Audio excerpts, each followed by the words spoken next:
Prologue. Outside the guarded entrance, reporters circled like a pack of wolves.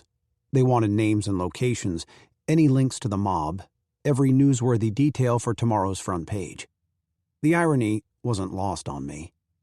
In the hospital waiting area, on the same chair for hours, I raised my head when a doctor appeared.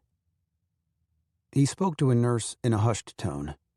His full mustache, peppered like his temples, vibrated with his words. My shoulders coiled into springs as I searched for a look, a suggestion of the worst. Tension heightened around me from others fearing the same. The sudden quiet was deafening. But then the doctor resumed his strides, his footfalls fading around the corner. Once more I sank into my seat. The air reeked of disinfectant, bleach, and the cigarettes of nervous smokers. From the tiled floor came a shrill scrape, a chair being dragged in my direction. Tiny hairs rose on the back of my neck from more than the sound. Upon learning of my involvement, an officer had warned me a detective would soon be here to talk. The man now sat down to face me. "Good afternoon." He removed his brimmed hat, an act of casualness, and rested it on his lap. From his pinstriped suit and tidy haircut to his perfect white teeth, he was a recruitment poster for J. Edgar Hoover. I didn't catch his name or the formalities of his introduction. My mind was muddled from waves of worry and lack of sleep. But I could guess what information he wanted. No different from the journalists amassing on the street, ever eager to pry. Hungry for answers I hadn't fully grasped.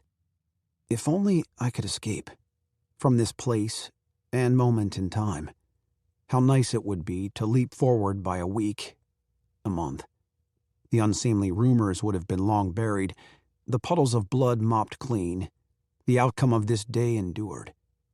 I envisioned myself then, in a dim corner of a cafe, being interviewed by a young reporter over coffee. His fresh-faced zeal would remind me of the person I once was, back when I first moved to the city, convinced that aspiration and success would crowd out the darkness of my past, the sense of not being worthy. "What a relief," he would say, "that everything turned out fine." For some, of course. Not all. Then I heard, "Can you tell me how it all started?" The reporter in my head blended with the detective before me. I wasn't entirely sure which of them had asked. And yet, as if through a lens, I suddenly viewed the past year with astounding clarity, saw the interwoven paths that had delivered each of us here. Every step a domino essential to knocking over the next. With no small amount of regret, I nodded at him slowly, remembering as I replied, "It started with a picture."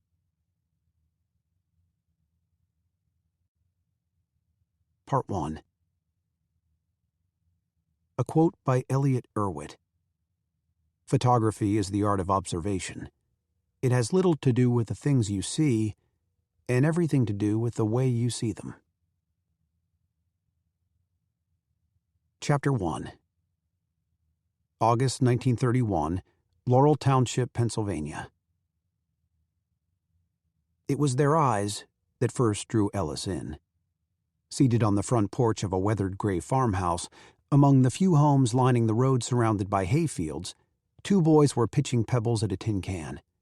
Ages 6 and 8 at most, they wore no shoes or shirts, only patched overalls exposing much of their fair skin tinted by grime and summer sun.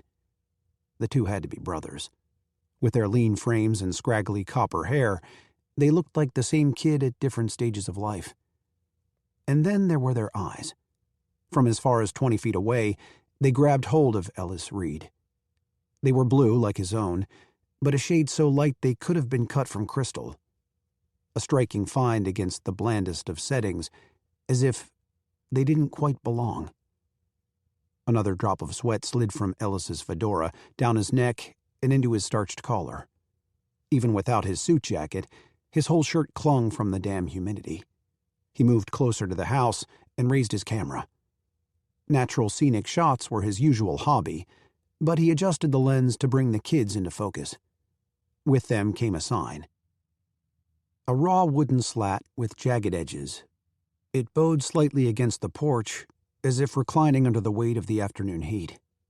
The offer it bore, scrawled in chalk, didn't fully register until Ellis snapped the photo. 2 children for sale.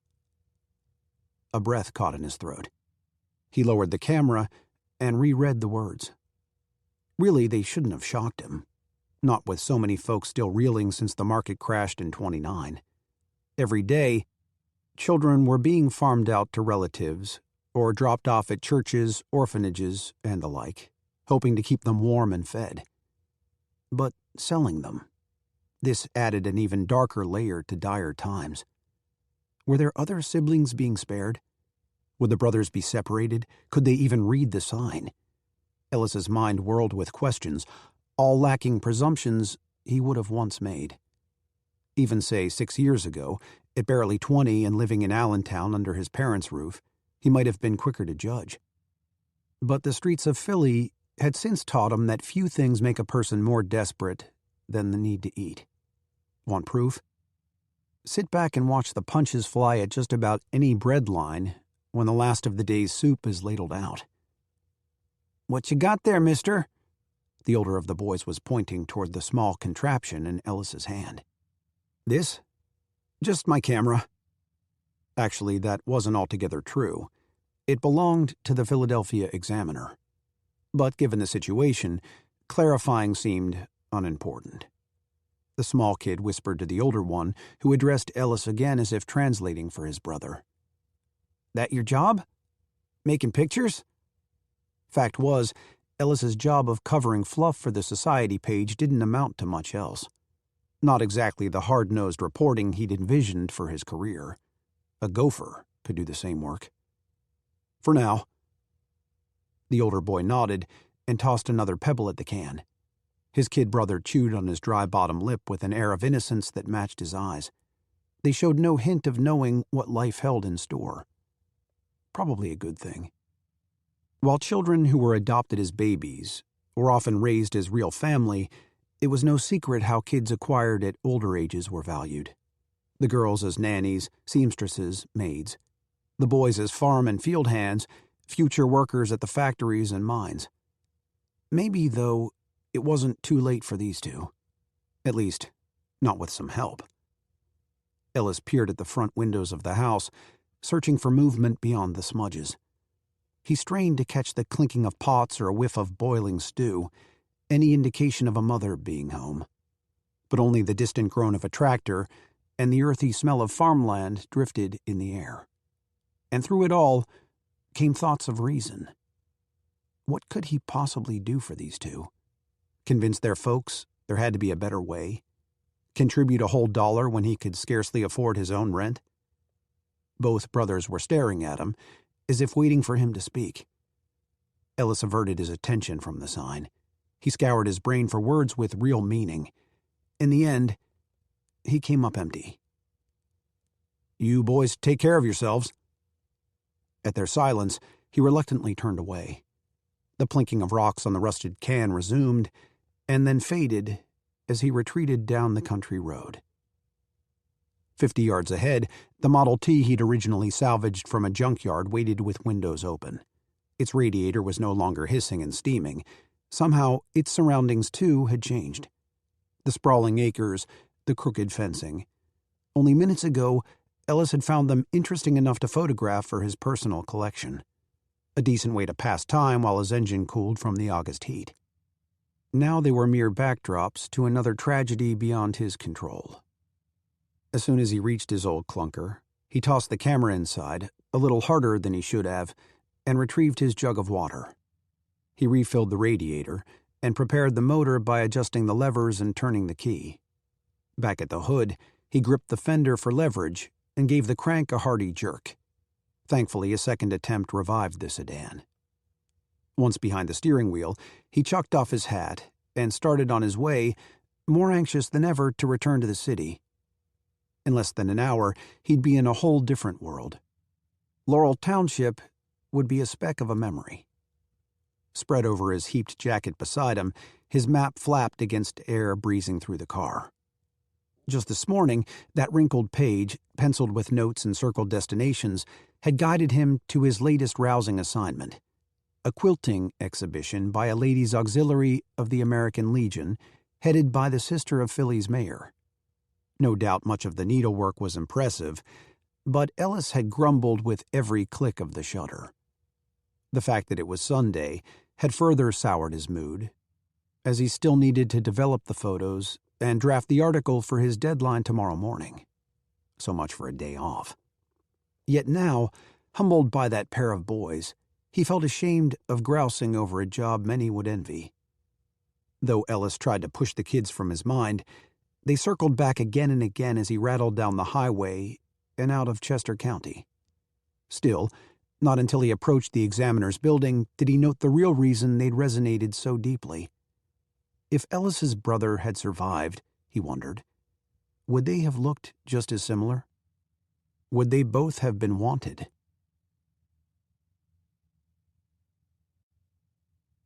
Chapter 2. Arriving at her desk, cloche hat still on and purse in hand, Lily cringed at what she had done. Or had not done, rather. On Friday afternoon, a labor reporter had been waiting for his photographs to dry, despite looking miserable from a cold. Lily's boss, Howard Trimble, an editor-in-chief who ran the paper with all the rigidity of a commander preparing for battle, had demanded to review the images first thing come Monday. Since the reporter would be away on a story then, Lily volunteered to help. "I'll turn in the photos," she had promised. "You go home and rest." She wasn't one to make promises lightly, yet in the whirlwind of other tasks, she had forgotten. Now it was Monday morning, 7:45, 15 minutes until the chief's regular arrival. Lily tossed her handbag aside and hastened across the half-filled newsroom. Mumbled conversations traveled across the desks, each butted up against the next. In a regular changing of the guard, the examiner's daytime staff was edging out the remnants of the night crew. Beside the elevator, she climbed the stairs, a faster route when ascending a single floor, and emerged in the composing room on the 4th level. "Morning, Miss Palmer." A young, long-limbed fellow stood to her right with an armful of files. The name of the new hire escaped her. She responded with a smile, only slowing when he pressed on. "Supposed to be another sweltering week ahead." "Apparently so." "You do anything over the weekend?" She had made the 2-hour trek to northern Delaware as usual, to her real home. Not the ladies' boarding house nearby where she resided during the work week. But the purpose of those trips, like so much else in her life, was not something she could share. "I'm afraid I'm in a hurry at the moment, but enjoy your day." With another smile, she proceeded past him to reach the door in the corner. Fortunately unlocked, it led her into the pass-through. The sign on the second door, "Do Not Disturb," was flipped backward, indicating that the dark room was not in use and safe to enter. Inside, a thin chain dangled from a light bulb overhead. She gave it a tug, illuminating the small rectangular space with an eerie red glow. The air smelled of developing solutions that filled an assortment of trays set among supplies on the counter lining a wall. More than a dozen photographs hung from a wire that stretched the length of the room. Toward the end, just past shots of women proudly displaying quilts, Lily spotted the 3 pictures she had come for. Scenes from a steelworkers' union meeting. She quickly retrieved an empty folder from the counter and unclipped the trio of photos. She had just finished storing them when a sight pulled her gaze. It was a simple picture of a tree, unless a person looked closer. The old oak stood in a field, alone, almost sad. Its branches reached forward as if longing for something unseen. She surveyed the next image, of initials carved into a splintered fence. KT plus A. The last letter was unfinished, leaving strangers to imagine its intended shape. And more than that, its story. She moved on to another picture, then another.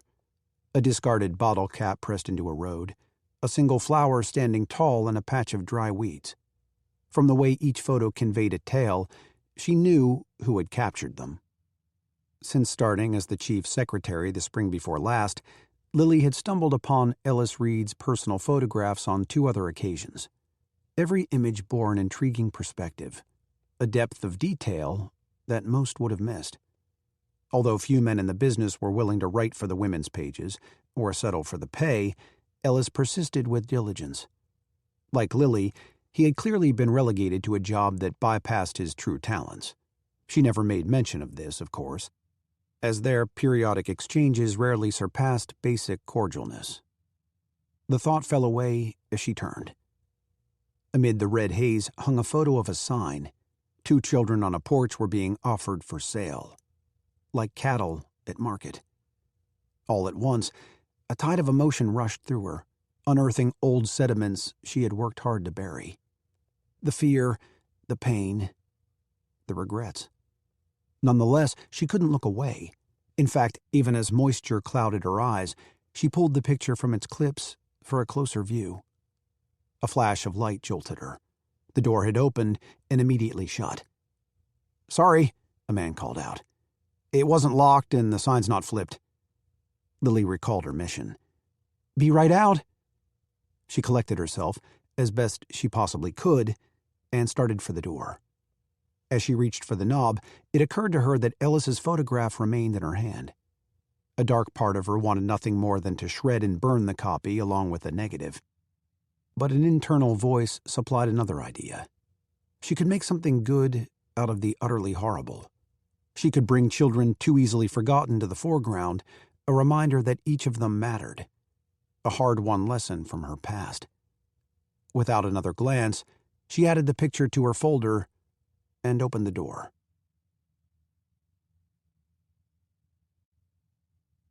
Chapter 3. Through the lumpy mattress, the bed springs voiced a throaty creak.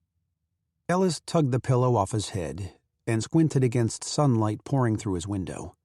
He'd left it open to relieve the heat. City noises and the stench of fumes and sewage made for an unfortunate trade-off.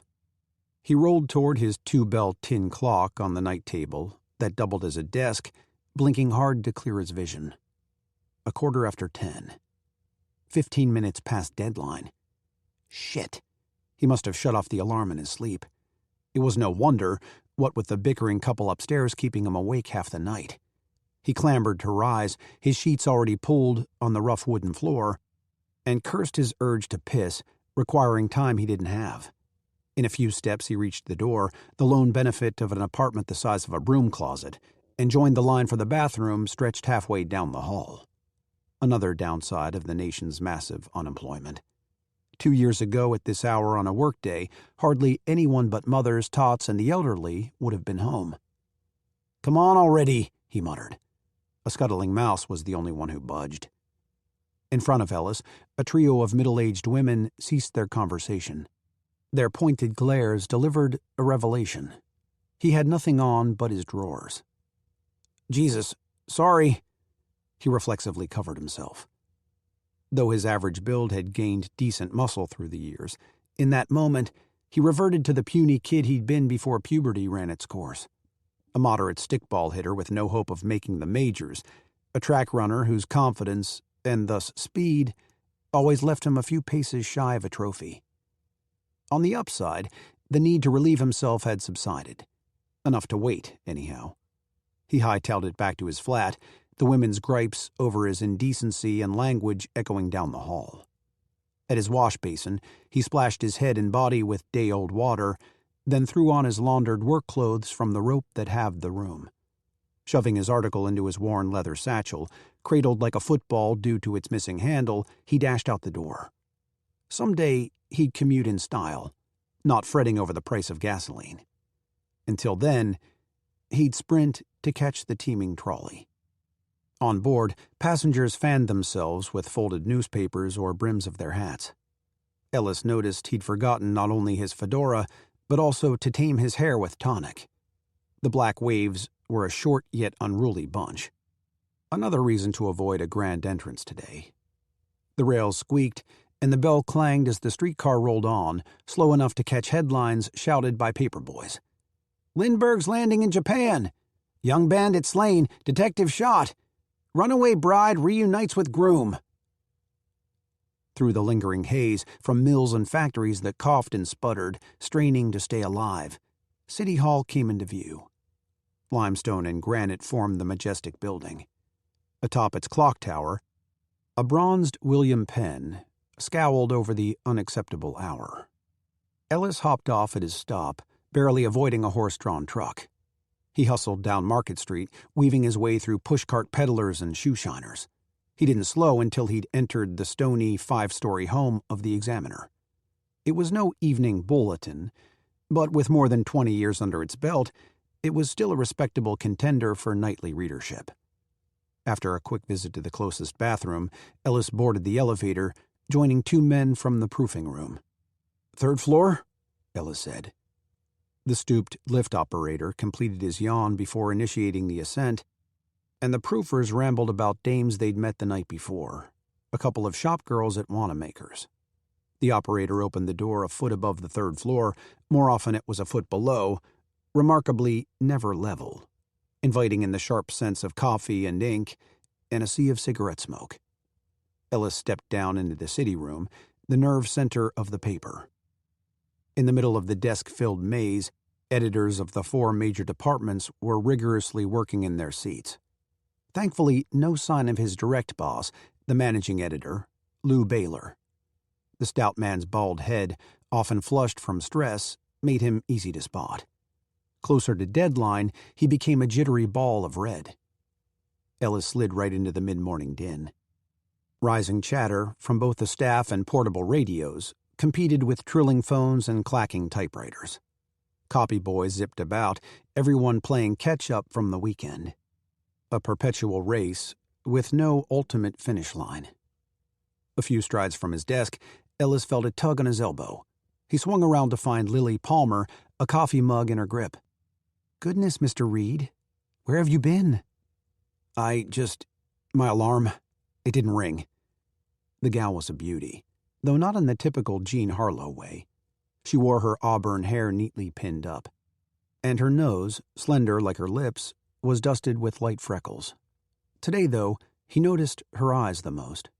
Not for their green and copper coloring, but for their spark of urgency. "Chief's been asking for you. You'd best get in there." Ellis scanned the wall-mounted clocks spanning 4 time zones. The local hour read 10:42. Had word of his gaffe already gone all the way to Trimble? At most papers of this size, the editor-in-chief would leave the managing editor to wade through the daily weeds. But as the oldest son of the retired founder, Howard Trimble rarely encountered an issue too minor to address, particularly when it warranted reproach. Ellis dreaded one of those searing rants now. "Sure. Just need a minute to put my things—" From the chief's office in the far corner came a bellow. "Can I get some coffee here? Or do I need to do everything myself? And where the hell's Reed?"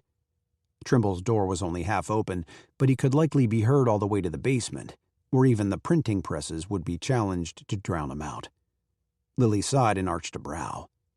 "Shall we?" Ellis nodded, as if given a choice. Together they made their way across the room, past lines of desks bookended by pillars of newsprint. In her low heels and straight black skirt, Lily walked without speaking. Ever graceful, yet on the primmer side, she was never one to make idle conversation, though her silence now seemed daunting. And then came the glance, an odd look. Maybe she knew something he didn't. "What is it?" "Oh, nothing." "Miss Palmer?" Ellis stopped her a couple yards from the door, where she hesitated. "You look like you had a rough night, is all." He suddenly saw himself for the mess he'd become. Face unshaven, mop unkempt, suit slapped together. Dapper as a hobo from an alley. At least he had on more than his drawers. He shrugged a little. "Undercover story?" he offered. She smiled, the joke of it sadly obvious. Then her lips lowered as she turned for her boss's office. Ellis smoothed his hair, spiked and still damp, and followed her inside. On the low file cabinet by the open window, the blades of a mechanical fan ticked with every rotation. "It's about damn time," the chief barked from his seat. A tad round in the middle, he was rarely seen without a bow tie and spectacles on the edge of his nose. With eyebrows as thick as his beard, he resembled a kind-hearted grandfather. Until he opened his mouth. Ellis perched on the visitor's chair. He propped his satchel against his shin, anchored for a tornado. As usual, the desk before him appeared to have been hit by exactly that. Letters, folders, scraps of notes, memos, circulars, clippings. The mound was almost thick enough to bury a body. A former writer's, for instance. "Don't forget about your 11 o'clock, Lily was saying to the chief, handing off the mug. "Also, your wife phoned. She wants to know where you two are having dinner on Friday." The chief halted mid-sip. "Christ, I forgot to make reservations." "In that case, I'll tell Mrs. Trimble it's the carriage house. They can seat you at 7. Lily didn't miss a thing. "I'll let the maitre d' know it's your anniversary, so they'll have flowers and something special for the occasion." The reference to alcohol was only lightly veiled, as it wasn't unusual to trade a generous tip for wine or champagne at even top-notch restaurants. For all its good intentions, prohibition had swelled not only the public's desire to drink, but also corruption by mobsters now living the high life. A full week didn't pass without a headline about the likes of Max Boo Boo Hoff, or Mickey Duffy, or the Nig Rosen gang. "Well then, good." The chief's tone actually bordered on pleasantness. But a moment later, he waved Lily away, and his hard gaze angled to Ellis. "So," he said, "Reed." Ellis straightened in his chair. "Yeah, Chief?" As Lily passed, her eyes seemed to say, "Good luck." Then she swung the door closed, rattled the glass pane, and the chief set down his coffee with a small splash. "Apparently, you've been taking some interesting pictures." Thrown off, Ellis struggled with the implication. "Sir? How about you explain this?" From a folder, the chief tossed a photograph onto the desk. It was of the boys on the porch, their gut-wrenching sign propped out front. The chief must have seen the other photos, too. As the matter became clear, a weight dropped to the pit of Ellis's stomach. "Chief, these were just... I had to kill time after the auxiliary event. It was hot out there, and my engine..." There was no reason to go on. Nothing was going to justify using a camera and film owned by the paper to take personal pictures, only to develop them with company supplies. The chief leaned back and thrummed his fingers on the armrest of his chair, either contemplating or gearing up. It seemed best for Ellis to stay quiet. "You've been working here, 4 years now?" 5. A technicality. Ellis winced at the unwise correction, but then his own words sank in. 5 years wasn't eternity, though still a respectable chunk of time. After first toiling away in the morgue, an apt nickname for the windowless, dust-ridden archives room, fittingly followed by a stint of punching out obituaries, Ellis had pleaded for a promotion. "I'll cover anything," he'd said. As timing would have it, one of the paper's 2 society writers had just quit after getting hitched. Ellis had pushed his male ego aside. The job was a bridge. Plus, it helped to know he'd be reporting directly to Mr. Baylor, who'd been picking up the slack since the society editor left to care for her mother. Howard Trimble was never a bigger fan of efficiency than when it cinched the paper's purse. That was 2 years ago. Despite subsequent requests for a shot at real news, Ellis was no higher in the chain. Mercifully, most assignments that required detailed descriptions of cake and chiffon belonged to his matronly society colleague.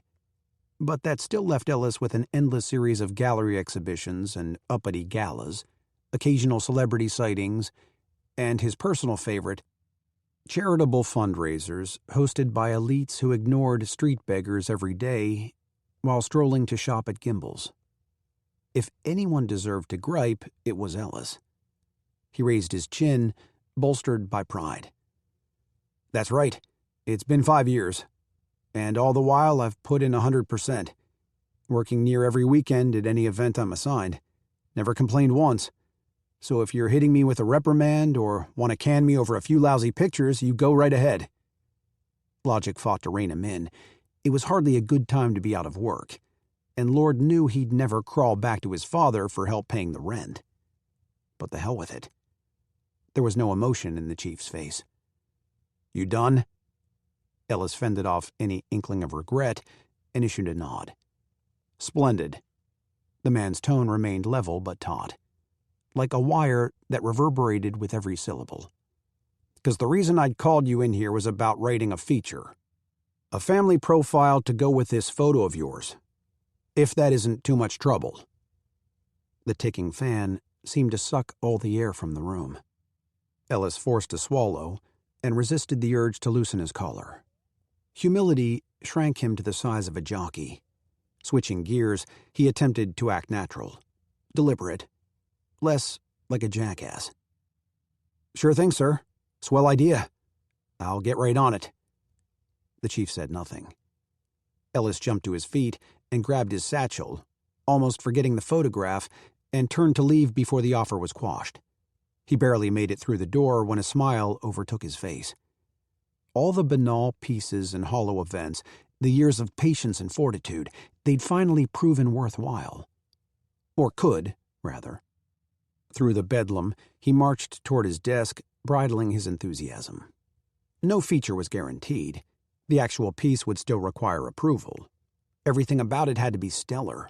Strong quotes, pointed observations, all of it supported by facts. He was already planning his drive to the farmhouse when he reviewed the picture. The two brothers, helpless and scruffy, stared with their crystalline eyes.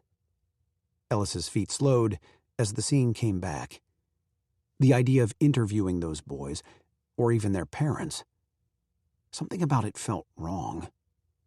He tried to bat away the notion. Reporters like Clayton Bauer wouldn't hesitate to charge after a good scoop, but the truth clung to Ellis. These weren't politicians or movie stars, or anyone else who'd invited the spotlight. People fully prepared for widespread judgment.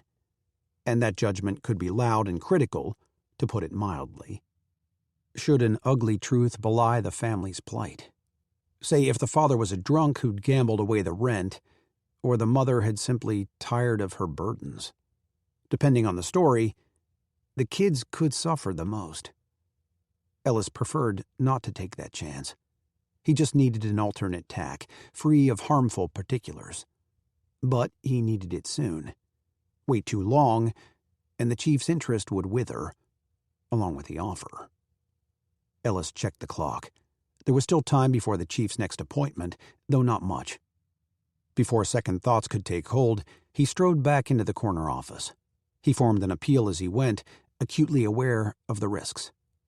The chief's attention had moved to a pile of paperwork. He spared the quickest of glances at Ellis, who eased in with a disclaimer. "You know, Chief, there's just one wrinkle. See, I'm not so sure this family would appreciate me bombarding them with questions." He got no further before a response flew back. "Then jot down where the house is. I'll assign another writer." "What? No, I didn't mean—" A light knock sounded, and Lily poked her head in. "Sorry to interrupt, Chief, but the commissioner's here for your meeting." The chief regarded his watch. Yeah, send him in." She nodded and left the room. Panic briskly climbed through Ellis. His big break was slipping away. "All I'm trying to say is that, well, this picture's about more than one family." Over his shoulder, he could see Lily and the commissioner closing in. He pushed onward, despite the chief's look of growing irritation. "After all, there's folks hurting everywhere. The bigger story is why this stuff's still happening. Other than the crash, that is." During the lengthy beat that followed, Ellis clutched his satchel under his arm, the photos still in hand, waiting. Finally, the chief shook his head, as if disapproving of his own judgment. "Fine. Write it up." Ellis sighed, relief washing over him, but he knew better than to stay and celebrate. "Thanks, Chief. Thanks a million." He nearly backed into Lily, who just arrived with the commissioner. Ellis moved aside to allow them passage before returning to his desk. Mind abuzz, he'd nearly forgotten about his society piece. He retrieved the article and paired it with a quilting shot from the darkroom. After turning them in, luckily without backlash, he sank into his chair. On a typewriter 2 desks over, Clayton Brower's pointer fingers were engaged in rapid-fire hunt and peck. True to his ancestry, the guy had fair features and broad shoulders and the precision of a German machine. As always, a half-burned cigarette dangled from the corner of his mouth with a hint of smugness. In the world of news, the vast majority of even hard-hitting stories went unsigned, a standard practice for any reputable paper. But thanks to flashy accounts of crime and corruption, the credit "by Clayton Brower" had appeared in the Examiner, even making it onto page 1, more times than Ellis cared to tally. Obviously, Ellis's feature wouldn't be a front-pager, but he was a hell of a lot closer to a coveted byline. More than that, to finally writing a story of import. Ellis scrolled fresh copy paper into his royal. Seeking inspiration, he again studied the photo. There were a variety of slants to consider. His fingers hovered over the keys, waiting for the words to come. Something provocative. Something newsworthy. Maybe even creative.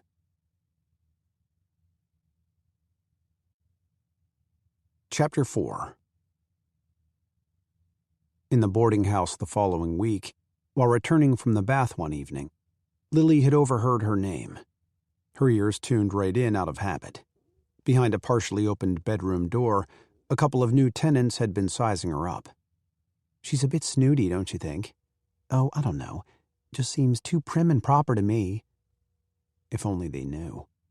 With a tendency to keep to herself, Lily could scarcely take offense.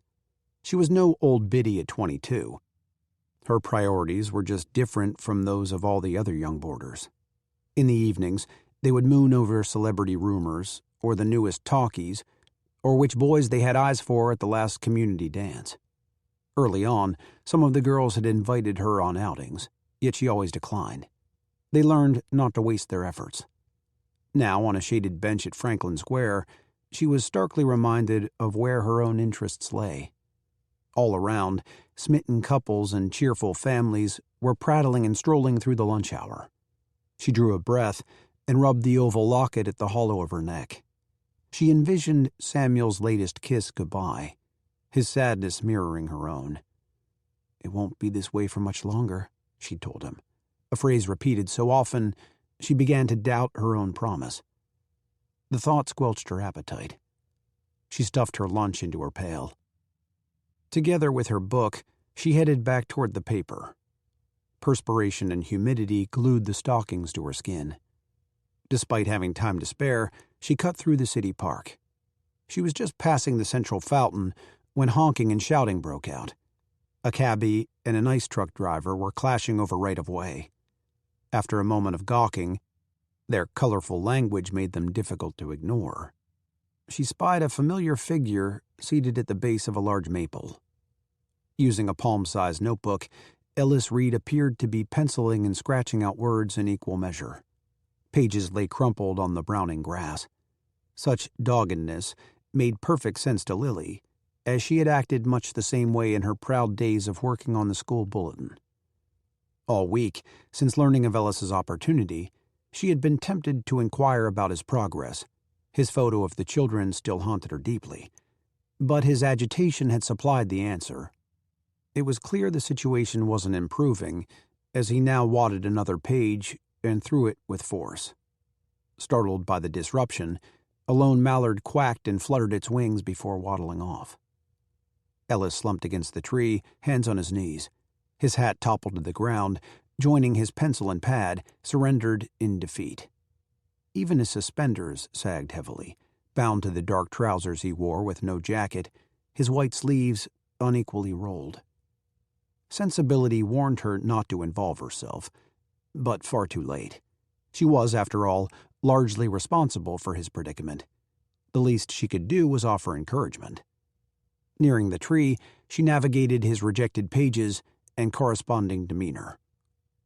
"You do realize," she said, nabbing his attention, "if you're looking to take out that poor duck, a shotgun would be considerably more effective." His features relaxed as recognition dawned. He glanced toward the bird and murmured, "Only if it's made of gelatin." He tilted her head, not following. He appeared about to explain, but shook his head. Story for another time. A faint gleam shone in his eyes, blue as a robin's egg. After a beat of silence, he asked, "Would you care to sit?" Lily had no plans to stay long, but felt odd looming over him as they spoke. When she agreed, he grabbed his strewn jacket and spread it out beside him. She eased herself down to sit properly in her skirt. Oh, how she missed her girdle-free weekend wear. And set aside her belongings. Ellis was making a half-hearted attempt to straighten his black tie when his stomach growled, loud as a revving engine. Despite her best efforts, she couldn't hide her amusement. "Guess I missed lunch," he said, a smidge embarrassed. She reached into her pail and produced the last half of her sandwich. "Pastrami and Swiss on rye." He hesitated only briefly before accepting. "Thanks." His smile delivered a pair of curved lines, like parentheses, to his cheeks. They brought to mind Samuel's dimples, which bore equal charm. Ellis's complexion even had a similar olive hue. She returned to her purpose. "I take it things aren't going well with the article?" Ellis swallowed a mouthful of sandwich. He swiped crumbs from his lips with the back of his hand with an air of frustration. "I just don't see what the chief wants. Fine, he didn't like my first take. But I put everything I had into the next one. Spent almost a week poring over every blessed word." Lily hadn't read either of his attempts, but she'd caught enough of the chief's responses to gather the gist. "As stale as week-old goddamn toast," he'd so eloquently told Mr. Baylor, who had submitted Ellis's second version. It went without saying that the feature wouldn't survive a third strike. "So what was it about?" she asked. "The last draft?" She nodded, genuinely curious. "Well, mainly it blasted the Smoot-Hawley tariff." Her confusion must have shown, because he squared his shoulders to her before presenting his case.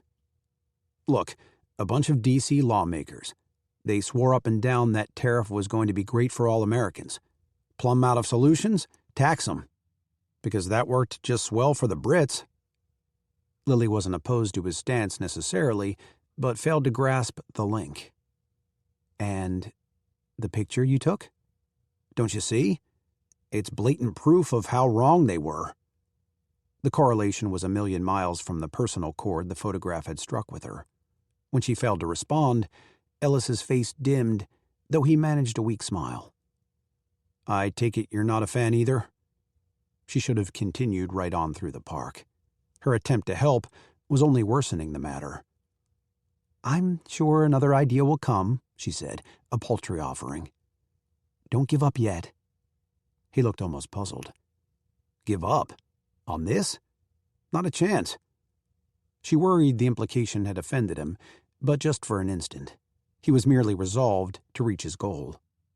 Perhaps for that reason, she sensed she could prod. An act she normally avoided, to expose the raw relevance of that heart-rending image. Not for her, of course, for others.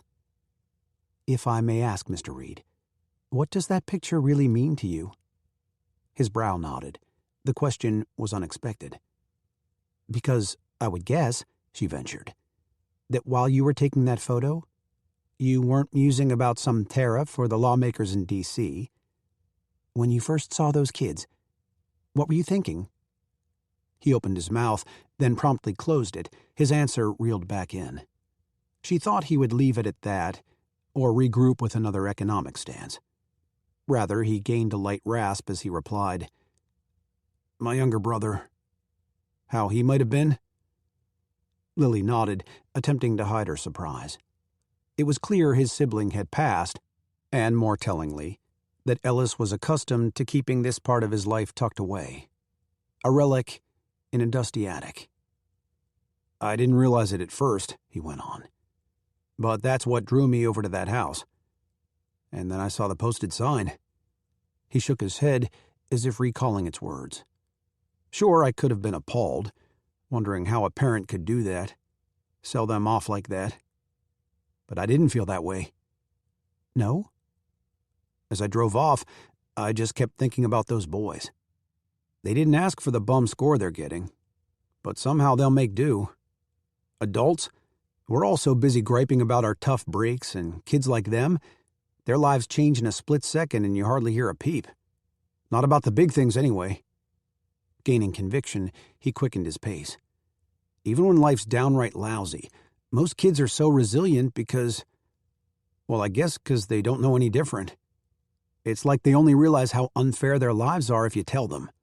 And even then, all they need is the smallest amount of hope and they could do just about anything they set their minds to. Voice trailing off, Ellis appeared to have said far more than he had intended. Lily couldn't help but smile. There was such passion and honesty in his words. As with his photos, he had captured a perspective, a profound depth in details that people often missed, a view that needed to be shared. I believe, Mr. Reed, you found your story.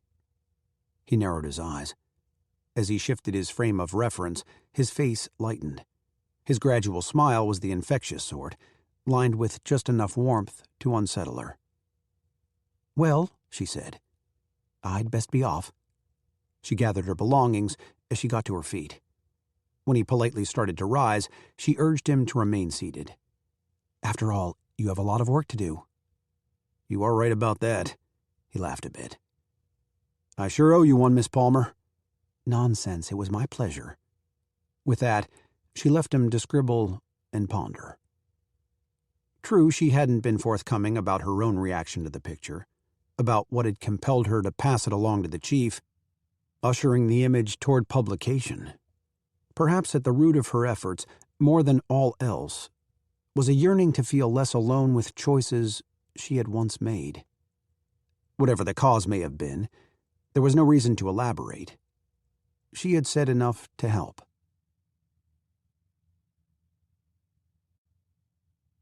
Chapter 5. The verdict was in. The article had been given the go-ahead, per Mr. Baylor. Ellis felt so light on his feet, it was a miracle he didn't drift up to the newsroom ceiling. Yeah, it would have been nice to receive word from the chief himself, but Ellis wasn't about to nitpick. If all went well, he could soon be assigned to city news, making his way to the crime or political beat. It wasn't such a stretch to believe, given the latest development. Ellis was now welcome to submit similar photos, described as human with a gut punch, along with, and here was the kicker, articles to accompany them. Not losing time, he sat at his desk and leafed through his personal file of pictures. Nothing there of use. Other photos were stashed at his apartment, but all were more of the same. From here on out, he'd be scouring the streets and alleys, the docks and barnyards with an alert eye, and a loaded camera never far from his grip. Hey, Reed! Hollered a political reporter known as Stick. The skinny guy with slightly bulging eyes was refilling his cup at the coffee station. He wasn't more than 10 feet away, but his caffeine intake often made him as loud as a carny barker. Just heard about your feature. Good for you! Several reporters suddenly glanced Ellis's way. In seconds, their interest cut back to their Tuesday leads and calls and fact-checking. But the moment still caused his pride to swell. He limited his response to a simple thanks, not wanting to seem overeager. By the way, Stick said, some of the fellas want to try out a new joint for lunch over on Ludlow. Come if you're free. Sure. Why not? More feigned nonchalance. Stick gave a quick smile. Then he downed a gulp of coffee, probably his 5th cup of the morning, before jostling back to his desk. Lunch outings were common bonding events among the core newspapermen. A year or so ago, Ellis happened to be at the same restaurant as a group of them and was asked to join. Eventually, out of their small talk, arose standard wisecracks about Ellis being a sob sister, a reference to female reporters, since most were relegated to sentimental assignments. Like the society section. After a run of inside jokes he couldn't follow and tales from college days, which he'd never had, he'd slipped out with an excuse that was barely acknowledged. But now, with a clear-cut invite, a respectable feature in the queue, things were taking a turn. The thought was interrupted by a flash of burgundy. It was Lily's blouse, and Ellis perked up at the sight of her standing alone. A few desks down, She'd stalled to scrawl notes on a steno pad. If his luck today was any indication, he had every reason to be confident. Either way, he needed to act. He strode on over while trying to look unrushed. She was about to step away. "Miss Palmer." "Hmm?" she replied, distracted. He continued once she looked up from her notes. "I wanted to tell you, in case you hadn't heard, my piece about the kids is scheduled to run Thursday." "My, that's marvelous, Mr. Reed. Congratulations." She lit up with enthusiasm, a good sign. One that would have cooled his simmering nerves if not for Clayton's typing at the nearest desk. The guy's precise rhythm perceptibly slowed as Ellis assembled his next words. "Is there something else?" Lily's voice, while still pleasant, gained a trace of impatience. No doubt the chief had already thrown her an endless list of tasks. "Actually, there is." Though Ellis preferred not to highlight his society duties, he dared to plunge in. "Tonight at the Art Museum, I'll be covering a new exhibit, Ancient Collectibles from China. Should be quite a thing to see." She gave a nod, waiting for his point. No question, a woman like Lily deserved a proper courting. Carriage rides, symphony seats, a dinner at the Ritz. None of which Ellis could afford. It was the main reason he'd tended to keep his distance.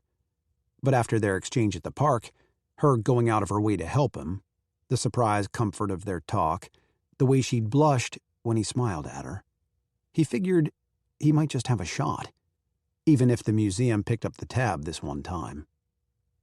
Anyway, they're hosting a reception for bigwigs and some press. There'll be food and music, the works. And I was wondering if you'd like to go. With me." Lily's eyes widened a fraction. Oh, I see." The pause that followed could have lasted mere seconds, but seemed interminable. Worrying he had misjudged the signs, Ellis tempered the invite. "I know it's last minute, so don't fret if you need a pass. Just thought it was a way to say thanks, for your help." "Well, that's really not necessary." Lily hugged her notepad to her chest. Again, her cheeks held a pinkish hue, though in fairness, the afternoon heat could have been the cause. "And it's a pretty busy night for me, I'm afraid. But I do appreciate the thought." "Maybe another time, then?" From the handful of girls he'd dated during and since high school, he knew her next response would be telling. Her tone, above all, would clarify where she stood. But before she could answer, Mr. Baylor swooped in from the side. The hue of his bare head rivaled that of Lily's blouse. "Reed, we need to talk." And with that, Lily was gone. Ellis worked to suppress his irritation. It took a moment to regroup and center on the issue Mr. Baylor was relating. Something had happened with a picture of the kids. The negative. Ellis's mind snapped to attention. "How's that?" Mr. Baylor huffed. He didn't like to repeat himself. "I'm saying the damn thing's ruined." "Ruined?" "A new blockhead upstairs was cleaning an ink spill. Ended up knocking over some goddamn bleach. Your file's one of the casualties. Still got a copy of the article, but the print and negative are goners. We'll need a replacement." Ellis stared at him, the impact of the situation taking shape. A tightness wound around his middle, a lasso of dread. "But I haven't got one. Doesn't have to match exact, just something close enough for the chief." When Ellis stumbled across those kids, a thick waft of smoke blew into his eyes, delivering a sting. Clayton was taking a break from his hunt and pecking to light a fresh cigarette. He picked a speck of tobacco from his bottom lip and lifted his square chin toward Ellis. "Don't sweat it, pal. Not the end of the world." There was no sarcasm in his tone, but as he returned to his work tucking his cigarette into place, his mouth gained its standard tilt. Or was it a smirk? At this point, what did it matter? Ellis marched back to his desk, battling an onset of panic. In the row of wall clocks, the second hands were relentlessly sprinting as if in a race. Local time was 11:08. So much for his lunch plans. He needed to knuckle down and stay calm. There was time to salvage this. He could plead with Mr. Baylor, ask him to run the article on its own. Considering the chief's temperament, that was decidedly a last resort. Ellis scoured for other solutions, yet all the while he knew he was skirting the most obvious one. Although it was far from ideal, what better choice did he have? Once again, there was no indication of a presence inside. The house looked still as stone. Ellis stepped out of his parked car and onto the pebbled dirt. The hour-long drive had allowed for ample doubts and second-guessing. He'd had to remind himself of the message in his article, the hope and determination it could spark for folks in need. Of course, it would be a lie to say he'd trekked to Laurel Township solely for the good of others. Raised in a home shadowed by a ghost, he learned early on that to be seen is to matter. But wasn't that what everyone wanted deep down? To know their lives actually made a difference? To leave their mark? To be remembered? Now, though, with the sale sign nowhere to be seen, Ellis's concerns returned entirely to those boys. Only a few weeks had passed since his afternoon spent here. It had been safe to presume the brothers remained. Their farm road wasn't the type to draw traffic. Ellis assured himself of this as he climbed the porch steps. A pair of $1 bills rustled in his trouser pocket. At his apartment, before fetching his car, he grabbed the cash out of his rent fund. He planned to offer the donation before taking the new photos. A simple trade for a few pics, he'd explain, if the father was the prideful type. It could buy milk for the kids, some butter and bread, even meat and potatoes for stew. Holding on to that hope, Ellis swung open the screen door and knocked. Waited. He knocked again, louder. Still no answer. That was when he spotted the wooden slat. It lay on a far corner of the porch, piled atop old firewood. He released the screen door, which rattled when it shut, and picked up the board. He flipped it over, cautious of the rough edges. 2 children for sale. Around him, there were no marbles, no other toys or small shoes. No clues to say that the boys hadn't been pawned off to the highest bidder. Or, more likely, anyone who'd offered. "They're gone." Ellis turned, startled at first by the voice, then the message. At the base of the porch stood a girl, 7 years old maybe, holding dandelions at her side. The overalls she wore, shirtless, covered the chest of her petite frame, but were well short of her bare feet and ankles. He steeled himself. "You're talking about the 2 boys who live here?" The girl nodded, bobbing her blonde ponytail. "Rest of the family, too. Ma says their pa got lucky, getting a mill job over in Bedford County, and right in the nick of time. Mr. Clausen's been threatening to—" "You know Mr. Clausen?" Ellis shook his head. The girl huffed to herself. "You ain't missed nothing there, that's for sure. Mr. Clausen owns a bunch of the houses round here and looks like a potato. You know the bumpy kind with sprouts every which way? And when the rent's late, he turns mean real fast." Her emphatic expression said she'd seen the effect firsthand. From what Ellis gathered, so had the family of the boys who were no longer here. "That's good news, then. About the job?" He was relieved for the family. He truly was. Granted, now knowing they were okay, he just wished he'd snapped a couple more shots when he had the chance. "You want any?" she asked. Ellis missed the reference. "Only a penny a bundle. I made 'em myself, see?" She held out dandelions that looked to be twined in several groups of a dozen. Some drooped from the heat more than others.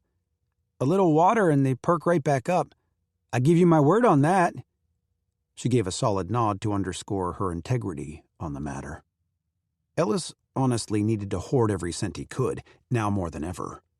But he surveyed her thin cheeks and pink, rounded nose. Her eyes brimmed with such hope. As much as he tried, he couldn't refuse. He shed a sigh.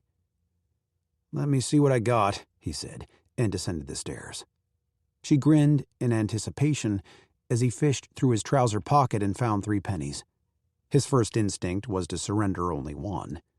but lessons ingrained from years of attending Sunday services with his mother, and his father too, though only in the physical sense, compelled him to be charitable. Just minutes ago, he was ready to give $2 full to a family he didn't even know. "Guess I'll take whatever this'll get me." When he placed the coins in the girl's hand, she gasped as if receiving a collection of rare jewels. Then she abruptly masked her exuberance with a steady, businesslike manner. "That gets you 3 bouquets." She handed him all but one of her slumped bundles. Perfect, actually, for the funeral of his career. "Thanks, mister." She kept her smile to a minimum, though the glint in her eyes betrayed her. Not wanting for him to change his mind, she wisely dashed off with penny secure in her fist. In a blink, she crossed the road and started up the long dirt drive that led to another house. A drop of sweat trailed down Ellis's cheek. The afternoon sun bore down on his back, his shoulders. Weight accumulated as much from the air as the pressure of the waning day. "Don't give up yet." Lily's words echoed back to him. A downward glance, and he realized he was still holding the sign. He could always take a picture of the chalked words, include the house in the background. It wouldn't be nearly as powerful as the original image, but better than nothing. He opened the car door, set the sign and flowers on the front seat, and retrieved the loaded camera from his satchel. Rising too fast, he banged his head on the ceiling. The vehicle creaked from the impact, and Ellis gritted his teeth through his cursing. He was rubbing the sore spot under his felt hat when he glimpsed the girl, stopped at a large apple tree beside the house across the way. She was waving a smaller boy down from the branch, presumably with news of her big sale. Despite the throbbing in Ellis's head, the makings of an idea came to him. They slid together like beads of sweat, like raindrops pooling on glass, forming an altered shape. He had the sign and the setting. All he needed was a pair of boys. Maybe a brother was playing inside. Or a cousin, a friend. If not, heck, the girl would do. With her boyish clothes and her hair pulled back, who would notice? Only a few had actually seen the first photo, and likely none of them with a close eye. It wasn't a tactic Ellis preferred, but a reporter's success often depended on his ability to be resourceful. Besides, if 3 pennies so easily raised the girl's spirits, maybe her parents would feel the same about $2 bills. It would be no different from, say, paying models for a fancy advertisement in Ladies' Home Journal. He checked his pocket watch. 12:30. No time to debate. Leaving his car for now, he grabbed the sign and headed across the road.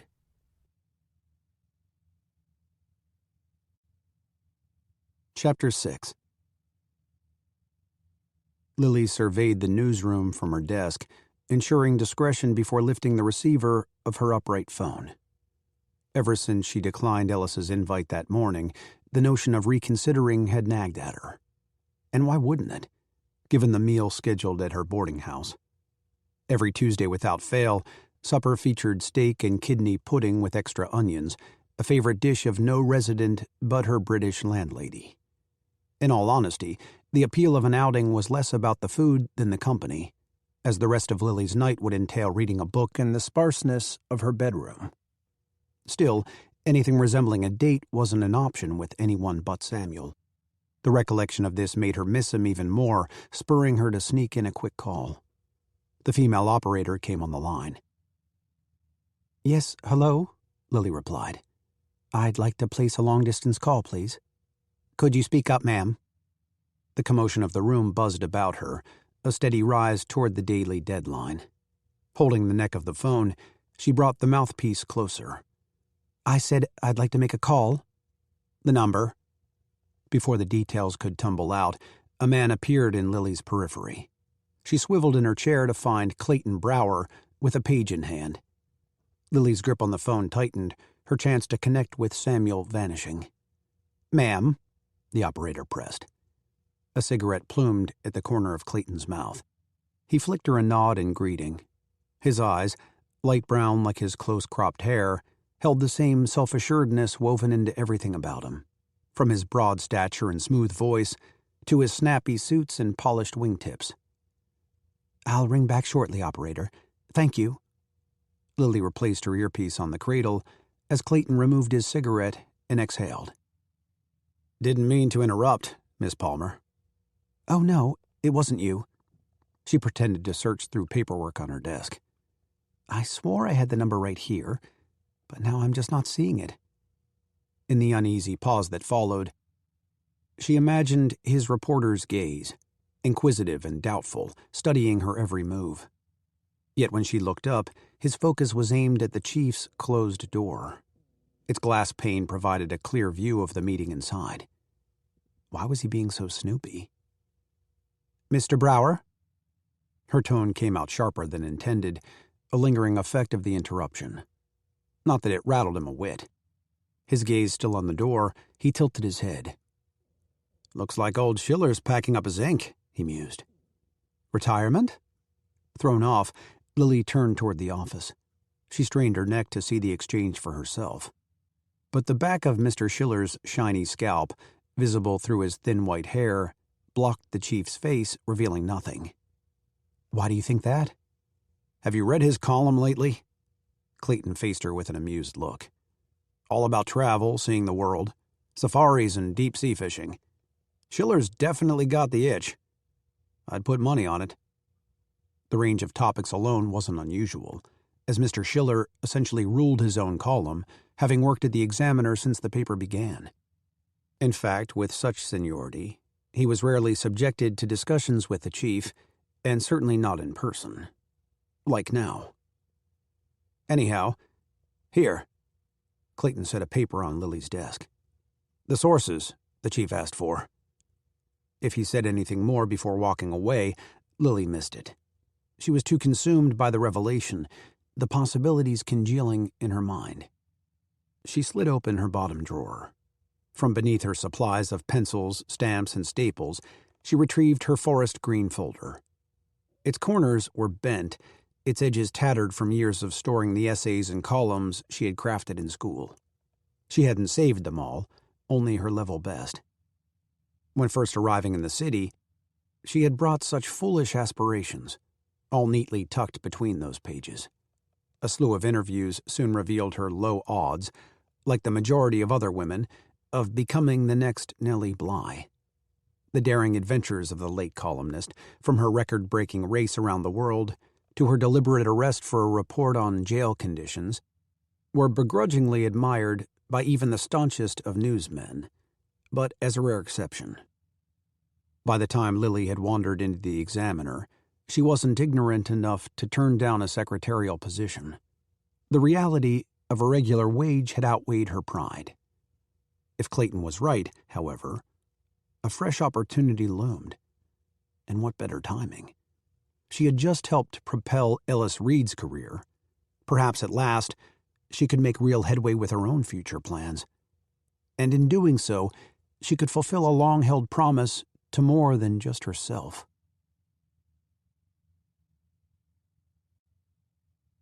Chapter 7.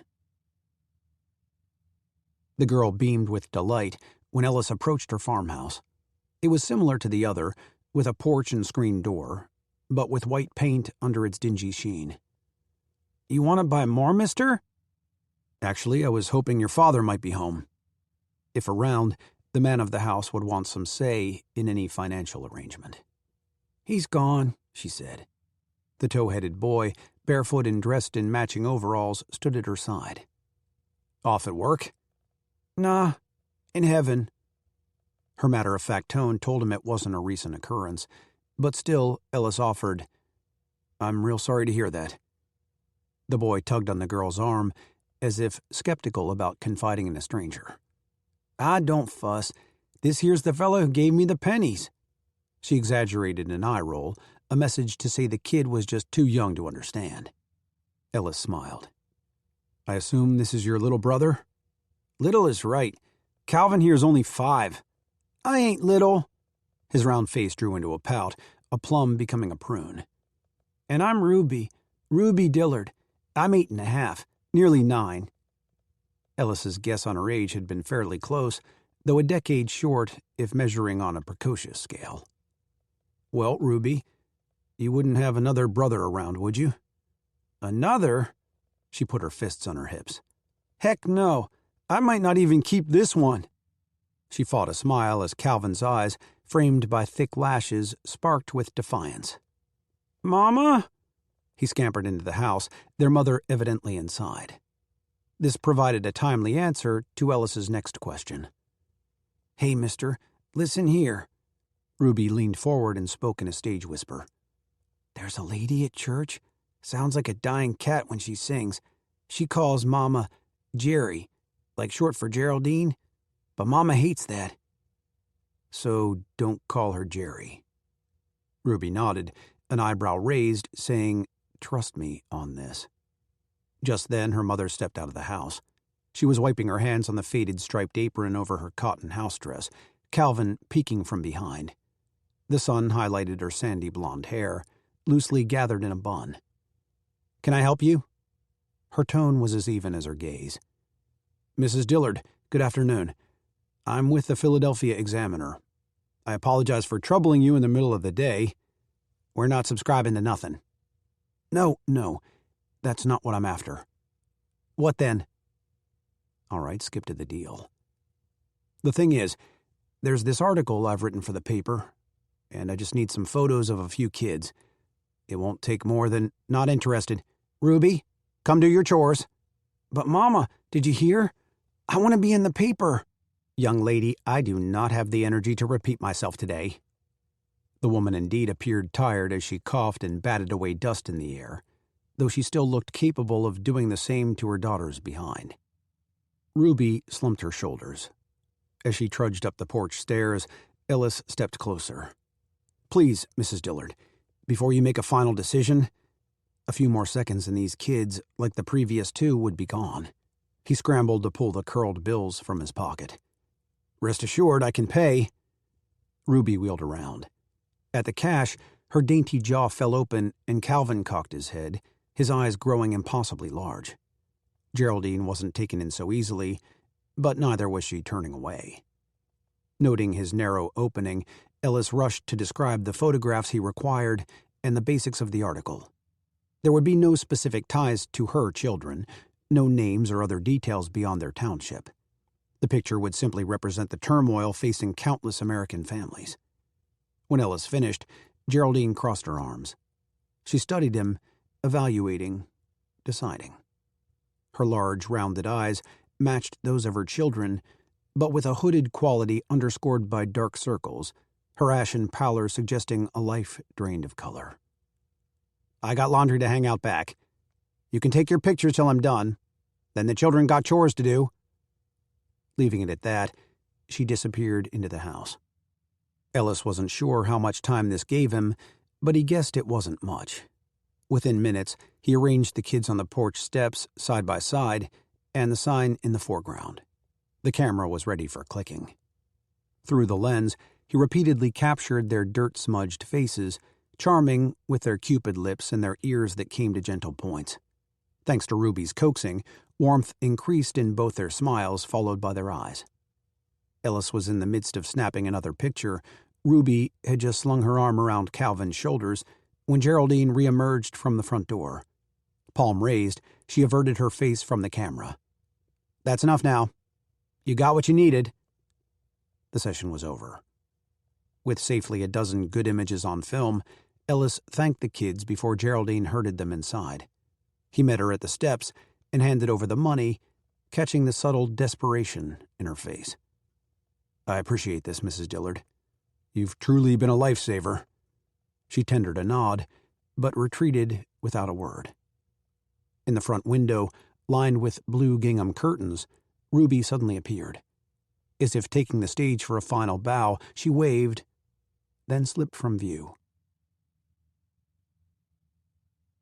In no time, Ellis was back on the road. Rumbling his way toward Philly, he pondered the new photos. The more miles he covered, the more his uncertainty stirred over the nature of the substitution. Though when he reached Center City, a dose of reality cut through his doubts. In front of Independence Hall, a group of brow-beaten men milled about in suits and hats. Over their chests hung hand-painted boards. Wanted, A decent job, no 3 trades. Will take any work, do not want charity. Family man, war vet, college trained, need a job. Collectively, they sent a stark message to Ellis. Lose sight of his goals, and he'd soon need a sign of his own. If ever questioned, he'd undoubtedly admit the truth. He had no intention of swindling anyone, and definitely not outright lying. At the corner, he opened up the throttle of his Model T and swung on to market. For once, he was grateful for the rattling of his godforsaken engine. Anything to drown out the whispers of his conscience.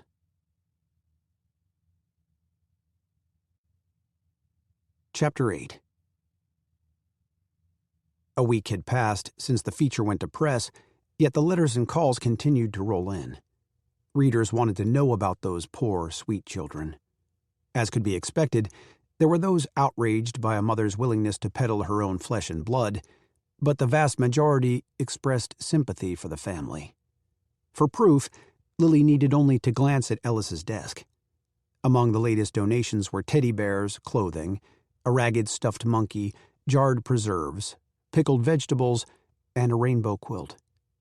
Word had it a few letters even offered jobs and a small amount of cash. The whole lot, Lily had overheard, would be personally delivered by Ellis, citing the family's desire for privacy. Such a preference wasn't a surprise, given the final photograph that went to press. A mishap with the original had apparently required him to provide images from a second roll of film. The chief had been dictating a memo to Lily that day when Mr. Baylor interrupted with a folder of alternatives. Through the window of the chief's door, she had glimpsed Ellis watching the exchange from afar, looking too fidgety to sit. Once more, just as in the park, she'd had the urge to offer assurance. But who knew what her fickle boss would decide? After a quick sift through the photos, the chief had latched on to the last one in the stack, one with the mother on the porch, her hands splayed and face half turned away, with her children clinging to each other in the wake of that unsettling sign. A display of hardships had gained a potent layer of shame. Despite the photo's similar effect on Lily, she had managed to send Ellis a nod, relaying the chief's approval. He had brightened with a smile so wide and genuine that she found herself smiling back. Then the sound of her name and the chief's gruff voice had tugged her gaze from Ellis's, her mind back to her shorthand, and she was glad for it. She didn't need any more distractions in her life. Never was that truer than today. In light of her imminent proposal, her show of diligence would be key. At the coffee station in the gradually filling city room, she was preparing the chief's cup in plenty of time for his morning arrival. But as she mentally rehearsed her speech, her hand jolted. A hot splash. She had overfilled the ceramic mug, the chief's favorite, almost dropping it onto the hard linoleum. Focus, Lily. She hurried to the lavatory to snatch a hand towel and went to work mopping up the puddle. She was still kneeling when greetings arose, young male reporters sounding anxious to impress. The chief was here, 12 minutes early. Lily groaned. She hadn't yet finished her routine of ensuring his mess of a desk was tidied, his coffee set out to cool — he preferred it black and tepid — and his ashtray emptied and placed at the ready. "Miss Palmer?" he bellowed while entering his office, per his norm. "Yes, sir. Be there in a jiff." She scrambled across the room to reach her desk. This time, in lieu of a pencil and steno pad, she pulled out her precious green folder. Once she'd confirmed Clayton's suspicions, Mr. Schiller was indeed retiring, though he had yet to make a formal announcement. She had spent every evening since, including bus rides to and from Delaware over the weekend, preparing. She had reviewed, retyped, and edited several of her past articles, and had even composed new samples. While surely and regrettably not perfect, they were as ready as they would ever be. "Miss Palmer!" The chief's impatience was climbing. With a fortifying breath, she proceeded into his office. Morning sunlight streamed through the window, warming the room, but still she closed the door. The chief's hat was balanced atop his suit jacket, which he had tossed over the visitor's chair. It was her duty to transfer the items to the coat stand in the corner. Instead, she stood and waited before his desk. the one she had neglected to tidy. "Good morning, Chief." Planted in his chair, he peered over the rims of his spectacles, looking more confused than perturbed. "Where's my coffee?" The coffee. Oh, murder. She had forgotten. Yet she pressed on. "Yes, before I get to that," as if this had been her strategy all along, as if his cup of joe would be produced only after her demands were heard. "I was hoping we could speak privately, before the business of the day picks up." He began a search through documents on his desk, but mumbled his agreement. This was her moment. "Sir, in light of Mr. Schiller's decision to retire, I'd like to submit an idea. After all, I presume you're going to need a new columnist by the end of next month." "If you've got someone in mind, jot his name down. Worry about the coffee for now." He wagged a hand toward the door, as though she required directional assistance to a destination she could find backward in the pitch black of night. Behind her, a rise of muffled voices indicated the city room was coming to life. Soon the daily whirlwind would ensue, and any chance of a pointed discussion would fall away. The chief looked up, his order ignored. Lily applied her most persuasive smile. "I'm sorry to pester, Chief, but if you could take a minute to peek at a few writing samples, I'd be terribly grateful." She wasn't the type to ask for much, and the chief knew this. She saw it in his eyes before he sighed. "Fine," he said, and accepted the folder. As he leafed through the pages, Lily had to resist fiddling with her locket. She recalled Ellis and his fidgeting, and wished he were there to reciprocate with a look of reassurance. Then the chief bobbed his head. It was his usual sign of a satisfying read, but not a guarantee. "Who wrote these?" He was still skimming. A sudden lump formed in her throat. Submitting under a pen name might have been an option if the chief wasn't a stickler for facts. In his world, there were no near truths. She forced down a swallow. "I did." He stopped reading. Slowly, he sat back in his chair. His thick brows were furrowed. "So, you're not happy with your job?" "Oh, gosh, no. Chief, I mean, it's just fine." And it was for the short term. "I thought I could write a column on the side, in addition to my normal duties," all of which he maintained without issue. If he didn't count today. She scrambled to remember her speech. "As you might recall, I was the editor of my high school bulletin, and several letters to editors I've written have appeared in various papers over the years." He removed his glasses and rubbed the bridge of his nose. The mere act of deliberation prodded her to go on. "I already have a list of possibilities, mind you. Most would offer a first-hand view of difficult walks of life. I'd even be willing to go undercover, to show what it's like to be a vaudevillian or a maid at a plush hotel. If you're interested, I could also—" The chief flashed his palm. "Okay, I got it." She nodded, fearing she had said too much, hoping she had said enough. "I can do this, Chief. I know I can." He drew an audible breath, then let it out. "I've got no doubt." The subtle lightness in his tone caused her to smile. But when he replaced his spectacles and leaned forward, elbows on his desk, she braced herself. "Even so, our readers expect a certain kind of column, Ms. Palmer. They want someone who writes about life like, well, Ed Schiller." The instant he finished, she forged ahead, prepared for this argument. "I know what you're saying, sir. However, this could actually help bridge the gap between our male and female readers in a variety of ways." "How about recipes?" The peculiar question stalled her. "Pardon me?" "Your folks over in Delaware. They own a deli, don't they? You must have some nice recipes you could share for the Sunday editions." And then she understood. He was referring to the women's food section, right beside columns about fashion faux pas and party etiquette and how to become the perfect homemaker. They were the sorts of topics that a young Nellie Bly had been limited to cover at the Pittsburgh Dispatch before she left for better opportunities, better pay. Goals aside, a nickel or dime a recipe wasn't worth the cost of Lily's dignity. At least not today. The door rattled open, and Clayton blew in. "Chief, got the scoop on Duffy." Tension in the room must have hung like a web, because Clayton halted mid-step and pulled the cigarette from his mouth. "Or I can come back." Nah, we're done," the chief said, to which Lily pinned on a tight smile of compliance. "You find out more?" he asked. Clayton nodded, reminded of his purpose. "Murdered in his hotel room, at the Ambassador. Any suspects?" The men scarcely took note of Lily stepping between them to retrieve her folder. "Cops are questioning Hoff. Some of his henchmen, too, but looks more like associates in the Irish mob turned on him. Police are expecting thousands to show for the funeral. If you're on board, I could be off to Atlantic City in an hour." Clayton emitted such enthusiasm that one would think Orville Wright had just revealed an aircraft that could soar to the moon and back.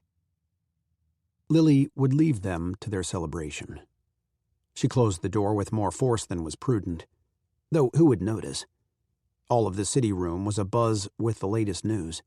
Philadelphia's very own Mickey Duffy, a bootlegger and numbers runner dubbed Prohibition's Mr. Big, had officially been slain the night before. No wonder the chief had come in early. In fact, his rejection of her pitch might largely have been a matter of poor timing. Perhaps she could revisit the proposal on a better day. Oh, whom was she fooling? Approach him again and she would receive the same answer. Push harder and she would be lucky to maintain her current job. Across the room, Ellis was busy speaking to Mr. Baylor in animated fashion, surely about another feature in the works. While the achievement of his first one had emboldened her with inspiration, it now caused her a sharp twist of envy. Just then, Ellis glanced in her direction. Lily summoned her standard composure and continued on her way. After all, she had important tasks to see to, like bringing warm coffee to her boss.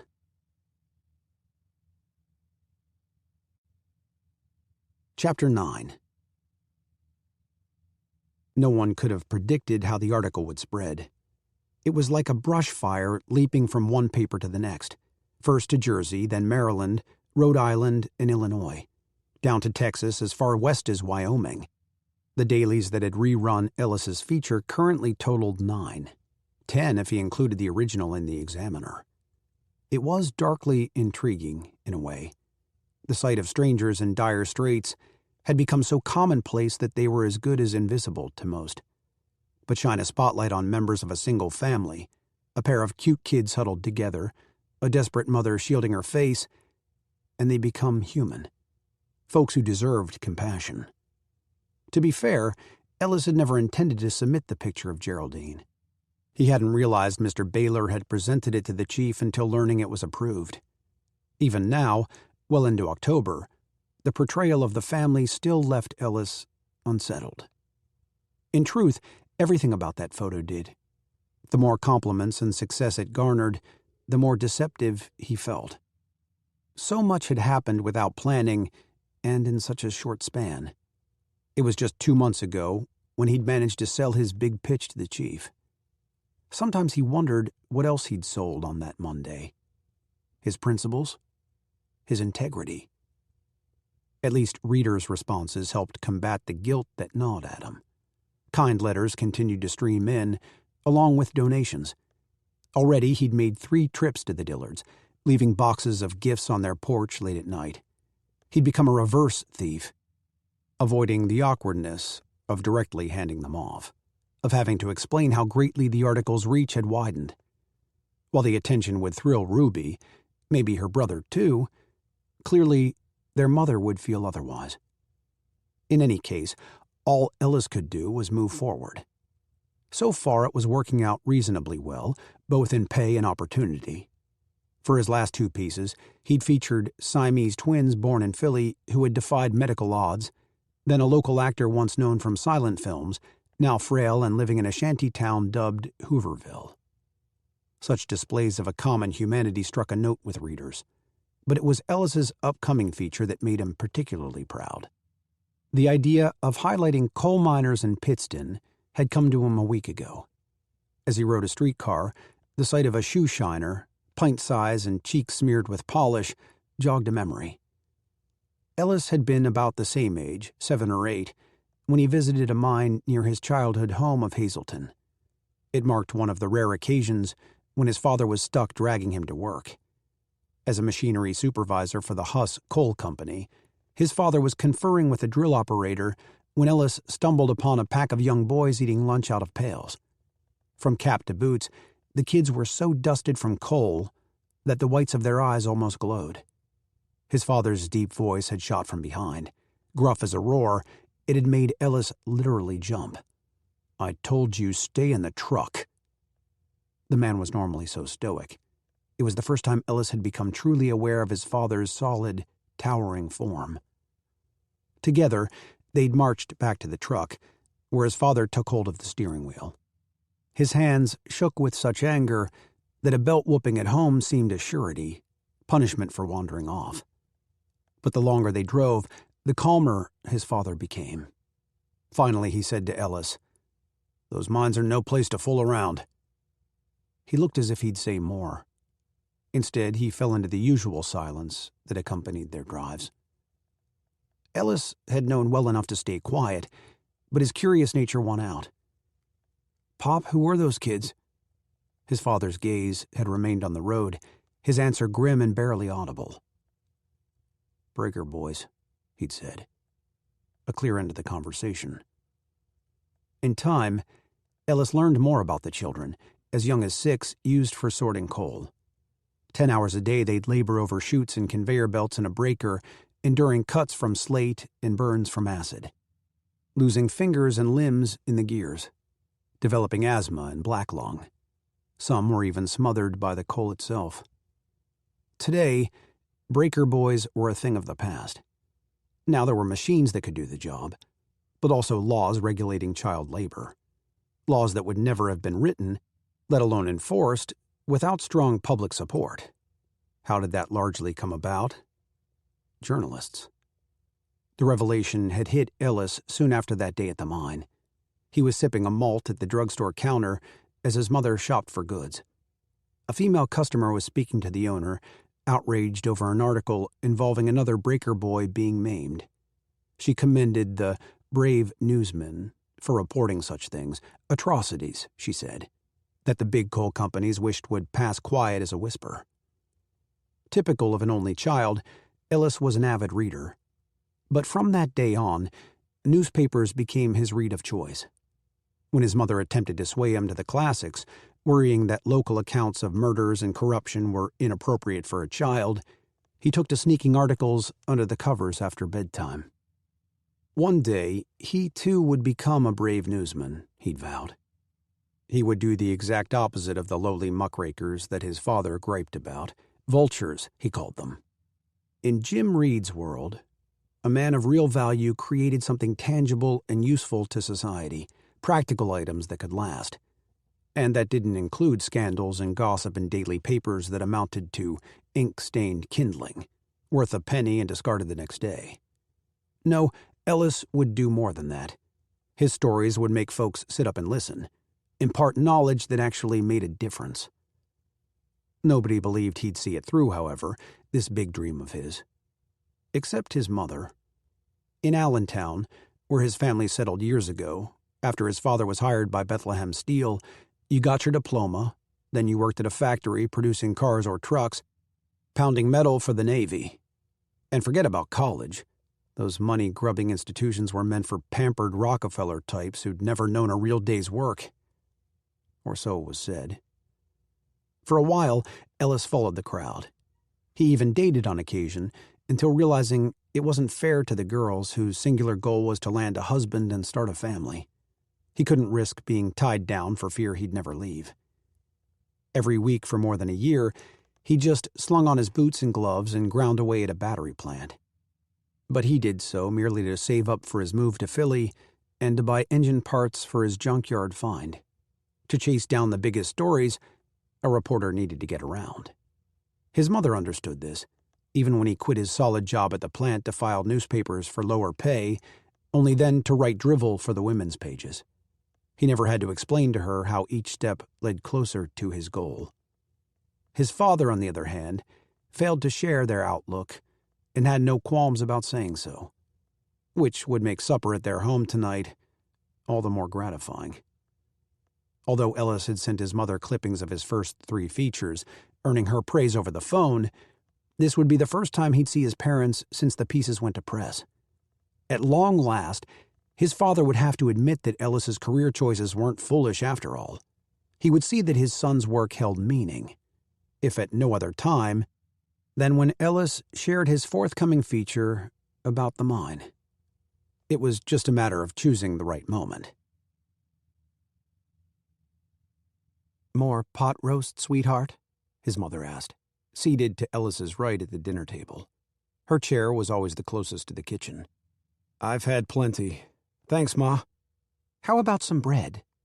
She reached for the crescents, heaped in a milk glass bowl she'd owned since he was born. It was charmingly simple, yet purposeful and unchanging. Same as everything about his parents' 2-story bungalow home. "Don't you dare say you're full," she warned, "or I'll have to point out again how thin you're getting." Ellis's stomach was indeed running out of room. His weekly budget rarely allowed for a sizable meal, but her smile was so encouraging he couldn't say no. "Sure, just one more." He swiped a roll, his 3rd of the evening. The scent of warm bread always smelled like home. When he took a bite, his mother sat a little taller in her floral house dress. Her blue eyes glimmered. They were a nice reminder of all the traits he'd inherited from her. Like the smile lines and rounded chin, the wavy black hair, hers invariably worn to her shoulders. She'd even passed down her medium build that ran slim through the hips. Come to think of it, in his teenage years, a sturdier physique was the one way in which Ellis wished he'd taken after his father. Aside from the darker complexion they shared, reflecting their distant Portuguese roots, they bore little if any resemblance. Especially these days, with his father's brown hair turning thin and gray, his black-rimmed glasses now worn full-time, the latter being a product of his wife's gentle but determined prodding. "How about you, dear?" she asked her husband. "Another roll?" He was parked on Ellis's other side, at the head of the table, though it was easy to forget he was there. "I'm all right." He waved off the basket, his hand calloused and fingernails stained faintly black. The same grease dotted his signature plaid shirt. He returned to the creamed corn on his plate. The lull that followed didn't survive half a minute. Ellis's mother had long ago honed the art of filling the silence as one would potholes in a weathered road. She was a master of smoothing the tension with talk of radio shows, her knitting projects, health updates on the grandparents, her side living in Arizona for the son, the others already passed, and the latest word on neighbors and friends, including those from Ellis's school days. His ties to old pals in the area had faded over time, but he nodded along. And every so often a topic would interest his father enough to chime in. There was a single subject they would never broach, of course, despite its presence in the empty seat facing Ellis. At the thought, he could almost smell wafts of cinnamon apples spilling from their old home in Hazleton. He'd been sitting outside, poking at the cast on his arm, fresh from a bicycle tumble that day. Inside, his mother was baking a pie. He didn't realize the screams were hers. He'd never heard such sounds before. Until she burst from the house with the swaddled baby, Ellis's father right behind. Her face was frantic with fear as they both climbed into the truck. Ellis must have been at least 5. Old enough to wait behind alone, smart enough to save the pie from the oven, half of which he ate from the pan when hunger pangs set in. That night, his mother had perched on his bed, her voice turned rough as sandpaper. Sometimes babies just stop breathing, for no reason at all. He remembered the tears on her cheeks, and trying to comprehend how his brother had gone to live with the angels. He later awoke from his father's heavy footsteps, traveling here and there over the squeaky floorboards. It was a late-night habit he continued for years to come, as if he'd lost something that could never be found. If his father had laughed even once since that day, or uttered a word about Henry's passing, Ellis couldn't say for sure, though he'd guess the odds were no better than his mother ever baking another apple pie. "Ellis," she said, pulling his mind back. "Would you like some peach cobbler?" He smiled at her. "I'd love some." She was about to rise, leaving Ellis alone with his father. "Ma, hold on. You sit and relax. I can bring it out." Naturally, she protested, but they reached a compromise. While he carted the used dishes to the sink, she served up the coffee and dessert, and they all settled back in. "I hope it doesn't have too much nutmeg," she said, as Ellis and his father took their first bites. "I was trying out a new recipe from Good Housekeeping." "It's perfect," Ellis insisted through a mouthful. His father agreed. "Tastes fine, Myrna. Real good." She smiled with more pride than relief. Then she resumed leading the chit-chat that would fill the rest of their meal, and Ellis realized his chance was dwindling. When they'd first sat at the table, she asked him how all was going at the paper. The general question called for a general answer. "Everything's swell," he'd replied, certain she would eventually circle around and invite more detail. As of yet, that hadn't happened. But she did ask her husband now about a new machine at the steel plant where he served as a supervisor. His face even lightened as he described the efficiency and safety benefits of the purchase he'd been advocating for a year.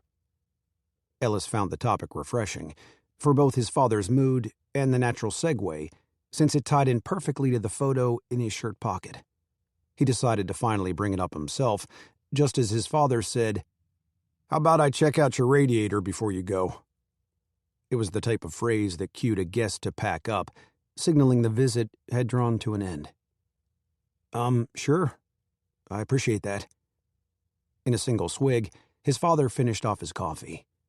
But, as if reading Ellis's thoughts, his mother intervened. "Oh, there's still plenty of light out. No reason to hurry." She succeeded in swaying her husband as only she could. "Tell us, Ellis, what new story are you working on?"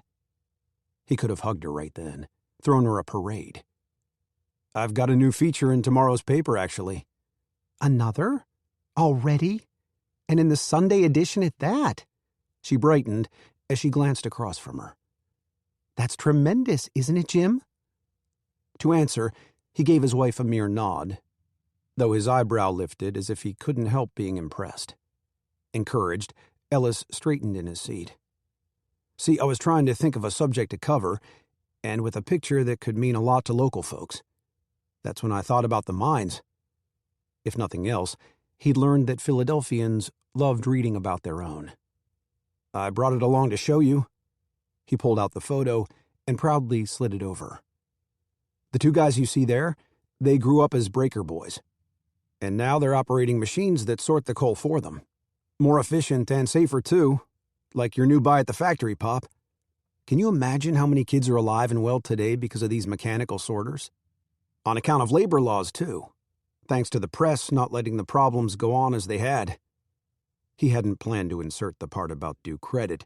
It just streamed out with the point of the article. Yet something changed in the room. Ellis caught it in his father's manner, his gaze, now absent of any levity from seconds ago. Could his father have recognized the efforts to prove him wrong? To discount old doubts over his son's career, over notions of lowly muckrakers in the press? Or was it something else? His father always had a knack for spotting the strengths and weaknesses in any contraption. As a supervisor, he sought out the same in his workers. Maybe he alone could sense the fragment of deceit, like a faulty gear, in Ellis's tale of success. Whatever the cause, even Ellis's mother appeared stumped by the wordless moment that was anything but quiet. When his father came to his feet, his tone was raspy and low. "I better see about the car before it gets too late." With that, he headed for the entry and grabbed his toolbox from the closet. Once he was gone, Ellis's mother pushed up a smile and handed back the picture. "Sounds like a wonderful article," she said. "We'll sure be excited to read it."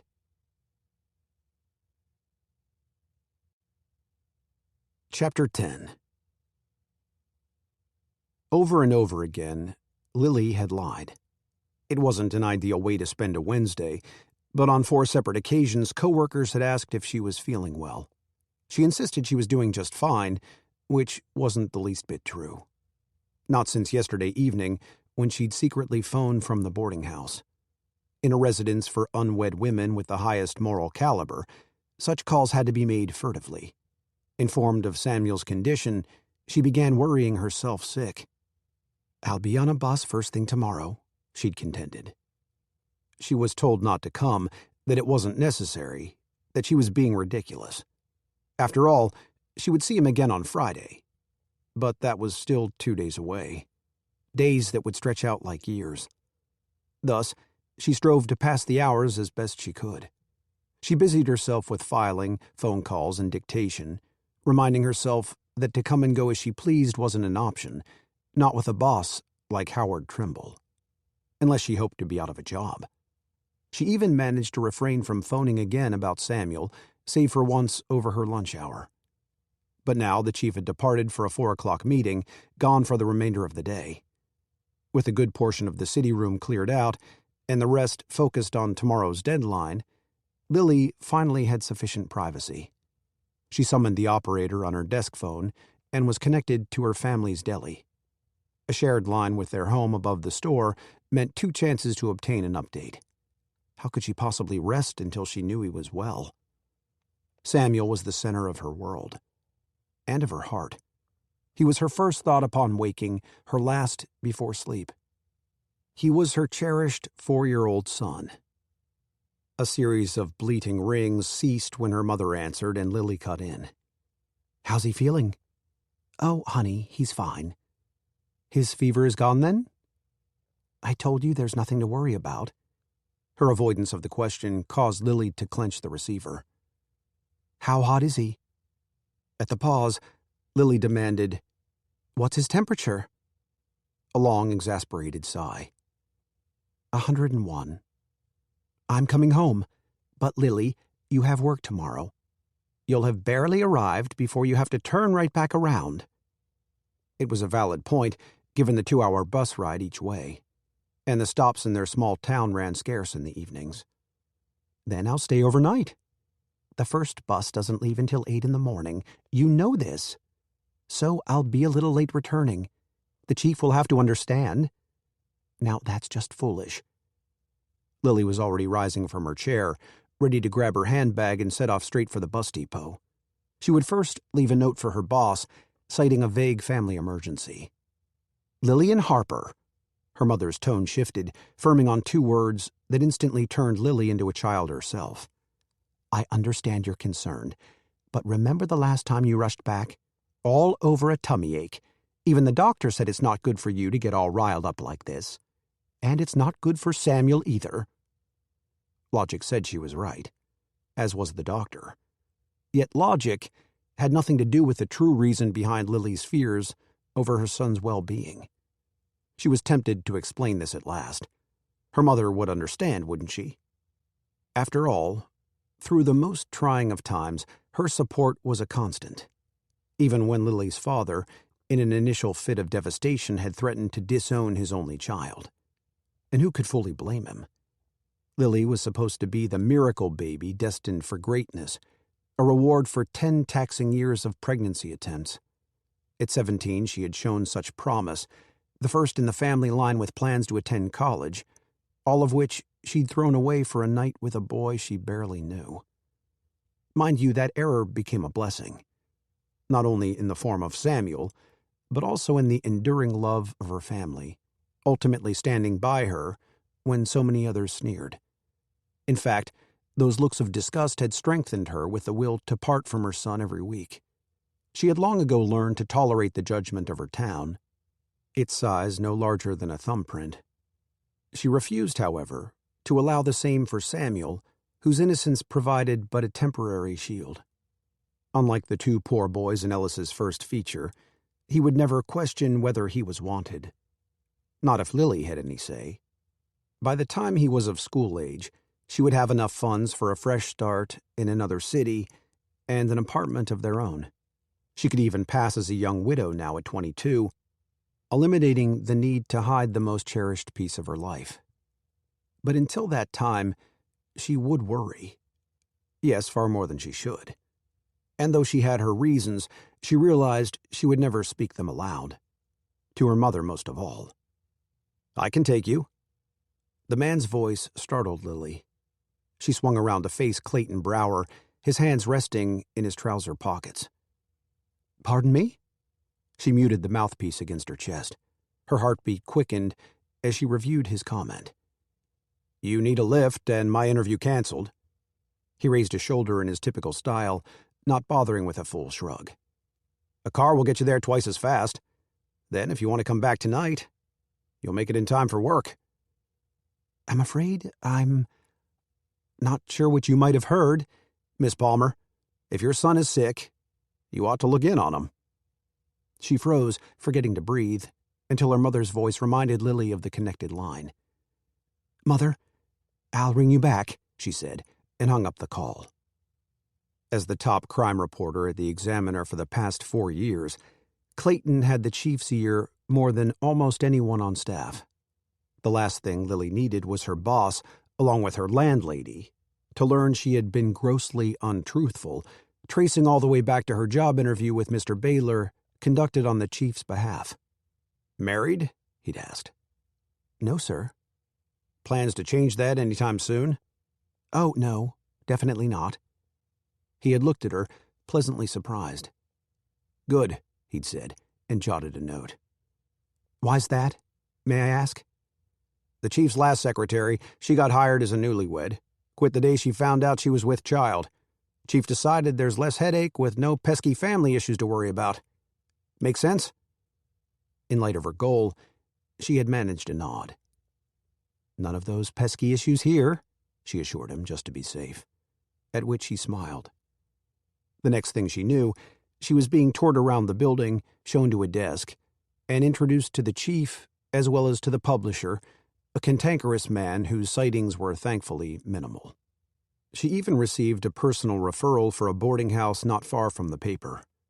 In both settings, her acceptance and treatment as a virtuous young woman were undeniably refreshing, though never her main motives for keeping Samuel a secret.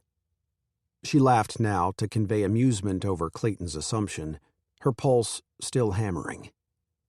"I think you've misunderstood, Mr. Brower. It's my nephew I was checking on." Clayton regarded his watch, her words like dust motes that had wafted right by. "I just need to see to something downstairs before the paper's put to bed. After that, we can head to Maryville if you're ready. All right with you?" He knew. About her son, her hometown. Even before the call, it seemed. Then it came to her. Of course he would. A person didn't become a star reporter without picking up on the details, the subtle clues. "How long have you—" "Not to worry. Your secret's safe." With marked simplicity, he'd addressed 2 far more critical issues. Did anyone else know? Would he be telling the chief? She nodded at him, thrown off but terribly grateful. Like the majority of the staff, Clayton resided in Philly. Delaware was hardly on his route home. "I'll swing by when I'm done," he told her. "And listen, if you do decide to come back tonight, I'd be glad to drive and save you the return bus fare." Although it would prevent the chief from throwing a conniption over her late arrival tomorrow, she was still reluctant to accept. "It's lovely of you to offer, but I wouldn't dream of making you wait around for me. You're already doing too much." "The favor's not for you, Miss Palmer. Seeing as I'll be making the round trip anyway, I'd much rather have someone to talk to other than myself." She smiled, unable to argue, and Clayton flashed one of his grins before going on his way. In fewer than 2 minutes, Lily was set to leave. The next 15 were spent stealing glances at the wall clocks. She had pulled on her cloche, travel gloves, and dusty rose sweater. She held her handbag, clasped and ready. Deciding she would spare Clayton the extra steps, she wandered toward his desk and found it vacant. He was still completing his tasks. She reminded herself to be patient, not to dwell on Samuel's fever, and happened to notice Ellis at his desk. Even from his profile, she detected a heavy expression as he stared at his typewriter, unseeing. She suddenly reflected upon their encounter that morning. 2 staff members had just questioned her about not looking well. When Ellis approached her desk, she'd insisted she was just fine before he could say a word. As it turned out, he had hoped to interest her in another outing after work to a speakeasy called The Cove. A group from the Examiner often blew off steam there midweek. In hindsight, she had declined the invitation in a horribly rude manner. Since their exchange at Franklin Square, she had made a concerted effort to maintain a comfortable distance, but over no wrongdoing of his, certainly. "Excuse me, Mr. Reed?" He looked up at her, trance broken. "Earlier today, I fear I treated you poorly. I hope you'll accept my apology." The tension in his face loosened, enough for a partial smile. "I appreciate that, but it's not a problem." She smiled back before he shifted his attention to his notebook. He seemed to be merely occupying himself. Ellis's somberness couldn't have stemmed strictly from her behavior. There had to be something more. "Is anything else troubling you?" He appeared to be contemplating whether to answer, deepening her concern. In the background, a duet of typewriters clacked a jagged rhythm as a reporter wished another a good night. Yet Lily kept her focus on Ellis. While she didn't have time for a lengthy discussion, she likely had a bit. She took a seat at the very next desk, purse on her lap, and caught the gratitude in his eyes. "I got an offer," he replied before lowering his voice. "To work on City News." A promotion. Lily was genuinely happy for him, lacking any of her prior shameful jealousy. "That's wonderful. You must be so proud." Then, recalling his mood, she observed, "But you're not celebrating." "It's the New York Herald Tribune." "I'm sorry?" "City editor called yesterday. Thought the Trib could use a reporter with some heart," he said. "His wife has a friend just outside Philly and recommended my features. Still hard to believe." Lily should have known this was coming. His articles, as much as his photographs, radiated with a care and sincerity that captivated readers. In the small world of news, a keen editor was bound to track Ellis down. "Truth be told, Miss Palmer, that's why I asked you about going to the Cove. Guess I'm in need of some pretty good guidance again." He laughed under his breath, hinting at embarrassment for having to ask. "So, you're still deciding?" "Must be off my nut, right? It's a dream job for any journalist around." Only at that moment did Lily realize how much she hoped that she, above all, was the cause of his reluctance. A silly notion, which she firmly pushed away. "Then, what's the trouble?" He wet his lips, as if to ease the flow of words. "Thing is, when the chief assigned me that first feature, with the photo of the kids, I saw it as my big break. A chance to prove everyone back at home that I could really do this. And now? Now all these swell things are happening. But when I think about that picture..." The actual issue becoming clear, Lily volunteered the rest. "You feel guilty about making gains from their misfortune?" It was an understandable response. "No. I mean, there's that, of course, but it's... well..." He connected with her eyes right then, and once more she sensed it. There was a truth he was guarding, an ardent secrecy she could relate to firsthand. Perhaps it involved the brother he had lost, his personal link to the photograph. She knew nothing more outside of her own dark past evoked by the image. "You can tell me," she assured him. "I promise my lips are sealed." She could see again that he trusted her, despite having little reason to do so. Wistfully, Ellis leaned toward her, his face just inches from hers. She caught the faint scent of soap on his skin, the warmth of his breath. She had no desire to pull away, feeling far more comfortable than she should. But as he went to speak, his attention caught on a sight behind her. Abruptly, he drew his head back, and Lily just as soon discovered the reason.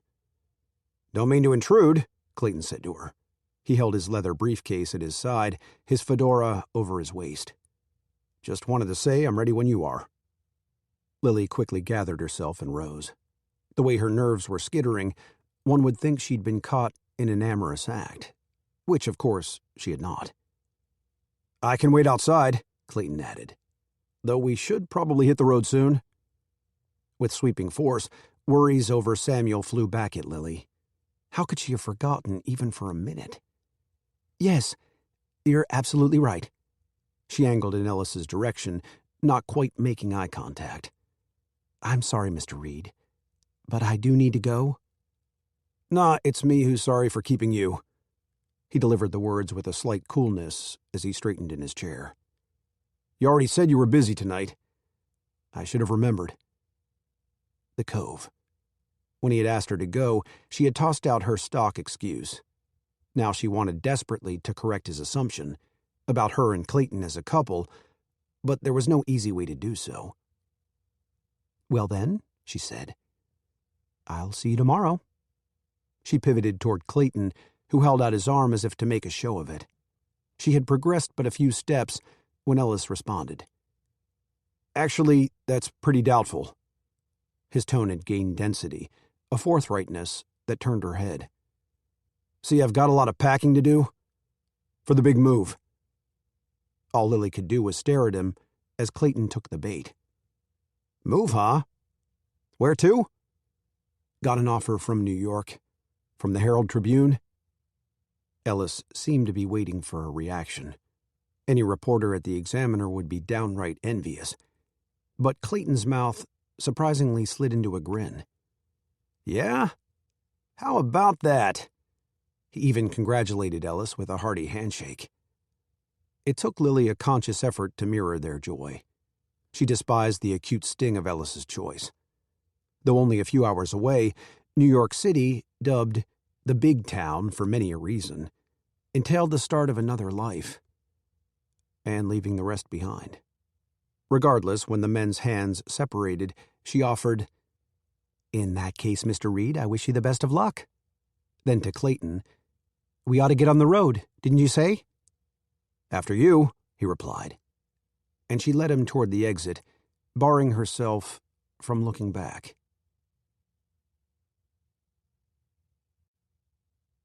Chapter 11. It was dim of Ellis to hesitate. No reporter with an iota of sense would have turned down the famed Herald Tribune. Sure, his decision would have been easier without the hindrance of his conscience. Lily had been right about the source of his guilt, of his success being built on the hardships of others, but that was only the half of it. The Tribune editor's raves, particularly about the photo of the Dillards, had reminded him of the truth. Or rather, the lie. He'd longed to tell this to someone, and not just anyone. To Lily Palmer.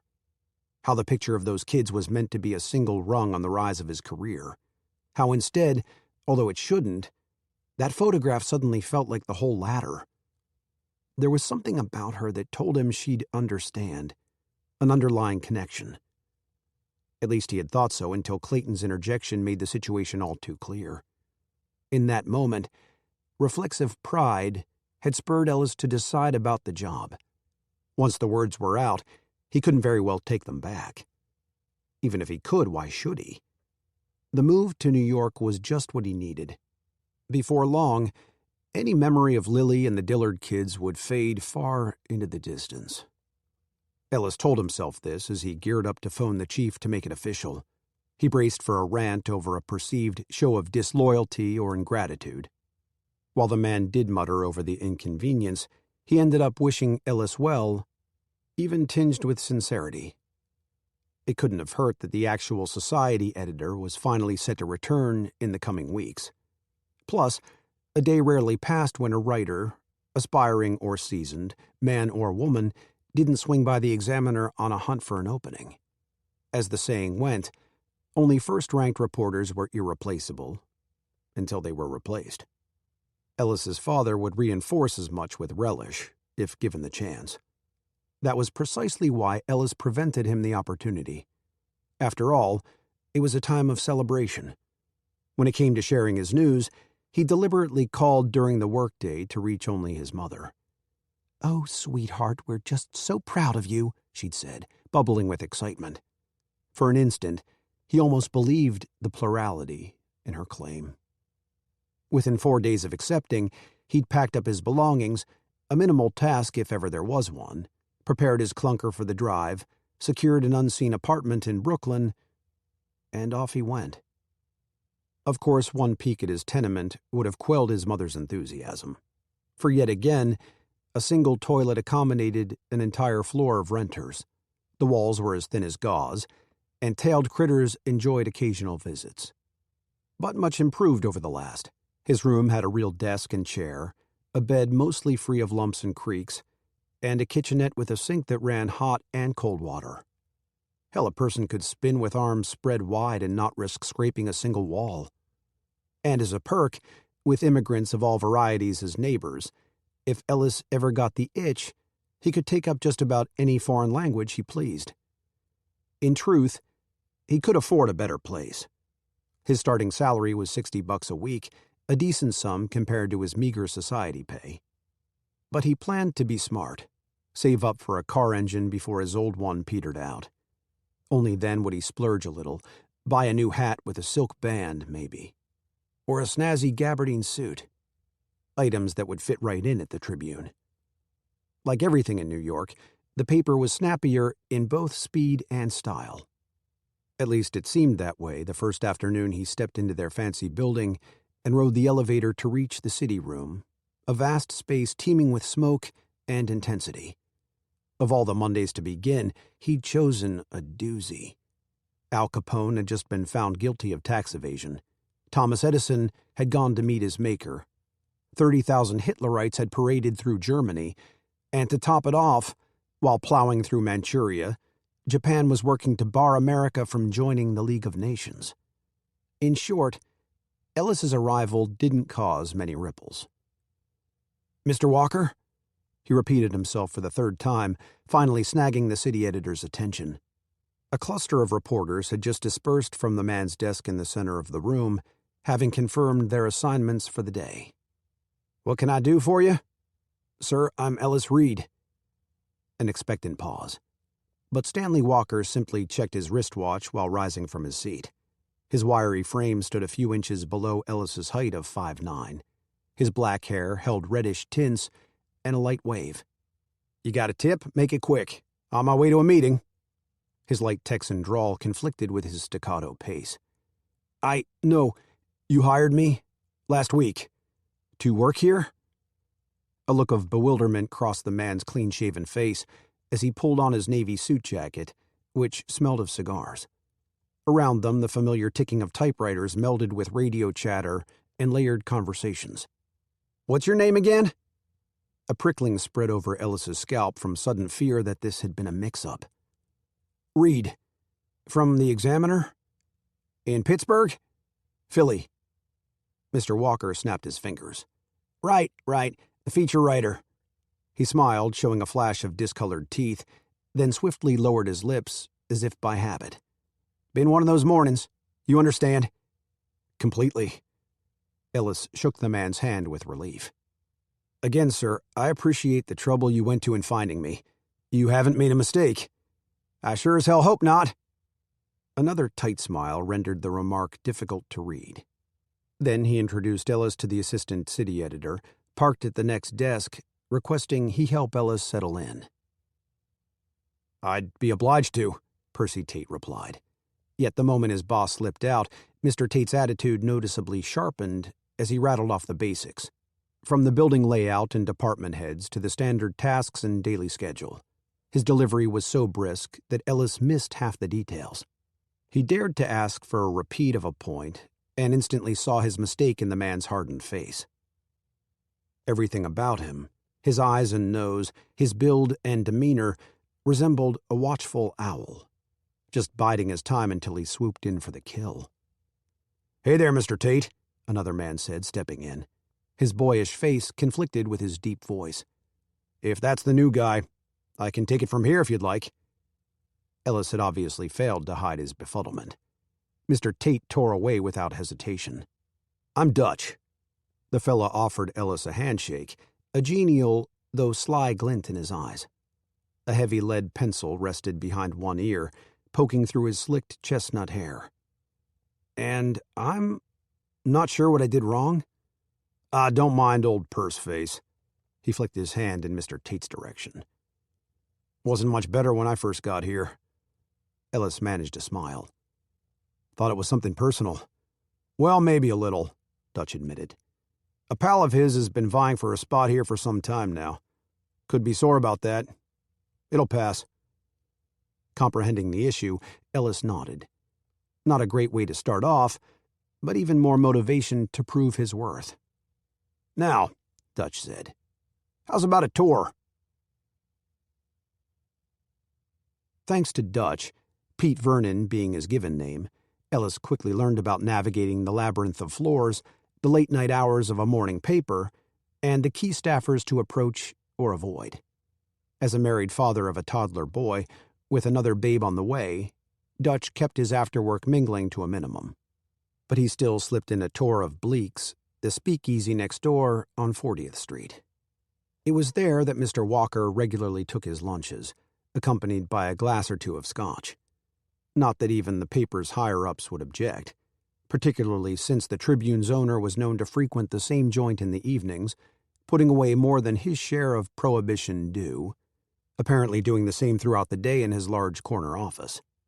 Fortunately for everyone, his wife was shrewd enough to handle many of the paper's business dealings. In fact, 3 years earlier, she could very well have been a driving force behind promoting Mr. Walker from the night staff. According to Dutch, the visionary city editor had been tasked with infusing new life into the Tribune. Right off the bat, he replaced the dead weight of aristocratic progenies with a few veteran reporters, but mostly fresh, eager writers to pen stories of women, wampum, and wrongdoing, as Mr. Walker liked to put it. In other words, he preferred spotlights on the feel and culture of the city to stale accounts of politics and economics. It made sense then why Ellis had been recruited. Nevertheless, gaining his footing was more challenging than expected. A few weeks in, and still adjusting to the paper's hours, often concluding well past midnight, he was at his desk one afternoon about to drift off, when a portly reporter known as Dobbs smacked Ellis's shoulder with a scrolled-up page. "Got a hot tip, but I'm jam-packed for the day. All yours if you want it." Ellis scrambled to sit up and accepted with gratitude. So far, he'd largely been a leg man, dispatched to gather serviceable quotes or supportive details for another reporter's stories. The rest of the time, he served as a newsroom mutt, charged with a long list of menial tasks, the unwanted scraps. This was his chance for more. Shedding the fuzziness of sleep, he strained to read Dobbs's notes about an elusive ship. The floating speakeasy, called the Lucky Seagull, had apparently been spotted on the outskirts of the harbor in the twilight hours. If located, it was just the kind of subject that could earn Ellis a byline. Not if, he decided, but when. Ellis spent the next 3 days investigating the ship's whereabouts. Each night, he trolled the chilly docks, a miserable task in November. Several dockhands confirmed rumors of such a vessel, but had no other knowledge. Growing desperate, Ellis bypassed skepticism and paid far too much for a boat ride with a soused, smelly fisherman who swore to have spied the Lucky Seagull half a dozen times. By dawn of the 4th day, Ellis had nothing to show for his efforts, save for a brutal head cold. Though dreading to report back, he finally returned for the 1 o'clock news meeting. The group assembled was a daily occurrence around Mr. Walker's desk. Between coughs and sneezes, Ellis disclosed his lack of findings. He was halfway through when stifled laughs from the surrounding journalists made clear he'd been duped. Once the gathering broke up, Dutch offered a sympathetic look. "Sorry about all that. If I'd heard, I would have warned you off." He gave a shrug. "On slow days around here, putting cubs on impossible assignments, it's like an initiation. Try not to take it hard." "Sure. I get it." Ellis wiped his nose with a tissue and smiled to simulate his amusement. After all the years he'd worked at the Examiner, it jarred him to be referred to as a cub. True, when it came down to it, his publishing success amounted to little more than a handful of features. Or really, some might say, to a single memorable photograph. In fact, the truth of that blasted picture still lurked in the recesses of his mind. A new job in a new city, even in another state, had done nothing so far to wipe the Dillards from his memory. Through his long hours spent shivering on the docks, they'd seeped into his consciousness. He could still see them on that dingy porch, a backdrop to a borrowed sign. Like driftwood, they just kept floating back. The same went for thoughts of Lily Palmer. A waste of time, he told himself. All of that was in the past. Discounted by the likes of Mr. Tate, and perhaps now by Mr. Walker himself, he would charge forward with even more resolve. And so as the weeks rolled on, Ellis made feverish attempts to land a notable story. Always there was a reason for rejection: not enough meat, already well-covered territory, great theory but lacking ample evidence to take it to press. In the meanwhile, he continued to justify his salary by covering basic city assignments, snatching a column inch here and there. Same as most, it was a duty at the paper that largely went unnoticed until marred by an error, like misspelling a star vaudevillian's name, or reversing the ages of a mother and son who'd survived a house fire, or in the caption of a photo, mistaking an ambassador's wife for his daughter. Each instance earned Ellis a warning, the last two sterner than the first. As a direct result, he became hyper-diligent when recording any information, confirming facts at least twice to prevent another blunder. This was precisely how he knew, without a doubt, that he'd correctly transcribed the time Dutch had given him for a council meeting at City Hall. Ellis was sent out to grab a comment from the mayor about a controversial zoning dispute. Yet he arrived to discover that the event had ended hours earlier, and the mayor had left for a trip. Straight away, Ellis phoned Dutch, who apologized for the gaffe. Ellis therefore had no cause to prepare a defense when returning to the paper, where he was promptly beckoned to the city desk. "Dutch told me about the mix-up," Mr. Walker stated. He was never one to yell, unlike old Howard Trimble, but a thread of frustration tugged at his drawl. "We needed the mayor's response to corroborate. Now we can't run the damn piece." "Sir, I'll track him down. I'll get a quote by tomorrow. Dutch'll handle it." From the assistant city editor's desk, Mr. Tate shot Ellis his usual owlish glower. Mr. Walker leaned back in his chair. He shook his head with a firm look.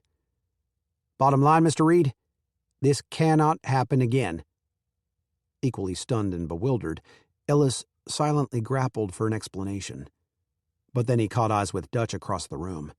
When the guy dropped his gaze, the situation gained clarity. He had pinned the blame on Ellis. In any competitive business, let alone in New York, a man had to look out for himself, especially in times like these. Ellis just never expected this from someone he considered a friend. "I understand," he replied simply, in no position to argue. All things considered, which of them would Mr. Walker have believed? 4 or 5? No, 6. Gently swirling the whiskey in his glass, Ellis tried to recall the number of shots he'd downed since planting himself in a corner booth at Hal's Hideaway. True to its name, the dim bar was nestled deep in an alley with a nondescript door, just blocks from Ellis's flat in Brooklyn. Entry required a special knock, which he gleaned from the janitor of his apartment building. The elderly man claimed to enjoy a nip of rye gag at Hal's on occasion. On the low stage, a trio played the blues to a half-filled room, where a mix of tables and booths afforded decent privacy. But what Ellis favored most was that the place wasn't Bleak's, a joint full of Tribune staffers who surely viewed him as a chump, thanks to that damn backstabbing Dutch. The guy actually had the guts to approach Ellis before day's end. Ellis had walked away, not hearing a word. Folks in Allentown voiced warnings about his kind. the sneaky, greedy, double-crossing types. Ellis hadn't listened. And now here he was, on the brink of hightailing it home, washed up. A bum. Lily was a smart one indeed. Given a choice between him and acing the whole Clayton Brower, she'd pick the winner. Ellis threw back his drink. No longer blazing fire down his throat, it melted away another layer of frustration. He'd need 2 more shots to dull the pangs of betrayal. 4, maybe, to drown out the sense of defeat. Squinting toward a waitress, his vision had transformed her into twins. He waved to signal a refill. She nodded, then attended to other patrons. No rush on her part. Ellis sank into his seat, eyelids growing heavy. He tried to lose himself in the notes of Embraceable You, but voices behind him kept seeping over the high-back booth. The group's volume had been growing with every round of drinks. With the state Ellis was in, he had half a mind to tell them to keep it down. But he was catching enough of their words about a recent warehouse raid and a new member of their outfit to know better. He'd be wise to turn a deaf ear, but the same nosiness that had doomed him to become a newspaper man compelled him to listen closer. "We bloody need to do something," the man spoke with a brogue, implying ties to the Irish mob, a large faction in the borough. "We look like a bunch of dolts and killers, the lot of us. The boss is right. People see us as alley rats, and we'll never get the respect we deserve." "Yeah? So? What do you have in mind?" This one's accent was clearly local. "What? I gotta have all the answers." They were fretting over public perception, Ellis realized. Not an original concept, even in the underworld. Mobsters, at least the savvy ones, were businessmen after all. Ellis recalled an article. After the St. Valentine's Day massacre, when Capone's men gifted the competition with a spray of bullets, the bootlegger's suave image suffered. Soon after, Capone himself began funding soup kitchens, as highlighted in the paper, to regain the public's favor. An idea now formed in Ellis's head, a solution to more than a single dilemma. Sure, it came with a voice of reason, but it was tamped by a desperate desire to reverse his luck. More than that, a primitive urge to battle his way back. He envisioned himself as Jack Dempsey in the 9th round of a title fight, pinned to the ropes, refusing to go down. Before Ellis could weigh the risks, he came to his feet. At the next table, dizzy from standing too fast, he struggled to bring the men into focus. 2 of the figures were seated together, their faces indiscernible. A third, with a scar on his jawline, stared straight at Ellis. "What the bloody hell are you looking at?" "I've got a proposal." Ellis aimed for assertive, trying not to sound shellacked. "A fairly easy way to solve your problem?" The brawnier of the seated pair jumped in. "Our problem, huh? So, you listening in on us? That it?" Despite his mental haze, Ellis knew to skip to the point. "See, I'm a reporter at the Herald Tribune, and if you're looking to better your— Take this idiot outside," the scarred Irishman ordered. The guy who stood up topped Ellis by a good foot, plus a solid 70 pounds. As he gripped Ellis by the arm, tight as a tourniquet, the error in Ellis's judgment became strikingly apparent. But so did his need to blurt out the rest. "I'm offering a trade that your boss is going to love." The hold on Ellis's arm remained, but the men were exchanging looks. He'd at least piqued their interest. But was it enough to save him from a one-way trip to the dump? After a steely pause, a gleam entered the Irishman's eyes. "Take a seat."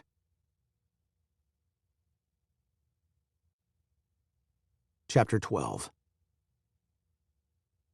The March morning sky filled Lily's window with an ominous gray, fitting for her rising angst. 2 floors sat atop her parents' deli, with living quarters in the middle and both bedrooms on the 3rd. Today, in her childhood room, even the familiar sense of pastrami and bread drifting through the vents brought little comfort. Nor did the sight of Samuel on the floor, drawing pictures of rockets and rabbits and family. If anything, his presence was compounding the issue. Mommy, look it! Lily twisted on her vanity stool, where she sat in her slip and robe, begrudgingly preparing for the day ahead. He was holding up another masterpiece, this one of the deli flanked by trees sprouting spring leaves. Oh, baby, it's marvelous. His toothy grin widened, his pale green eyes and round face aglow. I'm going to show Gamma. He jumped up and rushed out of the room. His footsteps pattered down the hall and faded down the stairs. While not the primary source of Lily's troubles, the fact that tonight would mark her first Saturday spent away from her son was hardly trivial. Already she spent so much time without him, mulling over what-ifs. That wasn't to say she was immune to feeling silly over her worrying. Like back in October, when she and Clayton arrived to find Samuel's fever subsided. To his credit, Clayton had expressed only delight, unfazed even by her son's refusal to engage with a stranger. Then again, her mother had dominated all, including her father's skeptical looks, while ushering Clayton inside for supper, her enthusiasm as clear as her will. Hailing from a long line of bakers, Harriet Palmer was deceptively strong for her short form, topped by reddish-brown locks styled with nightly curlers. Together with her husband, the couple resembled the light and doughy rolls she baked every dawn, with the sweet demeanors to match.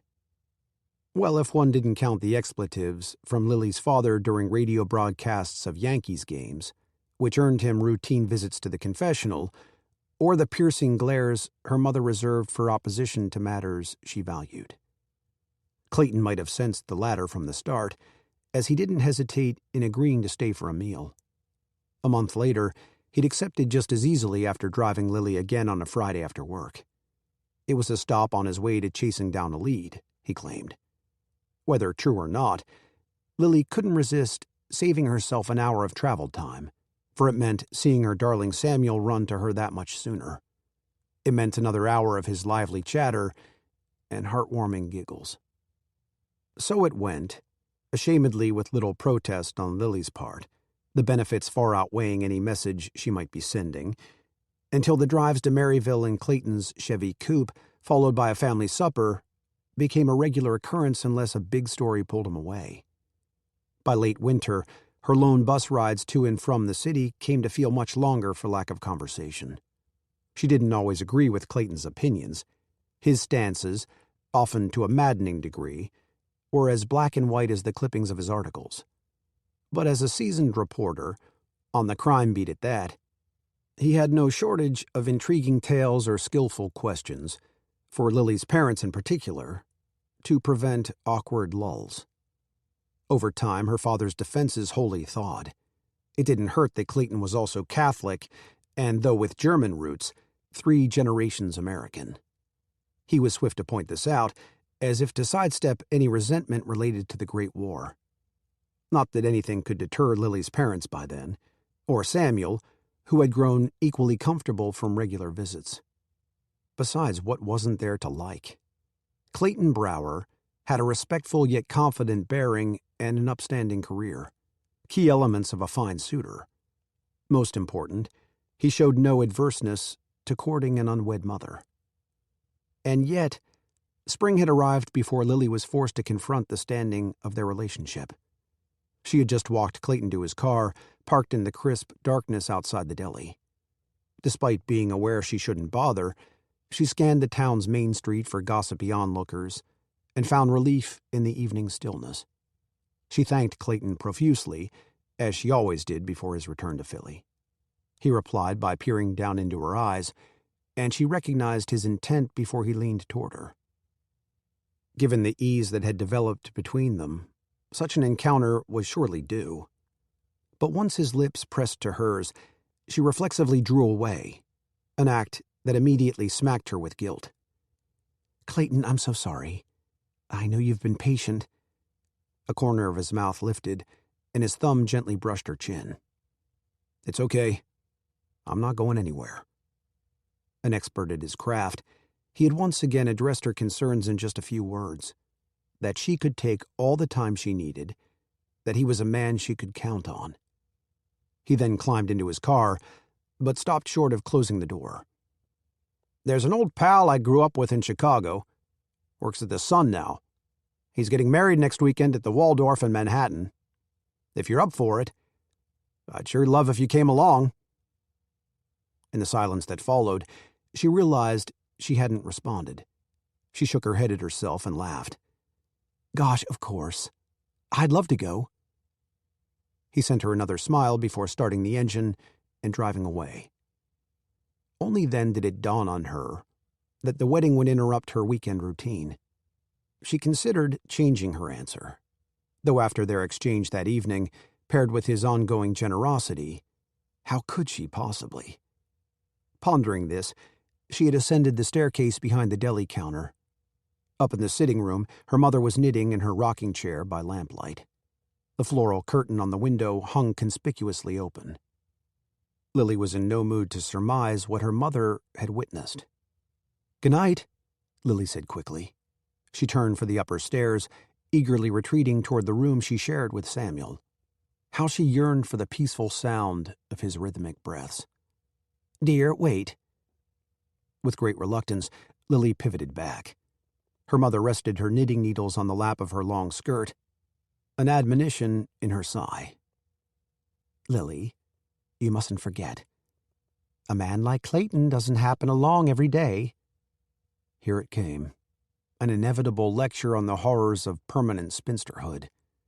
Lily was suppressing a groan when her mother added, "You need to think of Samuel." Lily just stared. How many times had she been told that she fussed too much over her son? True, in the beginning she had feared he would suffer from the void of an absent father. But no longer. He had a family who adored him.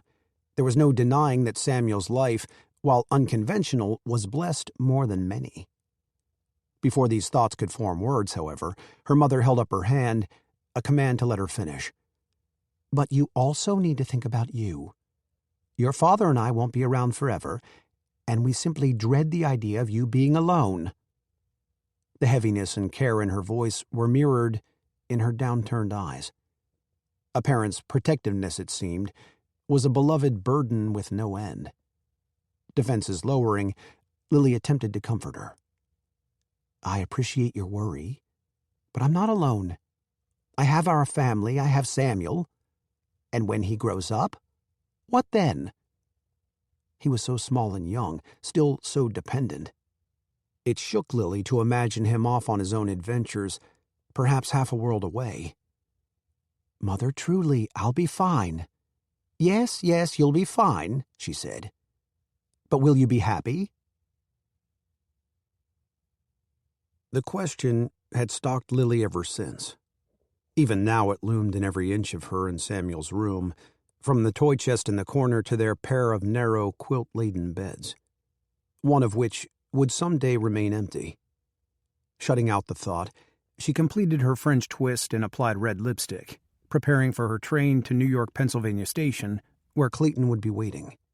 So as not to encroach on her savings, he had arranged for her ticket and overnight stay at a place suitable for a lone female traveler. When Clayton made plans, he left little to chance.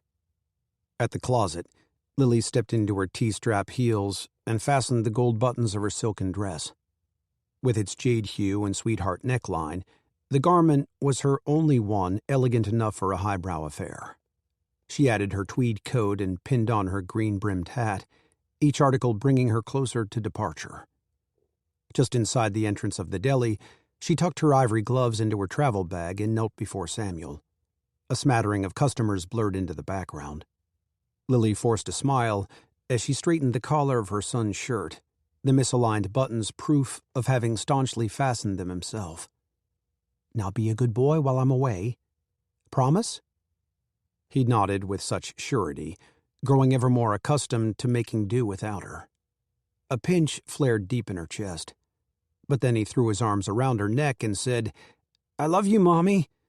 "Oh, Samuel, I love you more." She savored the feel of his fine hair, auburn like hers, brushing against her cheek. He smelled of lavender soap and boyish sweat, and bananas from his oatmeal. Tears pricking her eyes, she reminded herself that she would be gone for just a night. Tomorrow an early train would loop her back to Maryville, where she would spend the afternoon with her son before catching the bus to Philly. Her mother thought it foolish not to travel directly back with Clayton, but Lily disagreed. "Well then, I'd best be off." She kissed Samuel's sticky, dimpled cheek and broke out of his hug before she could reassess her plans. On cue, Lily's father hollered from behind the counter, "Hey, Sammy, how about a ginger snap?" Samuel scurried toward the cookie, a reliable distraction. "Goodbye, sugar bug," Lily whispered. Travel bag in hand, she sent her father a grateful smile and slipped out the door. Sugar bug. The origin of the nickname passed through her mind as she bussed to the train depot. Years ago, on endless nights of colicky wailing, a dab of sugar on Samuel's tongue had delivered moments of reprieve until he wore himself out, along with Lily. And now part of her yearned for those bittersweet days. He'd be turning 5 in June. It was all going too fast. "You need to think of Samuel," her mother had said. Once Lily was settled into her train car, she reevaluated the words. History had taught her to be wary when it came to men, including her own judgment in their regard. With Samuel to think of now, the stakes had never been higher. The more she deliberated, weighing the idea of a future with Clayton, the clearer her path became. She rubbed her locket like a worrystone, a cherished picture of her son inside. By the time the train passed Trenton, her decision was made. Still, to prevent wavering, she focused on the book she'd packed. 10 Days in a Madhouse. It was Nellie Bly's first-hand report of committing herself to an asylum for a shocking exposé. Lily had read the account so many times, one could easily question her own sanity. Rationale, perhaps, for what she was about to do. After the reception, Clayton would escort her back to her hotel, and before parting ways, she would bring to an end what she never should have started. The ceremony, aside from the stained glass, marble columns, and vaulted ceilings at St. Patrick's Cathedral, was fairly standard as marital masses went. It was the reception that boasted all the extravagance of New York high society. In the Waldorf Astoria, the grand ballroom swirled with a sea of tuxedos and formal gowns, of colognes and perfumes and haze from expensive tobacco. Conversations and laughter competed with the strings of an unseen quartet. Save for the pretension, Lily couldn't refute it was an impressive affair. 6-armed candelabras flickered at the center of each round table. Spread over pressed white linens were identical displays of gold servingware, crimson petals, and perfectly folded napkins. Gloved waiters served crystal flutes of champagne. The presence of 2 congressmen, as Clayton pointed out, apparently precluded the event from any legal hassles. "May I?" Clayton slid Lily's chair out for her. By candlelight, in his white jacket and black bow tie, his hair slicked with pomade, he looked undeniably dashing. She smiled politely and took her seat, joining the table of his New York press friends and their wives. With Clayton at her side, it occurred to her just how much like a couple they appeared, putting her ill at ease. She welcomed the diversion of the bride's father giving a formal toast with a dose of wit, apt for an oiled tycoon. He made only one playful jab about his son-in-law marrying up. Then the men at Lily's table plunged into their journalistic gabbing. Between drags on their cigarettes, they lobbed tales of wrathful editors, newsroom politics, and off-the-record scandals. They described run-ins with the infamous William Hearst and ribbed one another about which of their papers deserved the top spot. Their wives also shared a common history, made clear by their gossip and updates on mutual friends.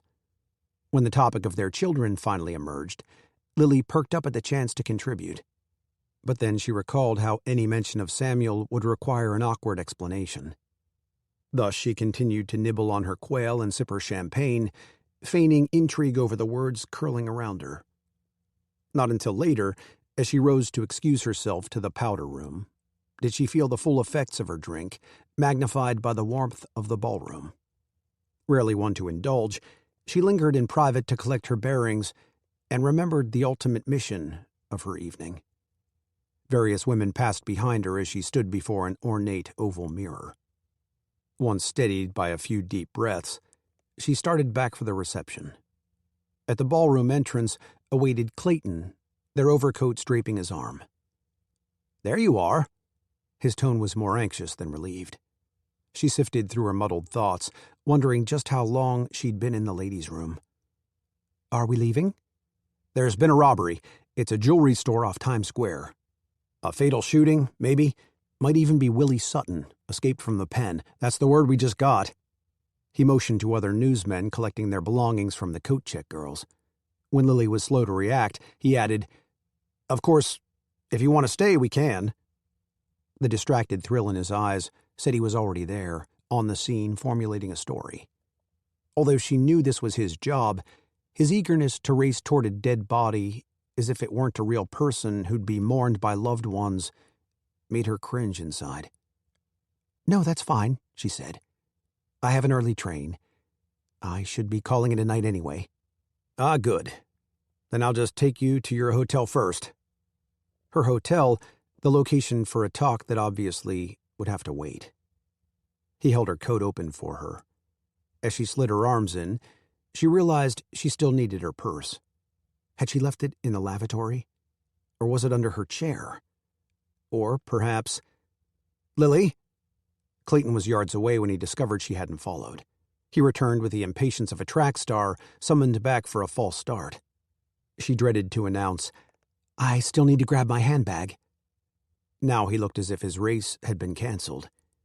"You should go on. I can walk myself back." He scanned her face. "Are you sure? Because I can wait."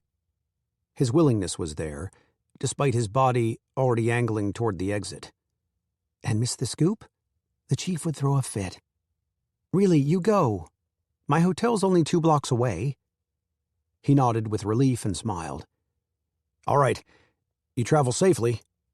He gave her a kiss on the cheek before hustling toward his friends already on their way out. Suddenly it came to her.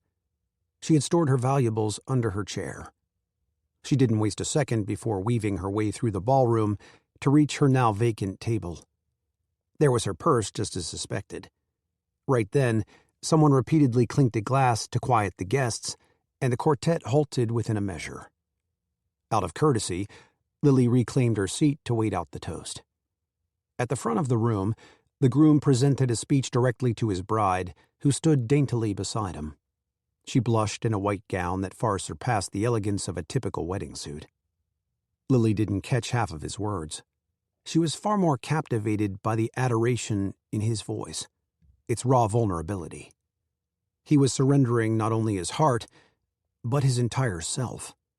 And his bride was no less willing, based on the connection of their gaze, so intimate that at one point Lily felt intrusive for watching. Then the couple engaged in a kiss, publicly appropriate yet wholly tender, triggering an unexpected feeling in Lily.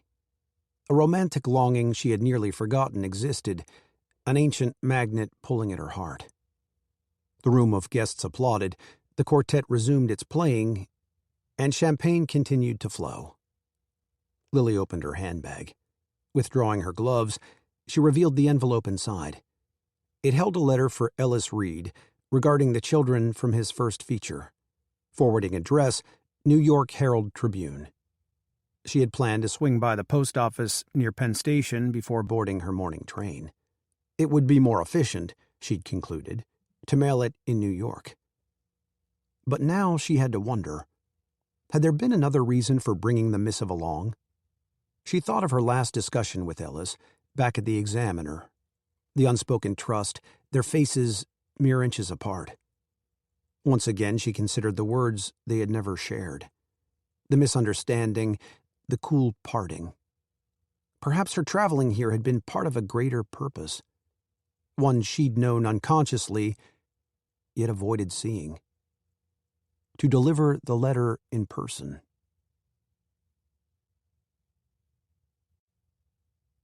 Chapter 13. "If you want to follow me, Mr. Reed." The platinum blonde sounded all Bronx, but looked pure Hollywood. She smiled coyly before swiveling in her red gown, a glittery number designed to accentuate the curves. The same applied to the brazen uniforms of the cigarette girls circling the room with their trays of goods.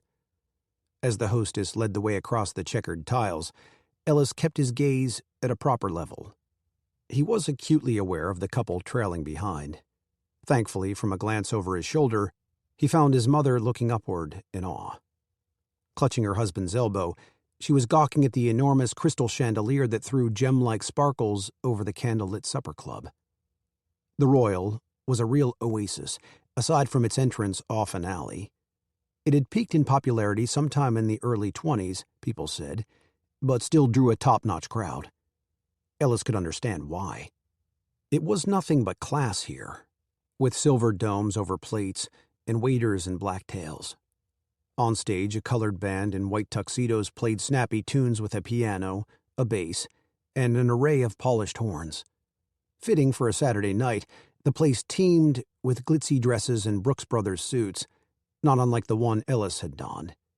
A navy gabardine three-piece with a silk tie and kerchief. He'd bought the spats just for tonight, aiming to look his best. "Would this be to your liking, sir?" The blonde gestured to one of the half-moon booths that ran the length of the wall, just as Ellis had requested. The majority of the regular tables and chairs were set in a U formation, cordoning an area for couples now dancing the Lindy Hop. A booth, thanks to partial dividers of long white curtains, lent more privacy, and, Ellis hoped, a special touch for the occasion. "This is great." He smiled and slid the gal a whole $1 tip before inviting his parents to sit first. "Enjoy your evening," the hostess said before sauntering away. Once settled in, Ellis removed his fedora, cream with a silk band, and rested it at his side. His father had done the same with his old brimmed hat. "Like I was saying," Ellis told his parents, "I hear nothing but raves about the place. Fellas at the paper say it's got the best prime rib in town." As his father's favorite dish, the steak had been a key factor when Ellis made the reservation. "So what do you think, Pop?" The music melded with his father's mumbled reply.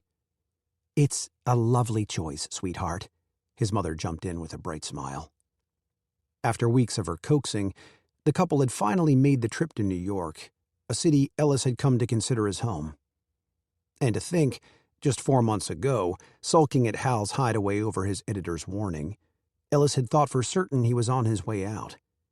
But with the help of far too much whiskey, he'd managed to make a deal with members of the Irish mob. On the legitimate side, their boss owned a fur shop in Midtown.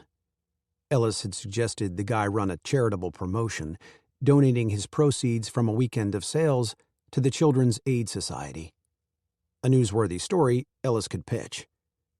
Just like that, a batch of furs fell off a truck and floated down a river, according to the insurance filing anyhow, and boom, money was raised for the kiddies. In exchange, Ellis received a solid tip about a congressman who had the gall to skim off veterans' benefits.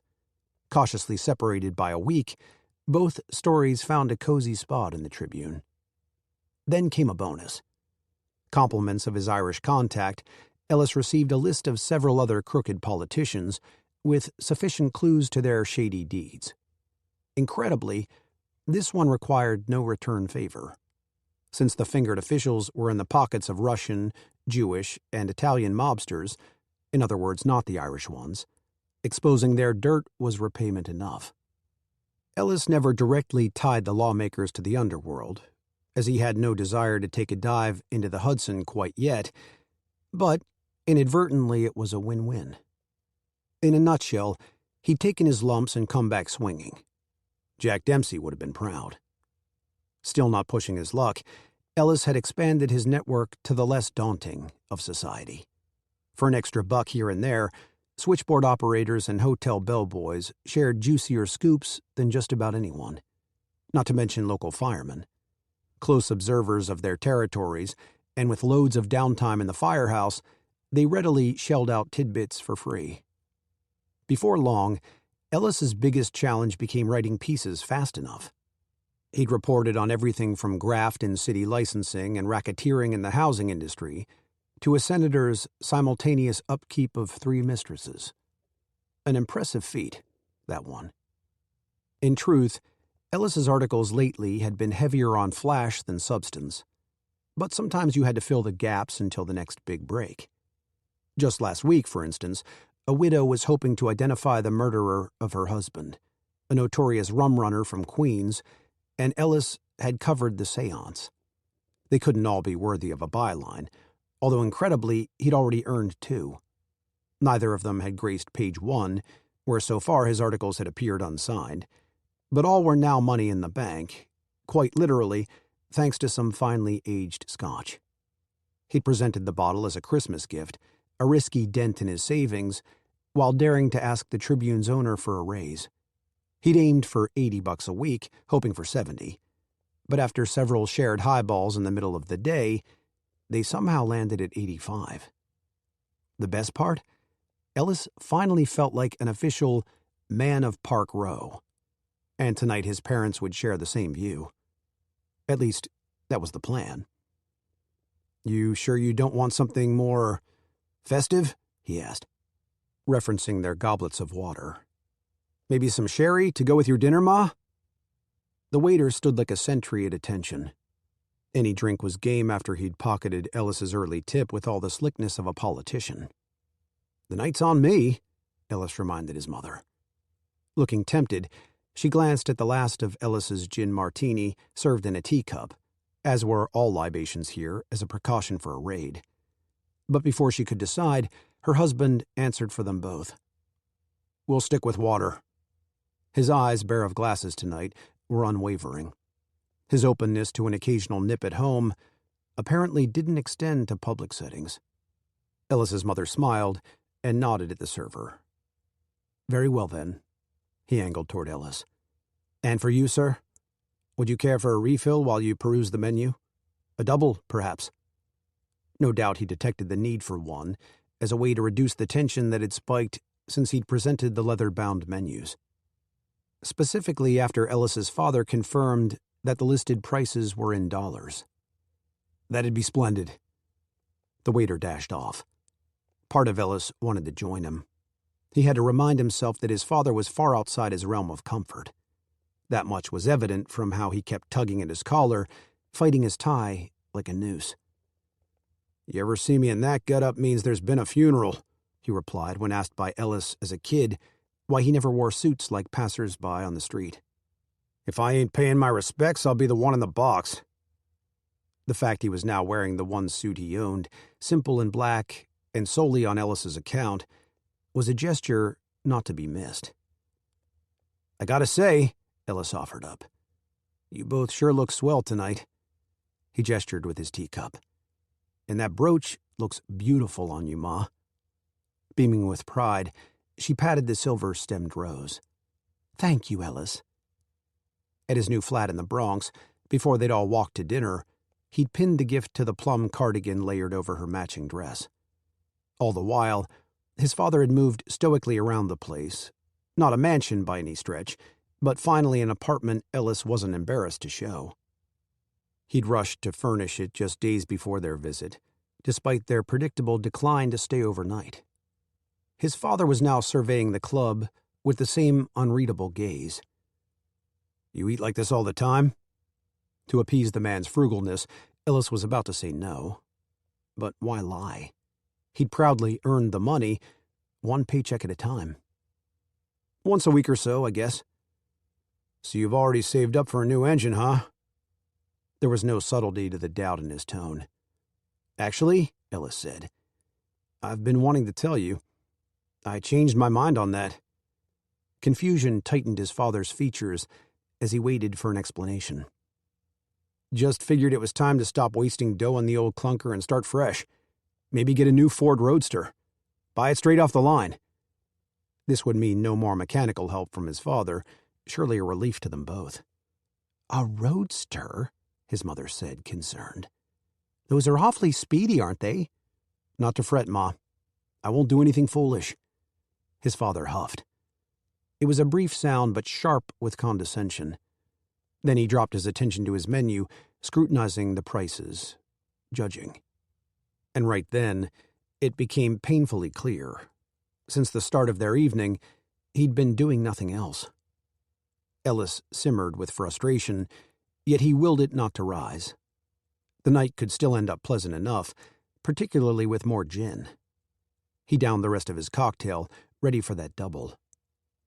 "So," he said, picking up his menu, "what have we got here?"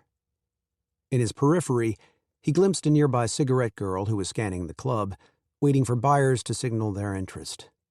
Although neither parent was a smoker, Ellis had known his father to enjoy a rare cigar with pals from the plant. Perhaps some puffs could mellow his mood. They certainly couldn't hurt. "Hey, miss!" Ellis raised his hand, his voice lost to the tide of conversations and notes of a sax. He was about to try again when his father muttered something indiscernible but loud enough to convey derision. Ellis turned to face him, just as his mother spoke in a firm hush. "Jim, please."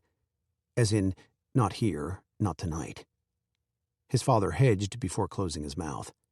He returned to the menu, his solid jaw twitching as if struggling to contain his words. None of them good. Undoubtedly all for Ellis. "You got something to say, Pop?" His father's eyes snapped up, then quickly narrowed. He'd plainly caught the challenge in Ellis's question. His mother broke in lightly. "Let's just decide on our meals, shall we?" Ellis didn't stray from his father's hardening gaze.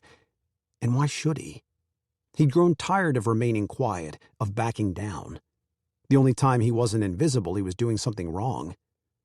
"Well, go on. I'm a man now, I can take it."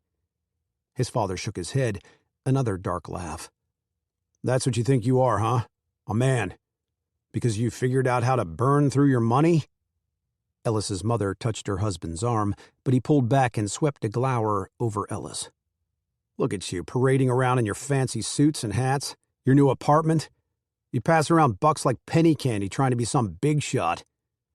Ellis's simmer was turning to a boil. He didn't deserve any of this, particularly from a guy who barely knew Ellis at all, had hardly ever bothered. Back in Philly, he used to worry that his initial success from the picture of the Dillards had flagged his father's suspicions. Now a revelation dawned. Fists on his knees, Ellis leaned forward. "You know what?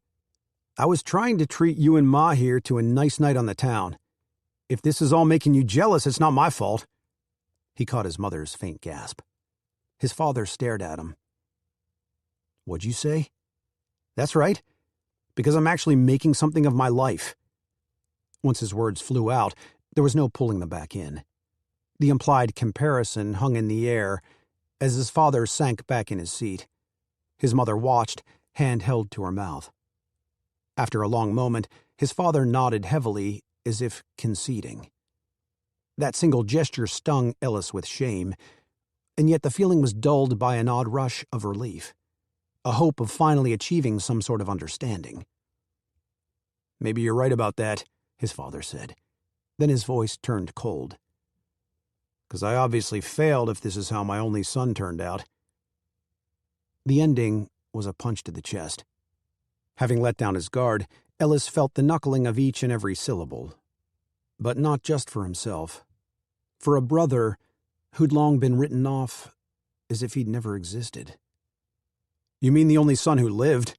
"That's enough," his mother cut in. In that instant, the world ceased beyond their booth. They had become a trio of statues, limbs unmoving, barely breathing. All Ellis could hear was the thundering of his own pulse. Slowly, as if coming to, his father picked up his hat. He stood from the table, eyes distant, almost foggy. With an expression still carved from stone, he started toward the exit. Ellis's mother came to her feet, preparing to follow. "Ma?" Ellis didn't know what to say. Regardless of who was right or wrong, better or worse, he despised the idea of hurting her. "I'm sorry." She turned to him, her face sullen, and patted his shoulder. "I know, sweetheart. I know," she said, and kissed him on the cheek. As Ellis watched her trail after his father, the waiter swooped in with a full teacup. A tad too late. Maybe right on time. "Will it be a table for one, sir?" The look on his face indicated he'd witnessed the couple's hasty departure. "I suppose..." Ellis was still trying to absorb all that had happened. "I'd be happy to take your entree order if you're ready. or I could give you more time to decide." When Ellis didn't respond, the waiter took the ladder for an answer. But in the midst of stepping away, he paused. "Of course, sir. If you're open to a change of plans, I do have a suggestion that might be of interest. Something to end the evening on, perhaps a higher note." Ellis couldn't imagine anything improving this cruddy night of his. But then, he was in no rush to head home, where the quiet would inevitably force him to dwell on his family and his father and their ugly sparring of words. "Such as?" Rather than elaborate, the waiter signaled to the blonde hostess, who smiled knowingly before coming his way.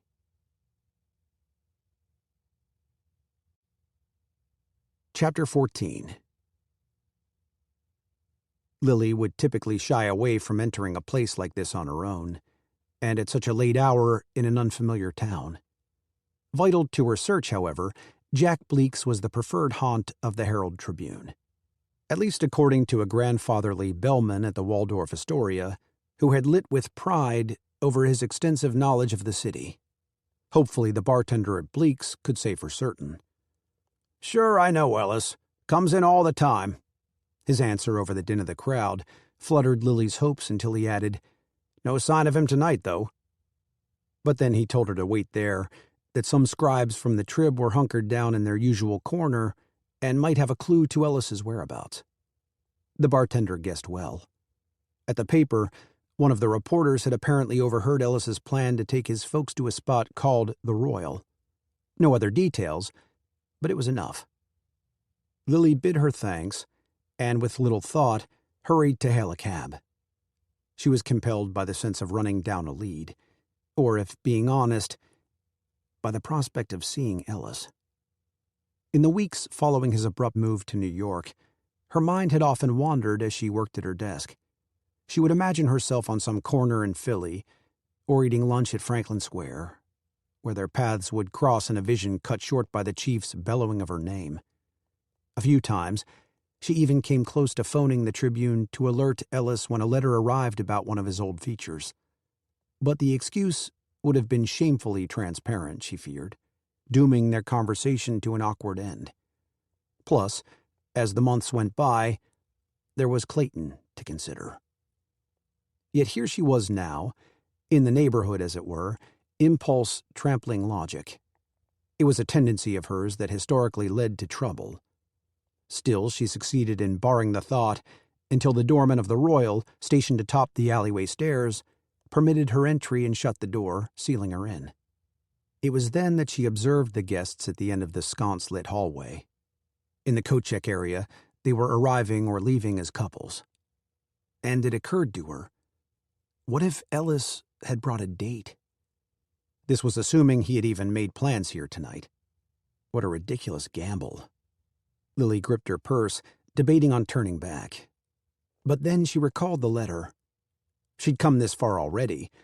What could a glimpse possibly hurt? Retaining her coat, she proceeded through the entrance framed in burgundy velvet drapes. The main hall held an elegant world of diners, waiters, and candlelight. It resembled the wedding reception in that way, but with less stuffiness and livelier music. "Good evening, miss." A shapely blonde woman in a glittery dress stepped out from behind her black podium. "You meeting someone?" "Yes. Well, possibly. I'm looking for an old friend. I've been told he was here, or might be, rather." The woman appeared dubious. In a place like this, celebrity patrons surely drew nosy fans. "I'd have to check with the table first. Make sure it's not a problem." "Of course." Lily should have been more specific. "I normally wouldn't intrude, but I'm only in town for the night, and I was really hoping to at least—" "What's the name?"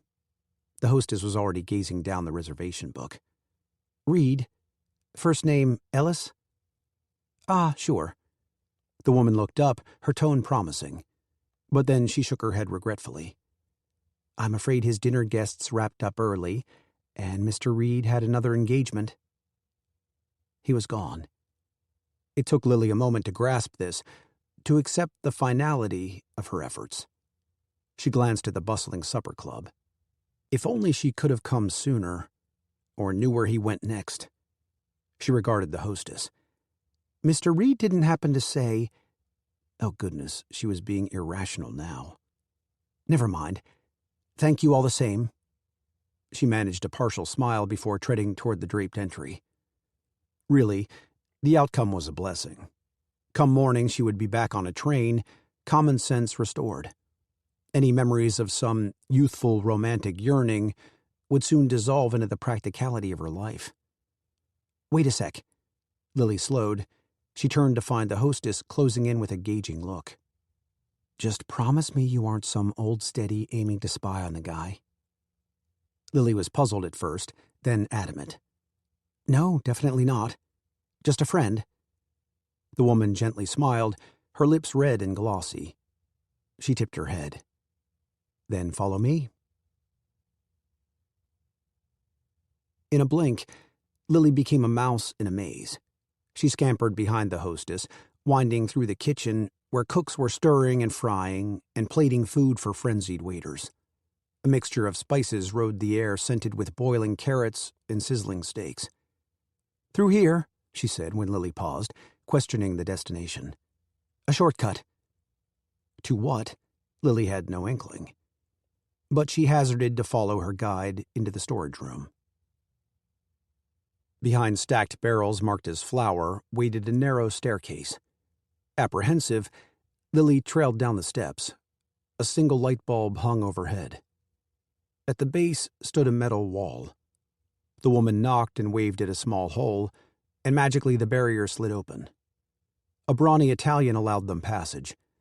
Lily had just edged past him when a swirl of voices caught her ear. The hostess held open a black curtain split down the middle. Welcome to Oz. Lily crept onto the astounding scene. Suited men and dolled-up women were sidled up to tables of cards, craps, and roulette. They held cocktail glasses and cigarettes on long black filters. Smoke rose from the corners of their mouths. From reports of raids in the paper, Lily had learned a great deal about backroom gaming halls. She had just never envisioned stepping into one herself. You all right from here? The hostess asked. Lily intended to voice her thanks, but might have only nodded before the curtain dropped, leaving her on her own. She had to remind herself why she'd come. As she ventured through the room, dealers in bow ties and vests conducted the festivities. Cheers and laughter flowed in waves. Phones sat on a table near a wall chalked with betting odds. To the side, a bartender prepared drinks at his post. While flapper fashions had largely disappeared from the street, viewed as too garish since the market crashed, rolled stockings and fringed dresses cut above the knee still flourished in this underground haven. Lily could have passed as a schoolmarm in comparison, yet that didn't stop several men from leering. It was difficult to imagine the Ellis she knew attracted to such a place. Ironically, this was her last thought before she registered his familiar features. His hat at a jaunty angle, he stood at the head of a craps table where he downed a swig of liquor. A waitress swooped in to relieve him of his glass as the surrounding players submitted their bets. Ellis tucked a cigar stub in his mouth and scooped up the dice. From the corner of the table, a stylish woman called something to Ellis, prompting him to hold the dice out for her. She blew on his hand for luck, seductively enough to make Lily blush. At last he rolled. "Snake eyes," declared the dealer. The crowd collectively groaned, and a cane-like stick was used to rake all the cash into a mound. Lily had sacrificed so much, devoted such effort to save every penny she earned. Her teeth clenched at the display of sheer flagrancy and waste. Ellis lifted his gaze, passing right over her before cutting it back. He removed his cigar and stared as if doubting his own vision. Who knew how many drinks he'd consumed? Then a smile crossed his face, his delight undeniable. She'd clearly become the only other person in the room. And yet this moment bore no resemblance to the reunions she had pictured. He strode the full distance to where she stood, as she made no effort to meet him. "Lily? What are you doing here?" His blue eyes brightened, emanating with shades of the sincerity and warmth she actually remembered. She worked to align her thoughts. I was in town and heard you were here." She was on the verge of opening her purse. She could simply hand over the letter. It was her primary reason for finding him, after all. But now there was more she wished to know. "Is there a quieter place we could talk?" He smiled wider, not catching the clip of her tone. "I'll get my coat." The apartment building sat only 3 blocks away. On another day with any other fellow, Lily would have never agreed to such an intimate setting. But Ellis was as eager to show her his new home as she was to gauge him further. She wanted to know just how far he had strayed from the man she knew, or suspected she'd known. On account of the sprinkling rain, they'd walked briskly from the Royal, providing little chance to speak until they'd arrived. "I haven't done much to the place yet," he warned her, opening the door of his flat on the 3rd floor.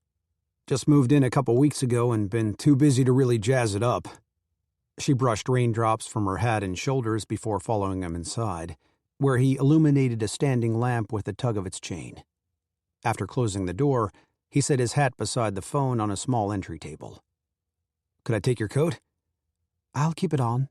Thank you." She had no sense yet of how long she'd stay. He removed his own overcoat, doffing his suit jacket at the same time, a struggle due to the liquor, she guessed. "I know it's not the best of neighborhoods," he went on, "but it's got a real kitchen and bedroom, even its own bathroom and toilet and—" His sentence broke off. "Too many details," he muttered. While he stored the garments on a coat tree, Lily stepped toward the sitting room. The beige walls smelled faintly of new paint. An oriental rug lay below a sizable brown davenport and maple wood coffee table. On a square stand in the corner was an RCA radio, sleek with its arched body of polished wood. Although no single item blared with extravagance, the residence as a whole seemed somewhat lavish for a relatively new reporter, considering the steep prices of the city. Ellis came closer. His necktie was loose and casual. She pinned on a smile. "You've done awfully well for yourself." He smiled back, tinged with uncertainty. After a brief lull, he asked, "How about a drink?" She nodded. "Water, please." "Drink of the night," he said under his breath. She tilted her head, not understanding. "Water it is," he confirmed lightly, and retreated into the kitchen. Lily patted across the rug and set her gloves and handbag on the coffee table. On the wall to her right, picture frames of various sizes created a collage of sorts. No, more of a shrine, it seemed upon closer inspection. For highlighted at the top, hung at eye level, were 2 articles featuring Ellis's byline. A slew of unsigned but sizable clippings, presumably also by him, took up the 2nd and 3rd tiers. She skimmed the topics: salacious affairs, a scandalous divorce, a séance for a mobster's widow. The others, mostly of political corruption, at least possessed more merit than sensationalism. But of them all, not a single piece resembled the deeper human stories he had once prided himself on writing, the stories that had made Ellis different. "You didn't tell me," he said, arriving with 2 glasses. "What brought you to New York?" She accepted the water, turning away from the wall. "A wedding." He went still. "You got married?" She realized how it could have sounded. "No, not me. A friend of Clayton's." Ellis's shoulders relaxed, but just as swiftly an air of tension returned. He clinked his glass on hers. "Cheers," he said, which Lily echoed. As she drank her water, Ellis swallowed a gulp of amber liquid, its potency obvious from its scent. Evidently, he hadn't had his fill. Unlike her sips of champagne earlier, nothing about his behavior tonight indicated a rare occurrence. He gestured toward the davenport. "Want to sit?" She politely agreed, but assumed the far end. He followed suit by taking the opposite side and set his glass atop his knee. Street lamps threw slices of light through the partially open blinds of the room's lone window. Down below, motor cars rumbled in passing. Lily thought to bring up the letter then, her excuse for seeking him out. "So," he said, Where is that beau of yours? She had to reconcile the reference. Her instinct then was to correct his assumption, but for now she had no idea where she and Clayton stood. And honestly, after observing Ellis at the Royal, she felt no obligation to explain. There was a robbery during the reception, near Times Square. He rushed off to cover it. Ellis looked incredulous despite his heavy-lidded eyes. And he left you there? The question took her aback. Well, yes, but I told him he should. After a moment, Ellis nodded. Okay. The single word, in and of itself, was just fine. His tone, however, rang of disapproval. It was a big story, she contended. Some were saying it might have been Willie Sutton. Maybe a fatal shooting, too. She expected a glint in Ellis's eyes, maybe envy from missing out. What journalist wouldn't be interested? But he just raised his glass for another swig, his mouth hinting at a smirk. Suppose it makes sense. After all, that's typical Clayton Brower, right? She suddenly felt defensive on Clayton's behalf, and for herself.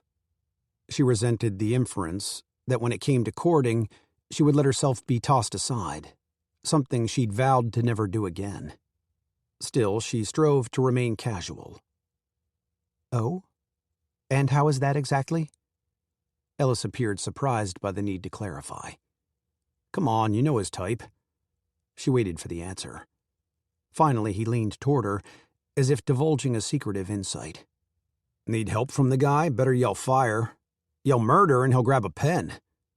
Ellis chuckled while reclining into the cushions and swirled his drink.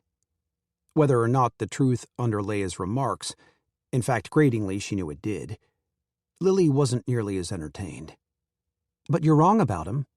I go to Maryville every weekend to help with my parents' deli. She barely caught herself. And he's repeatedly gone out of his way to drive me there, wanting nothing in return. Wow. Nothing, huh? That's impressive. It might have been just another wisecrack, an attempt to be clever, but there was an edge in his humor tonight that didn't sit well. Then she considered the source, the hypocrisy on full display. I'd be careful if I were you, Mr. Reed, she said with a thin smile. Judging other reporters for what they'll do to get ahead? At her less than playful jab, Ellis's humor receded. He turned tentative, deciphering. Meaning? She shrugged. Meaning no topic appears out of bounds for your shot at a byline these days, unless I'm missing something on this self-congratulatory wall of yours? He threw a glance toward the frames and straightened a little. His drink was no longer moving. Nothing wrong with being proud. I worked hard for those. And by those, I presume you're referring to all the meaningful stories with heart you were hired to cover? What I'm writing, he told her, is important. Oh, I can see that. With such titillating pieces on mistresses and mobsters. Although, after tonight I can safely surmise how and where you're getting your biggest scoops. That one touched a nerve.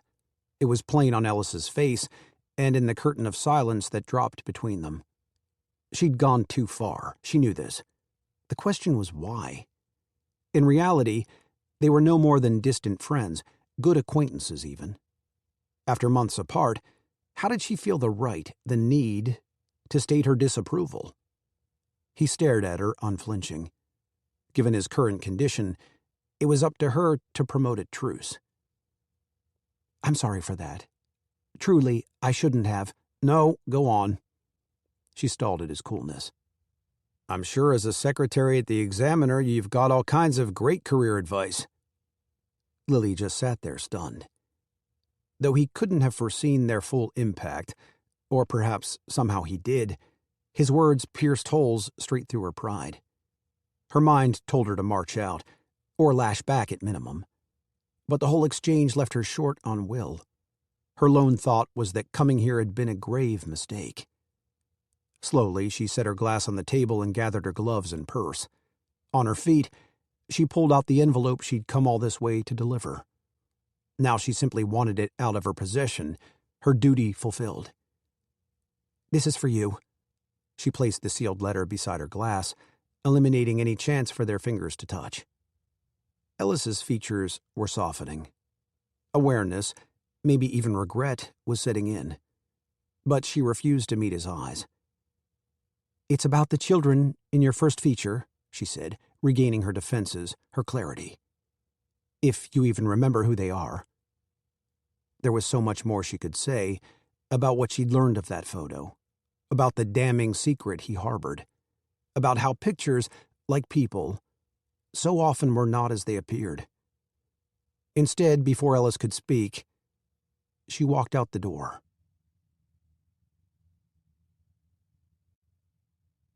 Chapter 15. Replay the conversation a dozen different ways, and the conclusion was the same. He'd been a righteous jackass.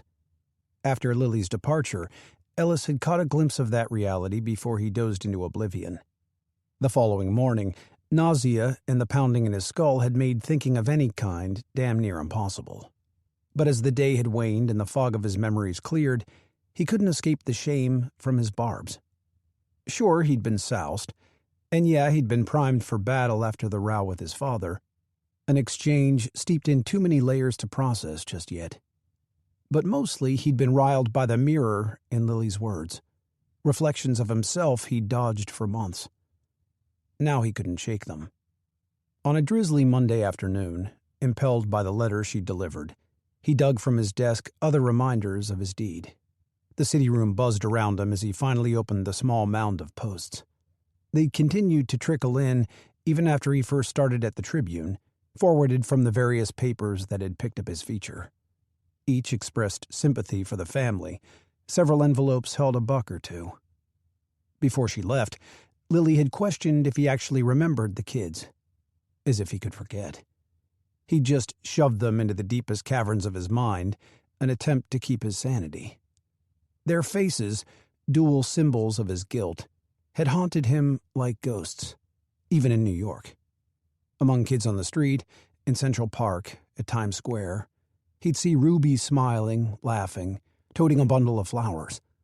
He'd see Calvin climbing a tree or hiding in the folds of a mother's skirt. And the truth behind the photo wasn't the only cause. What needled him more, as Lily noted long ago, was how the family's hardships had boosted his career. The higher he rose, the uglier that fact became. By busying himself with reports of corruption and scandals, he'd done his best to forget. "Did your friend find you?" Ellis was so immersed in his thoughts, it took him a moment to realize the question was for him, and even longer to trace it to the man standing at his desk. "Your lady friend," Dutch clarified. "She was asking around at Bleak's. I'd heard you talking about hitting the Royal with your folks. Figured you'd want me to pass it along?" Ellis narrowed his eyes, the series of events clicking together. At the same time, he was grasping the idea of speaking with Dutch at all. "Yeah, she did." "Oh, good." In the background, someone launched a paper plane and a phone rang. A reporter yelled for a copy boy.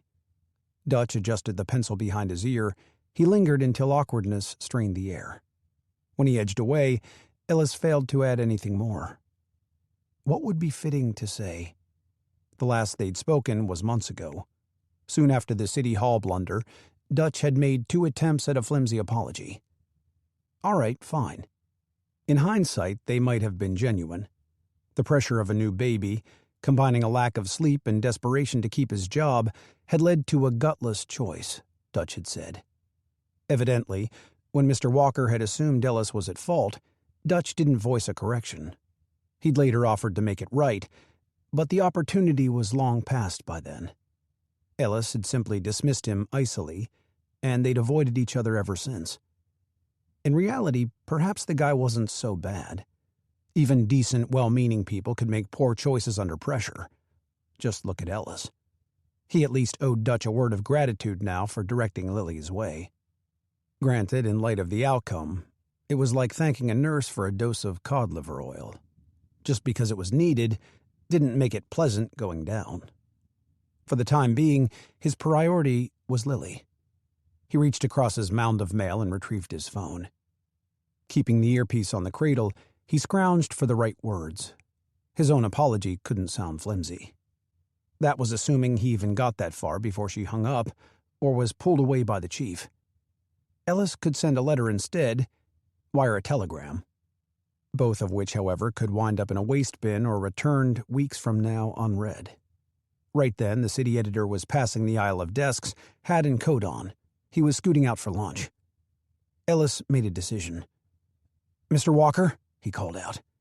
The man turned with reluctance, looking impatient for his afternoon refreshment.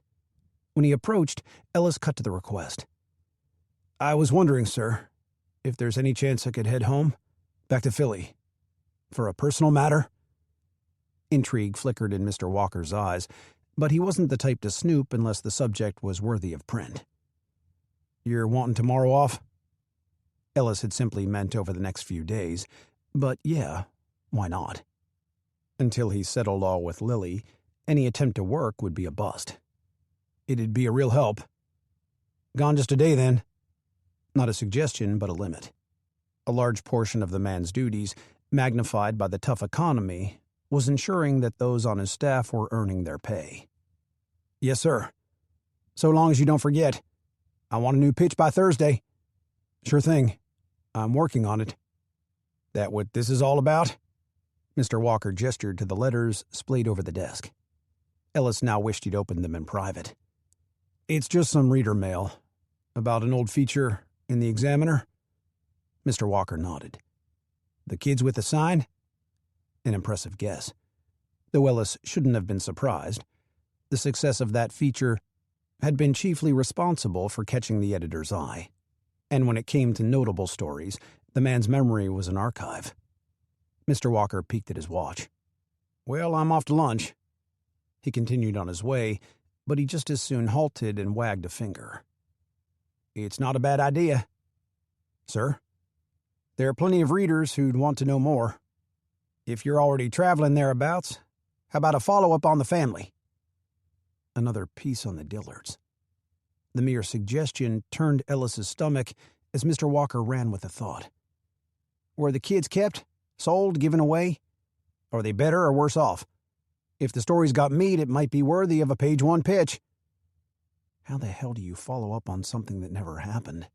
Ellis yearned to say, but replied evenly, "I'll look into it." A quick nod and Mr. Walker strode onward, leaving Ellis to subdue a rising sense of dread. In more than one way, his past was muscling back to the surface. The plan changed en route. On the drive from New York, having pulled out at first light, Ellis was over halfway to Philly when he chose to reverse stops. If he waited until Lily's lunch break to arrive at the Examiner, she'd likely have a moment to spare, ideally in private. And that meant Laurel Township would come first. The decision about a sequel piece was even easier to make. Despite the instinct to cover his tracks, one article based on a falsehood was more than enough. He wouldn't be writing a second. The point of this trip, on the contrary, was to bring closure to the issue.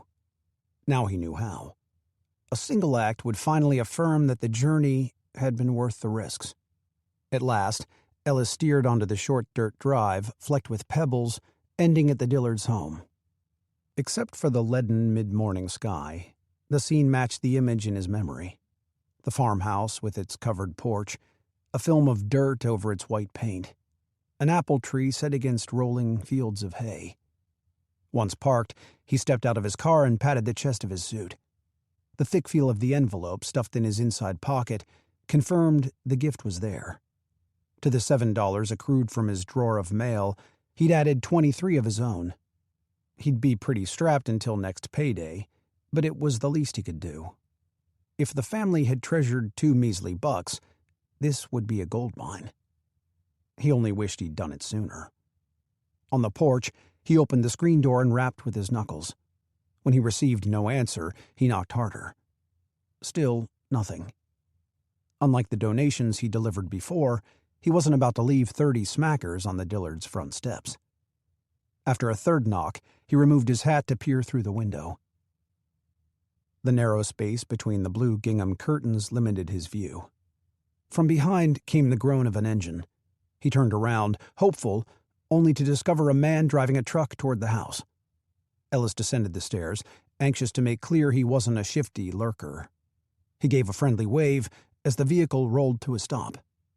"Can I help you, neighbor?" the grizzled man called from his open window, the motor running. The side of his black truck featured stenciled white lettering. U.S. Mail. "I'm looking for Geraldine Dillard. Any idea where I might find her?" Wish I could tell you." The man scratched his beard. "But Mrs. Dillard never registered a forwarding address." "You're saying she moved?" Ellis gazed back at the house, stunned by the news. "When?" "Tough to say exactly. Once the kids were gone, she scarcely came out. Alls I know is a few months back, landlord told me to send the bills his way till there's another renter." Ellis struggled with the explanation that implied a mother's grief, punctuated by a single phrase. The kids were gone. His thoughts flashed back to his brother. A swaddled bundle hurried out of the house and swept away, buried in a small plot at a cemetery surrounded by trees and flowers. Ellis met the man's eyes. "What happened to them? The kids?" "Well, now, I didn't see nothing firsthand." "But you know something." The postman tossed a glance over his shoulder, as if assessing the area before disclosing town gossip. "Only thing I heard is from Walter Gale. Old Walt works down at the train depot, handyman and such. Even helps out as a cabbie when the need calls. Walt says some fancy banker took the train in, brought along a picture in the paper, one of this here house, and paid for a ride straight over. Left with the little ones the very same day." Relief swept through Ellis, having initially assumed the worst, but the feeling promptly vanished. "So, they've both been adopted?" "Adopted? No, not from what I gather," the postman said. And right then, the notion of what was coming, the twisted reality of what Ellis had caused, struck with the force of a barreling train even before the man finished. "Them kids were outright sold."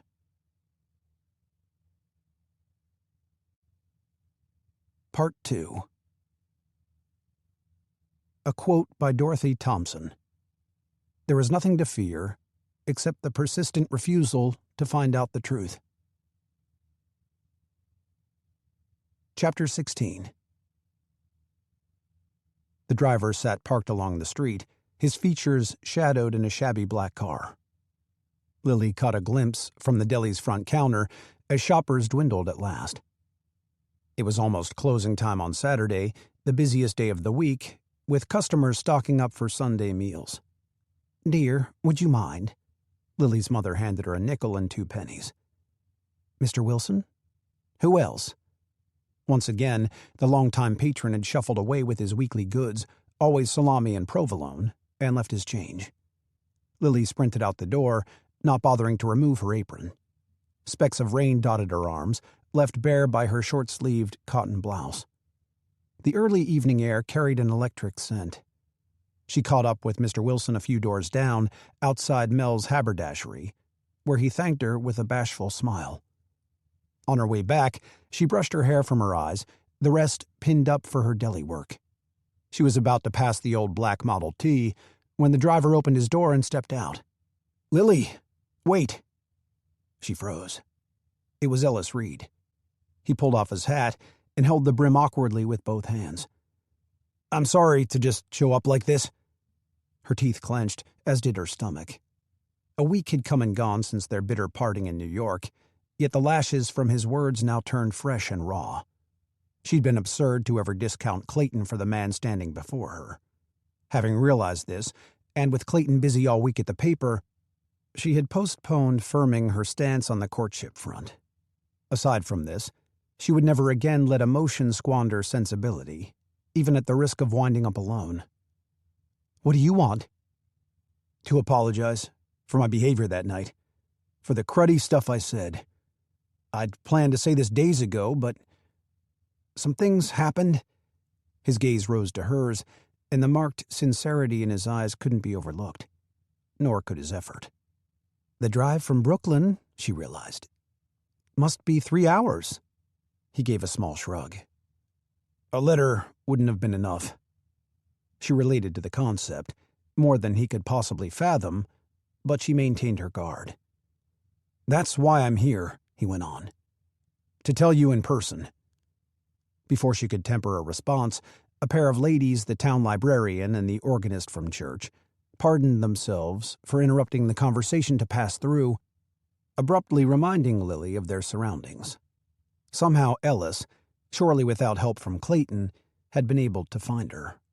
Here in Maryville. How much else did he or others know?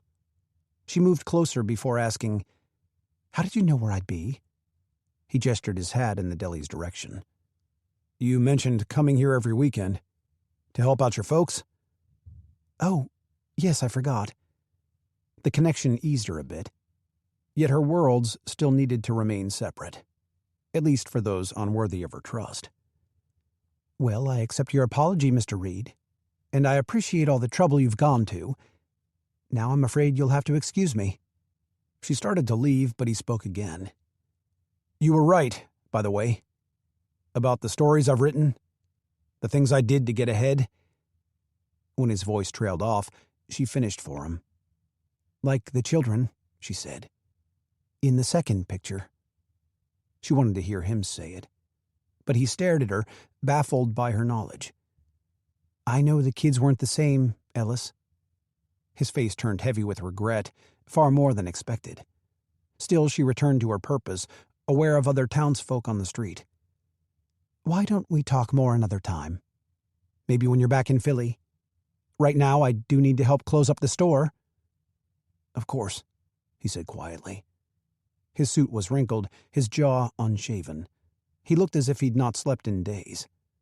Their last encounter, while ill-fated, couldn't alone have been the cause. "Mommy?" a small voice called.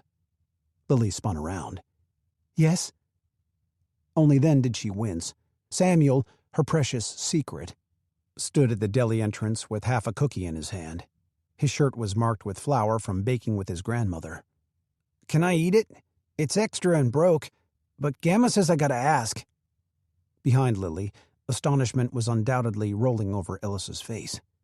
"Mommy, please?" She nodded with little thought.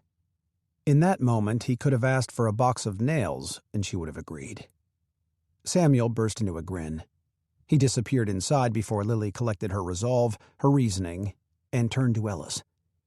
"You have to understand," she insisted.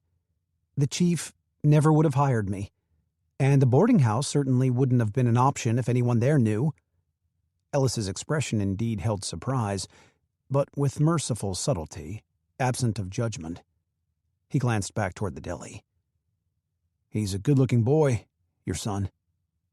She hugged her arms to her chest, more than the rain delivering a chill. She was starkly aware of the upper hand she had just surrendered, which perhaps was never rightly hers. "Thank you." Silence billowed between them until he asked, "How long have you known? About the kids in the photo?" "A while." It wasn't her intention to be vague. "I kept wondering what troubled you about them, after you came to me. Eventually, I looked closer at the picture that went to press." "But you didn't tell anyone," he guessed. She shook her head that she hadn't. "You wrote a good article. It deserved to be read." Perhaps unconsciously, she'd had another reason. Her own experience from compromises made to get by. She noted her hypocrisy now, judging him as she had, his role in their spat aside. "It's all in the past anyway. No reason for you to dwell upon what's done." At that, he angled his head away and again kneaded the brim of his hat. There was more to the story. "Ellis, what is it?" Dread, like a vine, wound through her, even before he answered. When he did, each word, each imagined scene, sowed further devastation from what had come to pass. A vacant house, a mailman's tale, a ripple of consequences from the click of a shutter. Digesting it all, Lily watched a puddle forming on the street. The sky darkened and rainfall thickened. There were too many thoughts and feelings to process all at once. She looked back at Ellis, and couldn't tell if the mist in his eyes was from weather or emotion, though she suspected it was both. They would sort this out, they had to. But not out here, not in the rain. "Come inside," she said, unsure if he heard her, until he closed the car door to follow. Tension hovered over the table as the family ate supper with minimal conversation. It didn't help that Lily and Ellis, though toweled off and mostly dry, still resembled mutts from an alley. Even Samuel's drawings of family and cakes and sunbursts, taped to the room's powder-blue walls, failed to lighten the mood. Lily's mother had asked Ellis to stay for supper. Based on her tone, however, the invitation was a mere courtesy. If Lily had any doubt, she needed but peek at either end of the table, where her parents exuded as much suspicion as displeasure. The fact that Ellis was seated across from Lily and Samuel, in the chair often reserved for Clayton, made the core issue even more glaring. To Ellis's credit, he upheld an amicable front in spite of his quandary. Foraging for conversation, Lily informed him that her mother had hand-painted the little bunnies on the ceramic meatloaf dish, rabbits being Samuel's favorite animal. Ellis was quick to compliment Lily's mother on both the dish and the meatloaf. For this, he received the briefest of thanks. Lily's efforts to engage her father fared no better, as small talk about baseball only led to his questioning of Ellis. "You a Yankees fan?" His challenging tone didn't make clear the correct response was yes. Lily stiffened when Ellis paused from eating. "I'm afraid I've been too busy lately to follow games much, but I understand they've got a strong lineup this year." The diplomacy of his reply, though impressively quick, indicated that if he cheered for any team, it wasn't the Yankees. Her father's scowl said this didn't get past his censor. Before Lily could intervene, Ellis swiftly turned to Samuel. "So you're a fan of rabbits, huh?" Samuel kept his gaze low, ever averse to strangers, using his spoon to push through his mound of mashed potatoes. Lily gently prodded. "Be polite and answer, Mr. Reed." Samuel rendered a stiff nod. Lily met Ellis's eyes, sneaking him a wordless apology. Inviting him inside wasn't meant to compound his troubles, but he came back with a warm smile.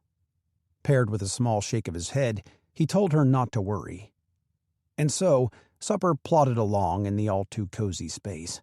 The sounds of drizzling rain and periodic thunder provided their only reprieve until Samuel stifled a giggle.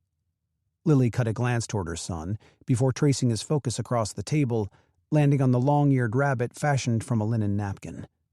Like a puppeteer, Ellis sent the animal hopping to the bowl of glazed carrots, where it wiggled its nose. Samuel laughed again, and the intensity in the room gave ever so slightly. Even Lily's parents couldn't hide their surprise, their grandson's joy reliably infectious. Samuel's interest had just begun to fade when Ellis said, "How about a turtle?" This time Samuel nodded with vigor, and Ellis went to work. He folded and tucked and tugged until the rabbit had transformed into the shelled creature. The turtle crawled along the table's edge, garnering more giggles, before Samuel asked for a bird. Ellis gladly obliged, appearing to almost forget his burden. Lily slipped away to serve pieces of her homemade rhubarb pie, which Ellis praised, though barely had the chance to eat. He was too busy filling half a dozen other requests, even one by Lily's father, at Samuel's urging. By the end of the meal, neither of Lily's parents had fully relinquished their guardedness, but they did fulfill their roles as proper hosts. Her mother even offered accommodations for the night on account of the weather. "Thank you," Ellis replied, "but really, I've already imposed too much." Lily's mother tisked. "No sense leaving till it's safe. Lillian, fetch the spare sheets." The implied instruction was to make up the sofa. For more than one reason, the extended stay unsettled Lily. There was no practicality, however, in sending a tired driver out into a storm at night. Every minute slogged into the next, stretching endlessly toward dawn. The pounding rain had gradually let up. In the bed beside Lily's, the quilt over Samuel's chest rose and fell with each breath. She inhaled his faint boyish scent, envious of his ability to rest. In the dimness, she counted the stripes on the wallpaper of white and marigold, a relaxing habit since childhood. But tonight, not even warm milk would deliver her to sleep. Just then she caught a noise. She raised her head from the pillow and listened. Another creak suggested movement on the floor below. Her parents never once to stir this late. She surmised that Ellis's mind, like her own, was spinning over two children not meant to be sold. How could Ellis, or she for that matter, ever find peace until they knew more? An idea came to her. It would mean shaving a few hours off her weekend with Samuel, but there was no better option. She had to tell Ellis, and now. If he were to leave by dawn, she would miss him altogether. With quiet care, she slid out of bed, tied on her robe, and made her way down the stairs. In the sitting room, Ellis stood at the window, the curtains half open. Moonlight softened his features as he stared into the night. Though he still wore his trousers, his suspenders hung loose down his thighs. Only a sleeveless undershirt covered his torso, the muscles of his arms and chest defined by shadows. Lily suddenly worried over the unseemly meeting. She was dressed in little more than a nightgown. Not even slippers covered her bare feet. She took a step back, causing a floorboard to creak. Ellis turned. "Did I wake you?" His voice was soft and raspy, threaded with concern. She shook her head. It would be silly to retreat now. She moved just close enough to be heard well in a hush. "Tomorrow, I think we should go to the Dillards' old area, to Laurel Township." "Lily." Already there was an objection in his tone. Maybe he had considered it before, but he needed to hear her out. "This train worker, the cabbie, he saw it all happen. He might know more about where the kids went, why their mother did what she did. You said yourself she didn't seem the type to do such a thing."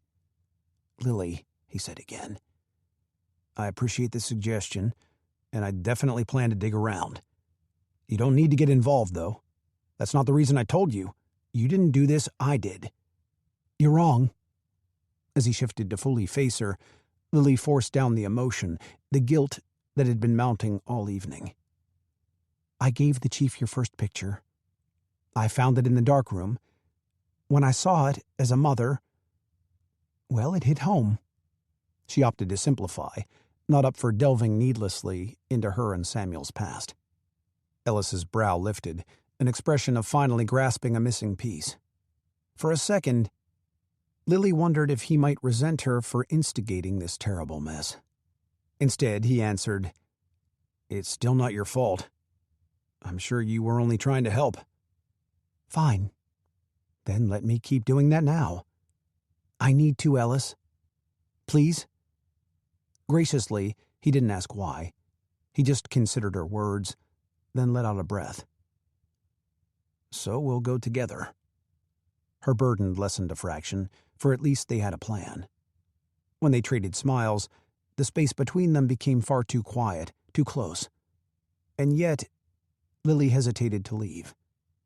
Spread over the sofa, the sheets remained smooth and unused. A restless night lay ahead for them both. After all, discoveries awaited. Surely nothing of the worst sort. "You do know we're likely worrying over nothing. What with a wealthy banker willing to raise the children, we could very well find out that everything turned out for the best." "Absolutely," Ellis said. "We could." Together, they almost sounded convinced.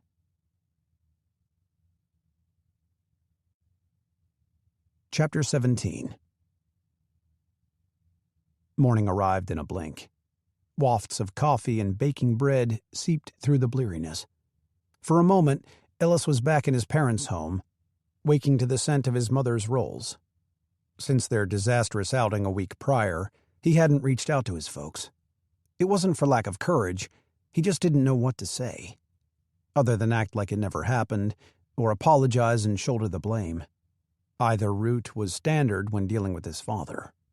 But honestly, Ellis was just too tired to slap another bandage over the festering reality of the man's disapproval. Besides, how could he ask for any level of respect until the mystery of the Dillards was put to rest? A pair of small eyes peeked from the hallway, drawing Ellis back to his actual surroundings. "Hey, Samuel," he whispered, not wanting to wake anyone, and got a wave in return. The kid had been a surprise, no question about it. But so much more about Lily became clear. Ellis had long ago seen how smart and skilled she was at her job. Now he had a sense of her bravery, too. Sitting up, he stretched his back. After years of the rickety bed in Philly, a cushioned sofa was pretty darn comfortable, though it had still taken half the night to catch some shut-eye. "Any idea of the time?" Samuel shook his head. Through an opening in the curtains, light from the overcast sky gave only a hint to the hour. Ellis's pocket watch was stored in his suit jacket, slung over the rocking chair by the window. As he rose to retrieve it, Samuel approached. He presented a linen napkin tied into a wad, causing Ellis to cock his head. "It's a snail," the boy explained proudly. "Oh, yeah, I see it. A real swell one, too." A smile, lined with perfect baby teeth, bloomed on Samuel's face. Then he scurried off, and the memory of another boy, Ruby's brother, swung back at Ellis. The round face and large eyes, the thick lashes. The vision of Calvin fueled Ellis for the day's mission. Within a few minutes, he'd throw on the rest of his clothes. Down the hall, he was surprised to find the family around the dining room table, already dressed and finishing breakfast. He assumed their low voices were intended to keep from disturbing their unplanned guest. But when he said, "Good morning," the discussion snapped off. Lily returned the greeting, as did her mother, who brought him a plate of biscuits and fried ham. Ellis took a seat, not quite hungry after his full supper the night before. He dove in regardless. He was halfway done when Lily's father spoke to him over the rim of his coffee mug. "Family's headed to Mass soon. You attend Mass on Sundays?"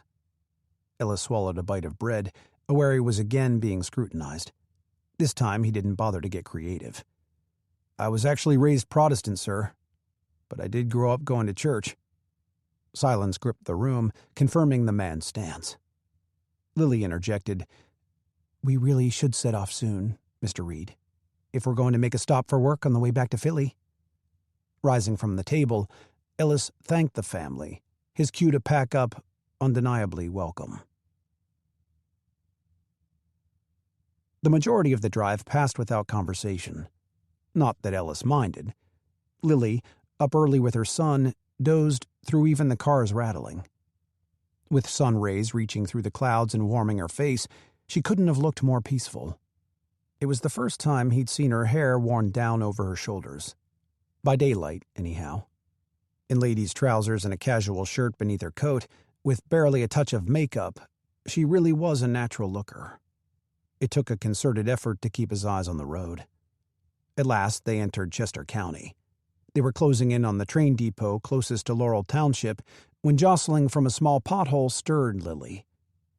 "This is it," he told her. The station sat at the end of a road. He pulled over to park. Fields and gravel surrounded much of the area, with distant storefronts glimpsed over a hill. Lily reclaimed her handbag from her side, shaking off the dust of sleep. A look of determination sharpened her eyes, and Ellis refocused on the goal. "Let's find some answers," she said. When he nodded, they opened their doors. Inside the train depot, flyers pinned to a corkboard fluttered from the door closing behind Lily and Ellis. The waiting room held 4 long benches, only one of them occupied. An older gentleman in a beige plaid suit balanced a suitcase on his lap. His eyelids drooped on his gaunt face. Ellis led the way to the ticket booth. The clerk, a bespectacled middle-aged woman, stood hunched over a book.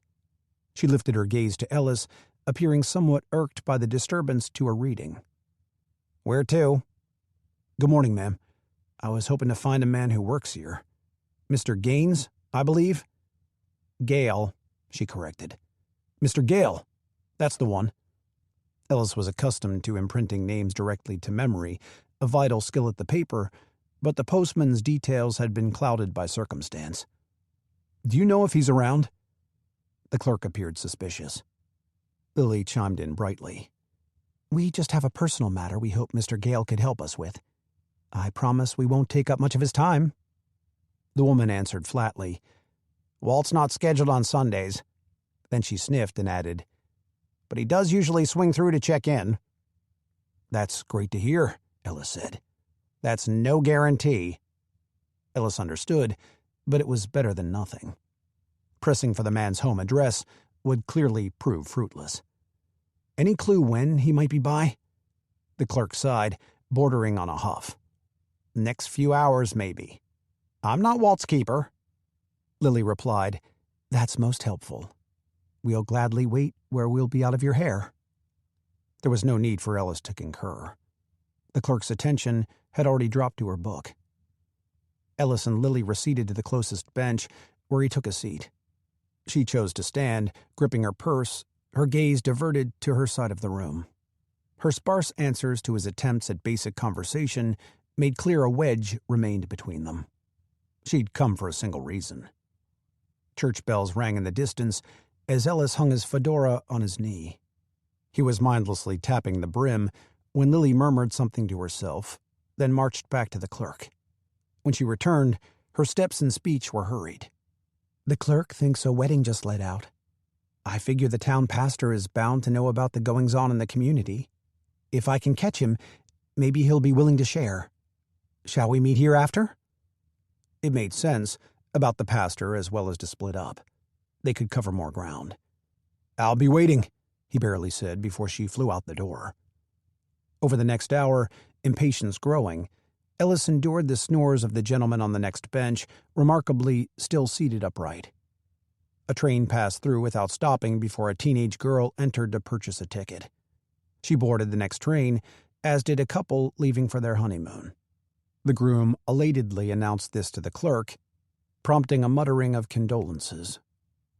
Each swing of the entry door caused Ellis to straighten, only to sink back into his bench until a tall, lanky man arrived in a flat cap and unbuttoned jacket. He ambled toward the ticket booth, all knees and elbows. In greeting, the clerk's mouth stretched into something resembling a smile, but it just as soon flattened when in discussion she pointed Ellis's way. Ellis scrambled to his feet. "Mr. Gale?" The man continued over with an inquisitive look. A lump of chewing tobacco bulged from his bottom lip. "Call me Walt." "Ellis." They traded a handshake. "What can I do for you?" Thankfully, Walt took no convincing at all to step outside and speak in private.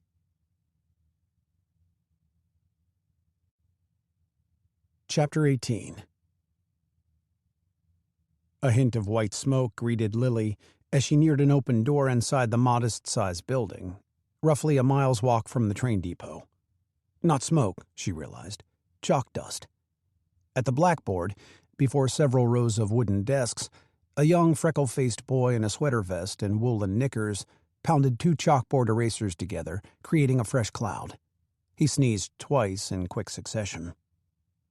"Bless you," said a woman in the corner. Seated at the teacher's desk, she was the only other person in the room. She had short black hair and a face as full as her figure, set off with high cheekbones. A Spanish-like skin tone gave her a touch of exoticness. "Now keep at it, Oliver. I prefer not to be here all afternoon." "Yes, ma'am," he mumbled, white dust on his cheeks. The two-room schoolhouse was on the backside of a church, where it doubled as a Sunday school.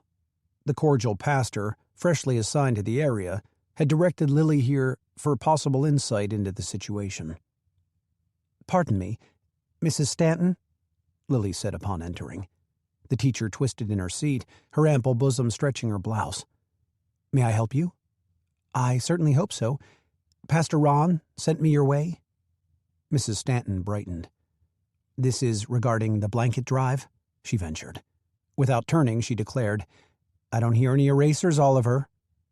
The boy resumed cleaning with another whack, and Mrs. Stanton waited for Lily to go on. Due to the topic, Lily moved closer before explaining. "Pastor Ron mentioned you might be able to shed some light on a matter, one involving a former student of yours." Mrs. Stanton looked intrigued, though still cheery. "And which child would that be? I've taught quite a few." Lily smiled kindly. "I'm sure you have." Conscious of the boy's presence, she lowered her voice. "Her name is Ruby Dillard." Mrs. Stanton's mood changed, doused like a flame. After a beat, she gave her throat a quick clearing. "Oliver, that's enough for today." The boy perked up for only an instant before he abandoned the erasers and sprinted for the door. "And don't forget," Mrs. Stanton called out, halting him. "Next time you choose to lick a classmate, what should you expect?" He sighed. "The paddle." She motioned her thick chin toward the door. "Off you go." The boy's infraction played out in Lily's mind, an amusing scenario that vanished when Mrs. Stanton leaned forward, elbows on her desk. "Has something awful happened? With the man who took those sweet children?" "To be honest, Mrs. Stanton, that's precisely what I'm trying to find out." The teacher's brow creased. "I don't understand. You're not a child worker?" "No, I'm—" How could Lily describe herself in the simplest form? "I'm a friend of a reporter who recently connected with the family." "I see," Mrs. Stanton said. The reporter. Unable to gauge the woman's tone, Lily hurried to inject a note of compassion on Ellis's behalf. "That same friend last visited the Dillards in the fall when he delivered another batch of donations for the family, so you can imagine his surprise when he stopped by last week and discovered the news. Yes, well, the situation was a surprise to many of us." More graveness than resentment echoed in Mrs. Stanton's words, encouraging Lily to press on. "Would you know where the children are now?" Mrs. Stanton shook her head, a solemn motion. Then her gaze drifted to the middle of the room, perhaps visualizing Ruby at her desk.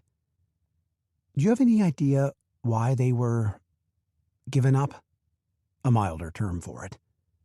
"I'd have thought the donations would have made such a thing avoidable." Her eyes still distant, Mrs. Stanton spoke as if thinking aloud. "I would have offered to help out with Ruby. Her brother, too.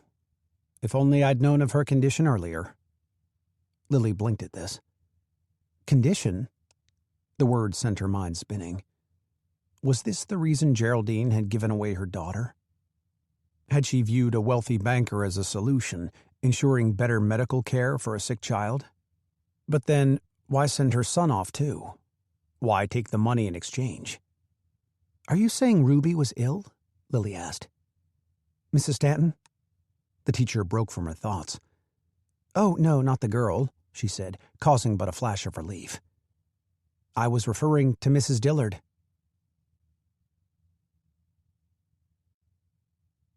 Chapter 19.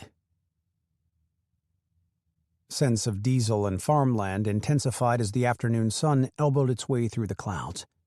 Its filtered rays cast shadows across the railroad tracks. On the side of the train depot, Ellis had found a quiet spot of shade to stand and talk. "Now, like I said," Walter Gale reiterated, "I only caught what I could see and hear from my motor car." "Completely understand," Ellis assured him. He wished he could jot details on the notepad in his pocket, but given the subject matter, Walt didn't feel comfortable going on record of any kind. It didn't matter that Ellis, as the author of the related article, was just following up now for personal knowledge. "So, what can I tell you?" Walt hitched his hands on the denim trousers that hung a bit loose and short on his thin frame. "At the Dillard's house that day. Do you remember there being a sign? The one that was in the paper? About them kids for sale?" Walt thought hard, using his tongue to adjust the tobacco under his lower lip. Ellis feared that leaving the jagged board behind had somehow led to this. Walt's prominent Adam's apple shifted before he replied, "Don't recall so." Then he dropped his chin toward Ellis. "But you want to know something interesting about that sign? The folks down the road, the Joneses, they posted one just like it before they up and moved." Heat, like a current, zipped down Ellis's spine. He braced for the damning conclusion. "Gave Mrs. Dillard the idea I'd gander," Walt shrugged. "At any rate, that man did hand over a hefty pile of green for the two little ones. That I did see clear as day." A mix of relief and shame continued to burn within Ellis as he aimed to focus. "Got anything else you could tell me about him?" "Oh, I'd say he was 6 feet or so, average build, mustache and glasses, Wore a hat, so can't say about the hair. Ellis nodded along, despite the common description. If he were sketching a wanted criminal, half the men in the country would qualify for the lineup. Anything more? He was fairly soft-spoken. Seemed nice enough, as bankers go. Walt's derision over the occupation wasn't rare these days. But for Ellis, the detail might prove a benefit. It was the same tidbit the postman had passed along.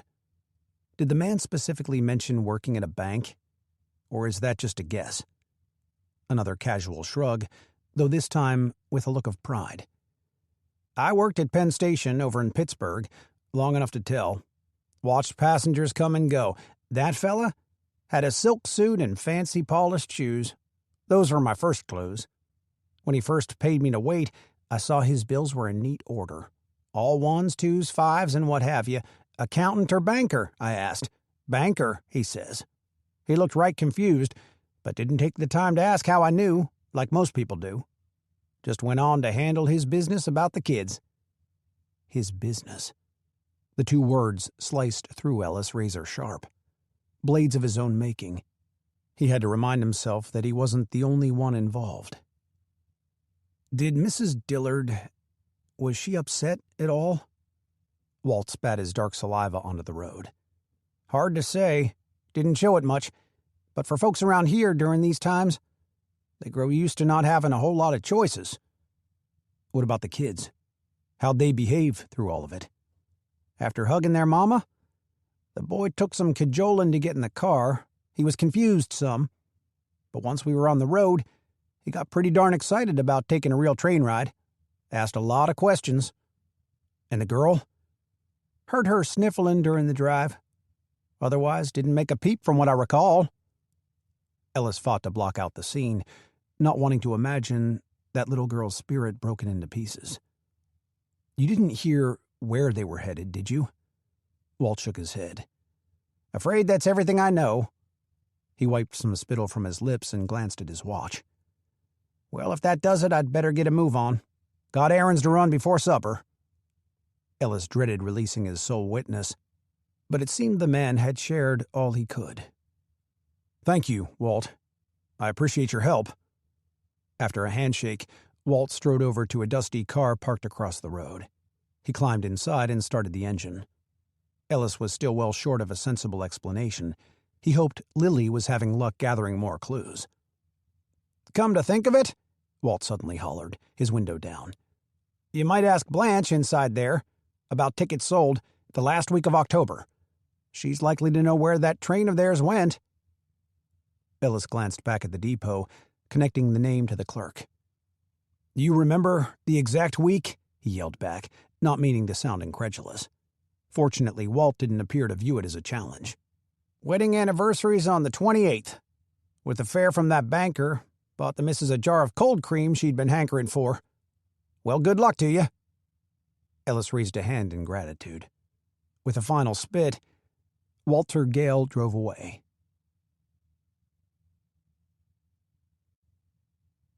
Chapter 20. The sign on the front door of the house hung a bit crooked, but its message, printed in block letters, was abundantly clear. Unless emergency, do not disturb Dr. Birkins on weekends. Lily paused a mere moment before knocking. She'd come too far in every way not to see this through. It had taken another half-mile of walking to reach the town doctor. Akin to her family's deli, his home doubled as an office. It was a one-level house, painted rust red with white shutters. A woven welcome mat appeared well worn from use. She knocked again. Rising warmth from the sun, absorbed by her coat, caused her lower back to perspire. Her palms slickened around her purse handle as she observed the area. Another house stood to the right and one to the left, a half-acre between each, yet she could hear only the soft chirping of birds. Perhaps the weather had lured the neighborhood out for a spring picnic. Then footfalls echoed from inside, shoes on a hardwood floor. Lily straightened, assembling her greeting. The door opened to a man who looked to be in his mid-60s. He had a slender frame and a pleated forehead, and held a linen napkin in his grip. Yes? Dr. Birkins? Hello, my name's Lillian Palmer. I apologize for bothering you on a Sunday. Feverish? Pardon? Your face, it looks flushed. Other symptoms? Thrown off, she had to reset her thoughts.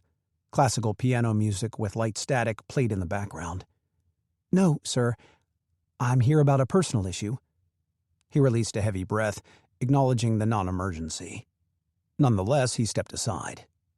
Come in, then. Appreciative, she nodded. After he shut the door behind her, she followed his slightly hunched form into a room just off the entry. There, he clicked on a lamp, set upon a roll-top desk against the wall, before shuffling over to a window to close the curtains. A brass chandelier glowed over a doctor's table in the center of the space, and a china closet displayed medicine bottles and other supplies, more evidence of a converted dining room. Fittingly, the air smelled oddly of chicken soup and antiseptic. I'll be finishing my dinner in the kitchen while you remove your undergarments, he said. When you're ready, open the sliding doors over here. It finally hit Lily how her personal issue had been interpreted. She wouldn't be surprised if her flushed cheeks were now beet red. But, Doctor, he flicked his wrinkled hand. Nothing to be ashamed of. His tone dragged, having clearly spent decades comforting modest women with the very same words. Truly, though, I'm not here about an illness.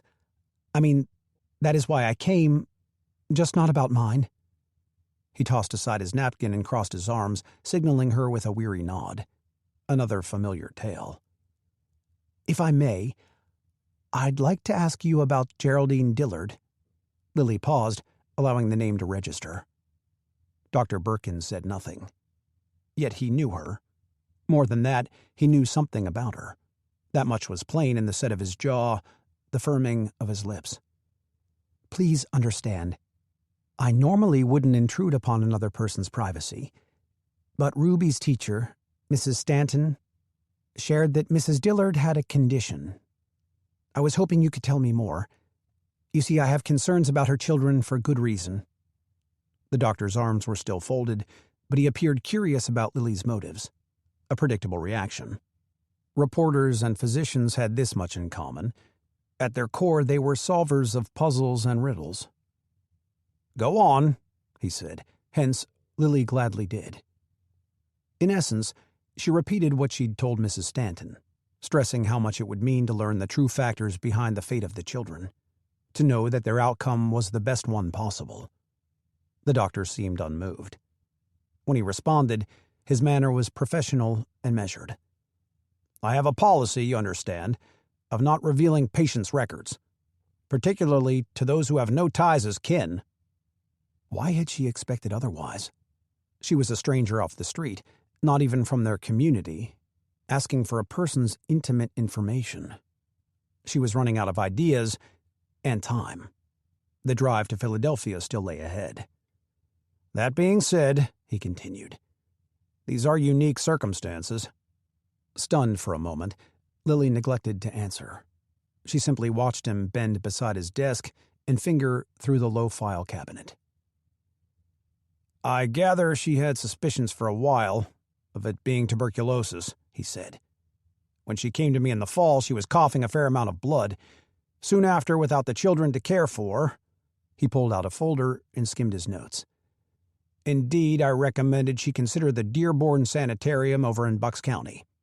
There are nicer places, of course, but it's an acceptable facility for those of limited means. Lily vaguely noticed the classical tune had ended. The soft static from the needle on the inner record had become the sole sound in the house. She pushed herself to ask, "How long do you think she has left?" Had, I would say, sadly. I estimated no more than 2 months, 3 at best. She recalled the woman in the picture, fingers splayed, half turned away. Same as the chief, most readers had viewed the pose as one of shame. They had no idea they were seeing a mother whose stunted life would not include the young boy and girl huddled before her. Lily's heart sank, weighted by the unfairness of it all. Now she understood. Not just why Geraldine had given up her children, but why she would take money in return. Care at a sanitarium wouldn't be free. These were the thoughts that persisted in Lily's mind as she soon walked toward the depot. In fact, she startled when she glanced up and stood a stone's throw from her destination. "Lily!" Ellis called to her. He'd been leaning against his car, waiting. He stepped toward her, looking eager to confer. But his expression quickly dimmed, undoubtedly mirroring hers, as she prepared to share the news.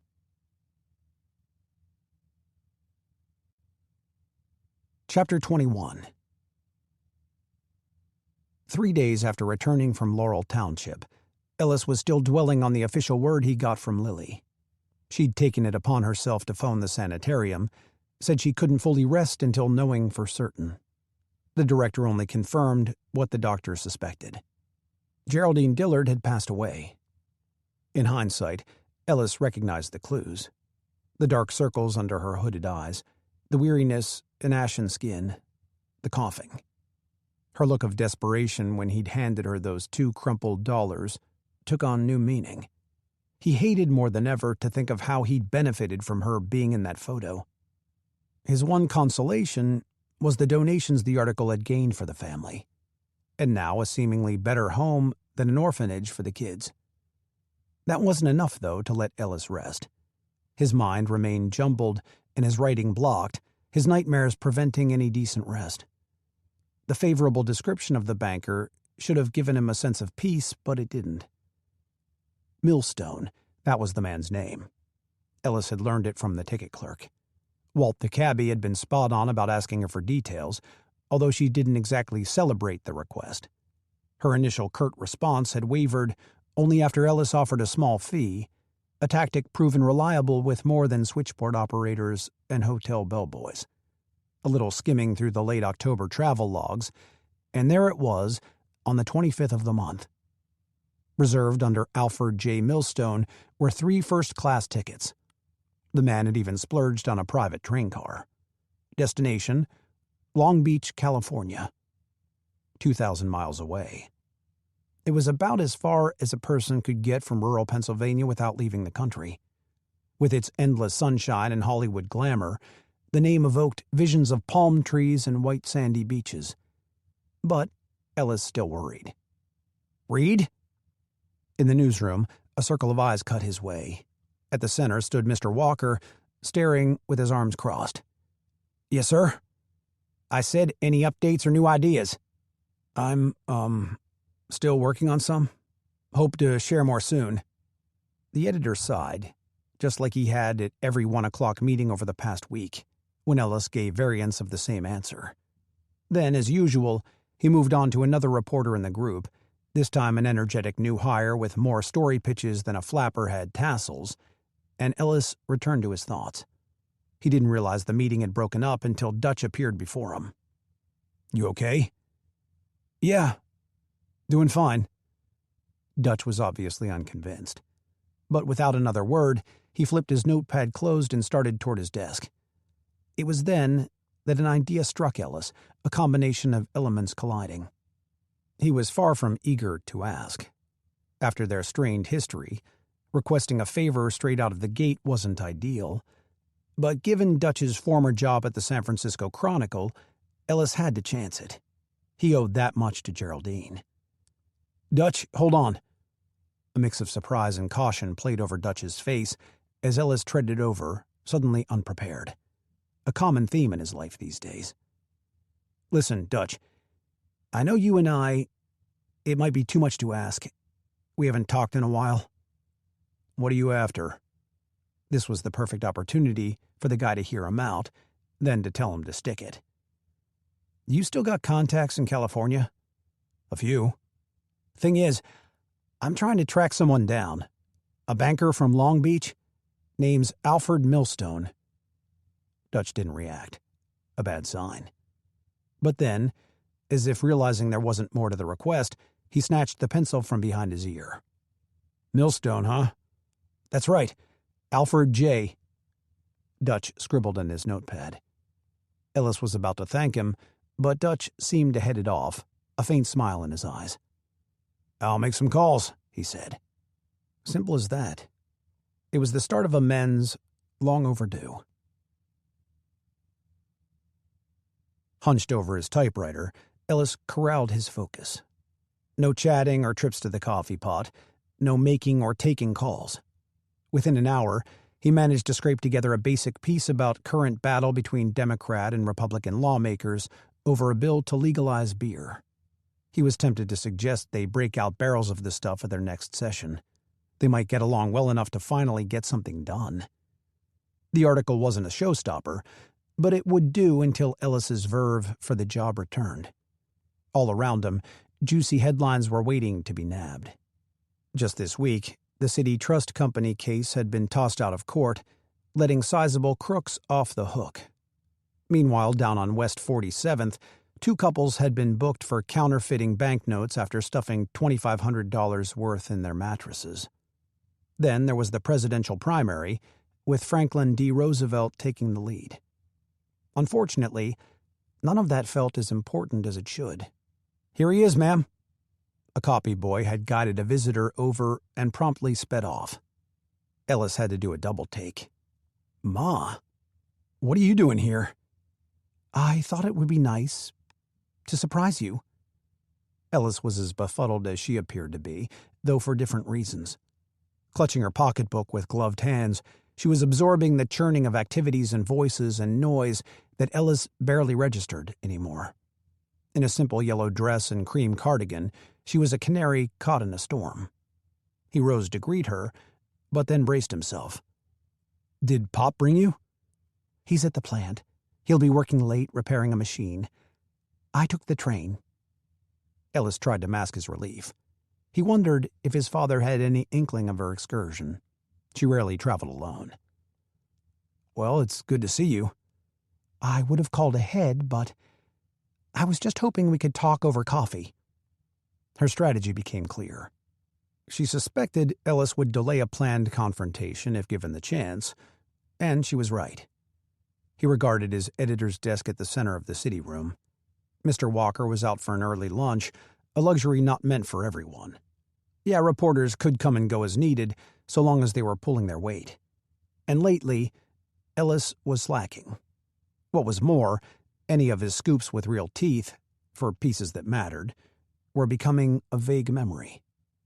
Simply put, it wasn't a wise time to sneak off for a social visit. But still, this was his mother. "Sure thing," he told her. "Lead the way." At a cafe on 39th, they ordered coffee and crullers. The place was only half full, eliminating the need to yell to be heard. Ellis expected her to ease in with small talk about neighbors or train travelers or tasty recipes she'd recently discovered. Instead, she got straight to the point. "Ellis, I came here today because there's something you need to know. Regardless of how it might seem, your father is genuinely proud of you." Oh, boy. "Ma, look, I appreciate you coming all this way, really. But it's pretty dang obvious how Pop feels." "I am not finished." The last time he'd heard her speak so firmly, he must have been in high school. His muttered cursing over chores had earned him a scolding and a bar of ivory to the mouth. He could still taste the suds if he really thought about it. "Sorry, I'm listening." She nodded and clasped her now bare hands on the table. "Back when your father worked at the coal mines, there were accidents on occasion. Far too often they involved children. And yes," she said, "I know that you were inspired by the reporters who wanted to help. But, sweetheart, not all of them were in it for a noble cause.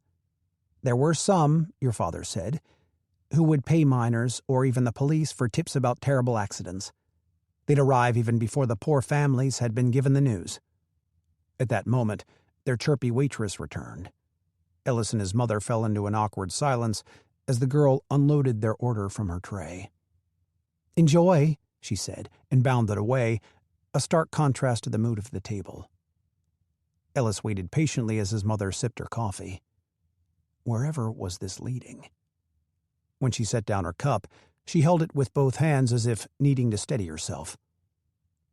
"One day, your father was called in for an emergency. He had to help pull out another breaker boy who'd gotten caught in the gears. It took more than an hour." Sadness glossed her eyes, her voice turning hoarse, and it went without saying. The kid never made it home. Ellis could still see those boys in his mind, blackened by the dust, their eyes shocks of white. He recalled the tension in the truck after leaving the mine, his father fuming over Ellis wandering off. "Those mines are no place to fool around," he'd scolded Ellis that day. "In the end," she went on, "your father carried the child out. As he laid him down, a reporter was right there taking pictures. The flashbulb snapped, and so did your father. He punched the man over and over until miners pulled him off. Days later, the reporter threatened to sue Huss Cole." The rest faded off, but Ellis waited to hear more. She took a breath. "The company chose to settle. As part of the deal, the reporter demanded that your father publicly apologize. It took everything in him, but he did it." Ellis struggled to imagine the words, "I'm sorry," coming out of Jim Reed's mouth. It was far easier to figure out what had occurred next. "That's when we moved to Allentown, and Pop started at the steel plant." She nodded, and Ellis sat back, the chain of his life formed by the links he never knew existed. "Sweetheart," she said, reaching across the table to pat his hand. "I know your father hasn't always been the easiest, but I thought if you knew more, you'd understand. Deep down, he's truly proud of what you've accomplished. He just has trouble separating his past from the work you do." Outside the window, people were streaming in both directions. They crisscrossed on the street, strangers in passing, each on their own journeys, just like Ellis and his father. No doubt his mother's theory would be nice to accept, if not for its crucial flaw. His father's coolness began long before Ellis's career would have posed any issue. All the same, Ellis offered a smile. "Thanks, Ma. I'll keep it in mind." After seeing his mother off at Penn Station and racing back to the paper, Ellis was relieved to find Mr. Walker still out. Unfortunately, the same couldn't be said of his assistant, Mr. Tate, who bore all the smugness of a truancy officer. "You're back," Dutch said, stepping up to Ellis's desk. "Got something for you." Mr. Tate was peering at Ellis, then at the clock. "Reed? You listening?" Dutch pressed. "Sorry." Ellis shifted his attention and recalled Dutch's task. "What have you got?" "I heard from an old pal who moved to the Los Angeles Times. Turns out he was familiar with this Millstone character. Said he remembered a story they ran about him a few years back." "What kind of story?" Dutch's expression, the tension in it, told Ellis the news wasn't good. "What? Banker fraud, corruption charges?" "Nothing like that," Dutch said. "It involved a kid."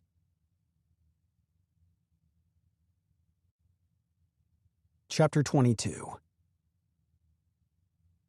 At her desk, Lily reread the article for the third time, gripped by the latest report.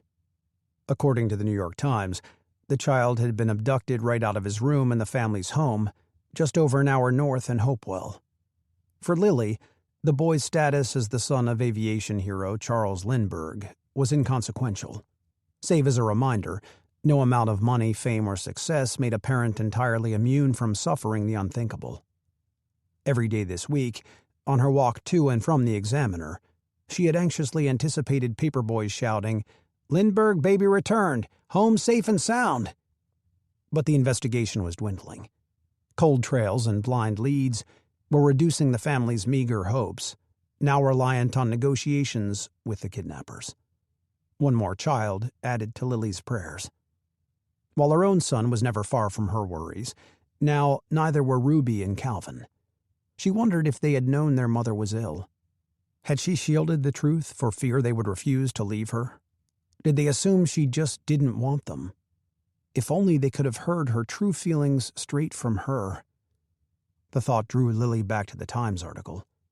Aided by memories of Ellis's old features, the human aspect of them, a revelation formed. While she couldn't erase her own past, any more than she could ensure a good life for the Dillard children, maybe she could help, even in a small way, with the reunion of another family. The chief was in his office alone. Now was the time to speak up.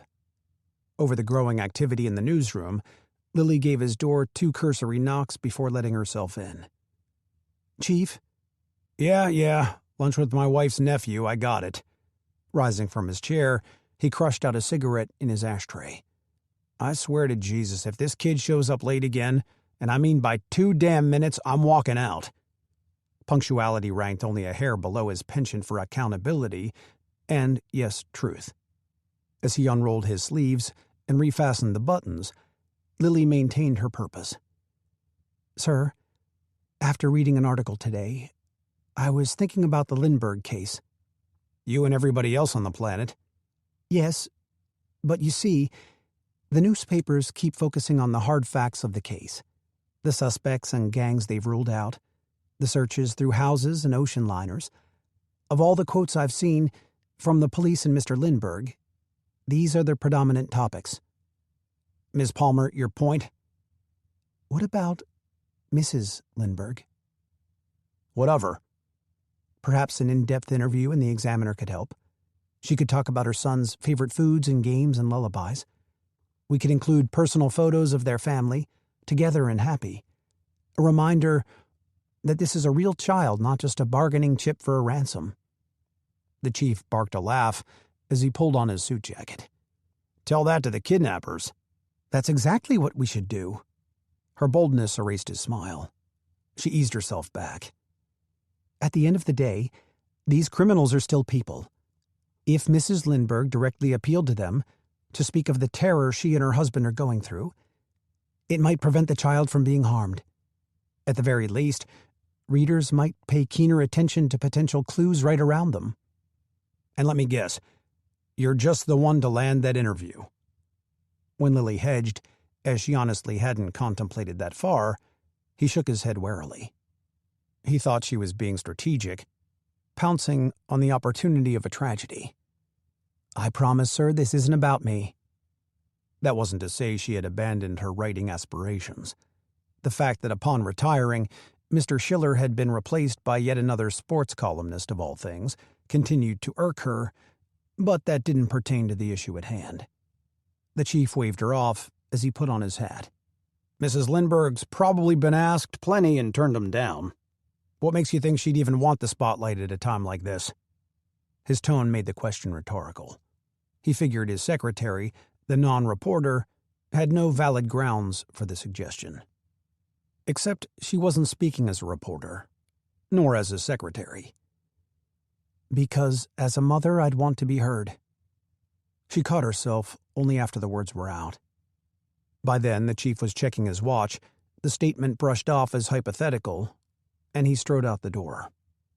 The answer to her pitch lay starkly in his absence. Lily's subsequent mood wouldn't make her the most charming of company today. But since Clayton so rarely asked her out to lunch, as they largely separated their work and social interactions, she didn't feel right about canceling. "You sure you're okay?" he asked once they'd boarded the elevator. She knew better than to say a negative word about her boss before leaving the building, but several strangers in front of them were busy with their chatter. She confided quietly. "It's the Lindbergh baby. I just thought—" "Ah, of course," he said, bewildering her. Of course? How would he know? More important, why was he smiling? He shook his head at her. "Like your mother keeps saying, you worry too much." He thought she was fearful about Samuel, of him disappearing in a similar way. But that wasn't it. Not at this moment.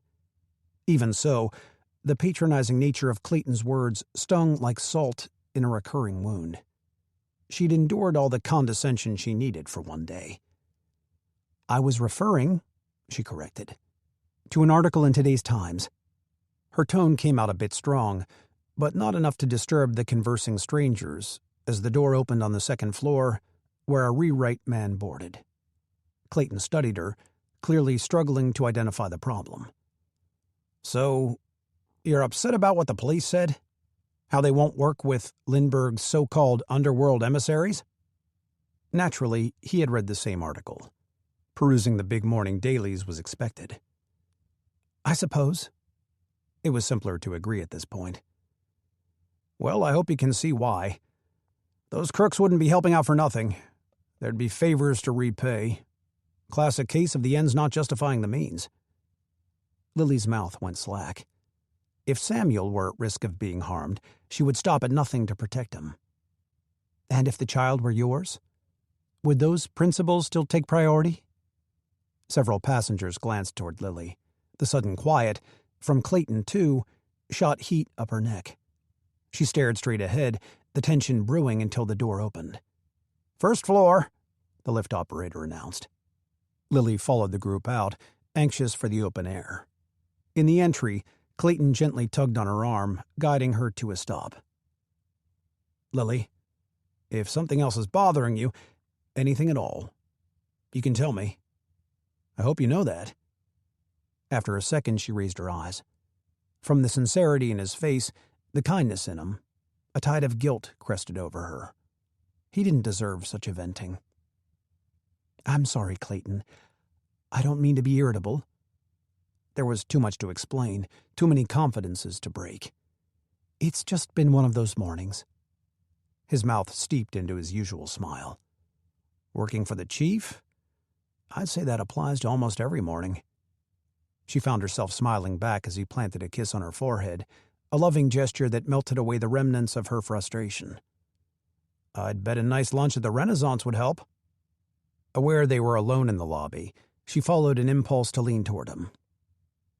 "Or this," she thought, and kissed him on the lips. When she drew back, the surprise in his eyes, from a reporter not easily taken off guard, filled her with satisfaction. "Now, shall we go?" His reaction was morphing into delight. "To anywhere you'd like." "The Renaissance will do." She warmly hooked his elbow, and together they continued toward the exit. After stepping aside for a few people to enter, they joined the bustling of Market Street. The scent of roasting nuts from a vendor cart provided mild reprieve from wafts of city odors as she and Clayton wound their way toward the restaurant. Glad to redeem their date, she asked about his newest leads, always guaranteed to launch him into conversation. And though she was listening, a thought pulsed in a corner of her mind, a tiny but persistent sliver. One of the strangers back at the Examiner, coming through the door. There was something familiar. Those features. Lily knew them. A block from the restaurant, she stopped. "Oh my God." She visualized the scene again, verifying. "Lily?" Clayton's voice sounded distant, hollow. "What's wrong?" She looked at him, grappling for an answer. I have to go back. I just realized." "What is it?" There was no time to explain. "Go on in. I'll catch up with you." As she rushed off toward the Examiner, the world's noises dropped away. There was only the thudding of her heart, her heels slapping pavement, and her hopes repeated like a prayer. "Please," she whispered. "Please still be there."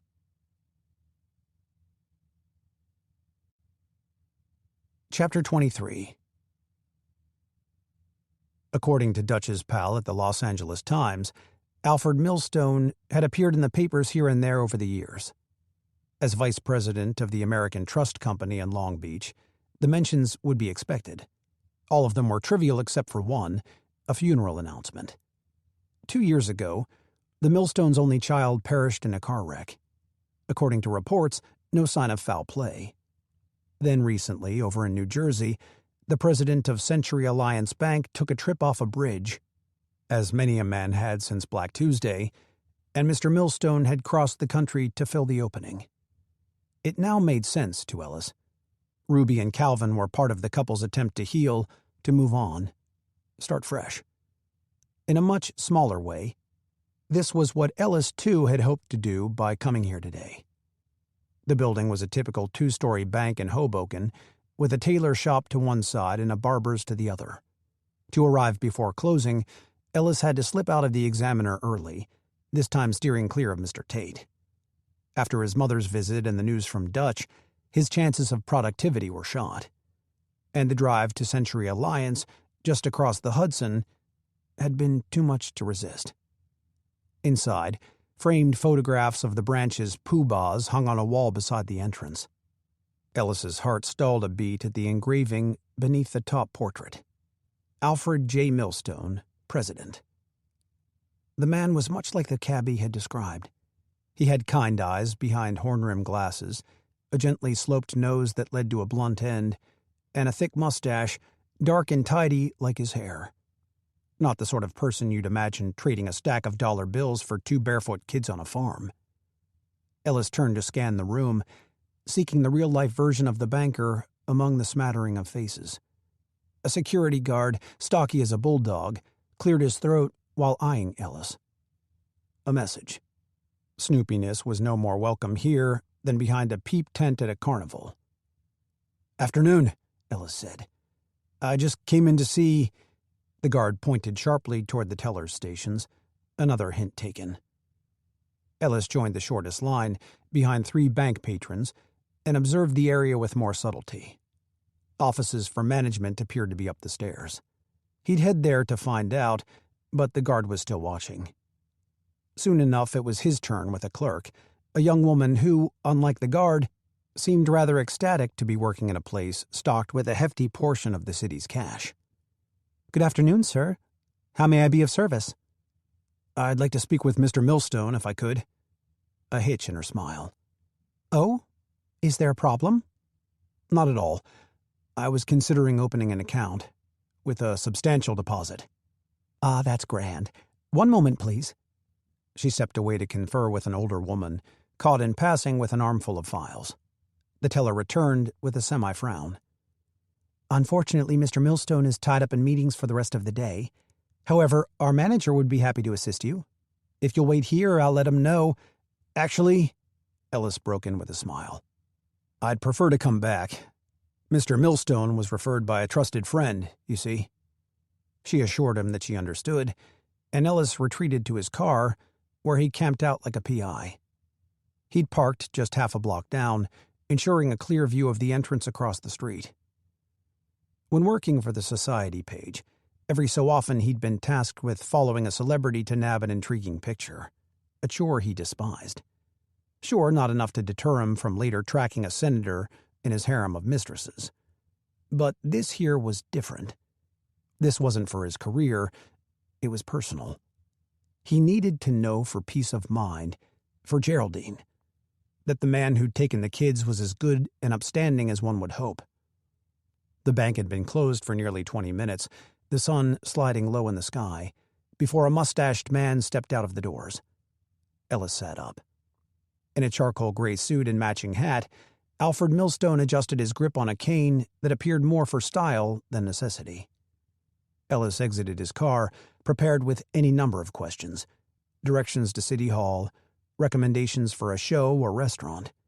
As a reporter, he was never short on queries.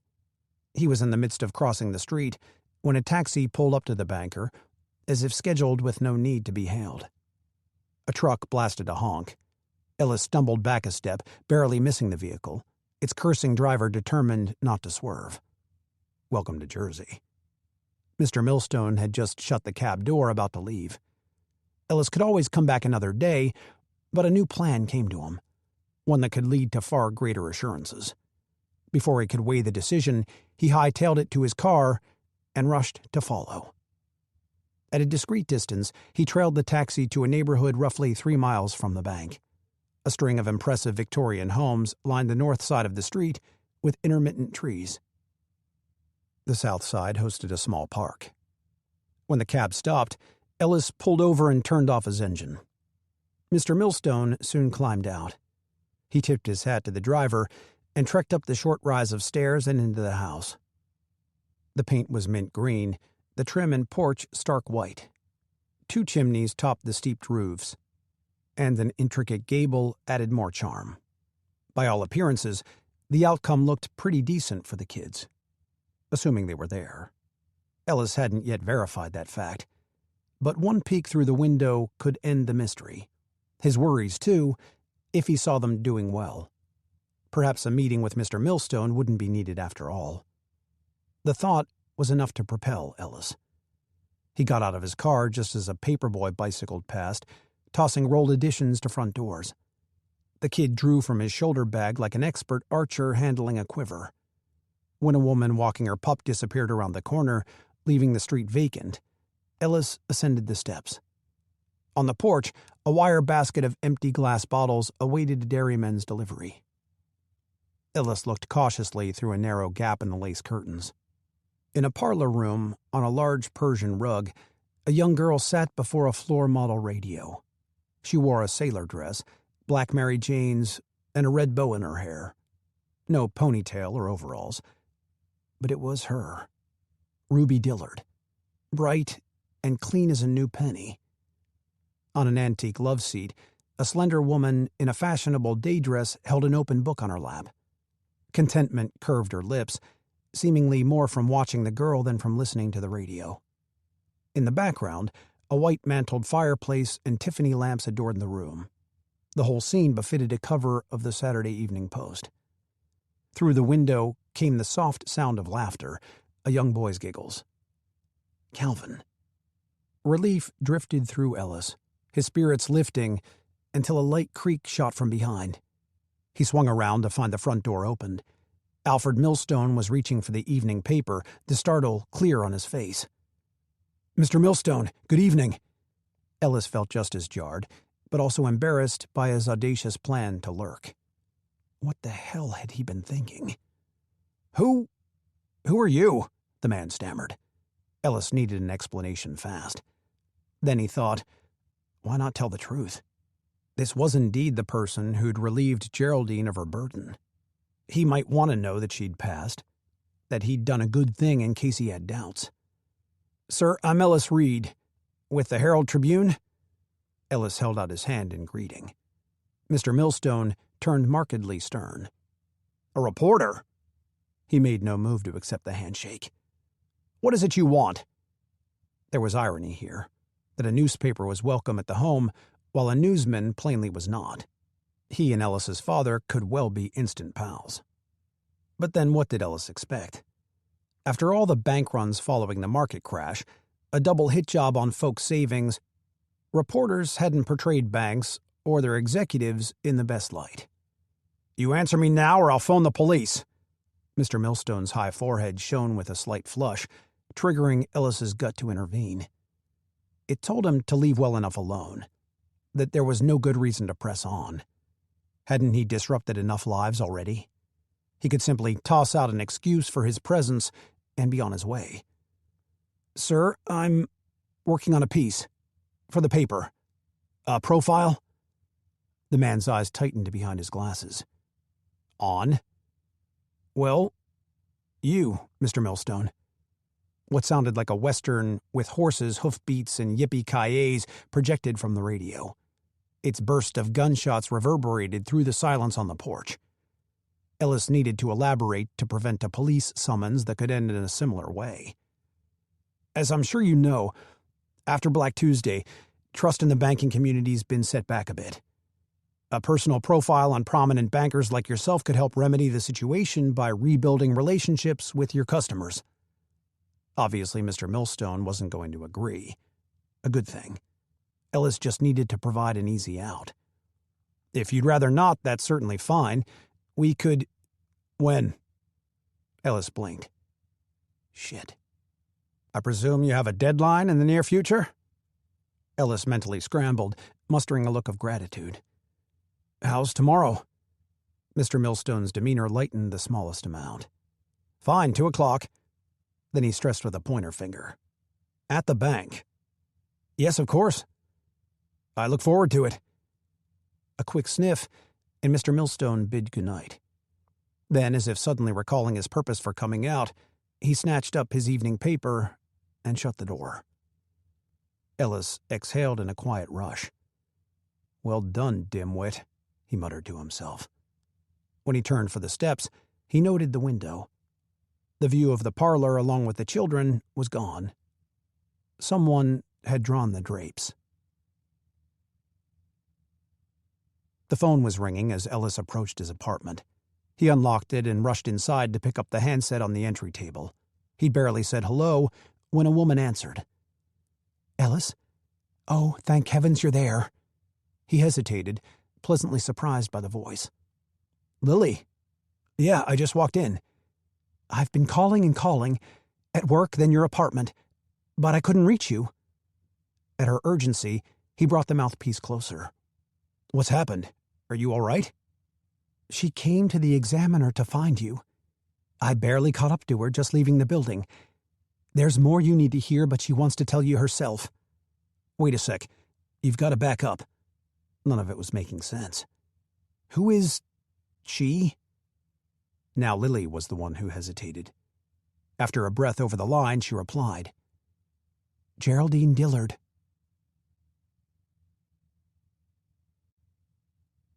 Chapter 24. A passing glance shouldn't have been enough to recognize her. After all, the only picture Lily had seen of Geraldine was grainy and gray from the press, half of her face obscured. Lily wondered later what had sparked the revelation. Was it a hunch? Gut instinct? Intuition? More likely it was plain wishful thinking. No doubt all week she'd been seeking Geraldine's face among strangers in passing. She was too invested at that point, she supposed, to accept the finality of their findings. In the end, those findings were wrong, at least those that had been relayed by the sanitarium's director. There was no greater proof than the reemergence of Geraldine, lured to the Examiner by Lily's inquiry on Ellis's behalf. But with Ellis gone to New York, Lily welcomed Geraldine to speak in confidence, yearning to help. And so in the privacy of the dark room, the location a true mark of coming full circle, Lily listened to her story and agreed. Ellis, too, needed to hear it straight from the source. As Geraldine waited at a nearby diner, Lily juggled her work tasks with desperate attempts to reach Ellis. In the midst of her fourth try, Clayton appeared at her desk, back from lunch, their lunch, and her stomach dropped. She had completely forgotten. Her face must have conveyed her horror, because the apology was just forming on her lips when he leaned toward her and smiled. "Done it myself. It happens. We'll blame the chief." He assumed that pressing duties for her boss had looped her back to the paper. "Anyway, I ran into some pals from the Bulletin, so it worked out fine. We'll catch dinner soon?" "My goodness, yes. Thank you for understanding, Clayton." After a wink, he went about his job. His sheer kindness over the slip-up made her feel even worse. Only the ringing in her ear reminded her of the receiver in her grip. Another unanswered call. Hours later, not giving up, she rang from her boarding house. She'd brought Geraldine with her, having promised to summon Ellis. Admittedly, visions of him rolling craps and swigging liquor in some gaming hall had flitted through her mind until at last he answered the phone, his voice stunned but clear. She gave him few details. He didn't need them to decide. "Tell me where you are," he said. It was a little after 8, when the rattling of a car engine again drew Lily toward the foyer. The evening was slipping away. Geraldine's bus ride back to the sanitarium in Ben Salem Township would leave at 9:32. Out of pride, despite the drive taking well over a half hour, she decided to stay until morning. Lily would have pressed the issue if the boarding house didn't frown upon overnight guests. She was already pushing her limits. The landlady, Miss Weston, had retired upstairs for the evening, same as the only other tenants in the brownstone who hadn't ventured out to a movie palace or a vaudeville show. Lily had properly alerted Miss Weston that a second friend would be paying a visit, just without specifying gender. The prim British woman would have insisted upon chaperoning. That certainty now sent Lily racing again to the heavy oak door to prevent a ring of the bell. Beneath the glowing street lamp, there was Ellis striding up to the entry. She tempered her volume despite her eagerness. "Come inside," she said, and closed the door behind them. His concern and confusion, evident in his blue eyes, had surely amassed over the length of the drive. Aware of the most glaring discrepancy, she didn't wait for the question. "When I phoned the sanitarium, they did tell me Geraldine had passed." "It was a mix-up then." "That's what I thought too. But she'd simply asked them for privacy when she first arrived there. She was hoping to live out her final days without attention from anyone, particularly the press." He shrugged his brows, acknowledging the sensibility in it. Then those features drew together. How ill is she now? He wanted to be prepared, but it was best to see for himself. She's in the den. Ellis removed his hat, gearing up, and Lily led him onward. Dark panels of wood covered the floor and walls, lending the brownstone a Gothic feel in the evenings. Tonight even more so, given its widowed guest risen from the grave. Past the narrow staircase and small phone table, they entered the den. The scent of lemon polish mingled with that of the aged books that lined 2 walls of shelves, each stretched to the 12-foot ceiling. The painting of a cobblestone village flickered above the fireplace.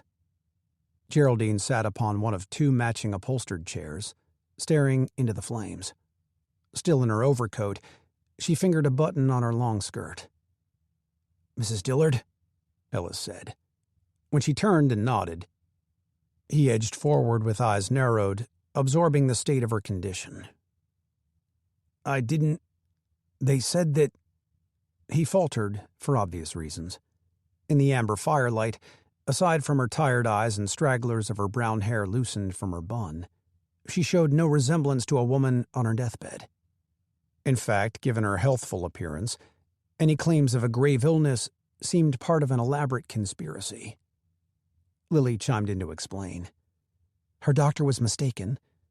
It wasn't tuberculosis. Ellis continued to stare at Geraldine. "When did you find out?" Geraldine's hands, weathered but strong, went still as she thought. "Must have been a month after leaving for Dearborn." "The sanitarium," Ellis murmured, reconciling the name. "The director there did some x-rays for me, and some other tests. We call her Doc Summers, even though she ain't an official doctor.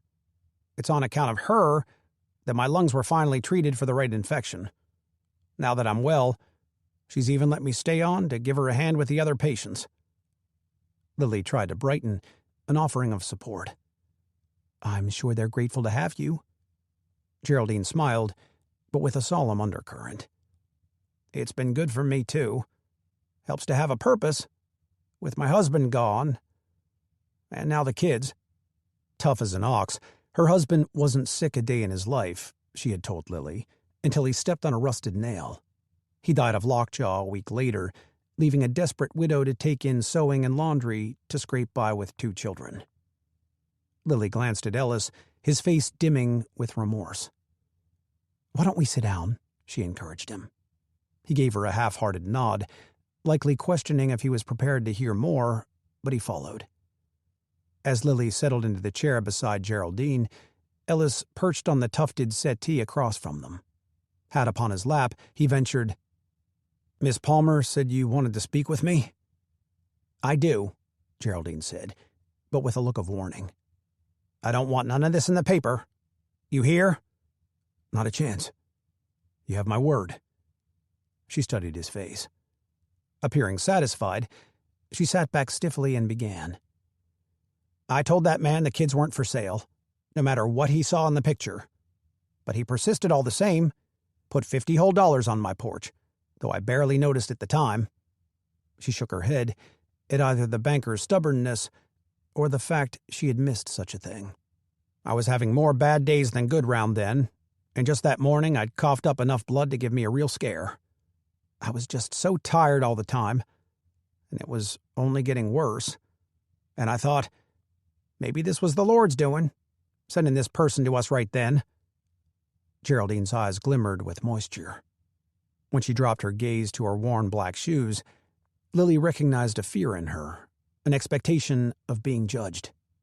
"He just had so many reasons," she went on. "How he and his wife could give the kids a good life. Better than I ever could, sick or not. But they had to stay together, Ruby and Cal. That's what I told him. I made him swear." The room went quiet for a stretch, save for the crackling of firewood. Ellis noticeably swallowed, and Lily realized then how much her own throat had constricted, in spite of already knowing the story. Geraldine gained sudden conviction. "You gotta know, I'd sooner die than spend 1 cent of that man's money." She looked at Ellis, almost daring him to challenge her. "I believe you," he stressed. As do I. Lily's voice verged on a whisper. Slowly, Geraldine nodded, the tension around her mouth relaxing. Perhaps not feeling a need to, she made no mention of the old mason jar she had described to Lily, a transparent display of those cursed dollar bills. Each one surely a reminder of a mother's shame, no matter the reasoning behind her choice. Instead, she kept her composure and proceeded with intent. "Now, Mr. Reed," she said, "when Miss Palmer called, she told Doc Summers you were hunting down what happened to me and my children, finding out about their new parents and such." "Yes, that's right." "Well, when you do, when you know more, I want you to tell me. And don't you worry, I'm not looking to steal them back. They're to stay right where they are, and they're not to hear about any of this. I just need to know firsthand that they're safe." Ellis proffered a heavy smile. "I understand." Lily was dumbfounded. She'd been certain that the point of Geraldine's visit was to acquire Ellis's help, to combine forces to reunite her family. Then Ellis added gently, "And I can tell you already, Mrs. Dillard, from everything I've seen, they're being well cared for. Just like you hoped." Lily scrambled to absorb his words, his claim that sounded literal. "You actually saw them? Why would he withhold such important news? Was there something he wasn't saying?" "It just happened today," he said quickly, as if sensing her worry. "I tracked them down over in New Jersey." Geraldine looked almost panicked. "They were going to California, where it'd be sunny and warm. That's what the man said." Ellis raised a hand to calm her. It was the truth. He and his wife were living in Long Beach or thereabouts. Then he got a job at another bank, a big promotion in Jersey, and they moved into a real nice house there. The sudden relief sweeping over Geraldine was palpable. An internal dam, clearly bound by every fiber of her strength, had splintered, sending a rush of tears to her eyes. "So the kids, they're doing all right?" "I wasn't able to talk to them," Ellis said. "But from a distance, Ruby looked happy enough and healthy." "And Cal? He was there with her?" "He was. He was even laughing. At some radio program, a Western, I think." Geraldine brightened, her son's giggles clearly echoing in her ear. Though not a minute later, that glow faded. It had to be bittersweet, the knowledge that someone else could so easily bring her son joy. That such a sound would become a mere memory for Geraldine. Which was why Lily couldn't let that happen. "Mrs. Dillard, it's not too late. We can fix this together, I'm sure we can." Geraldine swiped at her eyes and straightened in her chair. Fervently, she shook her head. "There's nothing that needs fixin'. Life is just how it should be." "But if you do want them back, knowing they're happy and healthy is all I need." "Well, yes, I understand that, but—" "I've said my piece." Lily wanted to protest further, but refrained. It was painfully clear there was no swaying Geraldine. At least, not tonight. They walked to his car in silence, Lily and Ellis together. Street lamps and the white glow of a three-quarter moon threw shadows over the pavement. She could have said goodbye from the boarding house, sent him off at the front door, but there was more she needed to tell him. As though he expected as much, he waited beside his car door with hat held low. Those children should be with their mother. Now that she's well again, it's unfair to keep them apart. You must know it in your heart she doesn't actually want to live without them. Lily, listen. While spoken softly, there was dissension in his words. Yes, I know. The Millstones have prominence and a fancy home and in all likelihood mean well. Still, you heard Geraldine. She's working as a caregiver now. She'd find a way to manage. I'm sure she would. His agreement sounded genuine.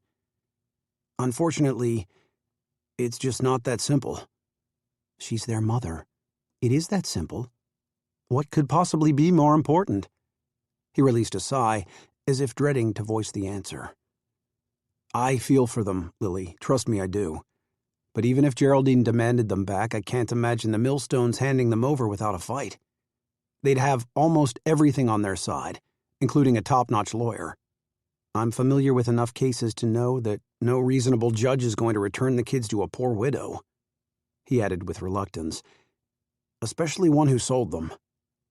"They weren't really for sale, though. You know that." He went quiet, and she worried she had seemed accusatory. That wasn't her intention. She was only stressing his full knowledge of the situation. But then he rubbed the back of his neck, thinking things over, perhaps sifting through options. "Ellis, there must be something we can do." He raised a shoulder, meeting her eyes. "If I thought it would help, heck, I'd pay the legal fees myself. But to take this on, any lawyer worth his salt would have to believe there's even a remote chance of winning. So, we'll build a stronger case." This caused him to smile, and she noted how naive she appeared. Maybe in some ways she was, because she absolutely had to believe a solution existed, that the powerful bond inherent between a mother and child could surmount any obstacle separating them. And yet, Lily had also learned how the support of another person, even unexpectedly, could prove far more vital. Geraldine needed their help more than she knew. Ellis couldn't deny this fact once given a glimpse through Lily's perspective. "If I deserved a second chance," she told him, "so does Geraldine." He tilted his head, just a fraction, but his attention was fully captured. For the first time to anyone but family, she would tell her story. Not all of it, mind you, but enough. "The summer before my senior year," she began, "I was staying at the shore with a friend and her family, and I met a boy. He was charming and handsome, and the way he'd look at me, I thought for certain it was love. Of course, I discovered how foolish I'd been when he stepped out with another girl, but it was too late by then to reverse what I'd done." She let the implication dangle, unwilling to recount the evenings of sweet whispers and strolls on the beach, of chills and hand-holding and kisses that led to more. "I was young and terrified. I knew the scandal it could bring my family and the baby, so I agreed to give him up." The reference to Samuel needed no clarification. Ellis's nod made clear he understood, inviting her to go on. "It was the most logical decision in the world. I even wrote a letter for him to read one day explaining it all." No message could have been harder to draft, yet she had persisted for everyone's benefit. "Then he was born, and I took one look at this beautiful, perfect child that was actually part of me, and I couldn't do it. The papers were already signed, but I begged and pleaded anyway. If my father hadn't stood up for me, and for Samuel, the adoption agency would have taken him. And I'd have made the biggest mistake of my life." In the darkness, Lily could still see the scenes play out. They were silent images like a Chaplin picture projected on a screen. As they blurred and faded, she dragged her gaze back to Ellis, her sudden dread of judgment akin to Geraldine's. Thus the acceptance she found, in the depths of his eyes, in his whole bearing, meant more than he could have imagined. "So, you understand now?" He affirmed as much by the tenderness of his smile. "I do." A sense that he was coming around buoyed her hopes. "The Dillards belong together, Ellis." "And to make that happen, they'll need help," he finished. "Precisely." In that way, they were no different from a family like the Lindberghs, she realized. Only for Geraldine, there was no bloodhound team of officers and agents working day and night. No hefty savings to offer as a reward or to entice a trade. No prominent name to incite national headlines. All she had was Lily and Ellis, and the truth of what was just. If at all within their power, how could they not try?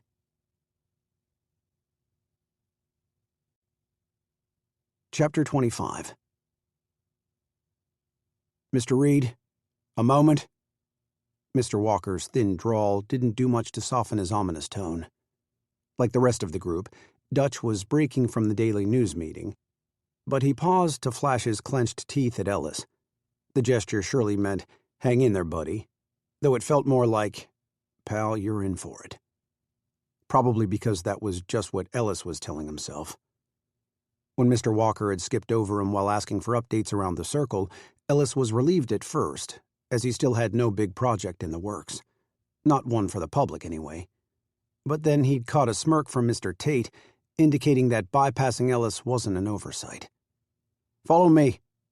Mr. Walker now led Ellis through the standard chitter of the city room and into the privacy of the meeting room. The space was limited to a plain rectangular table surrounded by well-worn chairs.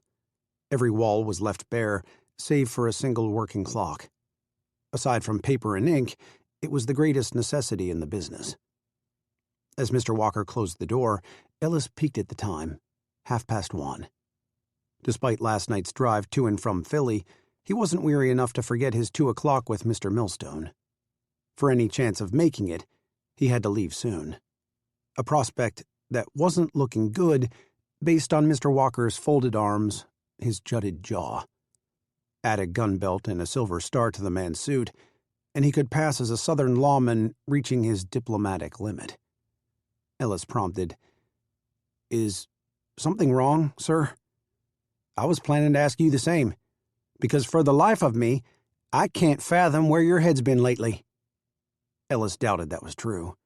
Mr. Walker appeared to have a very clear idea about which body cavity Ellis had been using to store that particular part. But since cracking a joke in that regard wasn't going to help, he merely listened. "Early on, I did have some reservations about bringing you on board.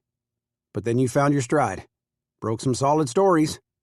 Mr. Walker paused then, and Ellis wanted to cut to the end as much as he dreaded it. "If you have some notion, however, that a couple of bylines means you can sit back on your haunches, especially at your level of salary, you're going to be gravely disappointed." The nature of Ellis's generous raise had always carried a backroom handshake feel. Apparently the paper's accountant wasn't the only other staff member aware of the specifics. "I assure you, sir, I don't think that at all. In fact," Ellis reminded him, "I volunteered just yesterday to write up a piece about the beer bill." After everything that had happened since, it was hard to believe that only a day had passed. "Ah, yes, the mystery piece." Ellis puzzled over the description. "You know, a mystery. When logic tells us something should be there, but for some reason it never appears. But, sir, if you recall, I punched out that piece in plenty of time for deadline." Ellis had actually finished it before his mother surprised him with a visit, had even gotten approval right after. "Okay, then who'd you leave it with?" Ellis hated to assign blame, but he remembered clear as rain. Before departing early for the bank, he'd gathered his belongings, and on his way out, he handed the pages off to... Except he hadn't. The damn things were still in his satchel. Christ. He ran a hand over his eyes. "Well then, assuming you're not trying to claim the Almighty is responsible, sounds like we settled that issue." Ellis pointed toward the door. "I've got that article right at my desk. I can grab it right this second." "It's done," Mr. Walker said. "I had Hagen write it up. You were nowhere to be found. An increasingly recurrent theme, it seems." The article wasn't urgent. Reassigning it, specifically to the eager rookie with a billion ideas, was a bold flag of frustration. Ellis lamented the flub, but not nearly as much as being viewed as a shirker. "I'm sorry, Mr. Walker. I do value my job, honest. Like I mentioned before, I just had some personal matters that needed my attention. So do we all, Mr. Reed. And if that warranted perpetual free passes, we wouldn't have a paper. Besides, we're in the news business here. I don't have to explain to you the importance of perception." Nope, he really didn't. Misperceptions were just what had led Ellis into the current mess with Lily and Geraldine and Alfred Millstone. The thought pulled Ellis's eyes toward the clock, his editor's lecture droning on until the room broke jaggedly into silence. Mr. Walker's gaze turned steely. "You have somewhere else to be right now?" Ellis could still postpone the appointment. Given how it came about, though, he doubted he'd get another shot. And, A one-on-one meeting could reveal just enough details to help those kids. "Across the river," he hazarded. "For an interview." Mr. Walker considered this, and Ellis feared an inquiry over specifics. Instead, the editor cast him an unreadable look before opening the door. "Then I suggest you get going." Those parting words normally would have scratched at Ellis's mind. He would have reviewed them for intent, for a sign of finality. A message that he needn't bother to return. But all he could think of now, as he drove toward Century Alliance, was that every resident on Manhattan Island had ventured out for an afternoon drive, enticed by the moderate spring weather. Within seconds of pulling up to the bank, he was parked and sprinting toward the entrance. A drop of sweat slid from his hat. "No running," the guard inside growled, slowing Ellis to a brisk walk. He maintained his pace up the stairs, glad nobody stopped to question him, and introduced himself to the lone secretary stationed outside 3 executive offices. She had a graying helmet of hair and wore a blouse with a puffy bow below her chin. On the door closest to her desk, the frosted glass pane was marked Alfred Millstone.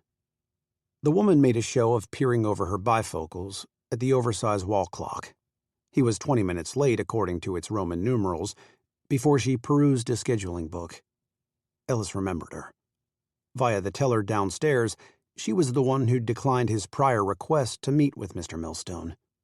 Now it was sorely evident she might turn him away again on principle alone.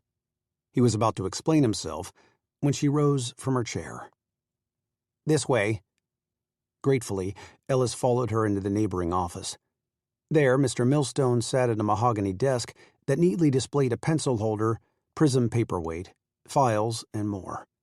He was packing tobacco into a sleek wooden pipe, not his first time that day, based on the smell that blended with the scents of the ledger ink and old East Coast money. "Mr. Millstone," Ellis extended his hand, which the man accepted this time, even rising from his wingback chair. "I was beginning to wonder if I'd see you again." "I apologize, sir." Ellis was doing so much of that lately that one would think he was trying to set a record.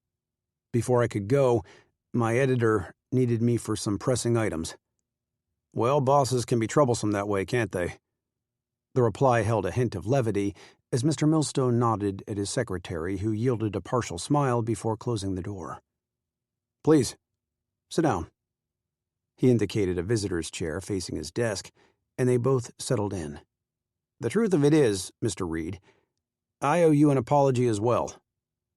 Ellis paused while pulling his notepad and pencil from his coat pocket. He hadn't anticipated this bit. "How so?" "A good number of people are still enduring rough times, as you know. When you're a banker and a stranger comes knocking, it can make you a little nervous." "I imagine so."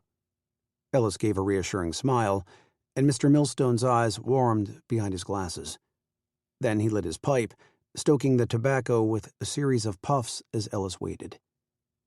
"So," the man said, snuffing out the match, "what can I tell you today?" "How about an update on the kids you bought in Pennsylvania?" Ellis stored the thought. As with cracking any big story, he'd work his way in gradually. "Well, for the profile, Mr. Millstone, Alfred will do." "Alfred." Not a shock. Bigwigs often figured a personable exchange meant a more favorable article.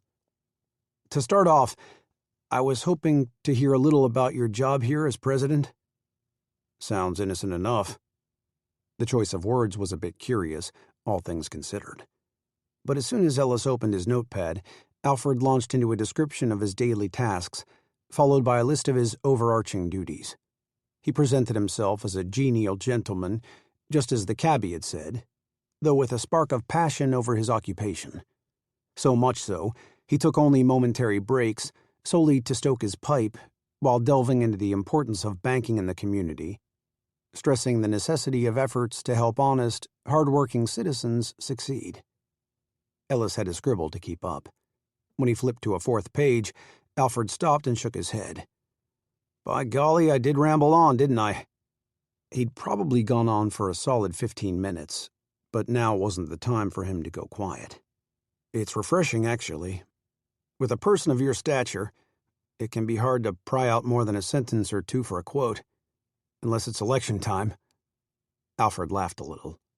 He returned to his pipe, its sweet, woodsy scent filling the room, and Ellis glanced down at his notepad. "Let's see now," he said, as if referring to prepared questions, as if details of Alfred's life weren't already embedded in his brain. "I've heard you hail from the West Coast. Is that right?" "Yes, that's correct." "California, was it?" "You've done your homework." Ellis smiled. "Requirement of the trade." Alfred nodded, amused. "It was the Los Angeles area." The answer wasn't terribly specific, but truthful. Ellis didn't push on that one. "I'm sad to say I've never been west of Ohio.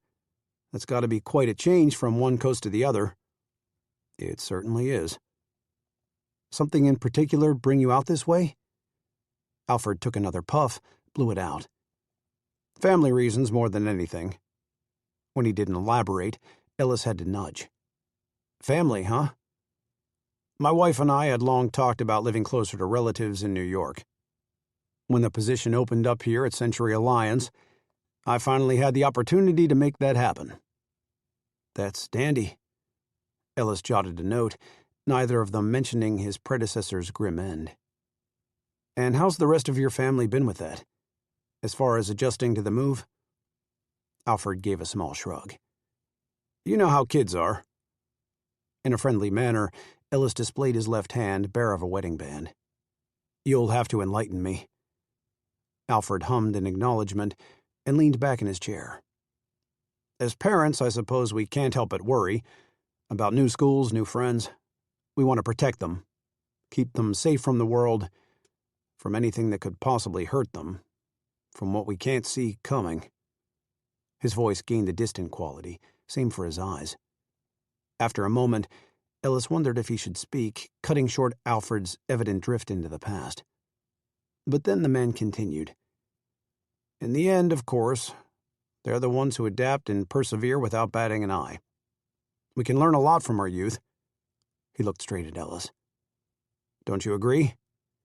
Ellis nodded, before the sentiment rang with familiarity. In essence, it echoed his own article that had accompanied the Dillards' picture. Had Alfred, too, done his homework? "Mr. Reed, I'm going to be honest with you." Alfred suddenly lowered his volume, followed by his pipe. "And this is off the record." He shot a glance toward the door, as if confirming its closure.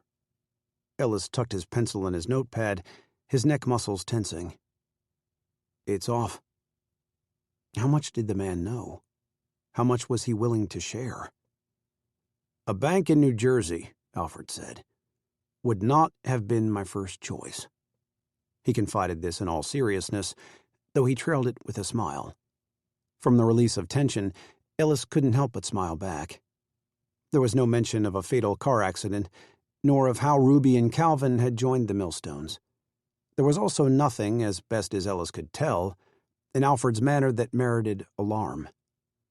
"Sometimes," Alfred added lightly, "we have to make sacrifices for the ones we love. You understand?" Ellis thought of Geraldine. What she'd chosen to give up, purely for the benefit of her children, was a prime example. "I do, sir." A knock came then, announcing the secretary's return. In the doorway, she held a brimmed hat and overcoat.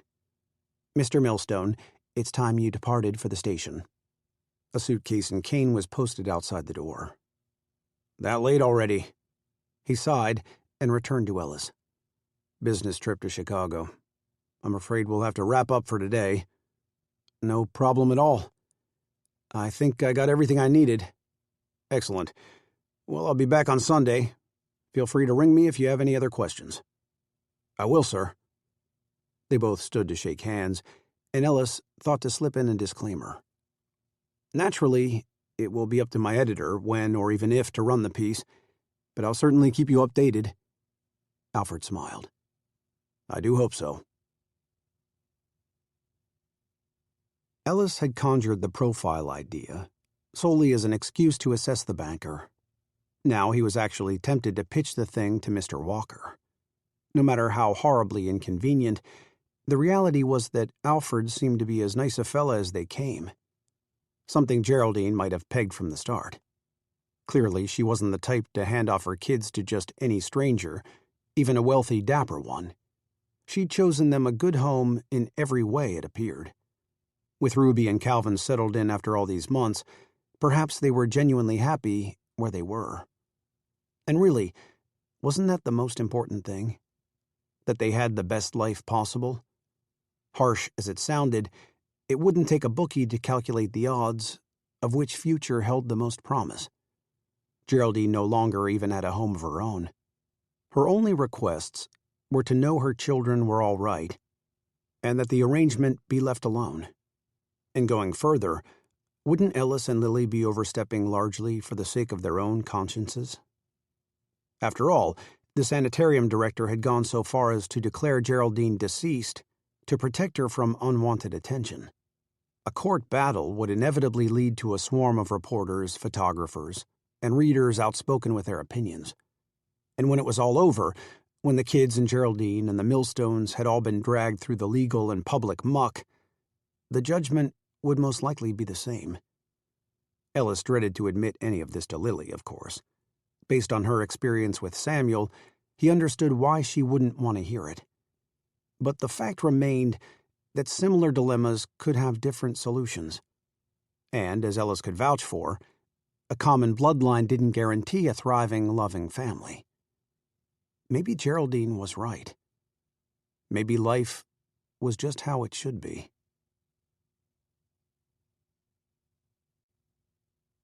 Chapter 26. Without a doubt, the situation wasn't how it should be. This Alfred Millstone fellow could hang the moon, and Lily's stance wouldn't budge. "Lily, at least consider it." These were Ellis's words on the phone, but his tone said, "Woman, you're being stubborn." It was as if he could see her at her work desk, shaking her head at his reasoning. "Lily?" he pressed. Over the afternoon noise of the newsroom, she answered, "All right. I'll consider it." And she would. For 2 full seconds, she reviewed his summary of the meeting he'd just had with Alfred Millstone, and still she disagreed. "Listen, I gotta scoot," he said. "My editor will have my hide if I don't get a story going. Just promise you won't do anything rash. Not without talking to me first?" "Yes, fine." He sighed over the line, as if reluctant to leave someone who claimed to simply be admiring the view from the ledge of a building. "I promise," she said. This was the truth, in the literal respect. She had no plans to do anything she deemed rash, only necessary. The trip there and back would take half a day at most. Lily would catch the earliest train to New York so as to return in plenty of time for supper. "I give you my word on that, sugar bug," she knelt before Samuel, still in his pajamas, inside the deli's entrance. Through the windows, the waking sky colored his pouting cheeks with a soft orange glow. "But you said we'd do a picnic." At the counter, Lily's mother was readying the register for the shop's opening in an hour. Her father's whistling drifted from the back kitchen. "And we will soon, Samuel, I swear it." Lily brushed a powdery brown smudge from his cheek, remnants of his breakfast cocoa. He jerked back a little, his eyes down. "Please understand. I truly hate being away from you. But there are 2 other children out there, and they don't get to be with their mommy at all. I want to try to fix that." Samuel's gaze remained on his loafers, both polished by himself. It was one more skill he had learned from her parents, a small milestone conquered in her absence. The thought would normally have baited her to stay, but she couldn't ignore the countless milestones Geraldine stood to miss. "Come now, give Mommy a hug goodbye." She opened her arms to him. "I need to catch my train so I can hurry right back." He glanced up at last, but pinched his mouth in frustration and rushed off through the deli. "Samuel?" she called out, his sprint continuing up the stairs. Lily's mother stepped out from behind the counter. "Not to fret. He'll be all right." Rising to meet her, Lily insisted. "You know I'd never cut into our time together if it weren't important. I know that, dear." Clayton had been occupied for the weekend, leaving Lily more time to ponder during her bus ride to Maryville. Once settled in, she had divulged a portion to her mother in confidence, but only the basics, not wishing to violate Geraldine's privacy. Granted, some would say she was about to do just that. "I'll be back soon," she said, and kissed her mother on the cheek. "Have a safe trip." Her mother offered a strained smile. She was either weary from waking or dubious over Lily's plans. Before Lily could determine which, she grabbed her handbag from the floor and left for the station. It was just after 11 when Lily arrived on Maple Street. She had walked from the depot in Hoboken, saving money on a taxicab. The round-trip train fare was costly enough. She referred once more to the address inscribed on a scrap of paper. Secretaries were as skilled as anyone at locating such details, and stopped at the designated home. It was light green with white trim and as perfect as a dollhouse. Too perfect, she decided. At the park across the street, children reveled in the rare freedoms afforded by a temperate Saturday morning. The chorus of their giggles, a reminder of Samuel awaiting her return, sent Lily straight up the steps to reach the front door. After pocketing the address in her traveling gloves, she knocked. Birds chirped from trees that dotted the area, and a rattling car passed on the street. The possibility of the driver being Ellis, which certainly it was not, caused her palms to perspire. And what for? He wasn't her father or her boss, and certainly not her beau. She didn't require his approval to come here. Still, guilt niggled at her. She pushed it away as she rang the doorbell. A direct appeal to Mrs. Millstone was the answer. She was a fellow mother who understood the loss of a child. With her husband away on business, Mrs. Millstone would be free to meet Lily alone. Unless she too had traveled for the weekend. Lily clutched her purse, clinging to her hopes. She reached out in a final attempt to ring the bell. Before she made contact, the door opened. A young housekeeper stood in greeting. In a black dress and white apron, she wore her hair pinned up tight. "Sorry to keep you waiting, ma'am." Her lilting accent pegged her as an Irish immigrant. Fittingly, her pale skin held freckles more pronounced than Lily's. "I was knee-deep in the wash and was slow to hear the door." "That's quite all right. I'm just delighted somebody's home." Lily smiled in partial relief. Even if the lady of the house wasn't in, the housekeeper would likely know her whereabouts. The girl smiled timidly in return. She couldn't have been more than 16. "Is there something I can help you with?" "There is, in fact. I've come to see Mrs. Millstone." "Is she expecting you, ma'am?" Her tone said she doubted that was the case, as the girl would have been alerted to prepare for company. "She's not," Lily affirmed. "But it really is an important matter. You see, I'm an old work colleague of Mr. Reed. I believe he was here recently." At the girl's uncertain look, Lily added, "He's a reporter from the New York Herald Tribune, and came to speak with Mr. Millstone." "Ah, I see," the girl said. "And you're with the paper too, are you?" "I am. Well, the Philadelphia Examiner, that is." The girl's eyes brightened, impressed by this, but Lily remained steadfast. "Is Mrs. Millstone available to speak?" "I'd be glad to check. If you'll wait here a minute." Lily nodded, and soon discovered the estimate wasn't an exaggeration. After less than a minute of disappearing inside, the housekeeper returned. "The missus would be pleased to receive you. Do come in." In the foyer, the girl offered to take her coat, but Lily politely declined. Given the purpose of her visit, it seemed too casual, too friendly. Moreover, depending on how the conversation went, she might not be welcome for long. Following the girl over the white marble floor, Lily surveyed the wide, sweeping staircase, the chandelier overhead. The air held an almost sweet, powdery scent. Though Ellis hadn't been past the front door, he was right about the residence. But Lily wasn't here to admire the decor. Rather, to block out visions of the children running about, Unencumbered by the vastness of space, she trained her focus on a darker thought. She considered the disparity of fortunes between bankers and too many of their patrons. Those with little choice but to live in shanty towns or to beg on the street.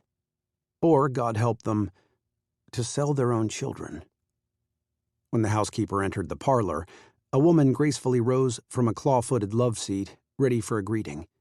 She appeared to be in her mid-30s. In a cream silk blouse and a black A-line skirt, she wore her dark blonde hair sleek around her face, with soft pink touches on her lips and cheeks.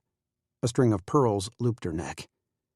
"Ma'am, may I present—" The girl suddenly winced. She had neglected to ask for Lily's name. "Mrs. Millstone." Lily kindly jumped in. "I hope it's all right to introduce myself. I'm Lillian Palmer. I appreciate you agreeing to meet with me. Call me Sylvia." She smiled and invited Lily to sit in the ornate chair across from her, its striped upholstery boasting a satiny shimmer. As Lily obliged and set her purse down, Sylvia signaled to the housekeeper. "Claire, some tea for our guest?" With a grateful glance at Lily, Claire scurried over to the service cart parked next to the upright piano. As she filled a blue and white colonial teacup, a match to the one on the end table beside Sylvia, Lily noticed the framed photos on the fireplace mantel. From a distance, she could best make out the details of a portrait in the center. Indeed, it was Ruby, cleaned and cared for, just as Ellis had described. "That's my daughter," Sylvia pointed out. "She's lovely, isn't she?" The prideful glow in her face caused Lily's throat to tighten, adding a rasp to her reply. "She is. Technically, she's 10, but going on 20 according to her teacher. Always so much going on in that head of hers." Lily was thankful for Claire's delivery of the tea just then. "Oh, Claire, that reminds me," Sylvia said. "Please tell my sweet girl she needs to practice the piano once more before supper if she wants tapioca tonight. And don't you dare let her say she'll simply go without." Sylvia rolled her eyes in jest and told Lily it's her favorite dessert, so there's no getting that one past me. Claire politely bowed her head and pivoted to leave. Her footfalls continued through the foyer and up the stairs. "To be perfectly honest," Sylvia said conspiratorially, "as a young girl, I was terrible about practicing. Now wish I'd been more diligent." She brought her cup and saucer to her lap.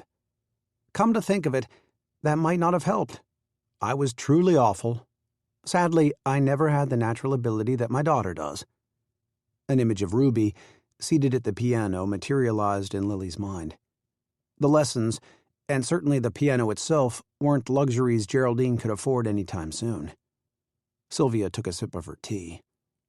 "I'd gladly ask her to come down and play for you, but this is her special reading time. Once her nose is in a book, I'd have to pry it out. I hope you don't mind." Lily shook her head, attempting to shed thoughts of Ruby's happiness here, wanting even more to discard the undeniable sense of liking Sylvia. Assuming her husband was similar, no wonder Ellis felt conflicted. "I'm much the same," Lily managed. "When it comes to reading." "Yes, well, there are worse vices a person could have." Sylvia smiled and took another sip. "Do you have children as well?" Lily had to think before answering. Everything about their exchange had left her feeling unprepared. "One. A son." "Oh, that's lovely." With a look of wonder, Sylvia rested her cup on her saucer. "Of course, I know boys can be a handful at times with all that energy bound up in their little bodies. But what father doesn't secretly want a small version of himself running about?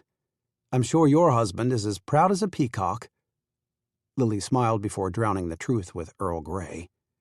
It could have used cream and a sugar cube, but she gulped it down. "Now," Sylvia said, "what else could I tell you about our family? I imagine there are some specifics you need for the article." Lily's grip tightened around her drink. Whatever Claire had passed along about Lily's employment or her ties to Ellis, her purpose had been misconstrued. The sound of footsteps down the stairs preceded Claire's return to the foyer, but there was no reason to call her in here to sort out the correction. Lily set her cup and saucer aside. The plan to come right out with the issue had been far easier in her head. "I'm actually here today to speak about Geraldine Dillard," she began. A small crinkle formed upon Sylvia's nose. "I'm sorry. I'm not familiar with her." There was nothing insincere in the woman's manner, nor was there any hint of uncertainty. Was it possible she had never learned of the name? Had her husband not bothered to ask for such a significant detail? Lily didn't want to insult Sylvia by duplicating her maternal title, but there was no other way to say it. "Mrs. Millstone, Geraldine is the mother of the 2 children you're caring for." Sylvia smiled once again, this time with a tinge of sympathy. "I'm afraid you're mistaken. We have only one daughter. She's the one I was telling you about." A seed of impatience was sprouting within Lily, hastened by confusion. "Yes, I understand there's just one girl, but I'm referring to her brother, Calvin. He's the boy, along with Ruby, that your husband purchased in Pennsylvania." Adopted. Lily realized she had bypassed the more mindful term when a shroud of silence dropped over the room. Sylvia's lips lowered at this, and her eyes darkened. But not from offense, it seemed. There was a struggle for comprehension. It was like watching the grayest of clouds encroaching on the horizon, a transformation that Lily could actually feel as her own puzzlement inched toward dread. Had Alfred Millstone procured the children on his own accord and not shared the circumstances with his wife? How would he have explained Ruby being added to their charge? Perhaps as a lone urchin he had found in an alley, or an orphan inherited from a relative who had passed. In any event, why would Alfred deceive her? A sudden crashing noise jolted Lily. A cup and saucer, Sylvia's, had tumbled to the floor and shattered. An amber puddle spread over marble. "Are you all right, ma'am?" It was Claire, hurrying into the room. A broken piece crunched beneath her shoe as she attended to Sylvia, whose face had gone pale. I must lie down." "Certainly, ma'am. Let me help." Claire guided her upward and escorted her toward the foyer. In tandem, they plodded up the staircase and out of view. Lily was scouring the encounter for rationale when her gaze circled back to the mantel. Slowly, she came to her feet and closed in on the photographs. Beside the center image of Ruby was one of her hugging a doll, and another of her in a garden. The next was a formal portrait of the family, with one thing missing from them all. Or more aptly, one person. The revelation slid up Lily's spine, an icy finger launching a shiver through her veins, and a halting question through her mind. Where in heaven's name was Calvin?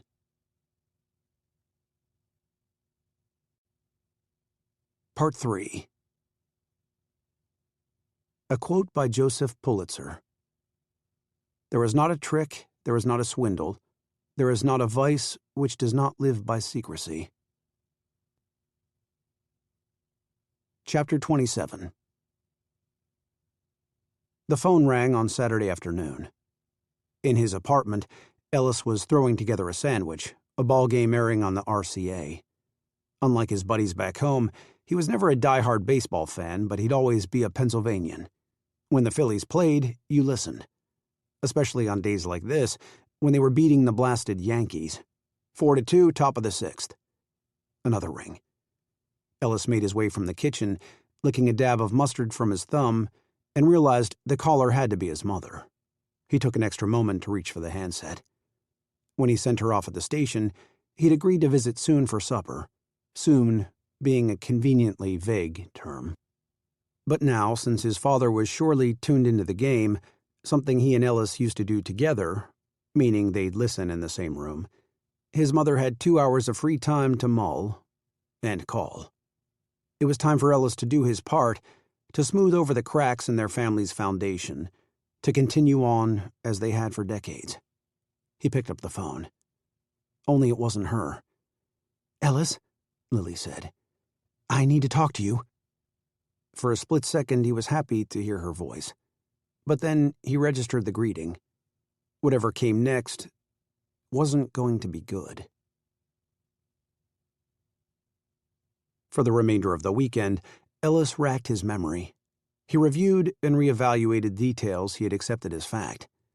Though he'd never actually seen Calvin through the window, he knew he'd heard the boy's laughter. Unless it was part of the radio show. But during the interview at the bank, Alfred had spoken of kids, in the plural.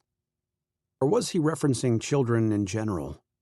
He never did mention that he had a boy and a girl, or any specifics about them at all. Still, Ellis refused to believe the worst.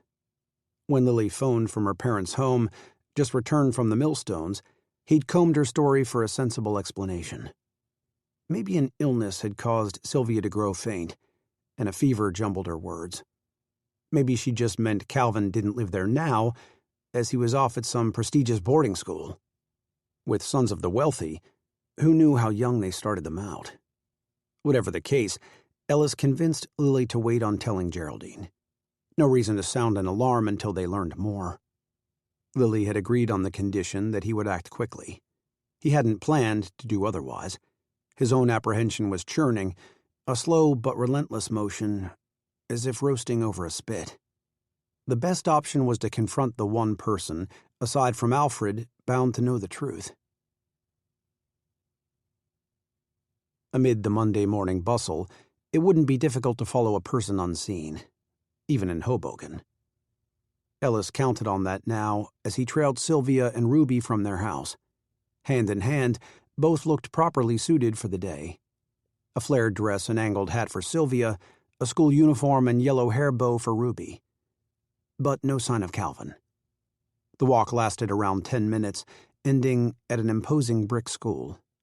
Sylvia bent to straighten Ruby's collar before releasing her into the stream of children, most arriving on their own. Other escorts bore the looks of young nannies. Only after Ruby stepped through the doors did Sylvia turn to reverse her path. Ellis maintained his distance across the street. He ventured to guess she'd be back in the afternoon to accompany Ruby home. To talk to the girl one-on-one, he'd have to pick his moment. A playground abutted the west side of the school. As long as the weather held up, the merging patches of clouds could go either way. An outdoor recess was sure to be on the schedule. And so he would wait.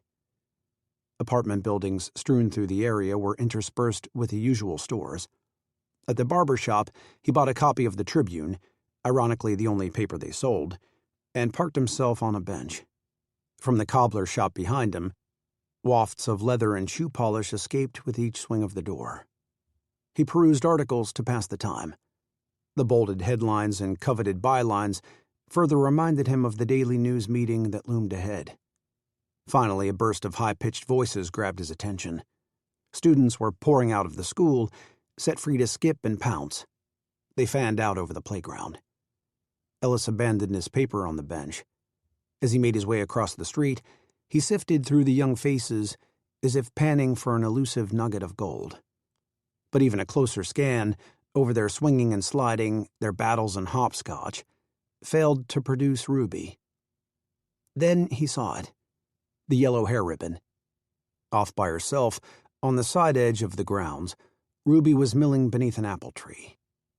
It wasn't nearly as full or sturdy as the one beside her farmhouse, where its branches easily supported her brother and his dangling, but maybe she still found comfort in the similarities it held. From behind the tree, Ellis walked up casually, hands in his pockets. It had been too long for her to remember him. He didn't want to scare her away. "Enjoying the quiet over here?" Ruby looked up from the leaf in her hand. She shrugged. "Don't want to play with the other kids, huh?"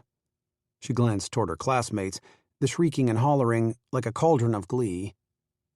And Ellis expected another shrug. "Not allowed," she replied. Evidently it was a quarantine of sorts. Swapping overalls for a uniform must not have tamed the spitfire of a girl he recalled, and honestly he was glad to hear it. "You've been causing some trouble then," he said lightly. "Got a stain on my sweater. From the teeter-totter." She pointed toward the seesaw that kids were launching up and down with gusto. "Happened weeks ago, but still can't go on the thing." Focusing back on the leaf, She tore off pieces and flicked them aside. Not in a musing way, more of a rigid act steeped in irritation.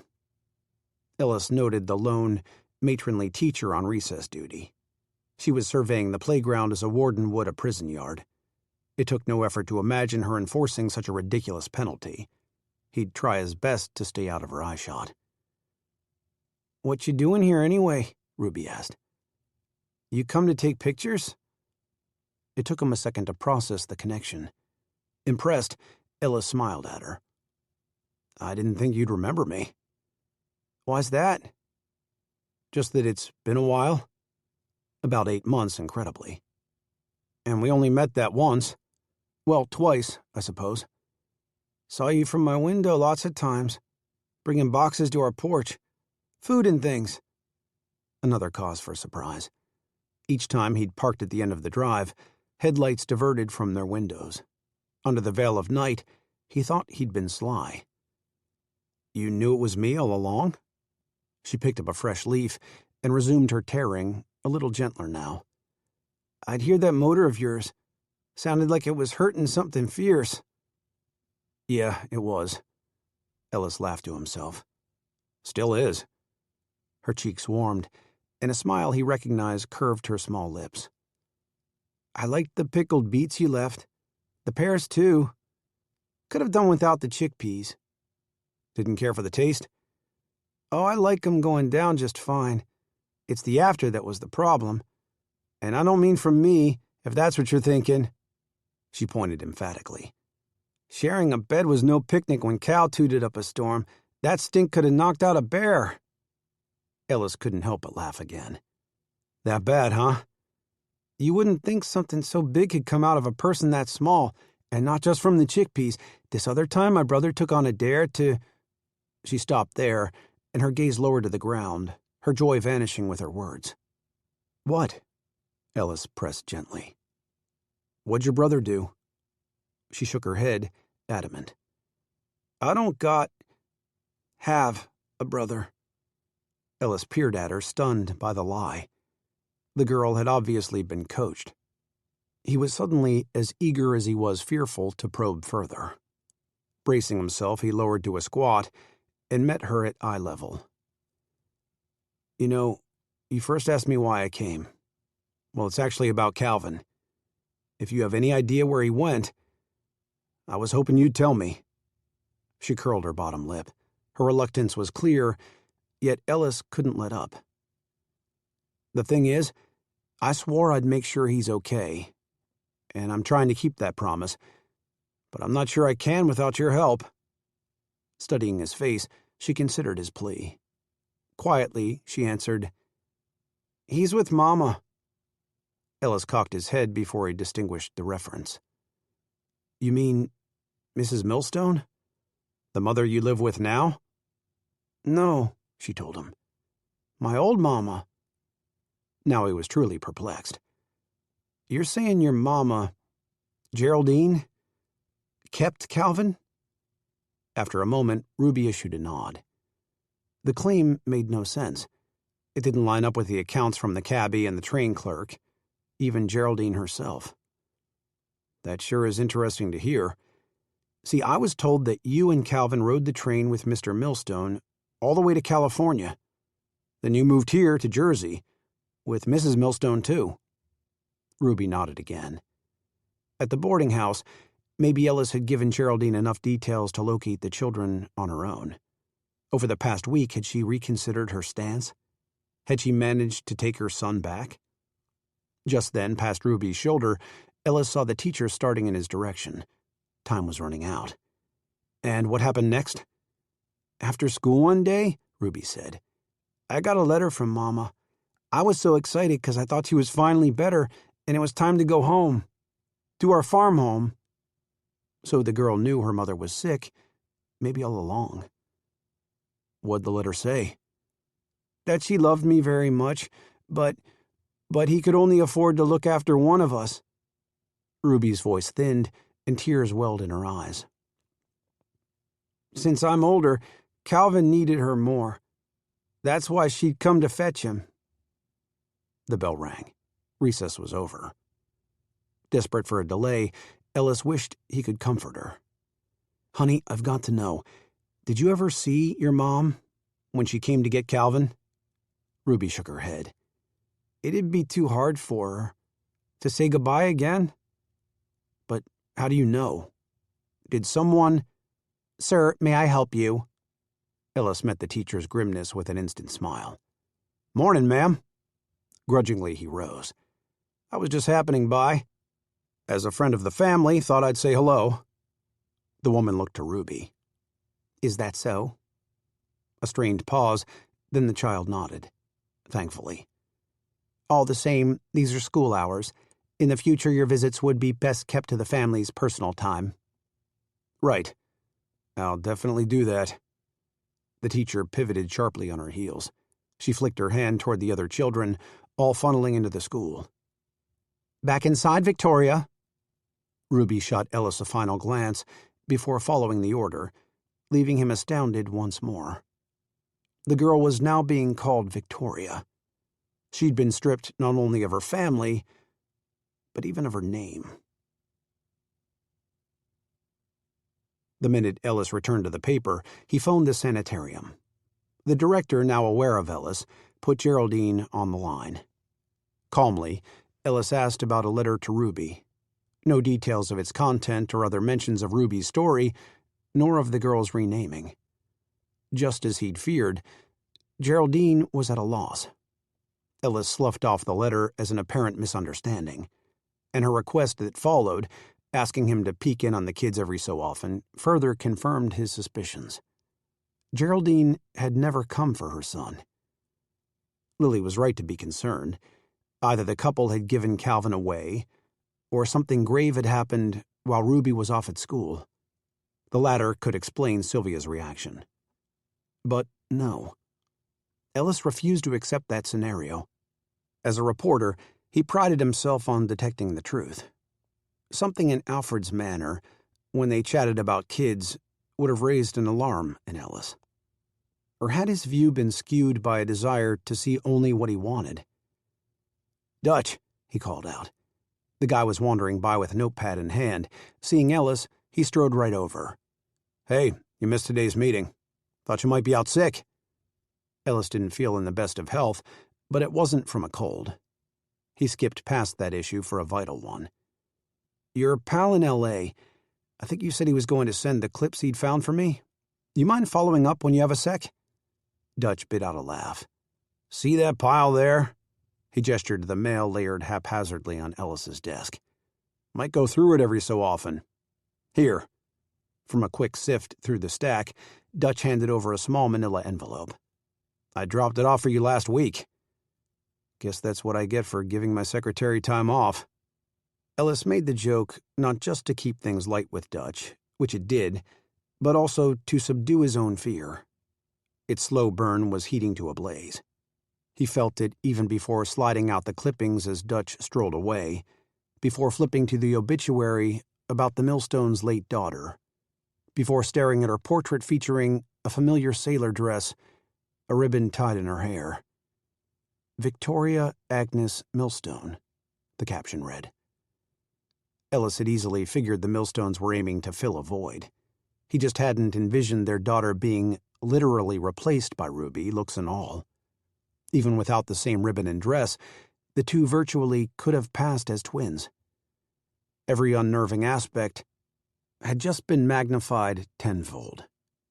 Though dreading to share the news, how would he ever explain this? Ellis slid his phone closer. He was still processing it all when he rang the operator who put him through to Lily's line at the Examiner. But it was the chief who picked up. He seemed even more rattled than Ellis. "Took the day off," he grumbled, explaining Lily's absence, and hung up before Ellis could ask anything more. A day off? The chief didn't say she was out sick. After her trip to Jersey, she must have extended her weekend to make up for lost time with her son. Ellis debated on waiting, not wanting to intrude, but for Calvin's sake, and Ruby's, he had to make the call. To connect to the Palmers, he requested their deli. The phone rang only once before the reply came without greeting. "Dr. Mannis?" "No, Lily, it's me." Ellis? She sounded on the brink of tears. In that instant, any other thought in his head, including his reason for calling, evaporated like mist. Lily, what is it? What's happened? Her voice trembled as she answered over the line. Something's wrong with Samuel.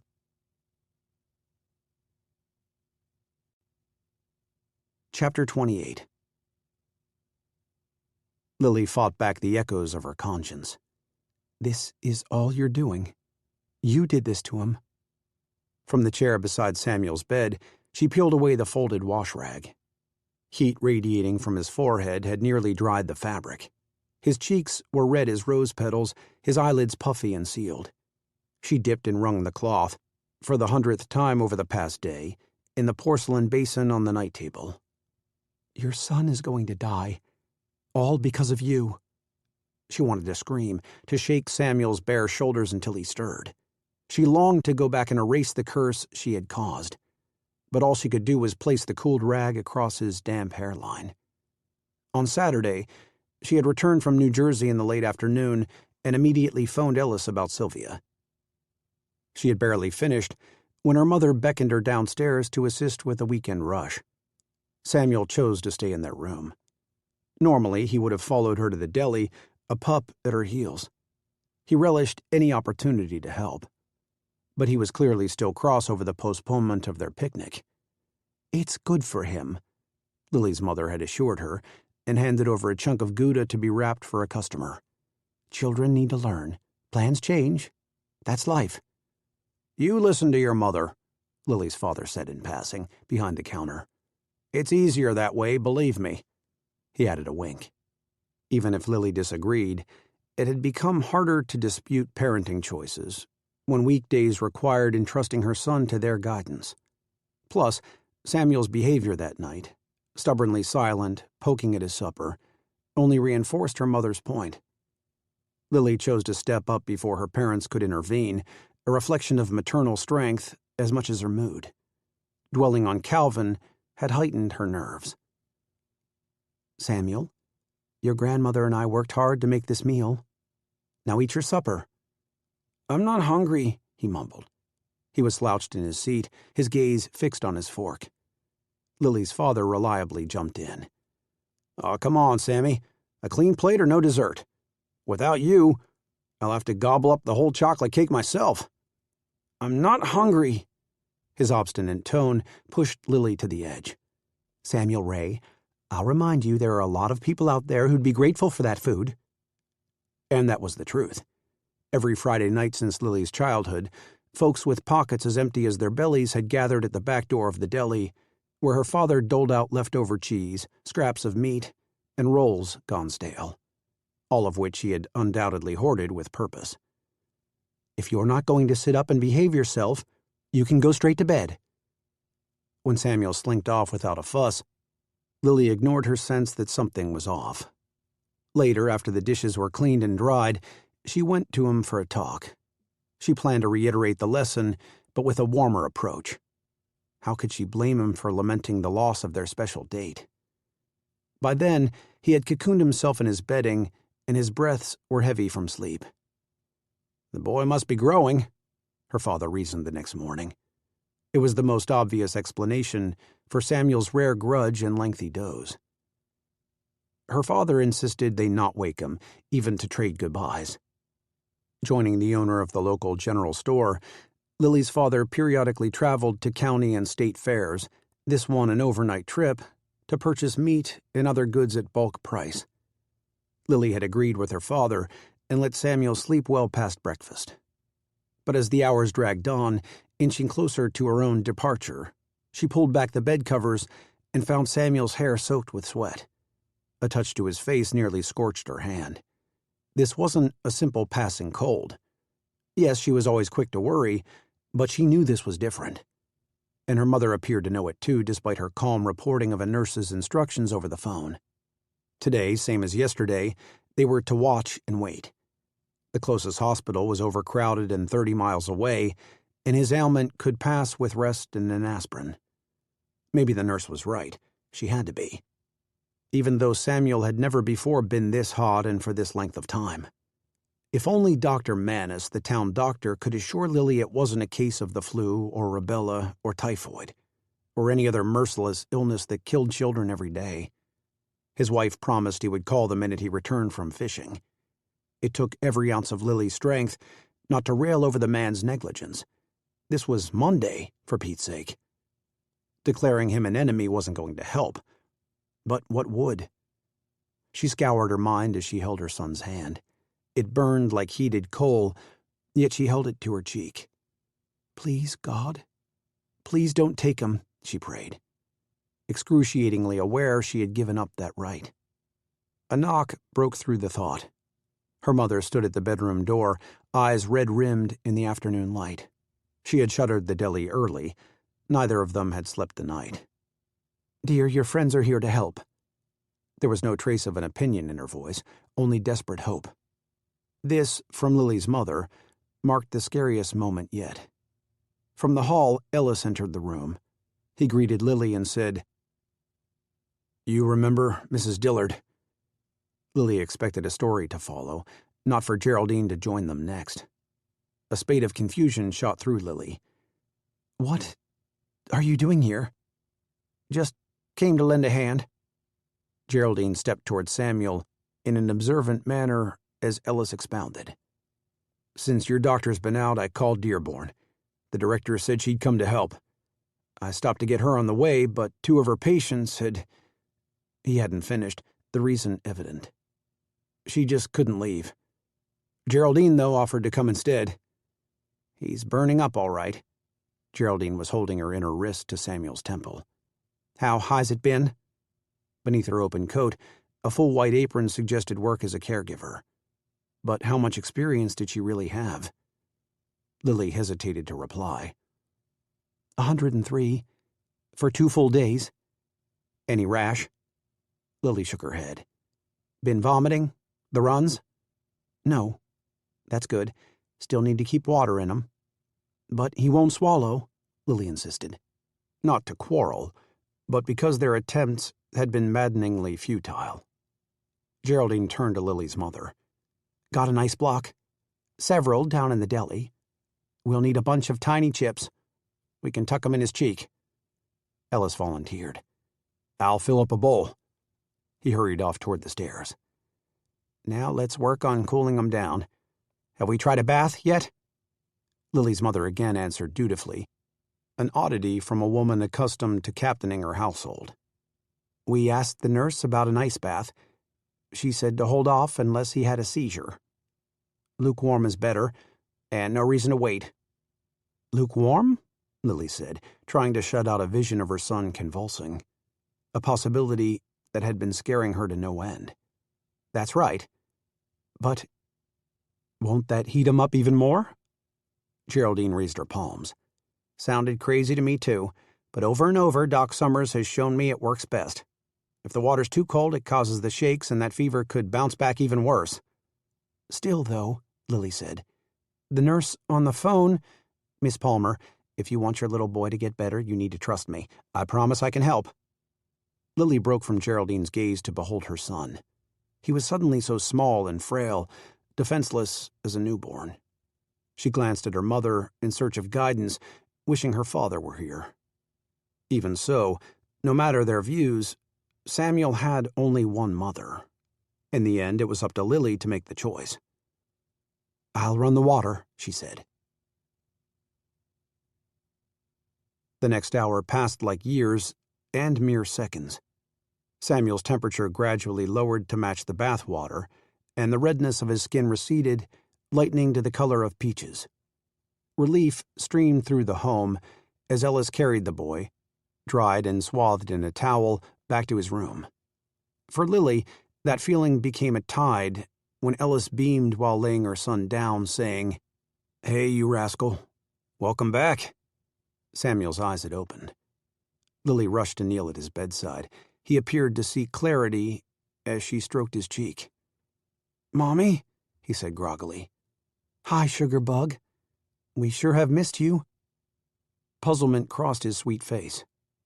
"Where'd I go?" Lily could barely contain the elation bursting inside of her. Based on the wide smiles around the room, she wasn't the only one. She kissed his forehead, his button nose. She held his hand, now savoring the normalcy of its feel. At last, giving her mother a chance to ogle, Lily rose to move aside. Halfway up, her mind went dizzy, and her vision grayed. A grip on her arm, her waist, from Ellis, kept her from falling. "I've got you," he assured her, as the haze thinned. "She hasn't had a thing to eat or drink in days," her mother said. "I'll be fine." Lily's balance was returning. "Mr. Reed, would you take her to the kitchen, please? There's plenty of food to be had." Heading off an objection from Lily, she said, "Windows open in there. You could use the fresh air, Lillian." The captain had officially reassumed her role. "We'll keep close tabs on Samuel."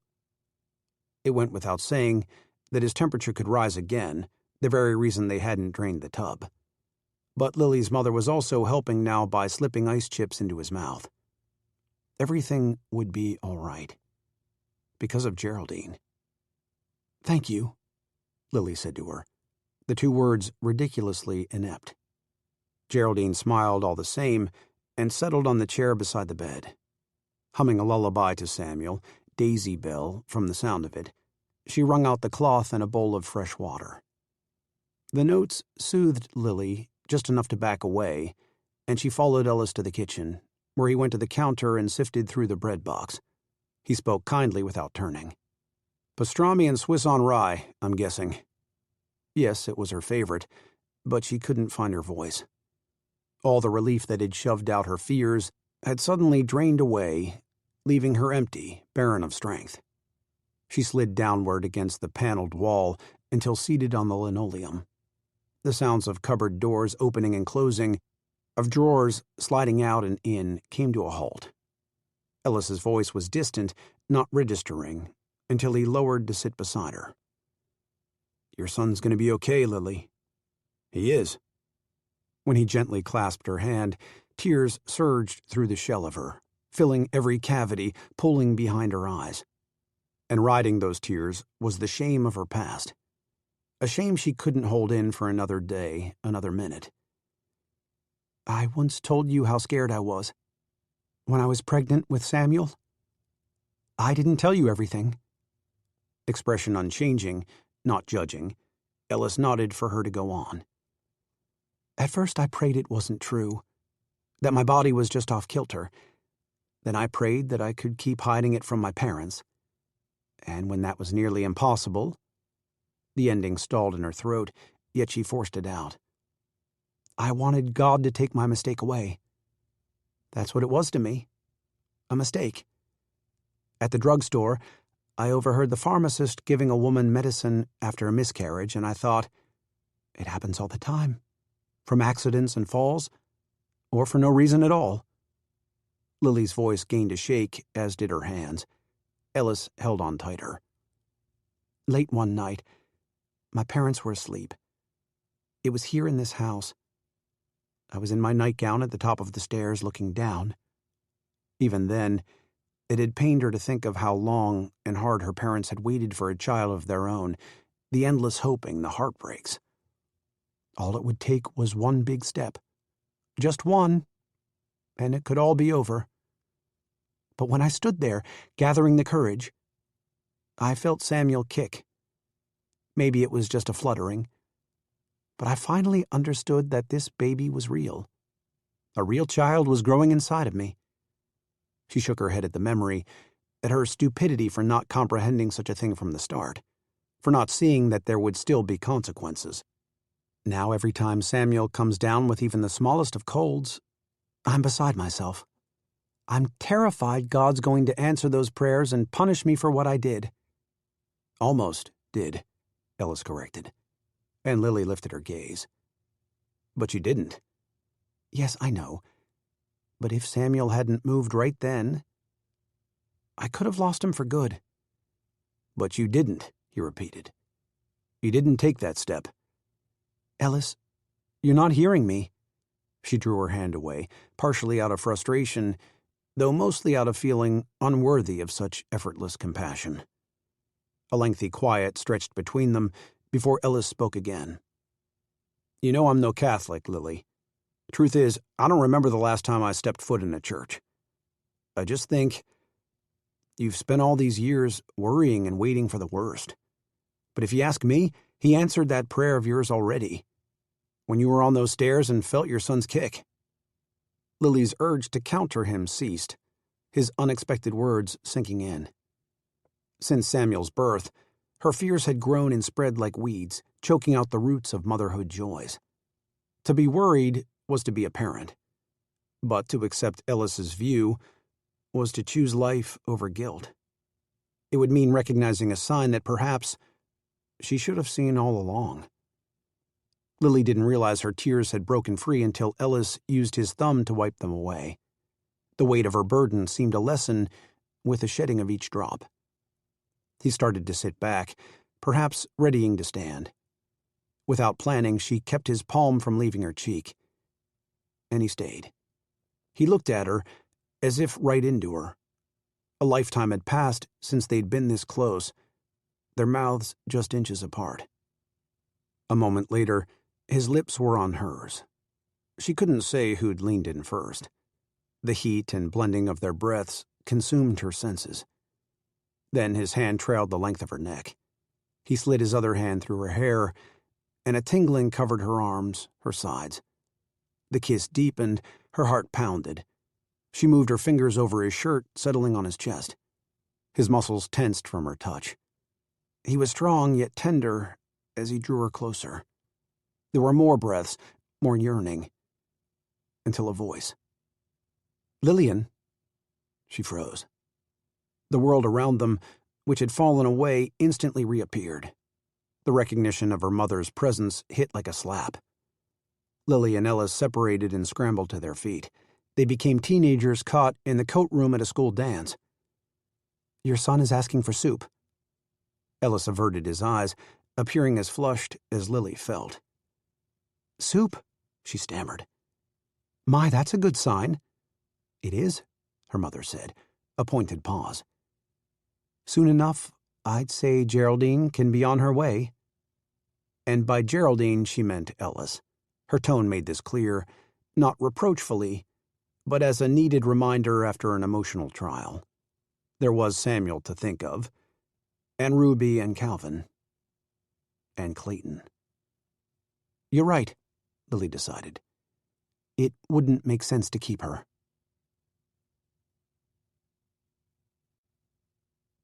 Chapter 29. On the drive home, Ellis should have been paying attention, but Lily Palmer dominated his thoughts. Their kiss replayed over and over like a Nickelodeon picture on a loop, regardless of her cooler send-off. Whereas Geraldine received an earnest hug, Ellis got an appreciative handshake, a reassertion of where they stood. It was a hard pill to swallow, as he could still feel the softness of her hair and skin, her lips. And that was nothing to say of the strength and beauty he saw in her while she cared for her son. No surprise, then, that it took him a hefty chunk of the ride to notice Geraldine's reserve. She'd trained her eyes on the evening sky past the windshield. Her hands were clasped on her lap. "You were pretty amazing back there," he said, breaking the quiet. "Well, there wasn't much to it, really. I think the Palmers would disagree. Doc Summers, too, I'd bet. Just doing what she showed me. She's a fine teacher, I'm sure. Though it's obvious you're a natural for this kind of work, too." A bath and ice chips alone weren't the revelation. It was her balance of confidence and care, her ability to incite trust in folks grappling with their greatest fears. "I suppose," she said. "Of course, choices are often clearer when it's not about your own kin." Once the words were out, they clung to the air. The dual message, seemingly unintended, turned her away. Ellis was mining for a response when he heard her murmur, "I wonder sometimes if they'll forget who I am." A crushing thought. There was no need to identify they. "God, no, Geraldine, they couldn't. They won't." She didn't answer, and he realized that nothing said in this moment would change a damn thing. Hence, silence reigned for the remainder of the drive, with Ellis at the wheel and Geraldine facing her window. If not for discreet swipes of her eyes, no one would guess she was crying. By the time they reached Dearborn, Ellis couldn't deny the truth. Geraldine Dillard wanted her kids back. More than practical reasons, though, kept her from demanding such a thing. It was a shame. He saw that now more than ever after Lily's story in the kitchen. In different ways, both mothers believed that losing their children was the atonement they deserved. And both of them were wrong. He decided right then to have another meeting with Alfred. A bold one. The man would hear Ellis out, the whole account, and consider the options. If he wanted to keep the issue out of the courts and papers, he'd start by disclosing Calvin's real whereabouts and the facts behind Ruby's letter. Sometimes we have to make sacrifices for the ones we love. Alfred's comment floated back. The potential extent of those sacrifices haunted Ellis now, and long into the night. In the morning at the paper, Ellis had to shelve the notion. He'd arrived early to make up for yesterday's absence, as well as for leeway. After the news meeting, he would jet out for a surprise visit to the bank. Until then, hunkered down at his desk, doing his best to stave off thoughts of Lily, he'd type more trite details about the city proposal to rename a local library. No Pulitzer Prize here. But unless he wanted a daily spot in a bread line, producing something was better than nothing. "Mr. Reed, a word?" Mr. Walker's voice carried easily over the morning quiet. Ellis steeled himself for another chiding.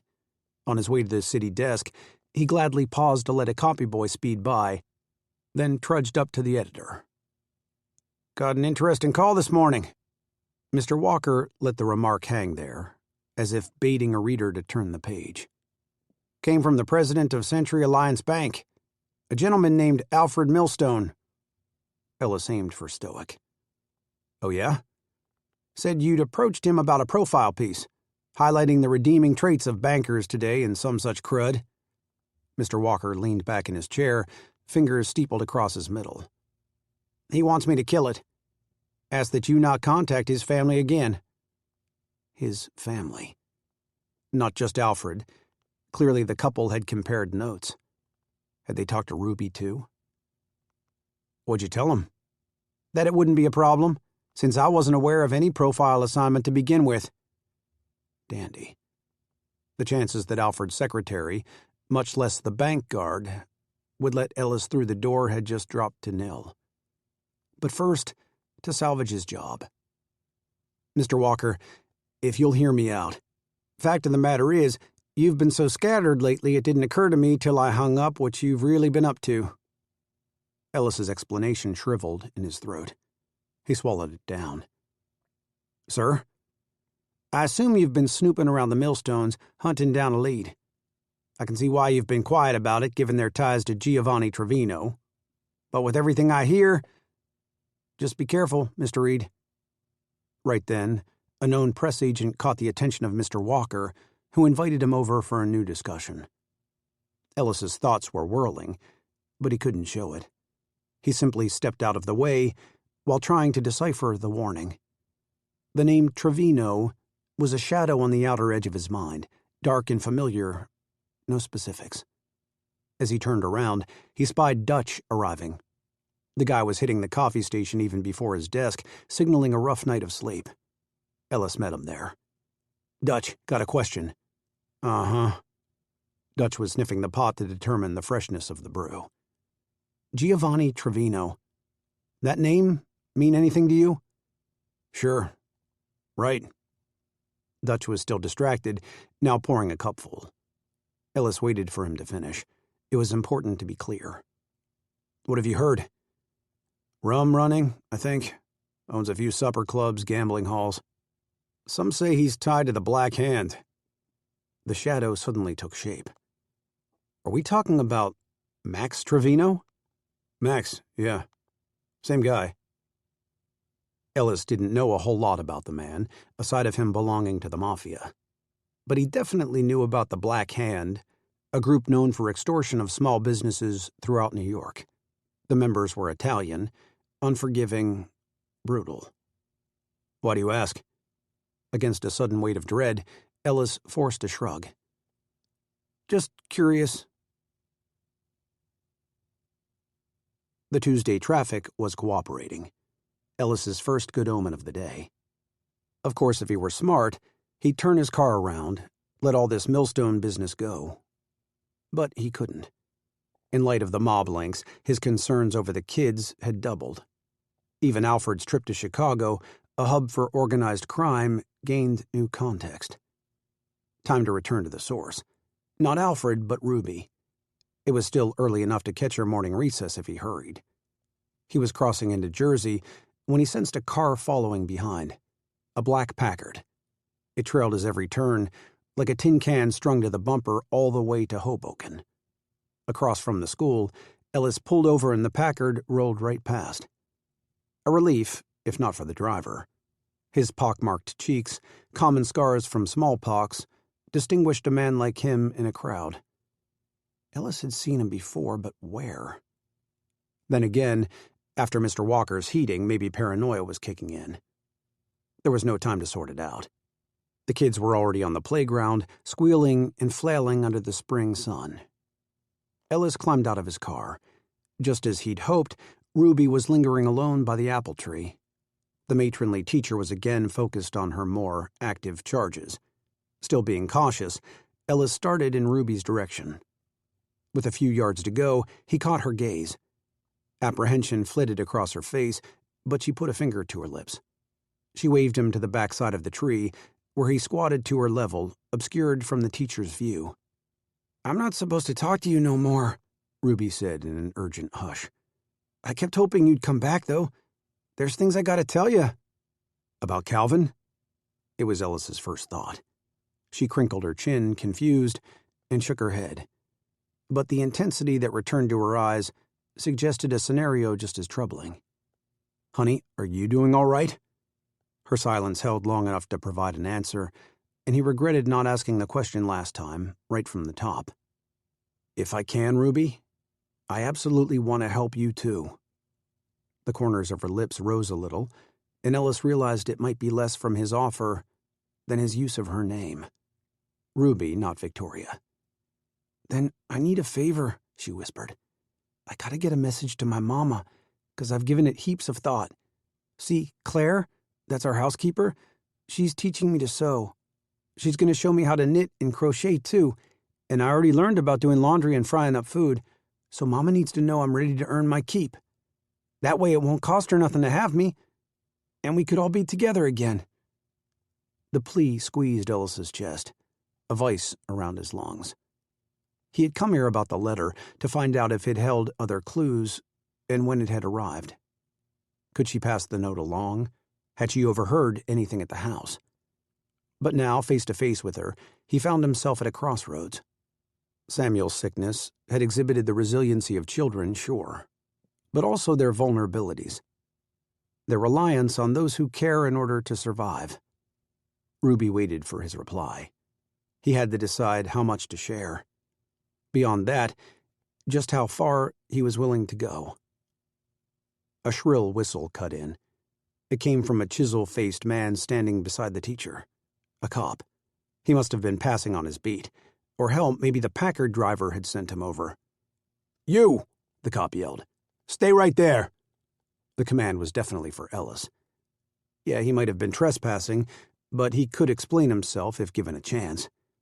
Unfortunately, the man's aggressive strides, paired with a billy club in his clutches, made clear a diplomatic chat wasn't in the cards.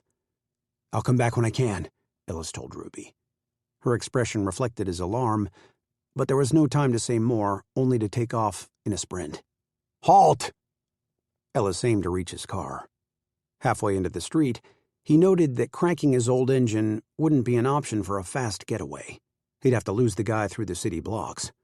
"I said halt!" A glance backward confirmed that the officer was right on his heels. Then a honk blared, and a car swerved. Ellis stumbled, narrowly avoiding a collision. As he scrambled to his feet, a tug to his collar whipped him around, causing his elbow to strike something hard. The cop's face. Christ. Quicker than a blink, Ellis was flattened to the ground. Both arms were yanked behind him, his cheek scraped against the pavement hard. "Stay down," the cop ordered, his bony knee in Ellis's back. "You're under arrest, you damn fool."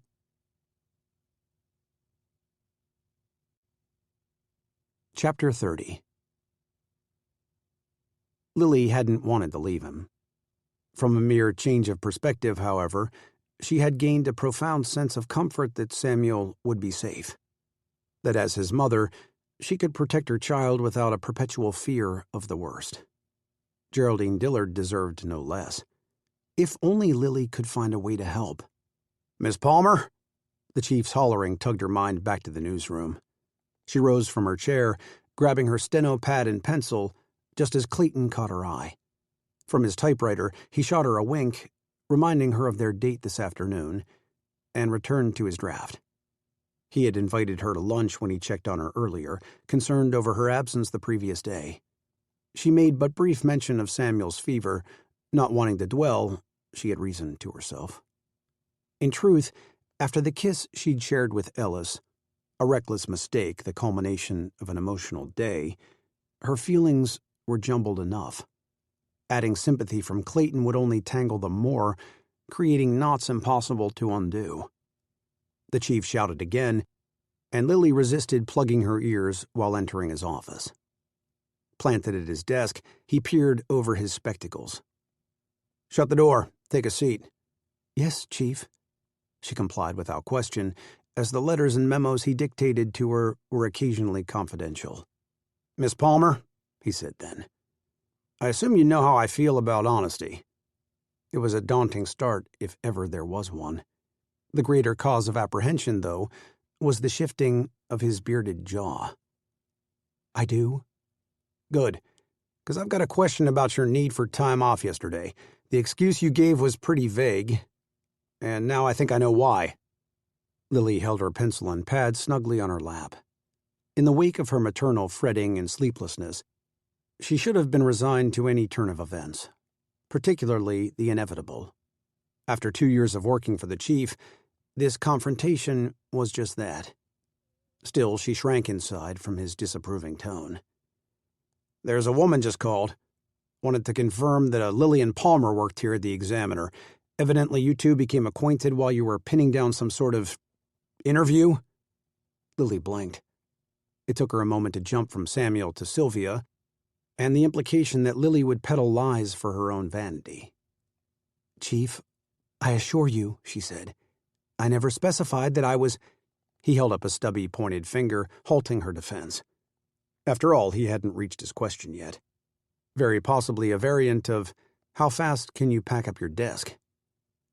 "I notice you've been distracted not acting yourself, and I'm well aware of your bigger ambitions. So I'm asking you now, Miss Palmer." At last, here it came. "Are you actively seeking employment elsewhere as a writer?" Employment elsewhere? As a writer? Baffled, she had to backtrack through the links of his rationale. "Sir, no. I wasn't. No." "You certain about that?" She replied more fervently. "I'm positive. I was helping out a friend, and it was a simple misunderstanding. Nothing more." As she held the chief's gaze, the skepticism seeped from his face. He sat back in his chair. His relief reflected hers, the causes decidedly different. "Well, all right," he said with a hint of embarrassment. No one in the news business liked to be wrong. "Back to work, then." He flicked his hand toward the door and promptly returned to his articles.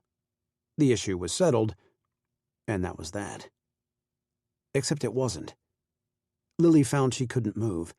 She was tired, physically too, yes, but mostly she was weary from guarding her past, from being afraid. Above all, she was done with feeling ashamed of the proudest accomplishment of her life. The chief looked up. "There's something else?" "Yes, there is." His evident value of her secretarial skills, while reassuring, didn't allow her blanket impunity, but she charged on, a confession long overdue. "The reason I was gone yesterday, sir, is because Samuel was sick. Samuel," she said, "is my 4-year-old son."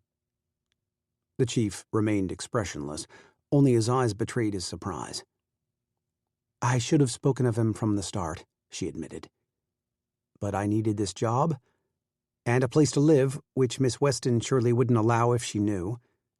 You see, that's why he lives with my parents in Maryville, where I visit every weekend. But I'm saving up so when Samuel's of school age we can live in the city, the two of us together." She almost continued but held off. The fact she didn't proclaim herself a widow established the nature of her situation, divorce being nearly as scandalous as a mother never wedded. Yet somehow, through the awkward tension, the potential consequences bearing down, Lily found herself sitting up straighter, even as the chief came back with a level reply. "Will he be running around here while you work?" The query was so unexpected she had to think. "No, Chief." "Around the boarding house?" "No, of course not." "Then I don't see a problem." And with that, the chief's focus dropped from Lily to his work pile. The utter simplicity of the exchange left her almost confused, a smidge dizzy, and feeling altogether foolish. Could it have always been that easy? Or was it the product of her job dedication over time? Perhaps it was her show of strength while volunteering the truth on her own accord. She settled on a combination of them all as she made her way toward the door. Each step became lighter than the last until she reached for the knob. The safest choice was to take her leave, but an idea was emerging. Not in pieces, rather like a photograph being developed, an image coming forth already complete, and it entailed far more than her bigger ambitions. Empowered by a fresh injection of moxie, she pivoted to face him. "Chief, one more thing," she said, and he begrudgingly glanced up. "It's regarding a potential new column for the paper." "Ah, Jesus," he murmured, though not in a way that told her to stop. "A column," she said, "about single parenting. The realities of it, the struggles, the highlights. Not just for women, for men too." Her enthusiasm grew as she spoke. Like her previous vision for a column, this would still be an adventurous endeavor, but with deeper meaning for people like Geraldine. There are likely just as many mothers widowed from the Great War as fathers whose wives were lost to childbirth, or other terrible tragedies. I can tell you firsthand they don't need advice about how to prepare the perfect dinner by 5, or about the latest fashion trends. What they need is understanding. To know they're not alone. They need to hear, I got it. The chief heaved a sigh that sent gray specks drifting from his ashtray. Again his beard twitched, but he didn't say no. Yet. He thrummed his fingers on his desk.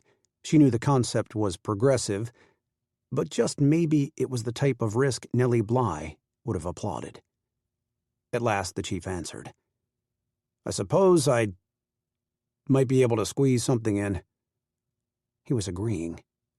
To her idea, for her own column. Lily could barely contain her smile. "On 2 conditions," he stressed, stunting her joy. "It doesn't interfere with your regular duties, and second, you don't dare make all those dead parents out to be martyrs." She would agree to both, of course, though the oddity of the latter caused her to hedge. The chief added with reluctance, "My father drank away near every cent we had before putting himself in the grave. We made out just fine, me and my brothers, but only on account of my mother. We clear on that?"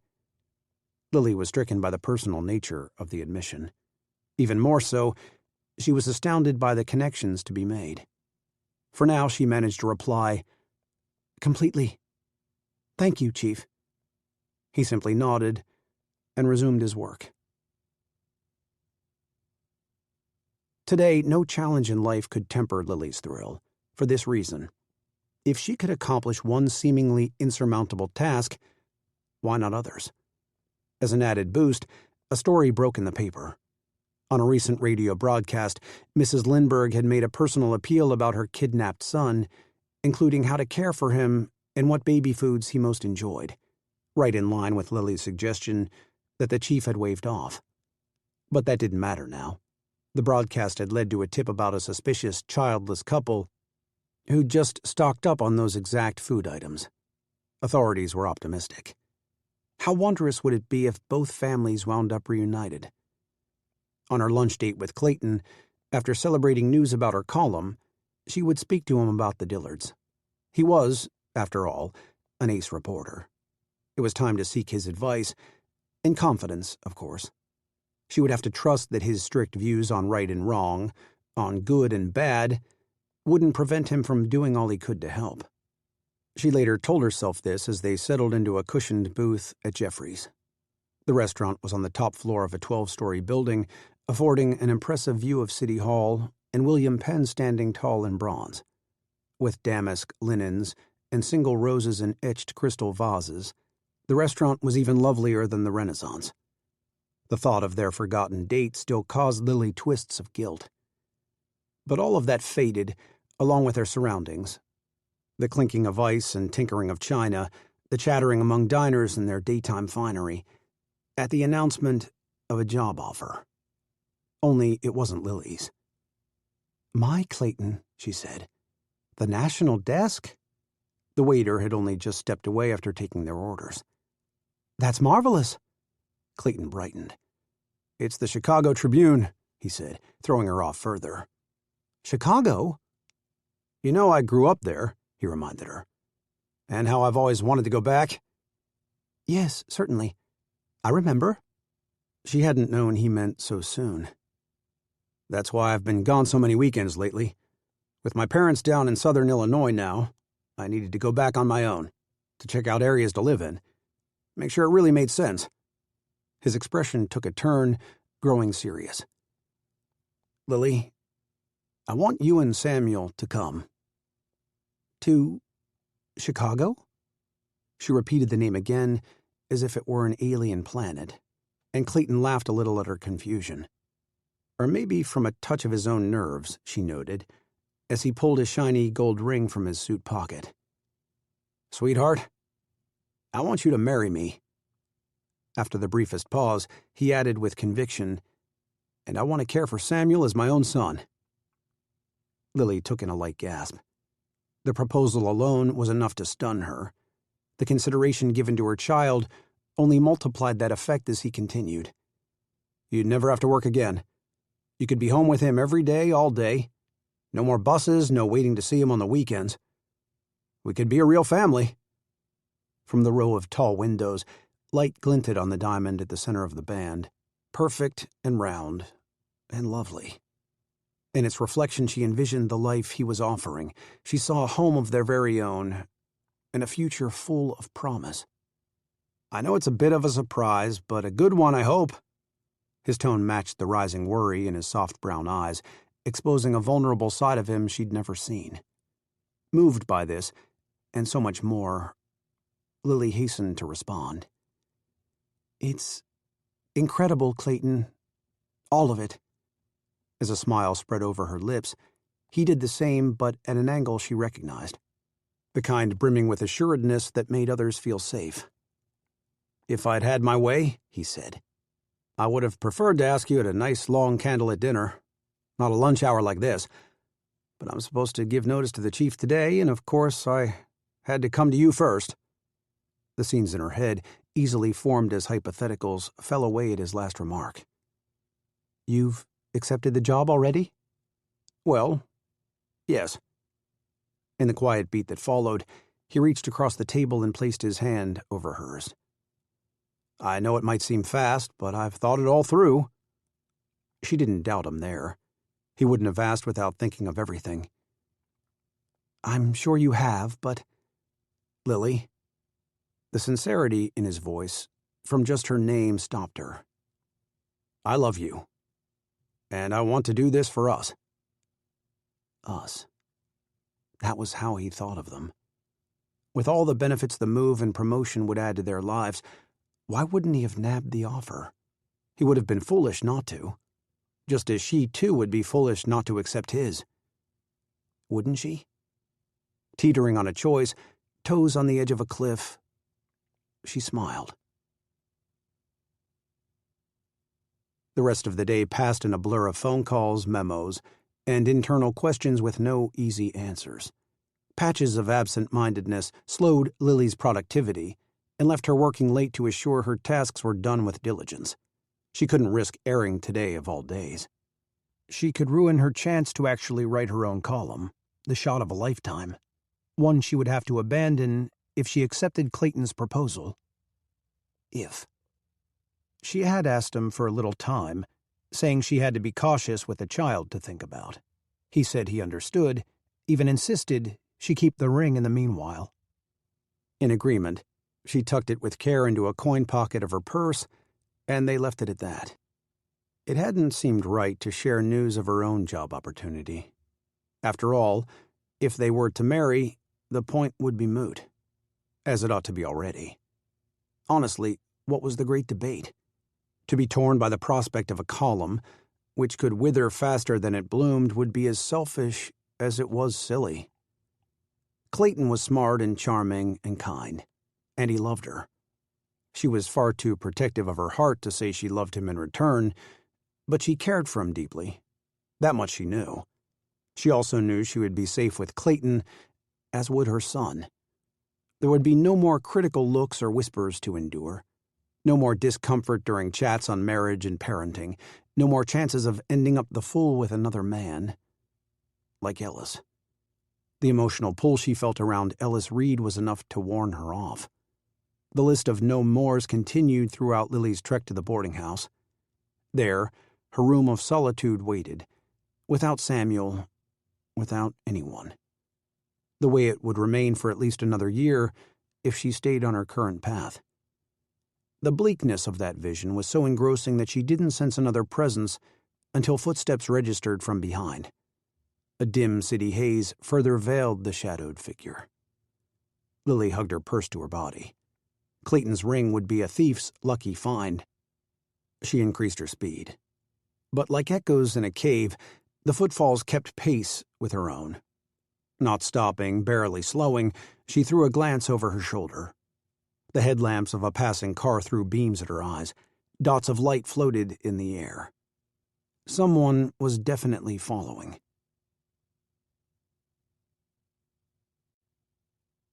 Chapter 31. Ellis was booked at the Hudson County Jail. It smelled exactly as he would have guessed. An aromatic brew of stale booze, mold, and piss. The bowls of slop they served didn't rate much better. For assaulting an officer and resisting arrest, his bail was set at $50. A slight problem given the sum of $8 in his wallet. He was permitted one phone call, and he wasted it. His bank in Manhattan had frozen his account, and no amount of pleading, even with the manager, garnered more than, "We'll gladly look into that, sir." A favor paid to Alfred, no doubt. Banking had to be like any other business in that way. Members looked out for their own. Or maybe the man's underworld ties played a factor. It would certainly explain the guard's unwillingness to grant him another call, answering "later" in a gruff baritone to each of Ellis's requests. On the upside, he had ample time to choose which person to ring. A whole workday, in fact. It was evening, and he was still stuck in this narrow cage with nothing but a thin, stained mattress on a cot. A good portion of the neighboring cells would surely be occupied by dawn. The drunkards were steadily rolling in. Rants from one of them competed now with keys clanking as the barrel-chested guard paused at Ellis's cell.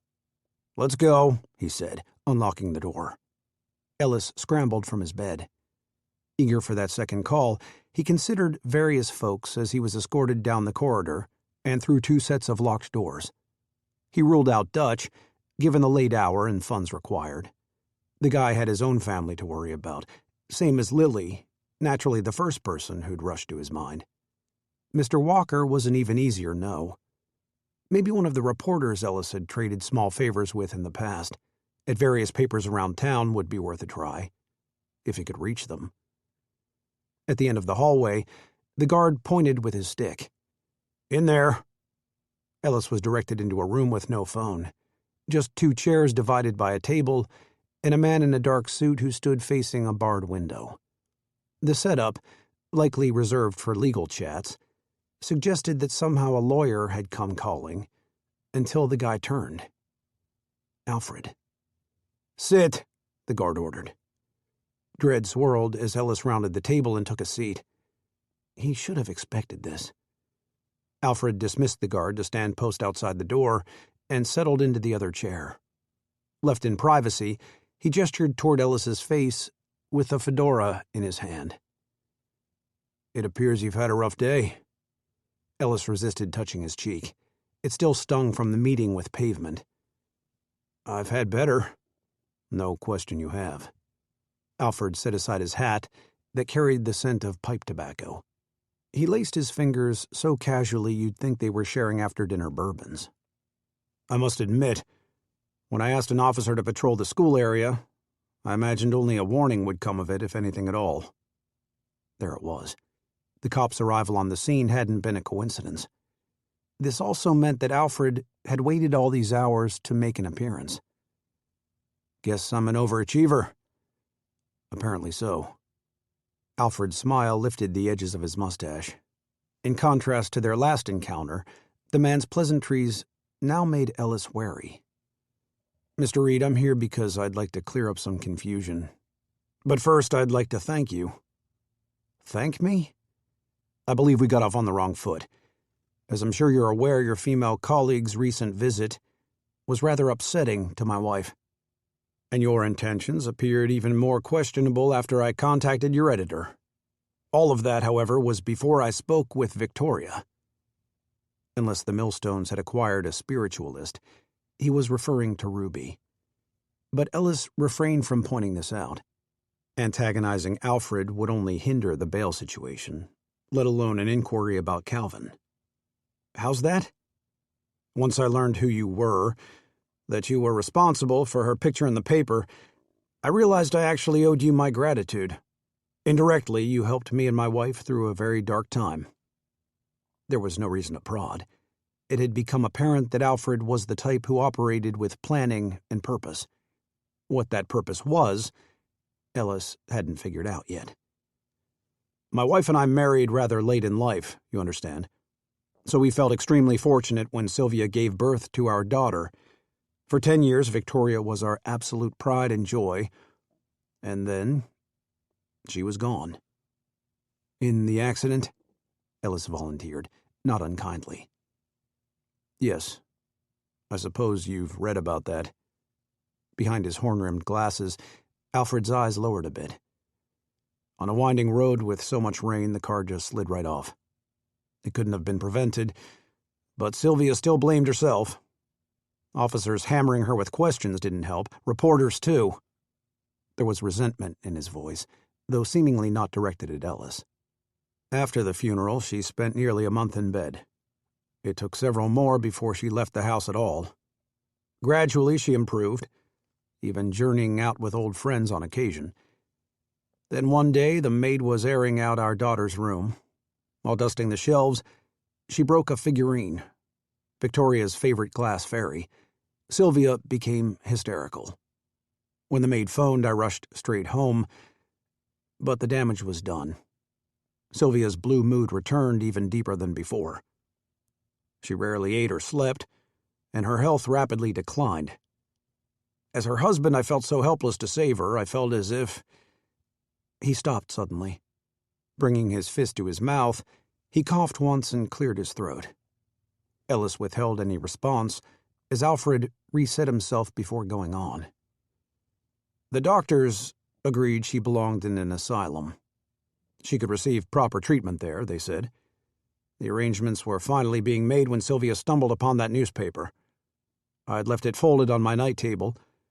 I'd barely skimmed the pages myself. If I'd seen the photo, I definitely would have noticed the girl's striking resemblance to our daughter." "So, you replaced her?" At this point, Ellis couldn't hide his irritation. This wasn't a goldfish they were talking about. Flush one down the john and pick up another. "I realize it might seem unconventional. I had reservations myself, but Sylvia was so hopeful. She was entirely convinced it was a sign, a gift straight from heaven. In the end, there was no decision to be made. I set off to Pennsylvania to bring the girl into our family, one who plainly needed us as much as we needed her." Ellis winced at the account. or more aptly at what was missing. Because there wasn't just a girl, there was also a boy. At the thought, Geraldine's words swung back, the stipulation she'd required, and the scene came together. You had to take her brother, though, or there was no deal. Alfred looked surprised, almost impressed. That was the agreement, yes, which I respectfully honored. And now, Mr. Reed, I ask that you do the same for me. He leaned forward, geniality fading. After all that I've shared, with everything considered, I trust you'll see how a second article about the children would only cause unnecessary harm. And therein lay the goal of this heart-to-heart. Admittedly, the presumption was sound. Mr. Walker had once proposed an article precisely in that vein, yet it was still mistaken. Listen, Ellis said, I've got no interest in writing a story about the kids, or your family. He knew he'd just relinquished the threat that could have served as leverage, but being on the level seemed the wisest route. Alfred peered intently through his lenses. What is it you want, then? I need to know the boy is safe, for personal reasons. Ellis waited, not adding what he'd been told by Ruby. If he'd learned anything from his job, it was that truths tended to float on the surface when, after a little stirring, you simply let a person talk. But right then, the door to the room opened. A drunkard's profanities projected from the hall as the baritone guard delivered a chair to Alfred's side, an act explained when Sylvia walked into the room. She jolted when the door shut behind the guard, and Alfred stood up. Darling, I told you to stay in the waiting area. His worries were almost as evident as his wife's unease about her surroundings. I have a right to be here, she said, straightening with purse in hand. Yes, dear, but I've already handled this. There isn't going to be any article to trouble yourself over. He only wants to know about the children, to verify their well-being. This didn't sway her from claiming a spot at the table. That's all I'm after, Ellis affirmed. But still she eyed him, unconvinced. Then why all the sneaky behavior? Why not just come out and ask? Alfred sat back down, a flush mottling his skin. The question briefly stumped Ellis. Then he recalled the guilt and secrecy that had plagued his involvement from the start. The lies at the core were like the jaws of a trap, still biting down, the slow bleed going on, draining the good in his life and the lives of others, until he pried that trap free. With the truth. There's more to this story, is why. Surely to his detriment, he professed. The picture wasn't real. That is, the picture was real, but the sign wasn't theirs. I put it there myself. Not a day would go by when he wouldn't regret that choice. The point being, Geraldine had no intention of selling her kids. Sylvia stiffened. The tendons in her neck went tight as wires. You're wrong. Because she did just that. Isn't that right, Alfred? Ellis charged on. She was sick back then. The diagnosis was wrong, but she didn't know yet. She thought she was incurable. Mr. Millstone, you saw her yourself. By the time you were there, she couldn't have looked well. Alfred's mouth parted. He struggled to answer, and his gaze retreated to his hat. Sylvia burst out, This is preposterous. That woman made her choice. Visibly trembling, she curled her fingers as if readying to claw, to swipe in defense of what was hers. But then she glanced at the purse in her clutches and seemed to steady from a thought. We've already been more than understanding. When that mother conveniently wanted her son back, we agreed without a hassle. While saying this, Sylvia produced a folded paper from her handbag and slid it toward Ellis. See for yourself. The letter. Guarded with suspicion, he flattened the note, bare of an envelope. My dearest Ruby, it began. The script was unrefined, peppered with misspellings, but legible enough to decipher. Ellis's mind flashed on an image of Geraldine penning the letter. The message matched Ruby's summary of choosing one child over the other, of apologizing for not saying goodbye in person. It was heartrending, cruel. and he knew without a doubt. "Geraldine didn't write this," he said, "and she doesn't have her son." Alfred's eyes flickered toward Sylvia, an indiscernible look. All along, Ellis had refused to imagine the worst. Now it was unavoidable. Still, before the couple could argue or walk out, he needed to play it smart. "Mr. and Mrs. Millstone, I know you understand the grief of losing a child, the horrendous tragedy of it, the unfairness. Victoria was obviously a special little girl. Not being a parent myself, I can't fathom the pain you went through from the accident. What I do know is that you have an opportunity here, a chance to reunite a mother with her children. Please," he said, "help me do that. Tell me what happened to Calvin." In the midst of his appeal, Sylvia's demeanor had gone slack. There was a glossiness in her eyes, a distance to her stare. "Mrs. Millstone?" Alfred abruptly came to his feet. "Darling, it's best we go." He put a hand on her shoulder. As her awareness returned, her attention landed on Ellis. "Come now," Alfred said. "Sylvia?" She shook her head. "Darling, really, I think it's best—" "No," she said flatly. Alfred lingered in place. Ellis could see him weighing the alternative of dragging her out, creating a scene that would summon the guard. Grudgingly, he lowered back into his chair. What was he afraid she'd say? Ellis bit down, anxious for Sylvia to speak. "I first need you to swear, Mr. Reed, that there'll be no more questions, no more poking around, and that you'll stay away from us all for good, so we can go about our lives just as before." Before. As in, before Ellis's funds were blocked and he was tossed in a cell, or before the children were stripped from their real mother. He replied in all honesty, "Afraid I can't guarantee that." Sylvia's fingers curled again before he elaborated. "Not with a court date that'll require me to explain why I was at the school. The judge will want to hear about my ties to your family. I bet there'll be a slew of questions, too, that I won't know how to answer." In sum, it was better if she filled him in on the details now. Sylvia mulled this over and quickly arrived at a decision. "I'll see to it that the charges are dropped," she said. "And if I don't want them to be?" The challenge had just left Ellis's mouth when he recalled the brutality of her husband's shady connections. He braced himself but didn't back down. "I figure it's one way to get some answers of my own." A hint of panic crossed her face, a mental scramble and a test of wills. "If you feel that's absolutely necessary, then I'd suggest you prepare to face another charge." "Oh? What for?" She lifted her chin, and her features hardened. "An inappropriate relationship," she stated. "With our daughter." Alfred's eyes widened, yet he remained silent. He was simply a passenger on a runaway coach, set to plow through Ellis's life. Hands balling into fists, Ellis seethed at what Sylvia was suggesting, every disgusting bit of it.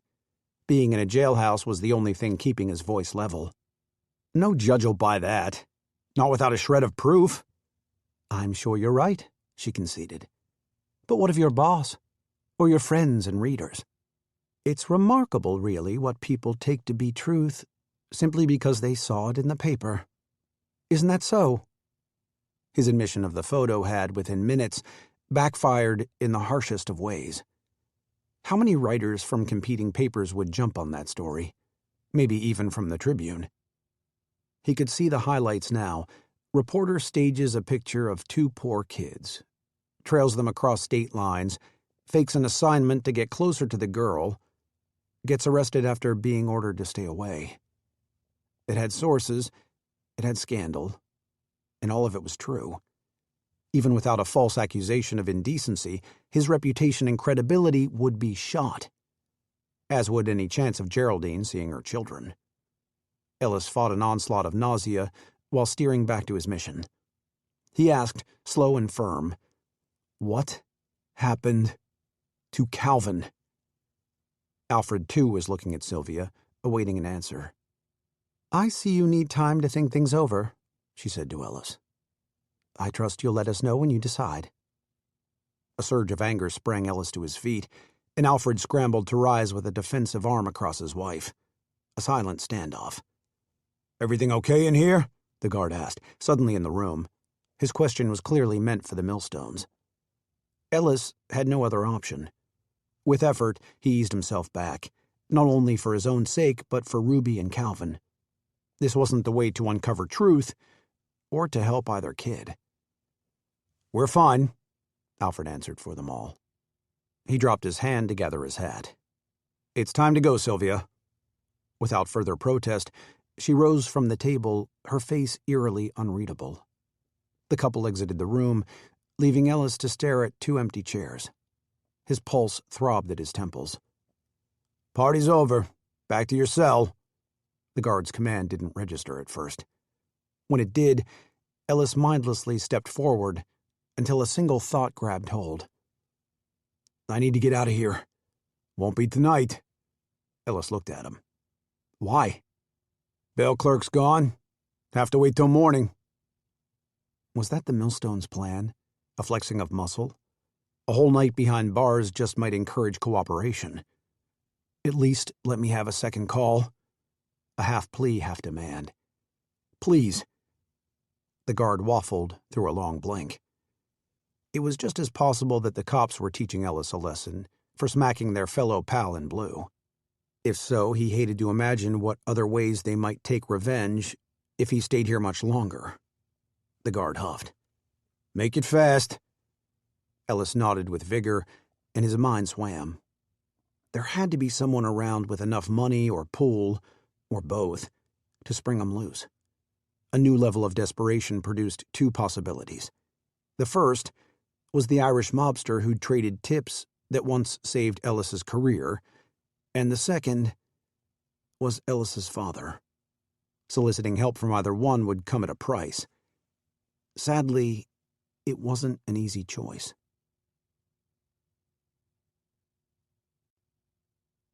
Chapter 32. 2 blocks from the boarding house, Lily's heart pounded like a tribal drum, a pretentious beat in her ears. She was well accustomed to walking the city streets on her own, even at night.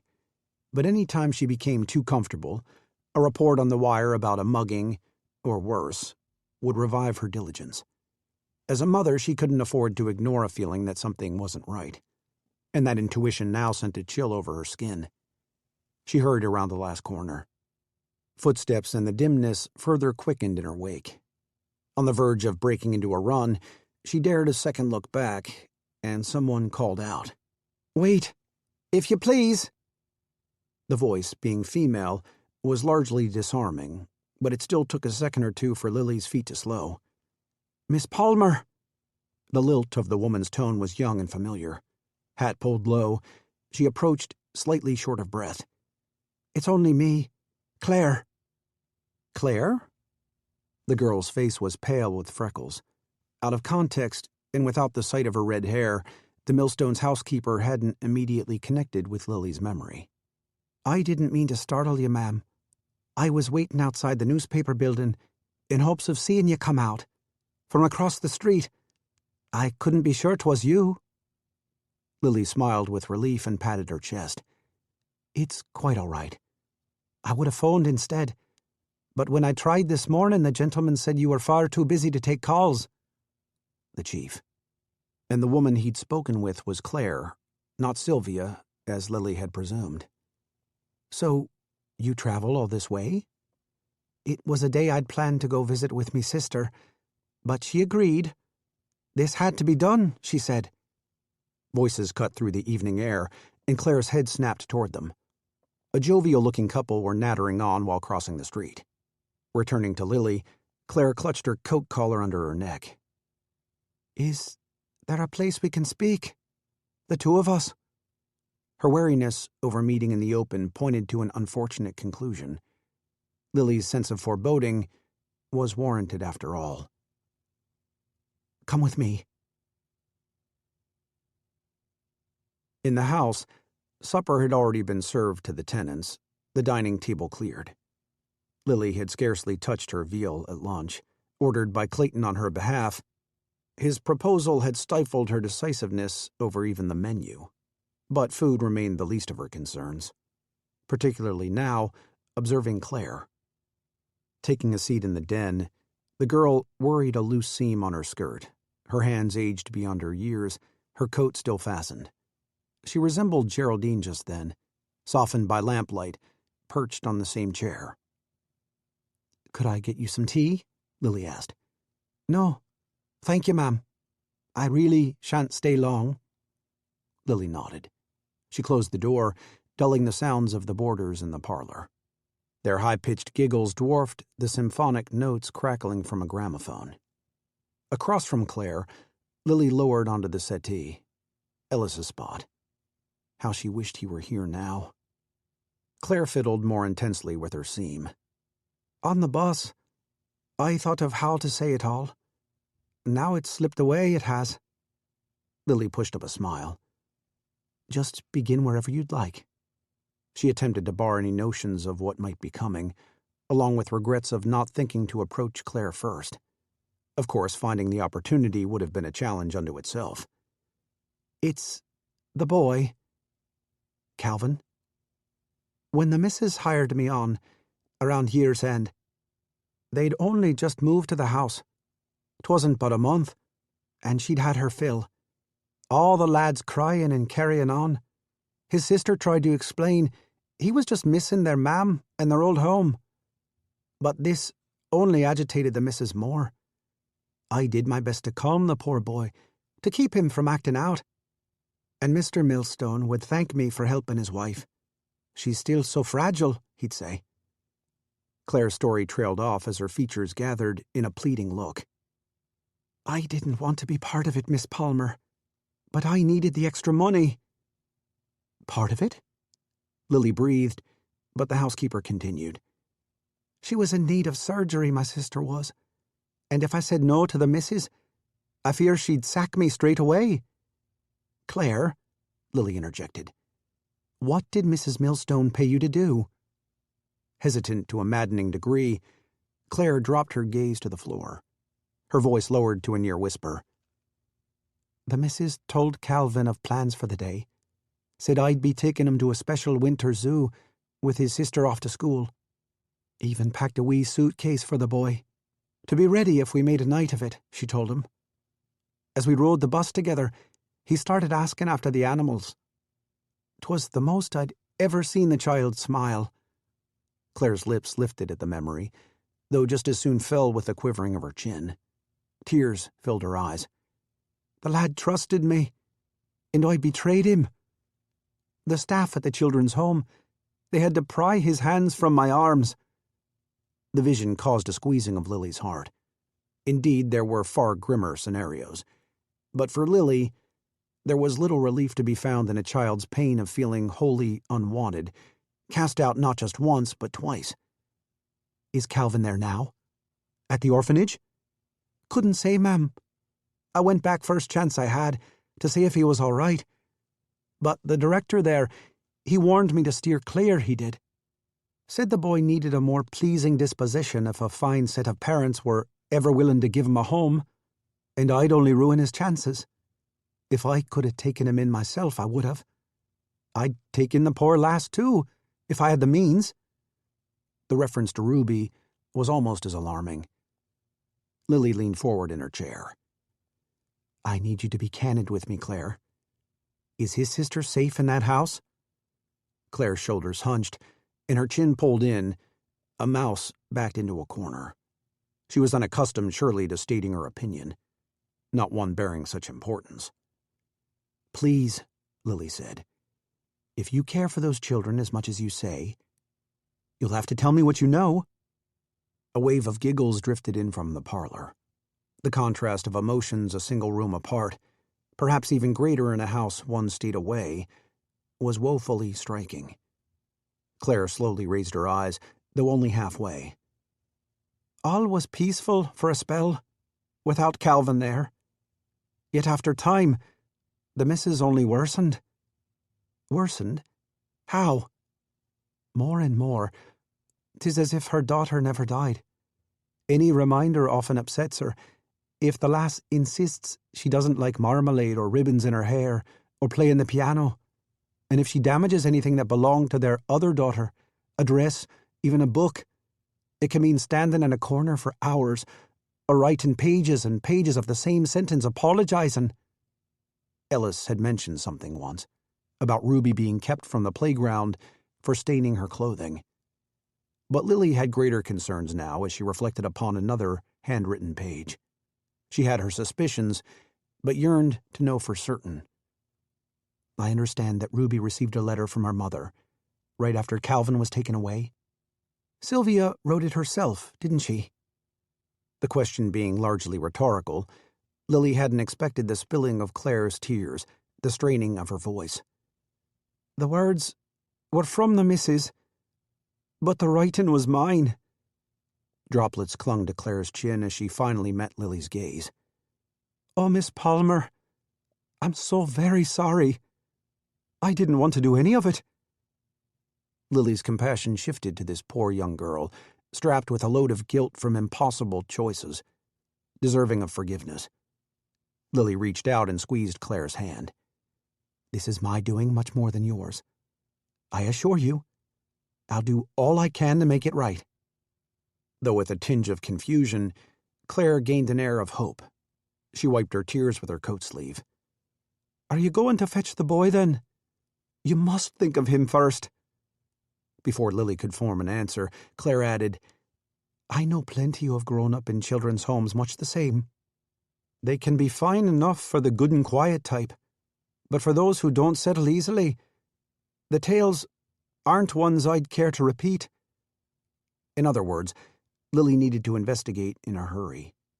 After the passage of at least 2 months, Calvin could be in dire need of rescue from a place that could leave scars of every sort. Assuming he was still there.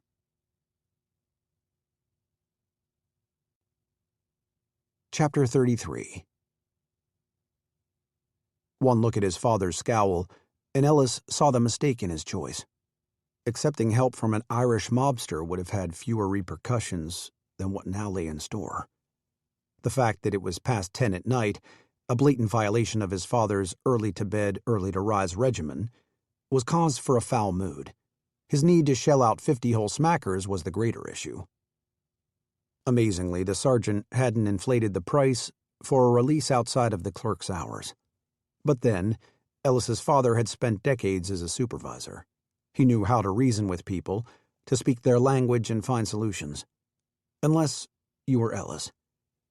At the front desk of the police station that connected to the jail, his father jammed a folded page into his coat pocket. Tangible proof, at last, of his son's many failings.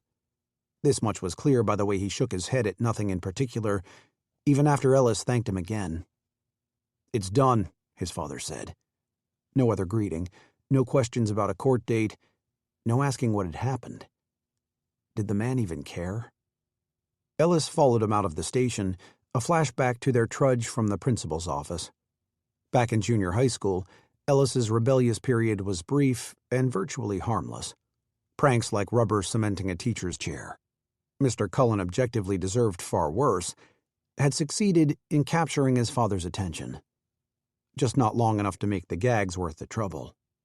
The difference now was that Ellis wasn't a kid, and recognition of this sort was the last thing he wanted.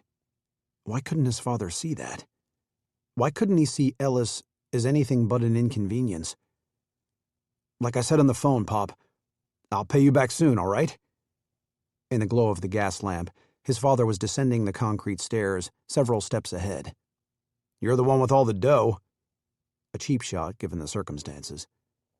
I told you, I just gotta straighten it out with the bank. Yeah, so you say. Ellis slowed at the base of the stairs, still on edge from the millstones. He didn't need this, too. What's that supposed to mean? His father continued toward his truck, ignoring him. The concept was nothing new, but this time Ellis refused to let it slide. You think I'm lying? At the lack of an answer, Ellis stopped cold. Yeah, he'd screwed up with a picture of the kids. But now he was struggling to do the right thing. His life was imploding because of it, and his own father didn't give a damn. Well, do you? It had to be the most he'd ever raised his voice to the man, but he didn't regret it. Not even when his father swung back around, the surprise in his eyes snapping to anger. "You've made it clear what you think of my opinions." A grudge from the supper club. Granted, accusing his father of jealousy was an ugly claim, one with little substance. Jim Reed was the prideful type, never envious.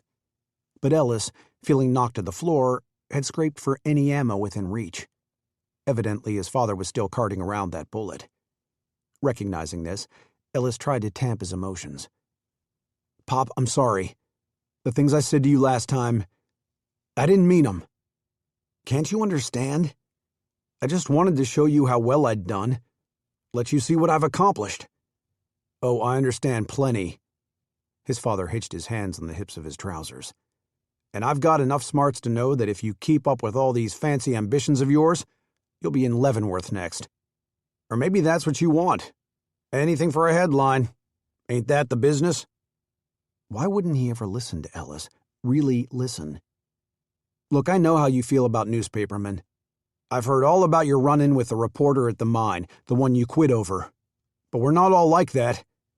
His father flinched, caught off guard. "I'm not like that." Ellis wasn't being strategic, only honest. Still, the lie in the claim pinged his conscience. He couldn't deny the dollars he'd sprinkled here and there, making deals, trading for scoops.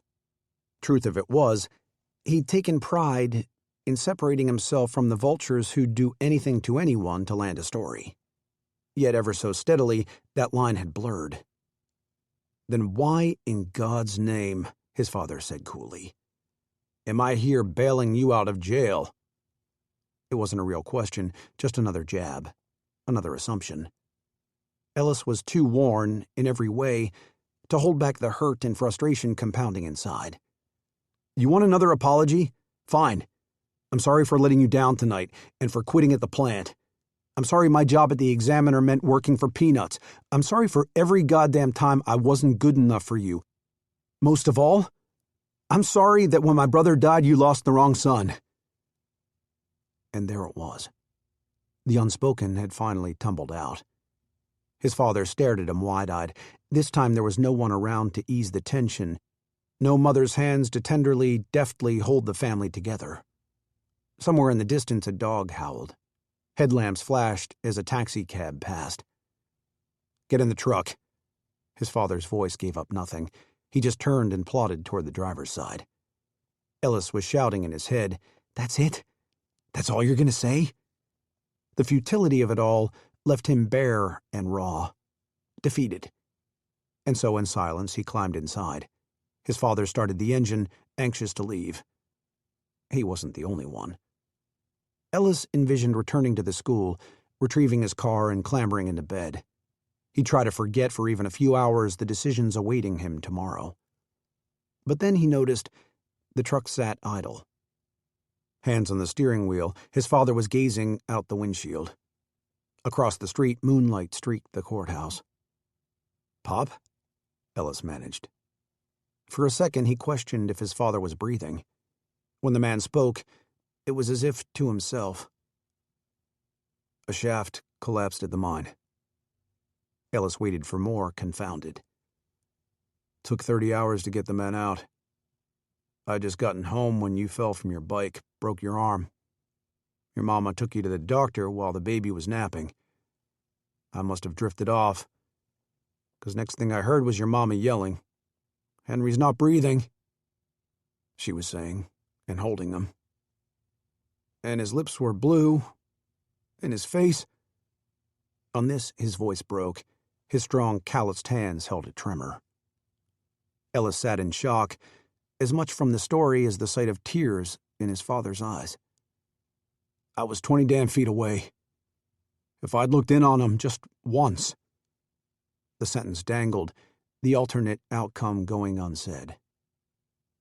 Ellis looked out into the night, and a collage of memories whirred through his mind.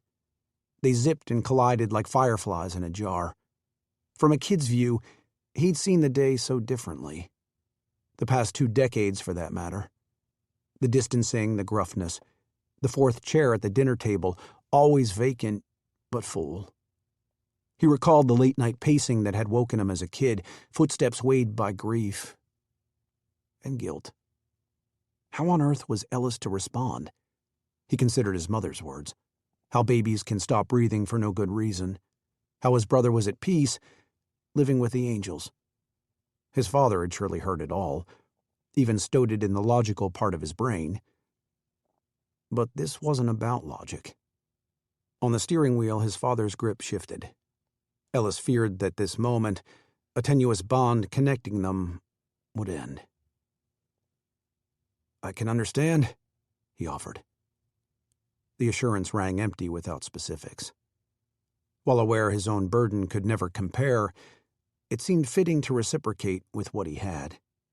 A dark truth that ultimately had led them here tonight, literally to this spot. Without another thought, barring any censor, Ellis backed up to the beginning. It was a story that went beyond his summary to Lily, before his overheated engine and 2 boys on a porch. At the true start were his youthful aspirations for both acceptance and vanity. His father's attention edged his way. As Ellis moved on to the highlights of his feature and the Dillards, the commonalities he shared with his father emerged. Their tales of tragedy and children, and a longing to right irreversible wrongs. When at last he'd finished, a thick quiet settled between them. For once, that silence didn't feel like judgment. "What'll you do?" his father asked. A real question. "I don't know. Can't give up, though.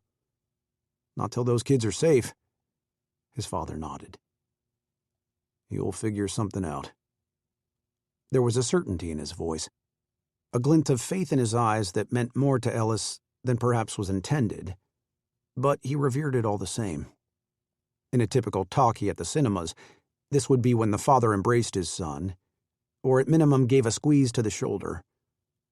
There was none of that here. They simply drove on toward Ellis's car. Outside the school, however, stepping down from the truck, Ellis turned to extend his hand, and his father shook it. Not just kindly, as more like an equal. "You know where to find me," he said to Ellis, who warmed at the words, spoken like a promise. "I do, Pop." On the drive back to the Bronx, Ellis thought of his parents, his mother in particular. All these years, she'd never said a word about his father's guilt. Could be that she didn't view it as her story to tell. Maybe she was trying to protect Ellis, whose accident that fateful day was the reason they'd left the house. Or maybe, quite simply, she'd yearned to move on, telling herself that what was done. Unlike the case of the Dillards. Ellis couldn't help feeling for the Millstones' loss. Nevertheless, he'd do whatever it took to help Ruby and Calvin, in part for his father. So long as it wasn't too late, as it was for Henry, he'd find a way to reunite the family. Geraldine yearned for the same. Ellis knew it in his heart without her having to spell it out. Lily was right about that all along. It occurred to him to tell her so when she phoned that night, mere minutes after he'd gotten home. But given the hour, it was well after 11, his concern shot to her son. "Oh, gosh, no," she told him. "Samuel's just fine." Her gratitude projected through her near whispering. He pictured her in the quiet of her boarding house. "I wouldn't have troubled you so late. It's just that I've been trying to reach you all evening." "Sorry about that," he said. "I guess it's been a long day." She paused. "Are you all right, Ellis?" The question brimmed with worry, but it was the comfort of her voice that muted all else. "I'll be fine." He had no inkling if it was the truth, but at least she made him feel hopeful. "What about you, Lily? Is there something you needed?" "Oh, yes." She seemed to forget for a second. "I have to tell you what I've learned. It's about finding Calvin. It's good news." After the day he'd had, Ellis could definitely use some of that now. Something in her tone, though, said she wasn't sure of her own claim. The orphanage was in Clover. It was 2 hours west of Hoboken. close enough for the housekeeper to get there and back within a school day, far enough to easily hide ties to the millstones. A vision of Calvin recognizing the lie of his outing, his terror and confusion of being dumped for convenience, renewed Ellis's anger, shoving out sympathy. For Sylvia and Alfred both. Even if Alfred had been kept unaware, as the housekeeper indicated to Lily, wouldn't he have suspected something? Did he just not want to know? At the Tribune, Ellis set the possibilities aside. It was nearly 3 on Wednesday. He needed to focus long enough to finish his piece about a stamp trader's fraudulent scheme. More than anything, it diverted him from any doubt over defying Sylvia's deal. In an hour, he'd head out to meet Lily and Clover. Over at the Examiner, the instant the chief left for the day, right around 4, she'd said, she would jump on the very next bus. For Ellis, ditching another day of work wasn't all that dim-witted. It was just a matter of time before his career fully unraveled, either by Sylvia's doing or on his own. One way or another, Mr. Walker, now off meeting with Governor Roosevelt, would learn of the arrest. A permanent blot on a resume for a reporter barely getting by. Until then, Ellis would savor this moment, hunched over his typewriter, making calls and asking questions, surrounded by story hunters and truth seekers. Ink slingers trying to make a difference, as Ellis had wanted to do from the start. "Got a big tip here." Dutch tossed a paper onto Ellis's desk. "Involves a cop." Ellis bristled. He half expected the page to be a receipt for his bail from striking an officer, but it was just notes in Dutch's usual chicken scratches. 4 cops to be exact. Dry agent says they helped 20 gangsters escape with trucks loaded with beer. You're right, that is a big one. It's yours. Ellis was puzzled until he figured it out. A mercy scoop. His downward spiral had become that pathetically obvious. I appreciate it, Dutch. But really, I can't take that from you. Already have. When you missed yesterday's meeting, off back alley sparring from the looks of you, I said you were out working on the piece. Walker said he wants it by day's end, so you sure as hell better get busy or it'll mean my hide. These notes will give you a good start. Reminded of the scrape on his face, now bruised, Ellis also recalled why he couldn't make that deadline. I wish I could, believe me. There's some personal stuff I gotta see about today. Can't guarantee when I'll be back. Dutch had every right to think he'd lost his marbles, and to say so outright. Instead, he appeared uncertain about commenting before leaning forward with a furtive look. Reed, if you're in trouble, from playing the track, taking a loan, whatever, you can tell me. I had a brother-in-law who got in deep with a group like the Black Hand. So if there's something going on with you, and I can help in some way... It was a reasonable deduction. What with Ellis's inquiry on the topic, his erratic behavior, not to mention the scuffed-up face, it definitely added up.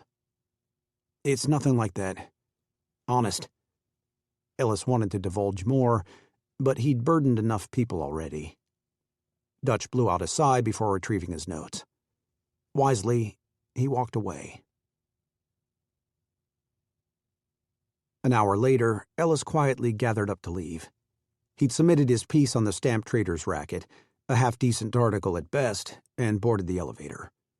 As the door closed, he caught the stink eye from Mr. Tate, a warning. Likely Ellis's last.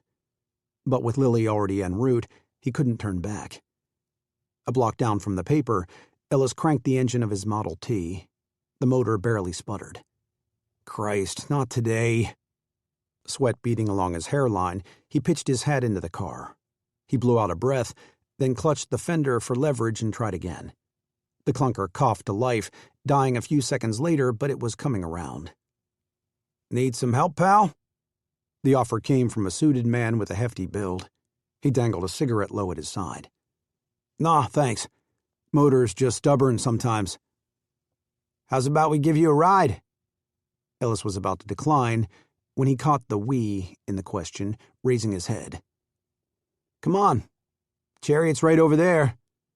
The man gestured to a black Packard parked 2 spaces back. The driver's eyes were indistinct, partially shadowed by the brim of his hat, but his face struck as familiar, specifically the pockmarked cheeks. He was the driver who'd trailed Ellis to the school. Ellis hadn't been paranoid after all. He tightened his hold on the crank, preparing to pull it free. "As I was saying," the stocky one pressed, "how's about that ride?" He opened his jacket, exposing a holstered pistol. The smirk on his face was more of a dare than a threat, as if wanting Ellis to try. For the sport of it, for kicks. Ellis surrendered his grip and came upright. He didn't know who the men were or what they wanted, but he did know one thing. Sitting in the back seat of a Packard had undeniably more appeal than being stuffed in the trunk.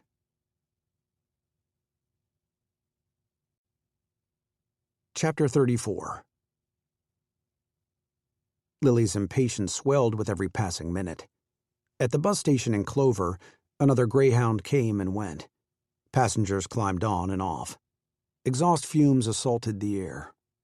Too restless to sit, Lily hovered beside a wooden bench and coughed into a handkerchief, waiting for the pungency to fade. Waiting for Ellis to drive up. When she had phoned with Claire's news, he seemed worn, though as anxious as she was to bring the Dillards together. Geraldine had given up her children solely to ensure them a better life. It seemed they were getting anything but that. Geraldine would want to know this, yet Ellis had remained level-headed, cautioning against sounding an alert until they learned more. Sage advice. It had been 2 months since Calvin was left at the orphanage.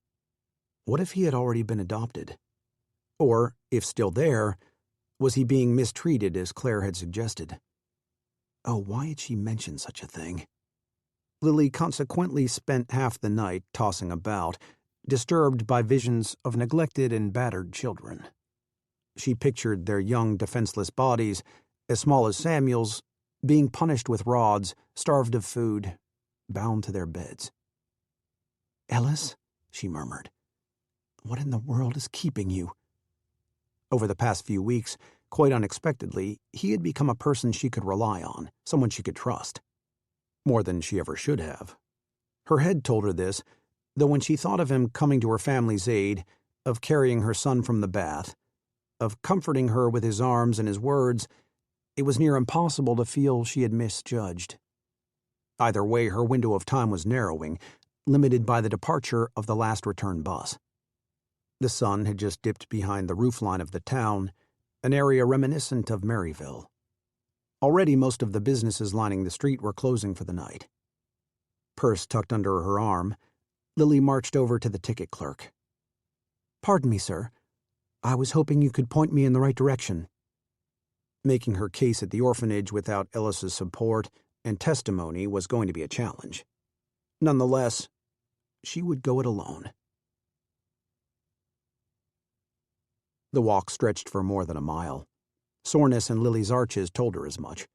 Had she anticipated the hike, she would have worn more comfortable shoes. She just hoped the overcast sky would withhold its moisture a while longer.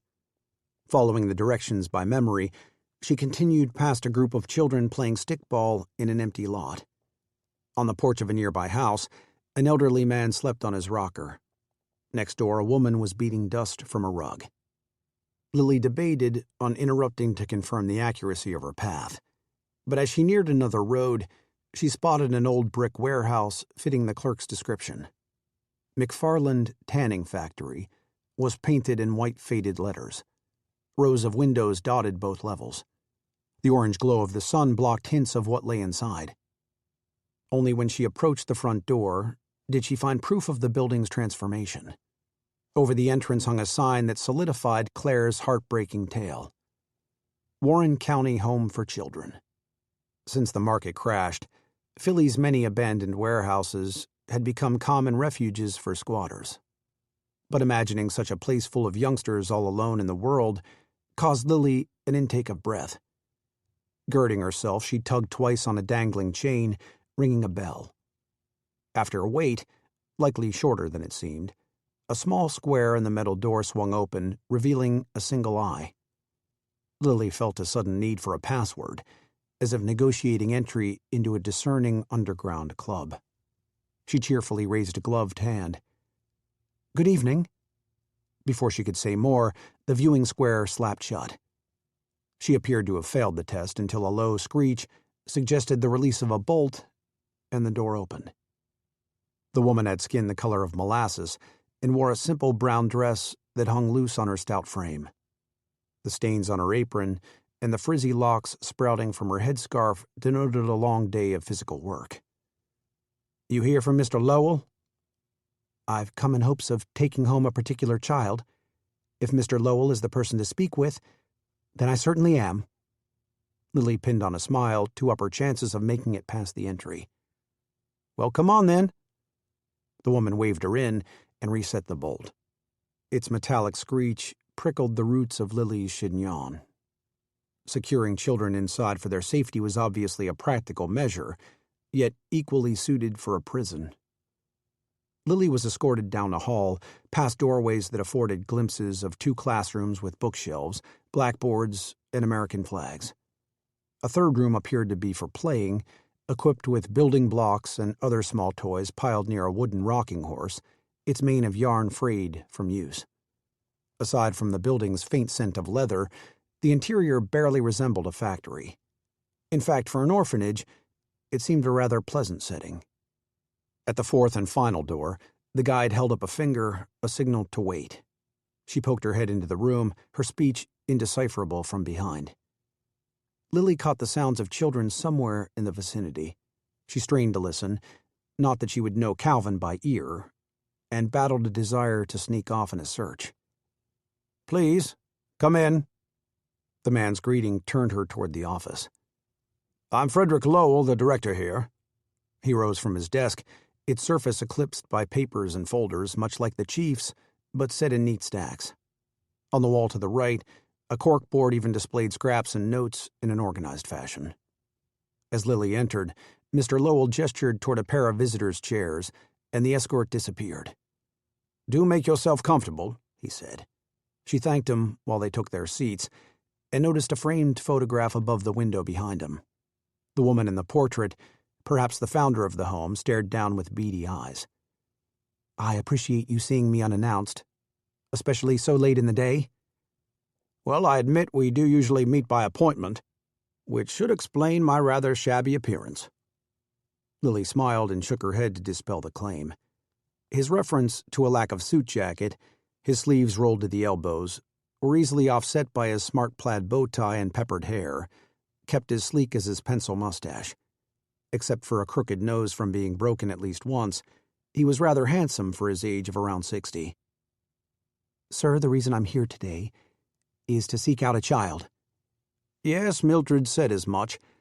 That's just the kind of news I look forward to hearing. Of course, I presume you and your husband have thought this well through."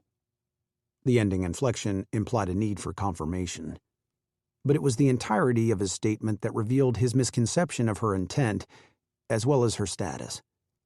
Her travel gloves, after all, concealed the absence of a ring, like the one from Clayton. Strangely now, her single motherhood failed to spark the tiniest bit of shame. "I'm afraid I need to clarify. You see, just yesterday I learned that the son of a friend was brought here by mistake. I'd be more than willing to present you with a long, detailed explanation if needed. But the short of it, Mr. Lowell, is that he belongs with his real mother." The director showed no amazement at all. A signal of understanding, Lily prayed, versus that of a common occurrence. "And which boy might that be?" "Calvin Dillard." She suddenly realized a new name could have been forced upon him, as had been done with Ruby. That was his birth name, rather. He was dropped off 2 months ago. I have a picture right here. She unclasped her purse to produce his photo from the newspaper when the director flitted his hand. "No need for that. I'm very familiar with young Calvin."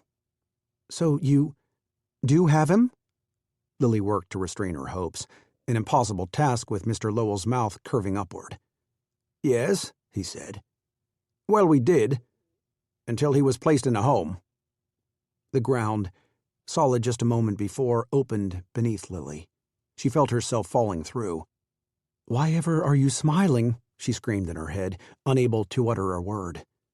He reined in his expression, as if hearing her thoughts. I assure you he's with loving, God-fearing people.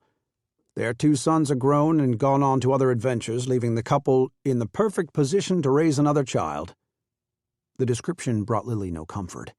The millstones had sounded just as impressive until she took a closer look. "I do recognize your friend's situation as unfortunate, of course." He shifted to a sympathetic tone. "To be quite frank, it's one that often brings unwanted children to our doorstep. While a mother's change of heart isn't unreasonable, it simply strikes too late at times." Lily scrambled to recover her voice, hindered by resonance to her own past. "But that's not it. That isn't what happened." He lifted a brow, a sign of intrigue. "You're saying your friend's son was stolen without her knowing?" "Not exactly, no. But she was ill when she gave him up, and now? This is all a mistake." She could hear her own franticness, which only intensified as she grasped the condemning nature of her own argument. "Please, if you'll allow me to explain." He opened his mouth to respond, but then his gaze shot to the doorway. "Yes, Mildred?" "Sir, they're squabbling in the dining room. You said if Freddie got to acting up again—" Yes, I'll handle it personally." The director was already on his feet when he returned his attention to Lily. "I do wish I could have been more helpful to your friend. Please tell her that Calvin is now in very good hands." Lily stood up, tempted to block him from leaving. "Mr. Lowell, if you could just let me know who adopted him, perhaps they would understand." "Our records are strictly confidential for the sake of the parents as much as the children. Now, if you'll excuse me—" "Couldn't you make an exception this one time? I'm begging you." His lips became a firm line, his nostrils flaring in annoyance, perhaps over the delay or from having to repeat himself. There was no longer a dash of handsomeness about him. "I don't ascribe to exceptions, and I believe those of strong moral fiber should not either. As I was saying, Mildred will kindly see you out." Short of grabbing his leg, Lily could think of no way to stop him as he whisked past her and out the door. The only thing keeping tears from pouring rivulets down her face was the shock she was still absorbing, and the sight of the files, on his desk, within reach. "Miss?" The address was for Lily, an ushering toward the exit. She detected urgency from Mildred. Upon returning, her boss wouldn't appreciate discovering his order unheeded. Lily acquiesced. What else could she do? And trailed the woman out. But she would be back, and somehow she would find the information she needed.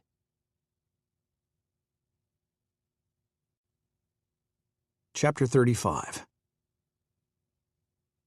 As a newspaperman, Ellis was fully aware how often bodies were fished out of the Hudson, one of the uglier effects of Prohibition. He'd seen the photos too gruesome to publish, the bloated limbs, the tattered skin, the empty sockets. In the back seat of a Packard now, he batted away visions of himself as a lifeless heap. It was harder to do on a wordless ride with 2 mafia types up front.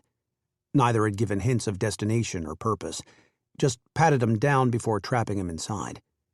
To stave off panic, Ellis remained the reporter. He observed and deduced, forging a distance from the situation. When Sylvia had voiced her ultimatum, she didn't specify a deadline. Maybe today was the day, and her husband's buddies were tasked with ensuring the right answer. Maybe they were about to eliminate the need for an answer at all. "Any chance of cluing me in, gentlemen? I could save us time if you told me what you wanted." It was worth another try, but the pockmarked man kept right on driving. The heftier one just puffed on his cigarette with the windows closed. Ellis suppressed a cough, relying on tolerance from the paper's daily haze. A glance out the window said they were still in New York, the Bronx, in fact, and it dawned on Ellis that they were heading to his own apartment. Not a bad idea if the plan were to stage an accident. A fatal slip in a bathtub, a tragic fall from a window. At least his car parked across from the paper would serve as a telling clue. Unless it was moved. Ellis pushed down a swallow, the air turned thick as sludge. Then came a jolt. A tap to the brakes slowed them just enough to cut a left into an alley, and the car rolled to a stop. Both escorts opened their doors and stepped out. "Let's go," the driver told Ellis. Yesterday, a guard had used the same order to prod Ellis from his cell. Being back in jail had striking new appeal. Out of the car, he noted a door at the top of a metal staircase. He'd been here before. "Move!" Ellis was shoved from behind. His knees weakened from anticipation as he trudged up the steps. The driver, just a few feet back, was taller than Ellis had first guessed. The stocky man remained by the car, lighting a fresh cigarette. His choice not to join them provided only minimal relief. No doubt the driver was also armed and equally comfortable pulling a trigger. Inside, Ellis led the way into an unlit hall. The door slammed. The scene went black as pitch. Darkness closed in around him. A tunnel awaiting a hurtling train. "Go!" Ellis plodded forward as best he could, avoiding another push that could land him on his skull. His vision was adjusting. When he reached a coat check table that led to a draped doorway, recognition fully set in. This was the Royal, the supper club where he'd taken his parents. Same as then, the dining room glowed beneath a large chandelier. Only this time the place was as quiet and still as a graveyard. Ellis was glad not to find himself in a dank, abandoned warehouse, though not overjoyed. As he continued over the club's checkered tiles, the driver stayed on his heels. Their footsteps echoed off the high ceiling. Chairs, turned upside down, were balanced on tables now bare of linens. No candles or dinnerware, no witnesses in sight. Only terror creeping in. There was little worse, Ellis decided, than suspense from the unknown. He wheeled around and stopped. "If you're going to take me out, get on with it. Otherwise, tell me why we're here." The driver stared back, emotionless, before a crashing noise rang out. It traveled through the swinging door of the kitchen on the wall to the right. A cook had dropped some pans, Ellis figured, until he heard the muffled groans, broken up by the sounds of skin hitting skin, meat being tenderized. Someone was taking a beating. No need to guess who'd be next. "Ellis Reed," the voice came from behind. At the end booth, partially obscured by a white privacy curtain, a man sat snipping a cigar. Anxiety shot through Ellis, filling every limb. Max Trevino looked no less formidable in person than he did in the papers. His neck was as thick as his shoulders, set off by an expensive tailored suit. His black hair was slicked, fringed with gray. He had the dark eyes and bearing of a typical Sicilian. "Have a seat, kid," Max directed him with a wave of a cigar cutter. Ellis managed the remaining steps to reach the table. As he edged himself into the booth, the driver stood guard no more than 2 skips away. "You know," Max said, "I've been familiar with your work for quite some time." "I'm flattered, sir." "You shouldn't be." Potential replies spun through Ellis's head. He opted for silence.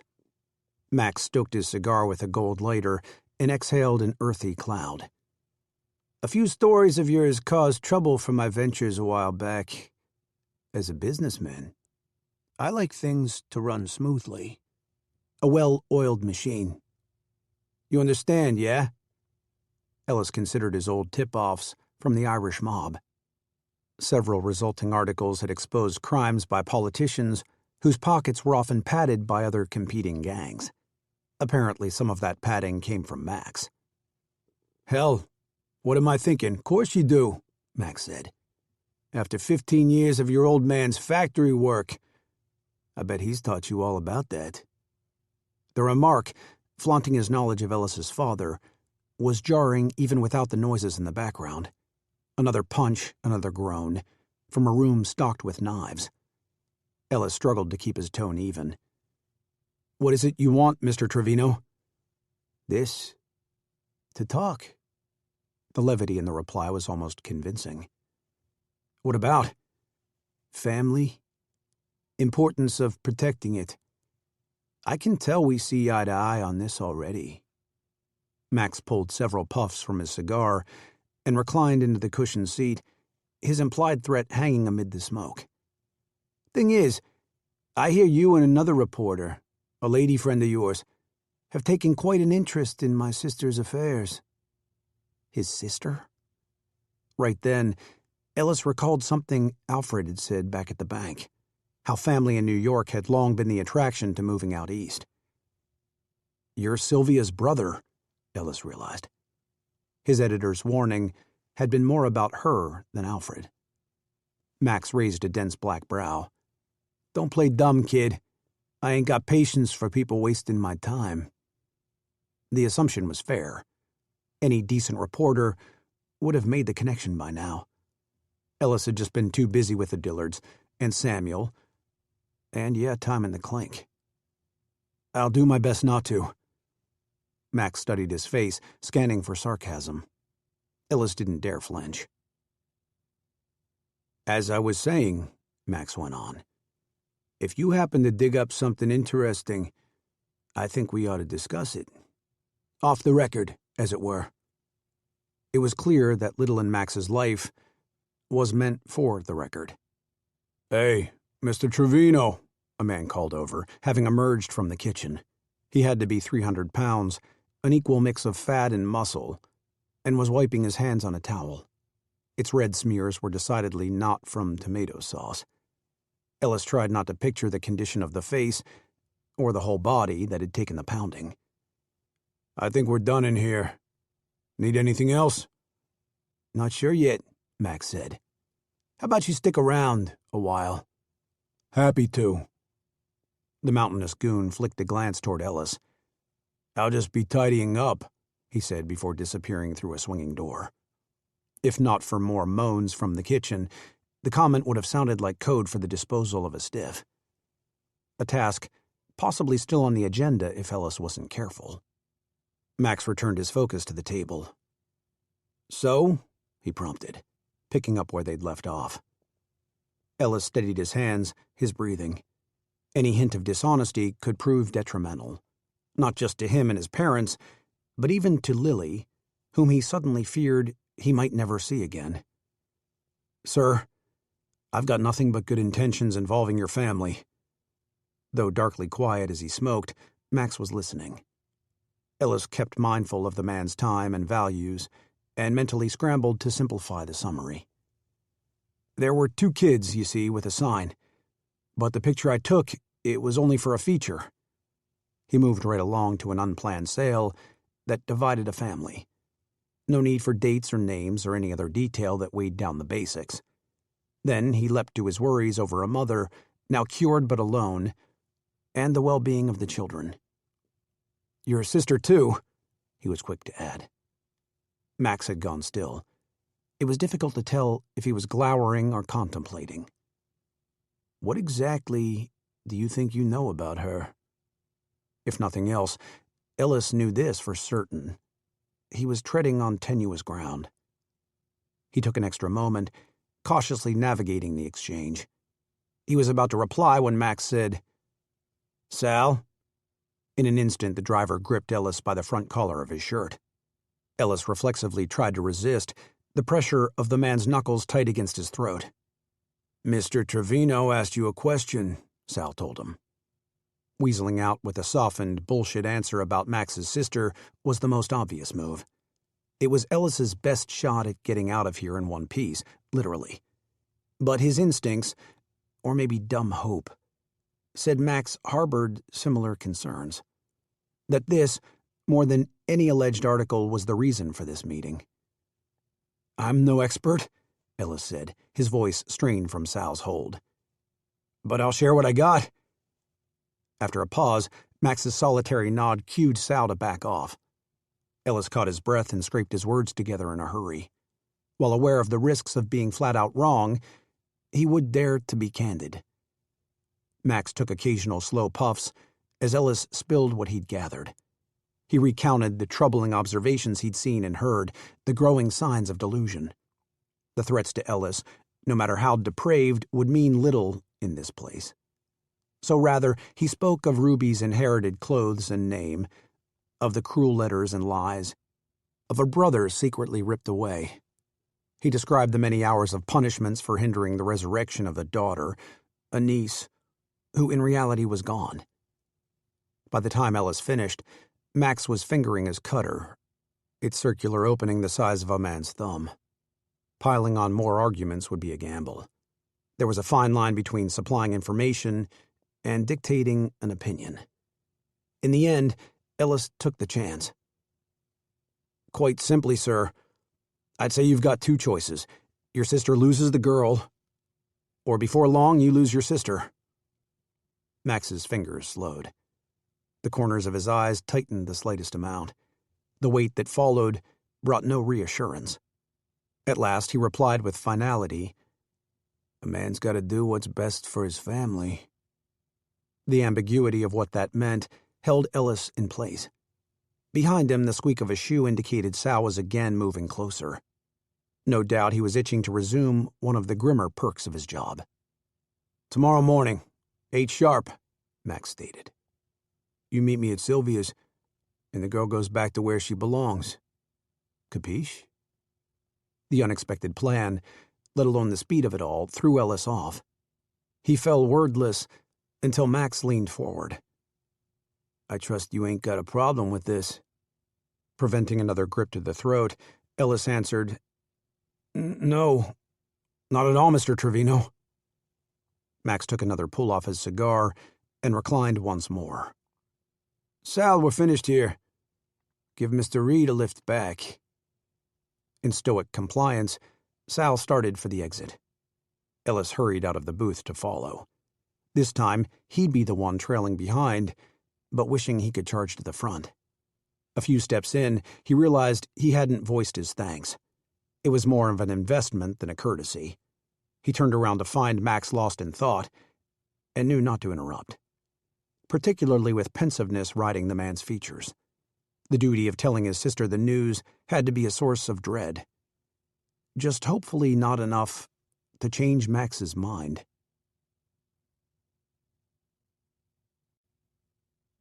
Chapter 36. Lily had every right to be cross.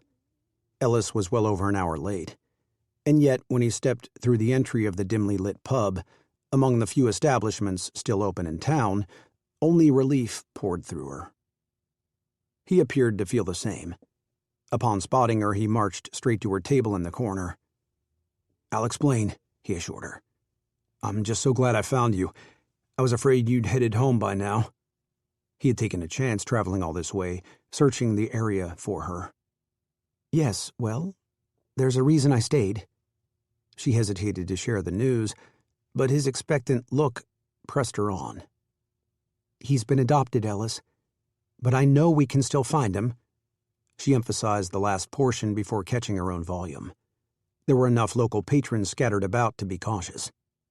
Ellis sat across from her, his interest captured as she caught him up and detailed her plan. "To be safe, we really ought to wait another hour. By then, the lights in the orphanage should be out for the night. The front door is heavily bolted, and other doors might be the same, but in an old building with so many windows, there simply has to be a way to sneak inside and peek at those files." When she paused, Ellis's lack of reaction made her cringe. He had to think she was mad. What if they were caught? The director was hardly the lenient type. They could wind up before a judge, their careers and reputations destroyed no matter the verdict. Not to mention the fresh dose of gossip that would plague her family. But they couldn't just give up. She couldn't. "Ellis, if you don't want to be part of it, I'd fully—" "I'm in." There wasn't a speck of wavering, and that confidence helped fuel her own. Still, the way he looked at her with those blue eyes nearly made her forget her purpose. Then a noise intervened, a small relief. It took her a second to identify the growl of his stomach. A similar recollection came to her from their time at Franklin Square. She suppressed a smile as she slid over her bowl and spoon. "Do you ever remember to eat?" He took a whiff of her remaining stew, and his mouth curved upward. "Only with you, apparently." His sigh after the third bite suggested more than one skipped meal. As he continued to eat, Lily sought to avoid dwelling on the risks of the mission ahead. "It just occurred to me," she said. "That day in the park, you never told me the story." He was in the midst of a swallow when he looked up, uncertain. About a duck and gelatin, was it? He half chuckled, half coughed. Sorry. He cleared his throat and shook his head. It's a silly thing, nothing worth repeating. From the sound of it, I highly doubt that. She pressured him with a playful stare until he raised his spoon in a show of surrender and sat back from his stew. I was about 10, I guess. Wanted to go pheasant hunting with Pop, so I tried to work up the gumption to shoot a real bird. When no one was home, I took our .410 shotgun outside along with a carrot and spinach gelatin mold that Mom made for a potluck supper with some mining folks. Lily could see where this was going. Oh gosh, you didn't. The shell was just full of tiny BBs. I didn't think a single shot could do that much damage. It exploded? To 1,000,000 bits, which wasn't such a bad thing given its god-awful taste. Problem was, it splattered an orange and green mess all over our sheets hanging to dry. She couldn't help but laugh, envisioning the scene. Did you get in a heap of trouble for it? Got a doozy of a lecture. Would have been the belt for sure, but I was so bruised from the recoil that I managed to get a mercy pass. He grinned at her. As if on cue, laughter burst from patrons across the pub, turning Ellis toward them. Inches below his hat, a terrible scrape marred his cheek. Was it a scuffle that had caused his delay? She reached for the wound without thinking and stopped herself when he angled back to her. What is that from? Ellis went to answer, but more laughter arose. He swept a look around, seeming disconcerted by listeners within earshot, a reminder of their situation. He tipped his head toward the exit. Let's talk on the way. A faint sprinkling dotted the windshield as they drove, the clouded sky darkening. It wasn't yet 8, but it looked to be 10. The stickball players were gone, the porches were vacant. All of this, Lily noted, would serve as an advantage. Ellis parked down the road from the old tannery and shut off the engine. Among the orphanage windows, a few upstairs glowed with lights. Those of the sleeping quarters would be the last ones out. On her own, Lily would have been antsy with impatience. Instead, she was wholly engrossed, listening to Ellis's highlights from the past 2 days. The plea from Ruby, his arrest at the school, the confrontation with the millstones, and a surprising deal with a mobster named Max. Geraldine hadn't heard any of this yet. There hadn't been time, Ellis said. Besides, he was plainly digesting events more befitting a picture show with Pinkerton agents and spy rings than real life. At least Pop and I are on better footing, he offered a half-smile. We just might be living together again soon. It was a bare attempt to lighten the mood, burdened by looming consequences that could now be far worse. Respectfully, Lily played along. Well, Geraldine will sure be grateful to have Ruby back, especially once she's heard the full story. By then, hopefully, we'll know where Calvin's gone. And if needed, goodness, I know my parents would gladly make room for the Dillards until they're settled. Ellis nodded with another smile. He set aside his hat, and a wavy lock of his black hair fell over his temple. For several seconds, Lily tried to leave the topic at that, but she couldn't. Aren't you afraid of Sylvia, though? That she'll seek revenge of some kind? He ruminated a moment. I guess I'll find out. If they're really the ones controlling your savings, could you ask that fellow, Max, about it? Ellis spurted a laugh. When it comes to money, I get the feeling he'd be less sympathetic. Never mind on the heels of another favor. Frustration kept Lily from relenting. Yes, she'd given Ellis a piece of her mind when she feared the lure of materialism and flashy headlines were changing him for the worse. But to have it all stripped away was utterly unfair. And having him help her tonight could severely compound the situation, she realized. If you're already facing charges, Ellis, you shouldn't be here. And give you all the glory? Fat chance. I'm serious. You don't have to do this. Yes, I do. But the risks you'd be taking aren't all that different from yours. She could argue about his higher stakes, yet the resolve on his face said there was no point. Then he looked at her through the fuzzy grayness, his features softening. It'll be okay. Whatever happens, we're doing the right thing. at the gentleness of his tone, a true reflection of him, she had learned. The buffer around her heart closed in. He parted his lips as if sensing this, and over the steering wheel his hand eased downward. The possibility that he would reach out and touch her cheek, kissing her as he once had, trapped the breath in her throat. The sensations of that moment flowed back, the feel of his fingers in her hair, of trailing down the side of her neck. But his fingers suddenly curled under, settling on his leg. A message, unintended or not.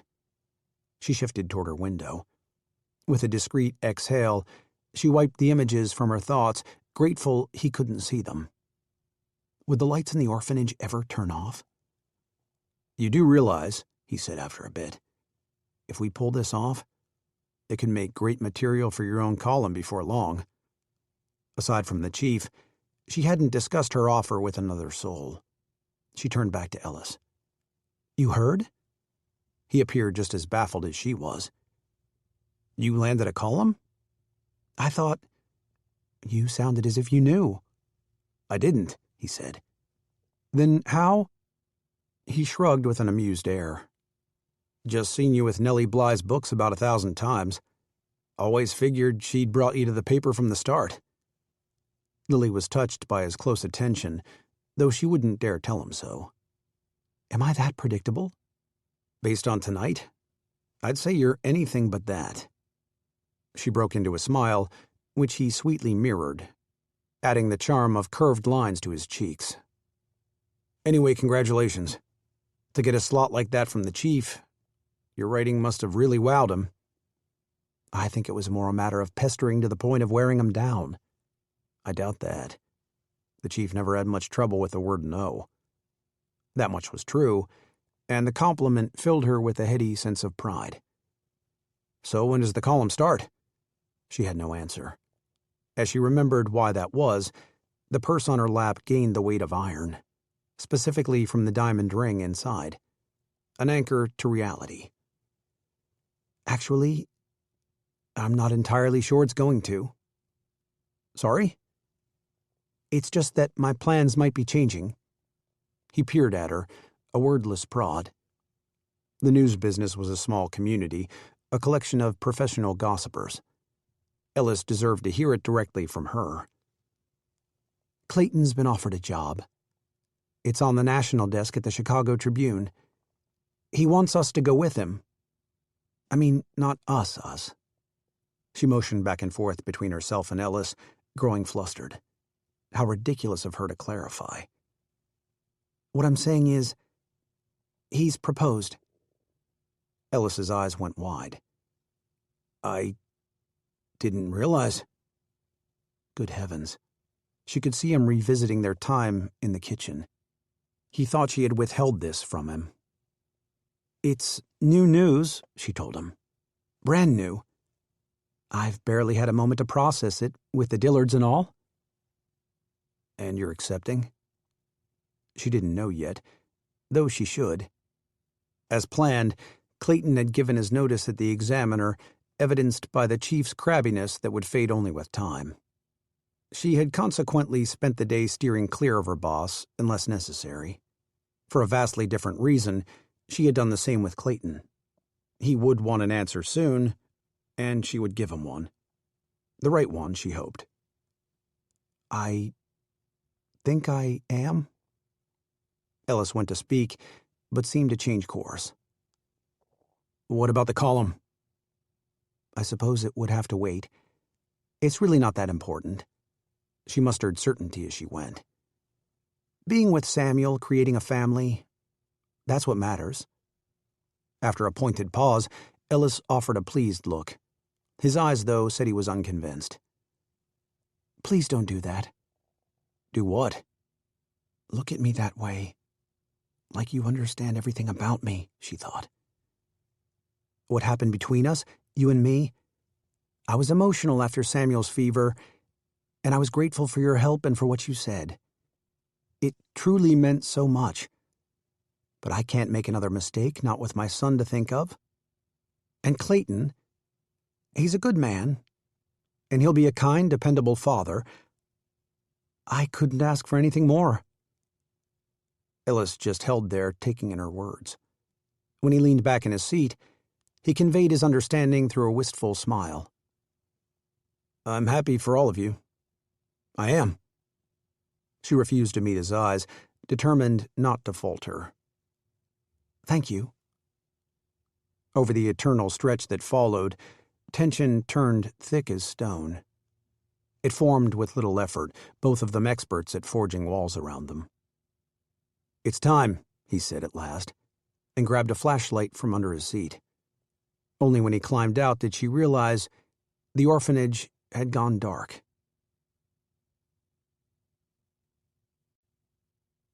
Chapter 37. This was the room. Aiming his flashlight through the chest-high window, Ellis confirmed they were outside the office. A pair of stacked files awaited on the desk, just as Lily had described. The only problem, the room's lone window wouldn't budge. He shoved harder, but the lock was set. "How about this one?" Lily whispered, already moving on. Ellis followed and beamed his light into the neighboring room. An array of toys denoted a play area. He tried to gain entry. No luck. On to the next. This one was a classroom. Same result. Just a handful of windows remained on the first floor, at least on this side of the building. Still, the odds of finding any of them unlocked looked slim. It was a unique precaution in a town this small. Lily shot him a glance, as if sharing the thought.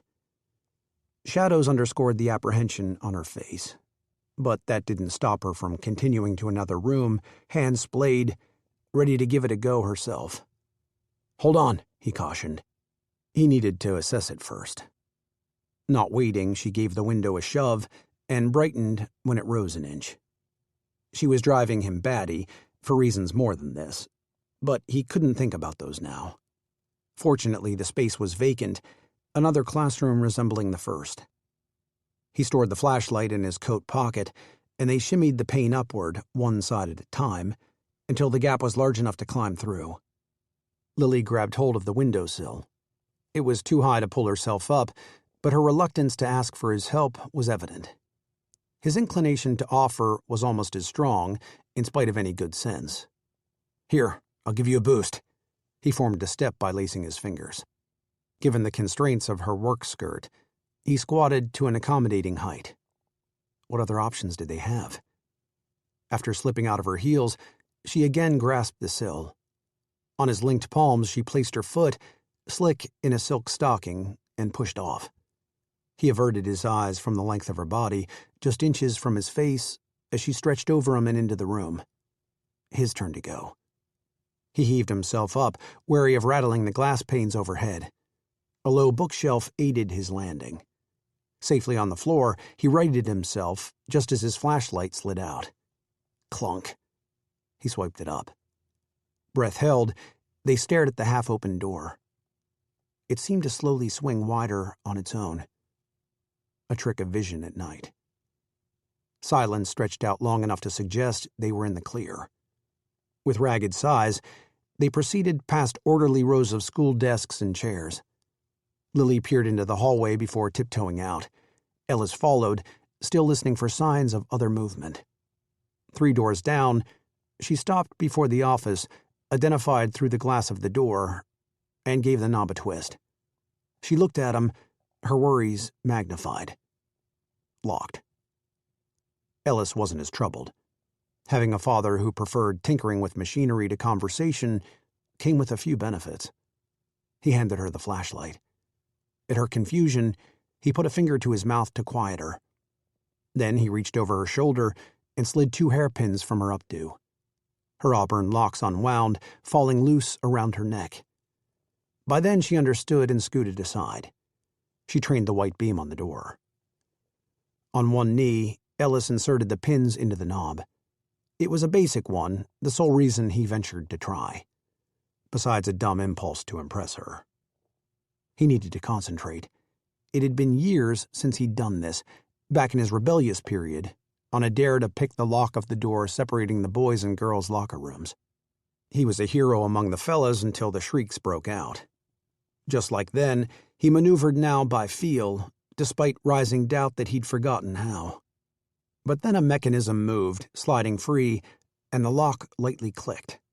He turned the knob fully, and Lily smiled. For an instant. She crossed the room and delved straight into a stack of folders on the desk. Ellis closed the door and nabbed the second pile. It didn't take him long to finish. Most in his batch were related to utilities and permits and other regulated business. Lily, meanwhile, fingered through records of children. She was slowing down, her attention lingering on their photographs. Notes of their circumstances were surely heartbreaking. Ellis gave her forearm a squeeze, a begrudging reminder that there wasn't time for that. Not now. She gathered herself and increased her pace. She was almost at the bottom. There had to be more. An upright file cabinet drew Ellis to the corner. He tried the handles on the 3 drawers. A lock at the stop secured them all. Was the staff really that afraid of burglars? What the devil were they trying to protect? That was when it struck him. All these locks on the windows, the office, the cabinets were used because of the children, to keep them inside, but any links to their past out of reach. "He's not here," Lily whispered, before noting Ellis's find. "Can you pick it?" He shook his head. Even if he knew how, it was too small for the pins. The key's got to be here somewhere. They quickly went to work, splitting up the room. Ellis ran his hands over surfaces in search of a hiding spot. Behind the file cabinet, atop the corkboard above the door frame. "Ellis!" Lily was staring into a desk drawer, a drawer with more files. She looked up. "It's him." He rushed to see for himself. Sure enough, in the second folder from the top, the boy's picture was stapled to a page. Calvin, it read. Ellis knew that round face, those cupid lips. The thick lashes and impossibly large eyes now turned sad. There was no listed surname. Just another kid from the street, parentless and unwanted. Except that he was none of those. They skimmed the next sheet, and the next. There were signatures, a scrawled address. A creak made Ellis turn. Lily winced. It was the sound of metal pipes, the weathered bones of a building settling. A good reminder to wrap things up. Lily left the top page. She stuffed the other 2 in her coat pocket as Ellis replaced the file. With the classroom window still open, it was best to go out the way they came. Another peek into the hallway, a locking of the door, and they were back at the bookshelf. It would be easier to help her climb down if he was on the outside. "I'll go first," he told her. He was just raising his knee when the room lit up, a near-blinding flash. They spun around. A colored woman stood at the doorway, hand on the light switch, eyes bulged with fright. "It's me! It's me!" Lily urged in a rasp, an attempt to prevent a scream. "From earlier. Remember?" The woman shrank back, grasping the collar of her bathrobe, and her gaze cut to the file in Lily's hand. Lily pulled the folder to herself, protecting it. "The little boy I came for, Calvin Dillard. I just needed to know where he went, so I could speak with the parents who adopted him. He was never supposed to be here, Mildred. You have to believe me." Living in the building, presumably on the staff, Mildred must have known Calvin. She must have heard him speak about wanting to go home or crying over missing his mom and sister. But then that probably didn't differentiate him from half the orphans in the place. Ellis questioned if adding his 2 cents would help or hinder, but he had to do something. "Please, ma'am, I'm sure you work here because you care a lot about children. So many of them, I'd bet, would give anything to be back with their real family." Mildred's eyes lowered as she loosened her hold on her robe, though only slightly. "We can do that if you let us." He stepped toward her without thinking, raising his hand in an appeal, and her face snapped up. He'd ventured too close. He'd gambled wrong. Then someone coughed. A man somewhere down the hall. No one in the room moved. A debate whirled in Mildred's eyes, her job and duty versus questionable claims from strangers breaking the law. It wasn't much of a contest. She owed them nothing. Ellis braced for her to flee and yell, sending an alarm to the staff. He prepared to grab Lily, to hustle her through the window, ordering her to run. Then Mildred flicked a hand. "Go on. Get," she whispered. She was shooing them out. Lily nodded readily. She scurried over to Ellis, who swiftly crawled out before guiding her down. Her stockinged feet had just landed when the window slid closed. Ellis sent silent thanks to the woman behind the glass as Lily threw on her shoes. In seconds, the window went black. Together they hurried back to the car. He started the engine in 3 tries and drove back toward the highway. Hands shaking from adrenaline, he glanced over to see how Lily was faring. Already she was examining the pilfered pages by flashlight. "Briersburg," she said. "In Sussex County. That's where Calvin went. It has to be a half-hour north?" "About that." It took him a moment to realize she wanted to go now. "Lily, it's awfully late to make a house call." His caution wasn't about social graces. Disturbing the couple unannounced, particularly at this hour, might not be the best strategy. Before he could say as much, she replied in earnest, "If the director notices the pages are gone in the morning, he just might beat us to the family." Ellis considered the possibility. She was right. But then, when wasn't she? He reached into the back seat and rifled through his satchel. "You navigate? I'll drive," he said, handing her the map.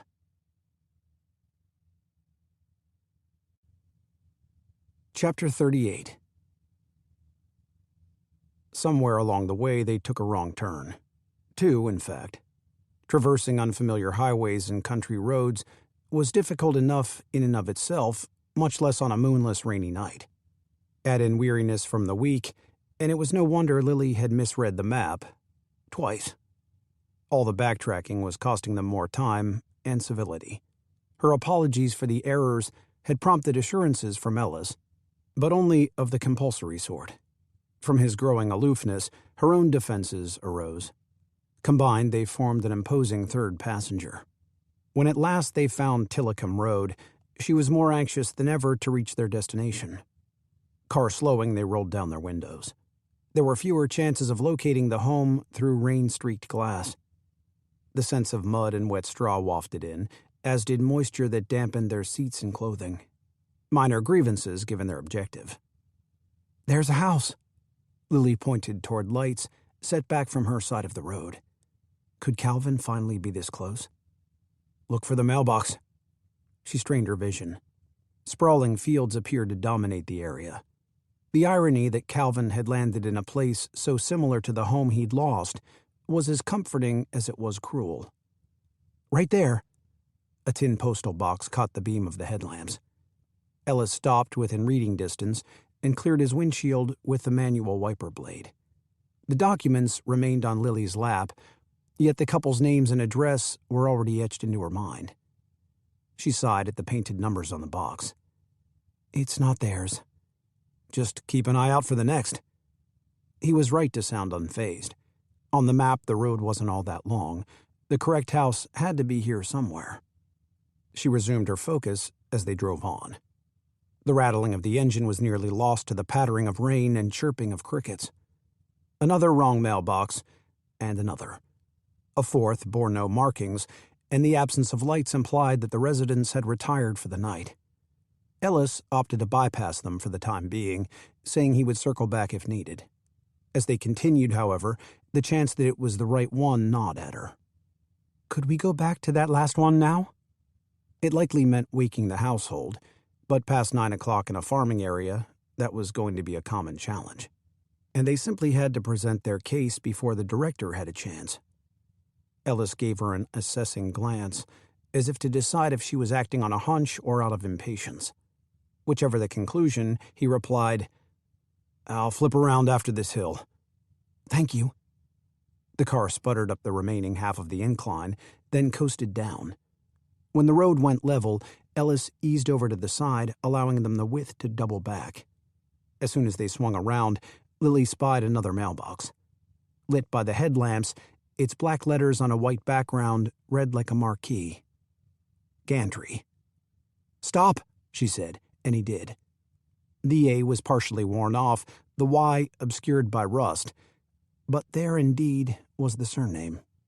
It matched the document signed by Bob and Ada Gantry. "That's them." Her pulse jittered. Ellis leaned toward her, just enough to peer out her window. A light was moving in the distance, being carried by someone. Then the figure disappeared into what looked to be a house. "At least one person's awake," Lily said brightly. Ellis agreed, but there was no racing to the finish line.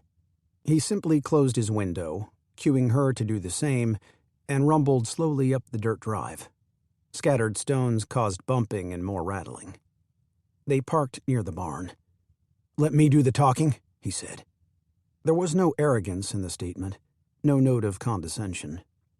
And it dawned on Lily that his stoicism over the course of the drive had been from contemplating his approach, as every word could be crucial. "Are you sure?" she said. "I'd be glad to start it off if you'd like." True, her discussion with the orphanage director hadn't been fruitful, not directly so, but it had given her practice. "I need to fix this." He sounded dutiful as he angled to face her. "They've had him only a few months. If they'll just agree to speak with Geraldine, I'm sure they'll understand. She's a caring, decent person. And she's Calvin's real mother. How in good conscience could they say no?" "They couldn't," Lily agreed.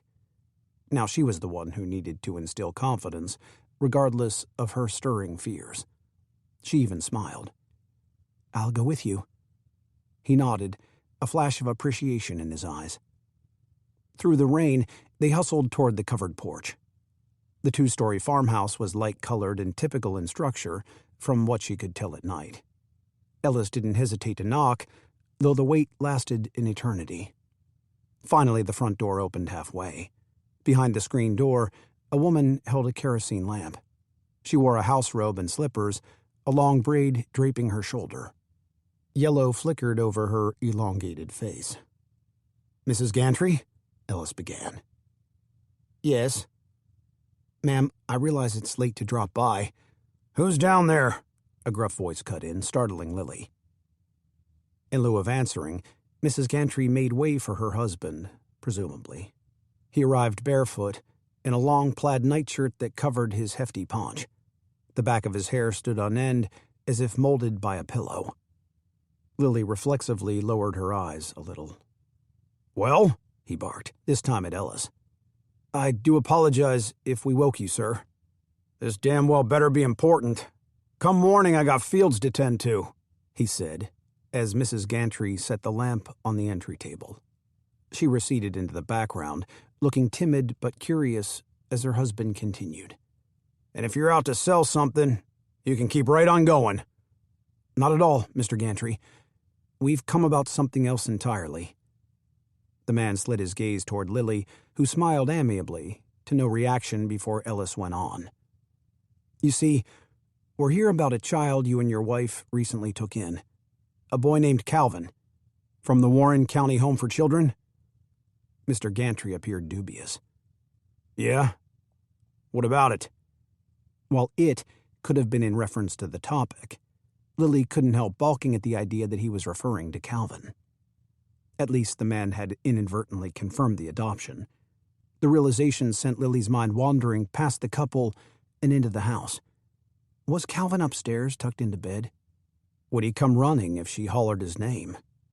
She held herself back as Ellis presented the essentials of their predicament. Of a child taken in error, a loving mother all alone, ending with hope for a solution if only the couple would meet with Geraldine. Mr. Gantry folded his arms over his nightshirt, his raised sleeve exposing a torpedo tattoo on his forearm. Surely, from his time in the Great War, it suited his abrasive bearing well. "I see the problem you all got," he acknowledged. "Now this here's mine. I gave up good money for that boy. Bought him fair and square." Lily must have misheard. "Bought him?" "That's right.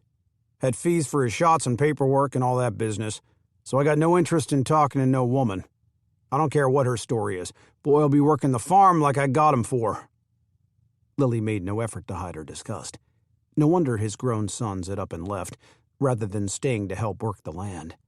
She glanced at Mrs. Gantry, who cowered with a look of shame before slinking out of sight. "I'll pay you," Ellis said, preventing a retort from Lily. Mr. Gantry squinted an eye. "What's that you say?" "Whatever you spent, I'll reimburse you in full." Laying the groundwork, that had been the plan. But that was prior to learning of Calvin's servitude. Mr. Gantry studied Ellis through the screen. He was still leery, but plainly, horrendously tempted. "That'd amount to $20. Done." Ellis answered too quickly to have given it thought.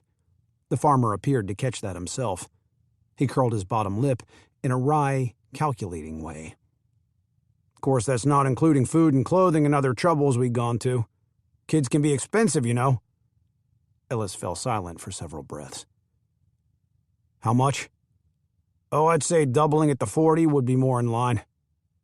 It was clear from the tension in Ellis's jaw, if not the fisting of his hands, that his polite front was wearing thin. This was a human being, a child, they were bargaining over. But if the men went to blows, Lily realized, even that option would vanish. 40, you say? Her question pulled Mr. Gantry's attention.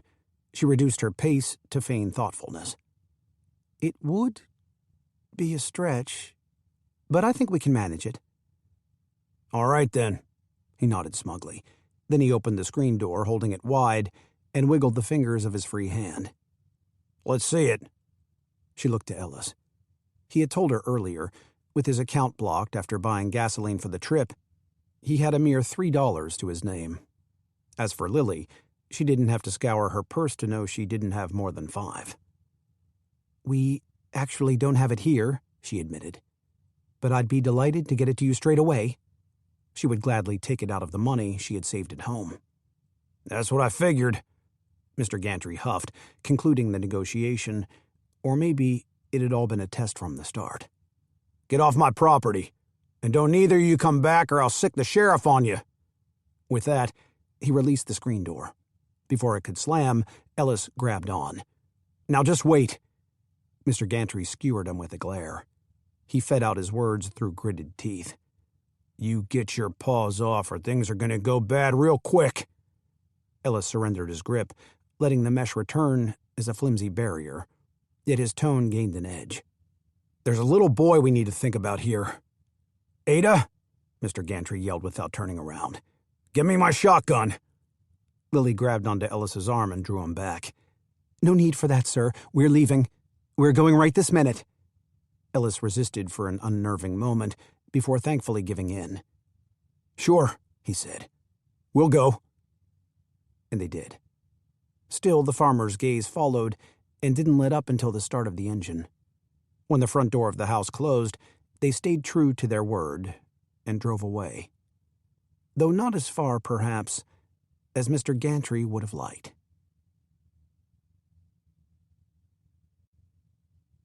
Chapter 39. Can this really be right? Lily's question seeped through Ellis's thoughts and the thrumming of the rain. They were parked near the base of the Gantry's drive to regroup and think. She was reviewing Calvin's papers, partially covering the flashlight to keep the car dim. On the back here, it says adoptions take a year to finalize. That means it's not official yet. This should make it easier for Geraldine, shouldn't it? Distracted, Ellis was slow to reply. "I would hope so." "Well, either way, we need to figure out a plan." The truth was, a plan was taking shape that didn't include we. "Could you hand me the map?" he asked. It was on the floorboard by her feet. "The map? Why?" Sensing she was going to object, he answered without fully looking at her. "I have to find a bus or train depot close by." "Why's that?" Their combined funds would be enough for a single ticket. Of course, he would stay with her until morning when the next ride departed. "I'm sending you home." She stared at him. "What are you talking about?" "You need to get back early. You're due at the paper tomorrow." "And you're not?" "Lily, please. I promise I'll keep you updated." He held out his upturned hand. "Now, could you pass it over?" At her defiant stare, he reached down and snagged the map himself. He just spread it over the steering wheel when she snapped the light off. Lord help him. You're going to do something foolish, aren't you? He dragged his gaze to meet hers. You heard Mr. Gantry up there. He'd jump at the chance to call the sheriff, if he doesn't grab his shotgun first. There's no need to worry. I'm not going to sneak into the house or break any other law. He saw no point in reminding her that busting into the orphanage had been her idea. Fine. Then what are you planning to do? They were getting nowhere. To placate her, he'd reveal his thoughts, just without mention of the dangers.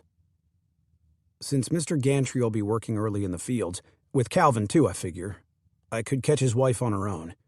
She might be willing to help if given the chance. Maybe behind closed doors, she actually has some sway over her husband. Anyway, there's no harm in trying. Unless Mr. Gantry happened to come home early. Or if Ellis, as he'd done with the millstones, was pegging Mrs. Gantry all wrong. Lily pondered the proposal, and she nodded. A minor miracle. Ellis turned back to the map, still needing the flashlight. In that case, she stated, it makes perfect sense for me to stay. Ellis's relief dissipated as fast as it had formed. I guarantee she'll be more open to speaking with a woman than a man. I know I would be with a husband like that. It was impossible to counter her arguments, but he also knew the stakes. Lily, listen. Where should we wait in the meantime? Lily? I am not going anywhere. Force me out of the car if you want, but I'm not leaving without that child. She was prideful and determined and stubborn, as usual. They were traits that made him want to kiss her as much as strangle her. Another reason to send her off. He had to concentrate on the goal. Here in the dark, with only inches dividing them, it would be hard to dwell on anything but her. Rain had matted her hair and washed away her makeup, and she was still a goddamn knockout. Somehow even more so. If it weren't pouring outside, he'd take a walk to clear his senses and shake off his stupidity. She was spoken for, practically engaged. Ellis, try to understand, she said after a pause. She shifted toward him, and her voice softened. Yes, I realize it might be dangerous, but you know about my past, about Samuel, so you know why I have to see this through. Her sudden vulnerability only magnified the battle in his head. Please, say something. Don't marry him. The words rushed to his throat. They pulled on his tongue, ready to spill free. All he had to do was let them out. But how could he? How could he tell her to pass up a life with Clayton Brower? As much as Ellis wanted to disparage the guy, he couldn't. Occasional arrogance aside, Clayton would make for a worthy husband, and he could give Lily and her son the secure future they deserved. In contrast, here was Ellis on the brink of being penniless, jobless, and homeless. If he didn't count jail. Depending on a judge's ruling, he could be back in a concrete pen before long, rendering him useless to anyone. A valid reason for her parents to care for him even less. And yet, in this moment, despite all that, what he feared above all was not telling her, of spending decades like his father, festering in silence and regret. She was waiting for a response, the rain falling harder, when something flickered in his periphery, a light near the house. Somebody was out there. Get down. Ellis pulled Lily by the shoulder, and they dropped low in their seats. The map fell to the floor. Had the flashlight given them away? He imagined Mr. Gantry marching down the drive, shells loaded, finger on the trigger. Lily's eyes widened, questioning what he'd seen. Ellis lowered her window for a better view. Once more the air was black. The light. It's gone. It had been a mistake to park so close. Lily dared to peek for herself. Ellis was about to start the engine, rarely an easy task, when the light reappeared. The glow of a window. It's from inside the barn, she said. He'd been wrong. It hadn't come from outside. Someone earlier, Mrs. Gantry, he'd guessed, had used her kerosene lamp to navigate from the barn to the house. But he hadn't seen anyone go back since. Something about it's odd, Lily said. His gut told him the same. I'd better go take a look. She agreed, and before he could tell her to stay put, she was out of the car. "Lily, no," he rasped, unable to yell. Even if he could, some good it would do him. Bridling his frustration, he hurried through the rain and over pebbles to catch up. If she couldn't be discouraged, he'd at least stick by her side. Without his fedora, water clouded his vision as they ascended the drive. He surveyed the house, confirming all was still and dark.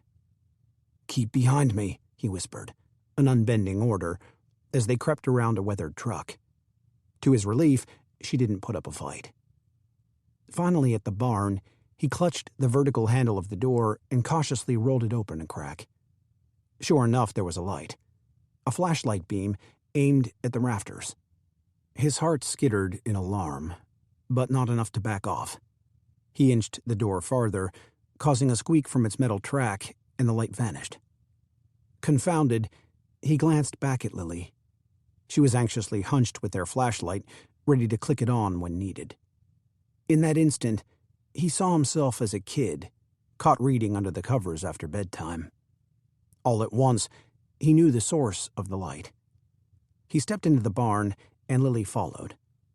The place was dry at least, but the musty air carried an animal smell, along with a chill that ran down Ellis's arms. "Calvin?" he called out quietly. Then he closed the door and told Lily, "Turn on your light." She did just that, and the shadows of her face underscored the horror of what they might find. They separated, plunging into a search. Ellis wove around pieces of farm equipment. Rain from his clothing dripped onto the dirt floor. He investigated the area around creamery cans and broken stacks of hay bales. "Calvin?" A horse nickered in reply. From a nearby stall, its black eyes glinted in the faint light. A white blaze of hair sloped from its forehead. "Ellis, over here!" Lily's urgent whisper pulled him to the only other stall in the barn. Beside her flashlight, set on the floor, was a small plate of crumbs and a Gold Shield coffee can that reeked of urine. She was kneeling by a mounded blanket in the corner. Above the woolen fabric was a tuft of blonde hair. "Calvin," she said, "is that you?" Two large eyes gradually emerged. At the recognition of his small round face, Ellis had trouble moving.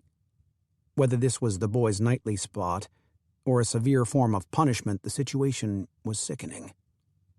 "It's all right. We're here to help you." Lily assumed a soothing maternal tone. "We'll get you out of this awful place and take you somewhere safe. I can carry you out. Would you like that?" When he didn't answer, she gently touched his shoulder. The contact sent him scrambling farther into the corner. He didn't know her. He didn't trust her. Why in God's name would he trust anyone? Maybe it would help, though, if he recognized Ellis. "Hey, Calvin. Remember me?" The words sounded clogged. Ellis cleared the emotion from his throat. He summoned what cheerfulness he could. "I'm the reporter friend of your mom. And your sister, too."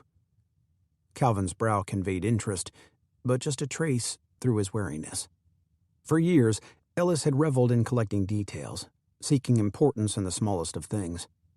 If ever again, he needed to do that now. He mined his memory as he moved closer, one disarming step at a time. "You know, back in the summer, I bought all those flowers from Ruby. Remember that?" He could still see the dandelions in his head, bound and wilted by the sun. Calvin watched him intently, scrutinizing. He was, after all, the skeptical sibling. "And you were at the apple tree, hanging on the branches." Ellis squatted beside Lily. "Your mama, she was doing the laundry. That's the day I took a picture of you on the porch for the paper." He nearly choked on the last bit, realizing how that very photo, his photo, had brought the child to this. Lily joined back in. "I'm sure this is terribly confusing, but you being here, it was all a big mistake. Just know that your real family loves you.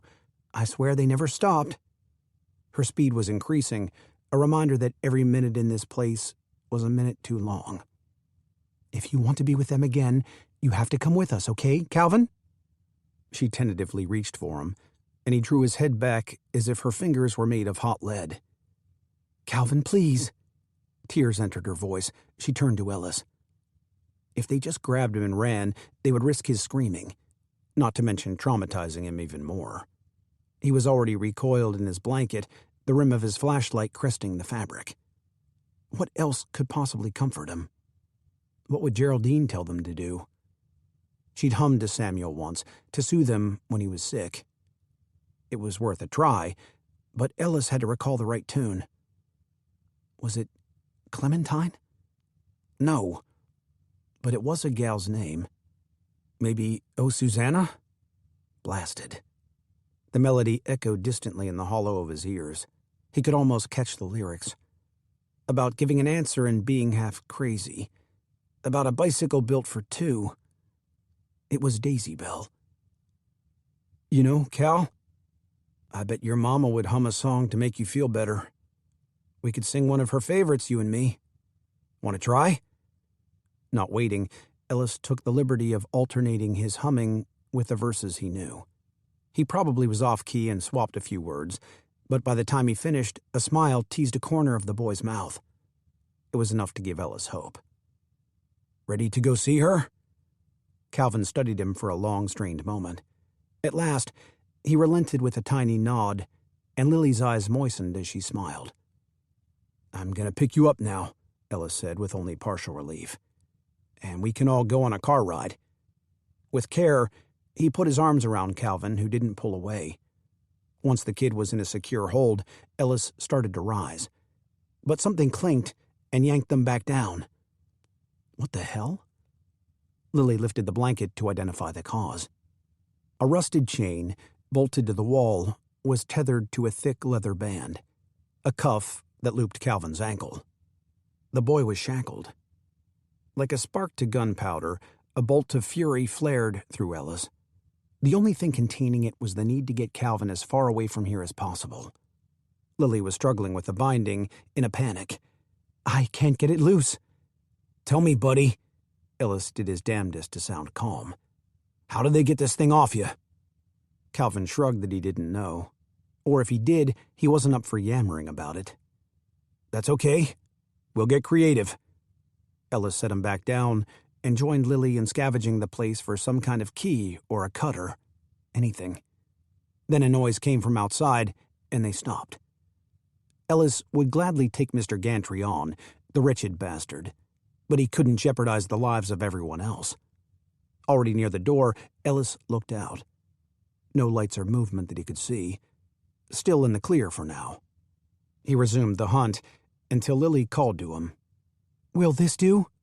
She indicated a tool that resembled oversized pliers hanging among gadgets on the wall. "Let's try it." She reached high to pull it off a hook, but sent it toppling. The handles bounced off the rail of the adjacent stall. The startled horse burst into a fit of squealing and snorting. Lily tried in vain to quiet the animal as it kicked the wall with its back hooves. Ellis raced to snatch up the tool. All the noise was going to wake the house, and returned to Calvin.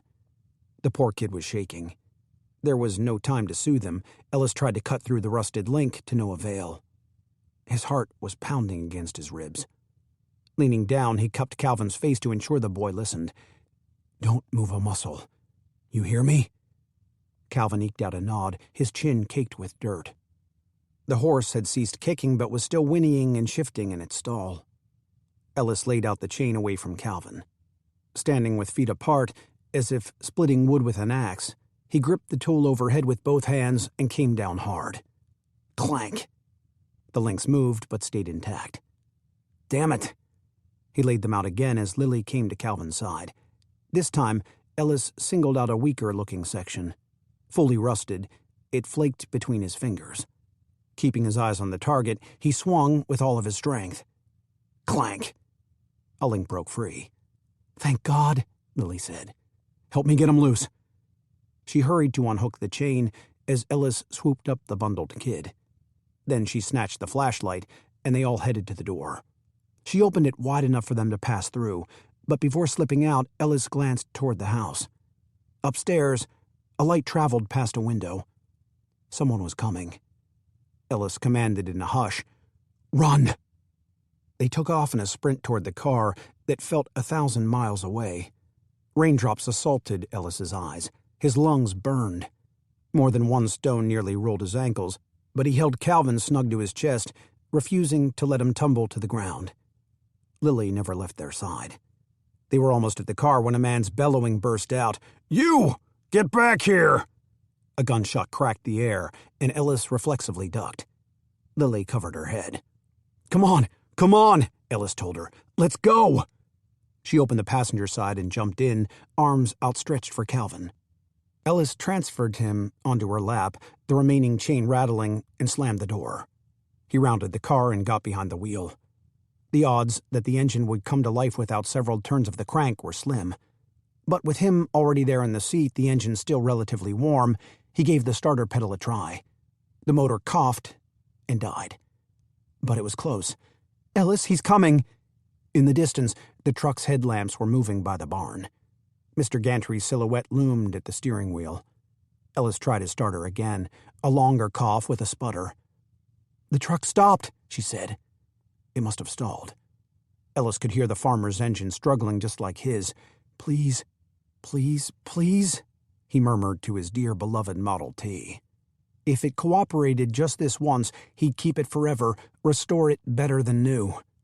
He pressed the pedal again, and the car shuddered to life. Headlamps on, Ellis opened up the throttle and tore off down the road back the way they had come.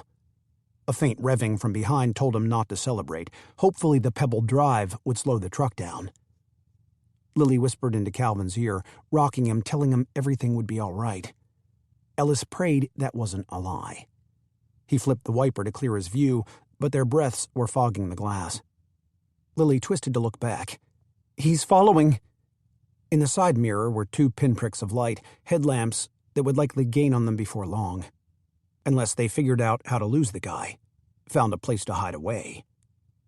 "The wrong turn we took earlier," Ellis said, remembering an option. "Where was it?" "Which one?" "The last one." "It's to the right. Another half mile, maybe." "Tell me when you see it." She lowered her window, getting ready. Ellis swiped fog from the windshield with his coat sleeve, but the damp fabric smeared his view. Shit. He rolled down his window and poked his head out, squinting and blinking to watch the road ahead. Rain pelted his face. He tried not to imagine a shot to the back of his skull. "There it is," Lily pointed. "Down there." He saw it. At the bottom of the hill, he swung a right.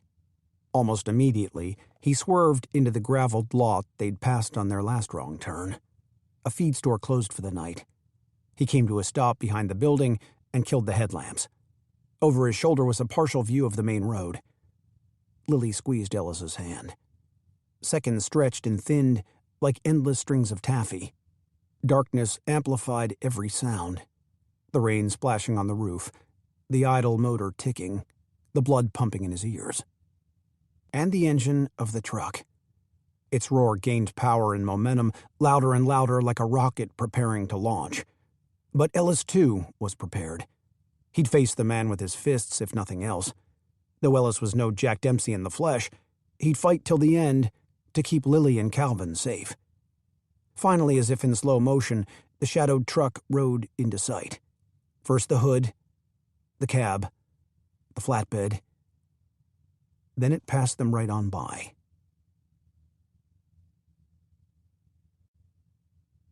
Chapter 40. Decisions had to be made. Where to take Calvin, how and what to tell Geraldine, when Lily would go back to Philadelphia. Answering the last one, as far as Lily was concerned, was the easiest. She would leave only when both children were in the safety of their mother's arms, and not a minute before. That would mean arriving late to the paper, but the chief would simply have to understand. If not, so be it.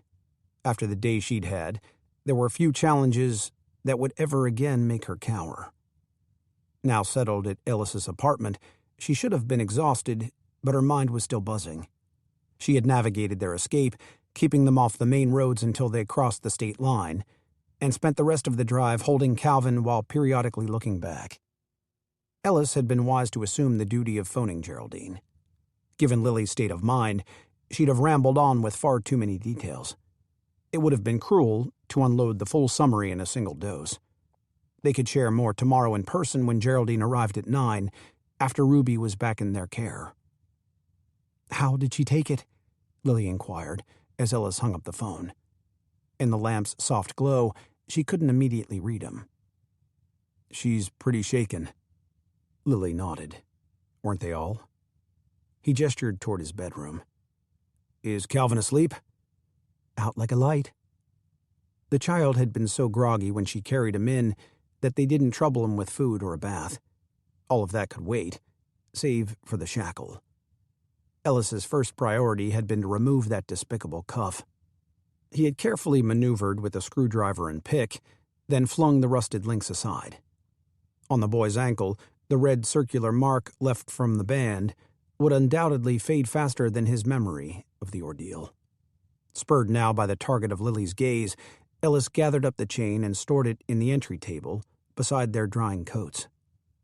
"Evidence," he explained awkwardly as she watched. It went without saying that at the moment he might not be viewed as the most reliable witness. "I'd be glad to speak with the police myself," she offered. "The Gantrys should never be allowed to adopt again. Not ever." "They won't. I'll make sure of it." Ellis's tone said there was no alternative. "Let's just get both kids where they belong. I'll handle the rest later." She agreed.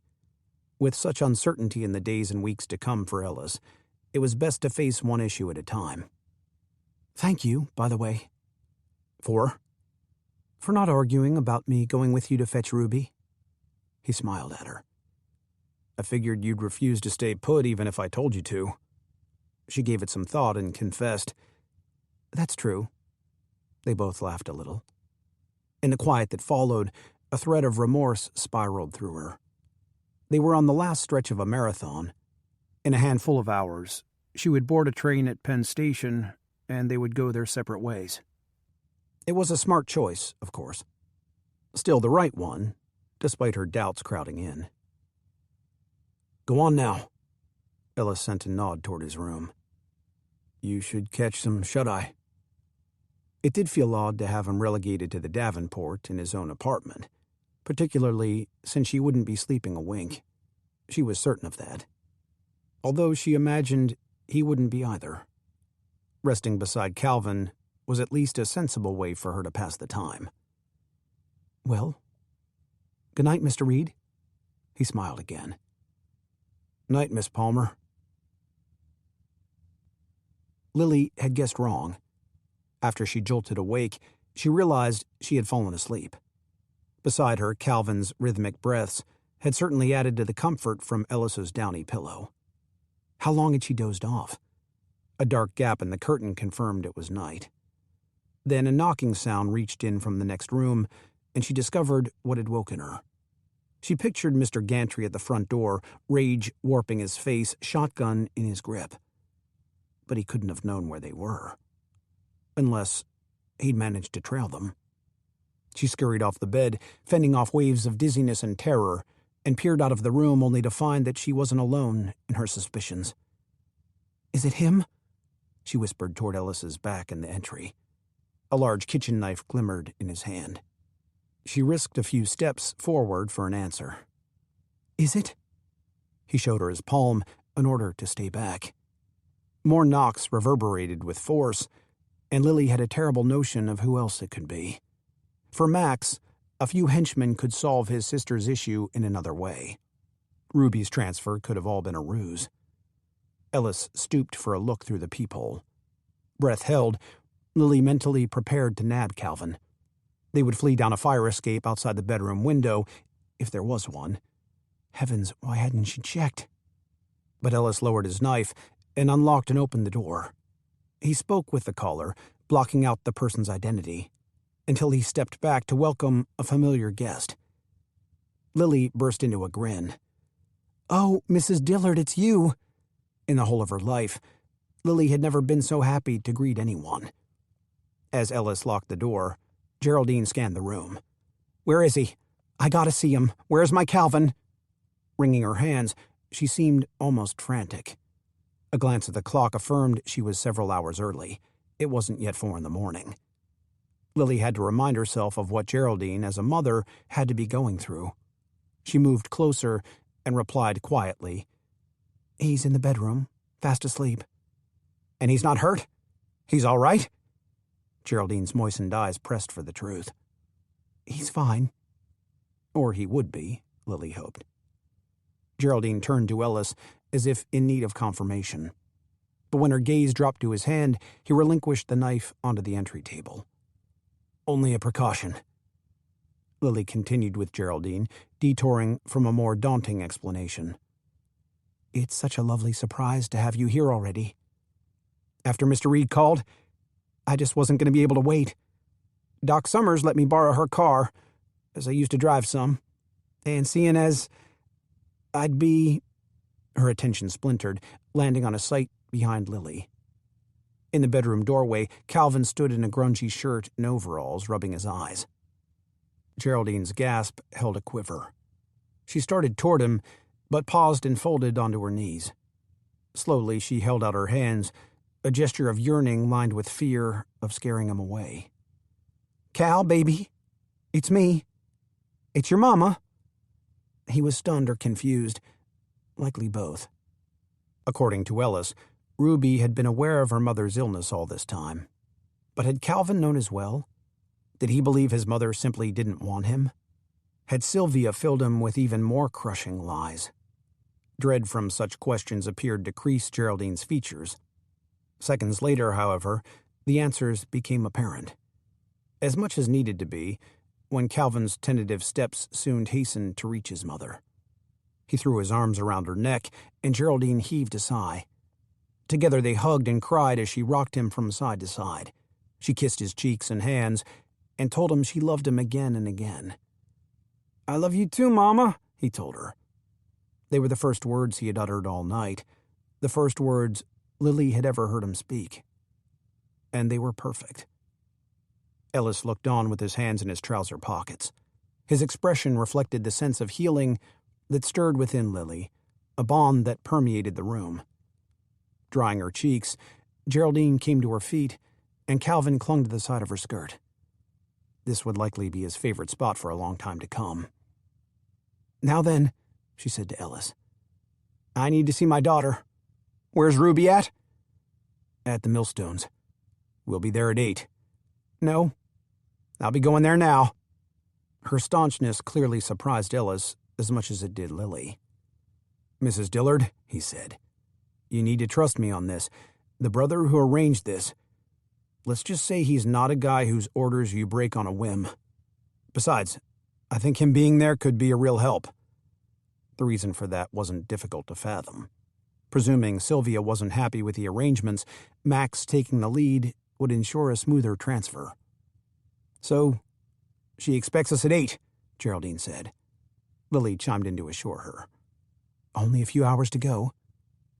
Geraldine crossed her arms, showed a rise of agitation. "And what makes you so sure she didn't up and leave already? Haul Ruby right off with her.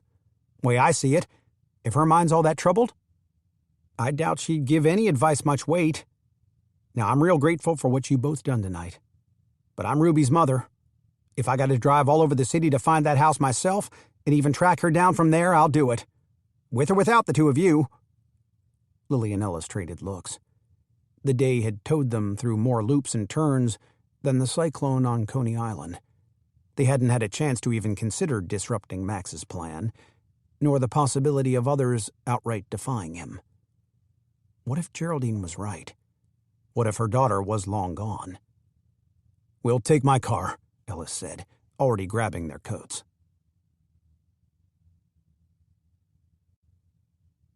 Chapter 41. On the drive to Jersey, Ellis weighed his options against the potential costs.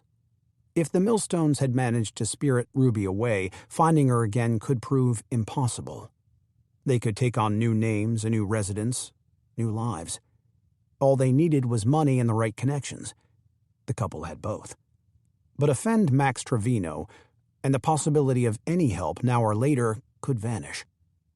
And that was the best-case scenario. It wasn't hard to imagine the worst, with the visit to the Royal still vivid in Ellis's mind. The big goon from the kitchen, a bloodied towel in his hand, the punching and groaning beyond the swinging door. "Lights are on," Geraldine announced anxiously from the back seat. They'd barely rolled to a stop in front of the house. It was true. Windows were illuminated on both floors, an odd thing given the early hour. Calvin, nestled like a kitten in his mother's arms, rose to see for himself. In the front seat, Lily twisted toward Geraldine. "They're probably up early to get Ruby all ready for you." She masked the uncertainty in her voice fairly well. Ellis tried to sound just as casual. "Why don't you all stay here? I'll go first and take a peek." Avoiding an objection, he headed right out to catch a glimpse through a window. It would be easier to do now that the rain had taken a break. He had just climbed the steps when he spied a figure entering the parlor room. Ellis ducked from view. There was one voice, then a second. The glass panes muffled the conversation, but its intensity was clear. He inched himself upward. Already dressed for the day, Sylvia was grabbing picture frames from the mantel. Alfred appeared to be pleading with her, his high forehead flushed. He was in nightclothes of plaid pants and a buttoned shirt, its collar askew. Ellis murmured his gratitude that the couple was still there. But then, Alfred forced Sylvia to face him by holding her arms. She strove to break away, and the frames plummeted. Glass shattered against the marble floor. "How could you?" she wailed distinctly.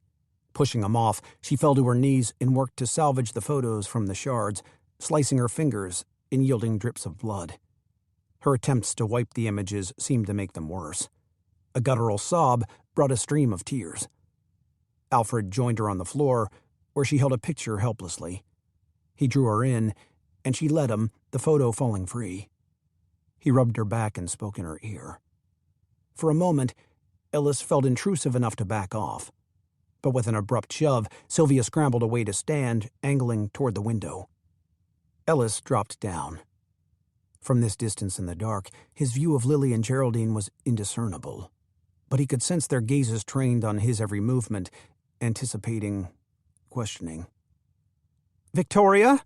Sylvia's summons traveled easily through the panes. "Victoria, come now. It's time to leave." Oh, Christ. There was no sitting back and waiting. Tracking down Max would take far too long.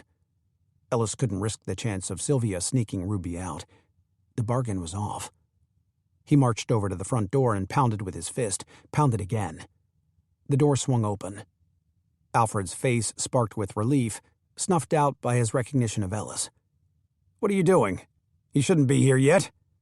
The hell he shouldn't. "Where's Ruby?" "Alfred," Sylvia called out. "Who is it? Who's there?"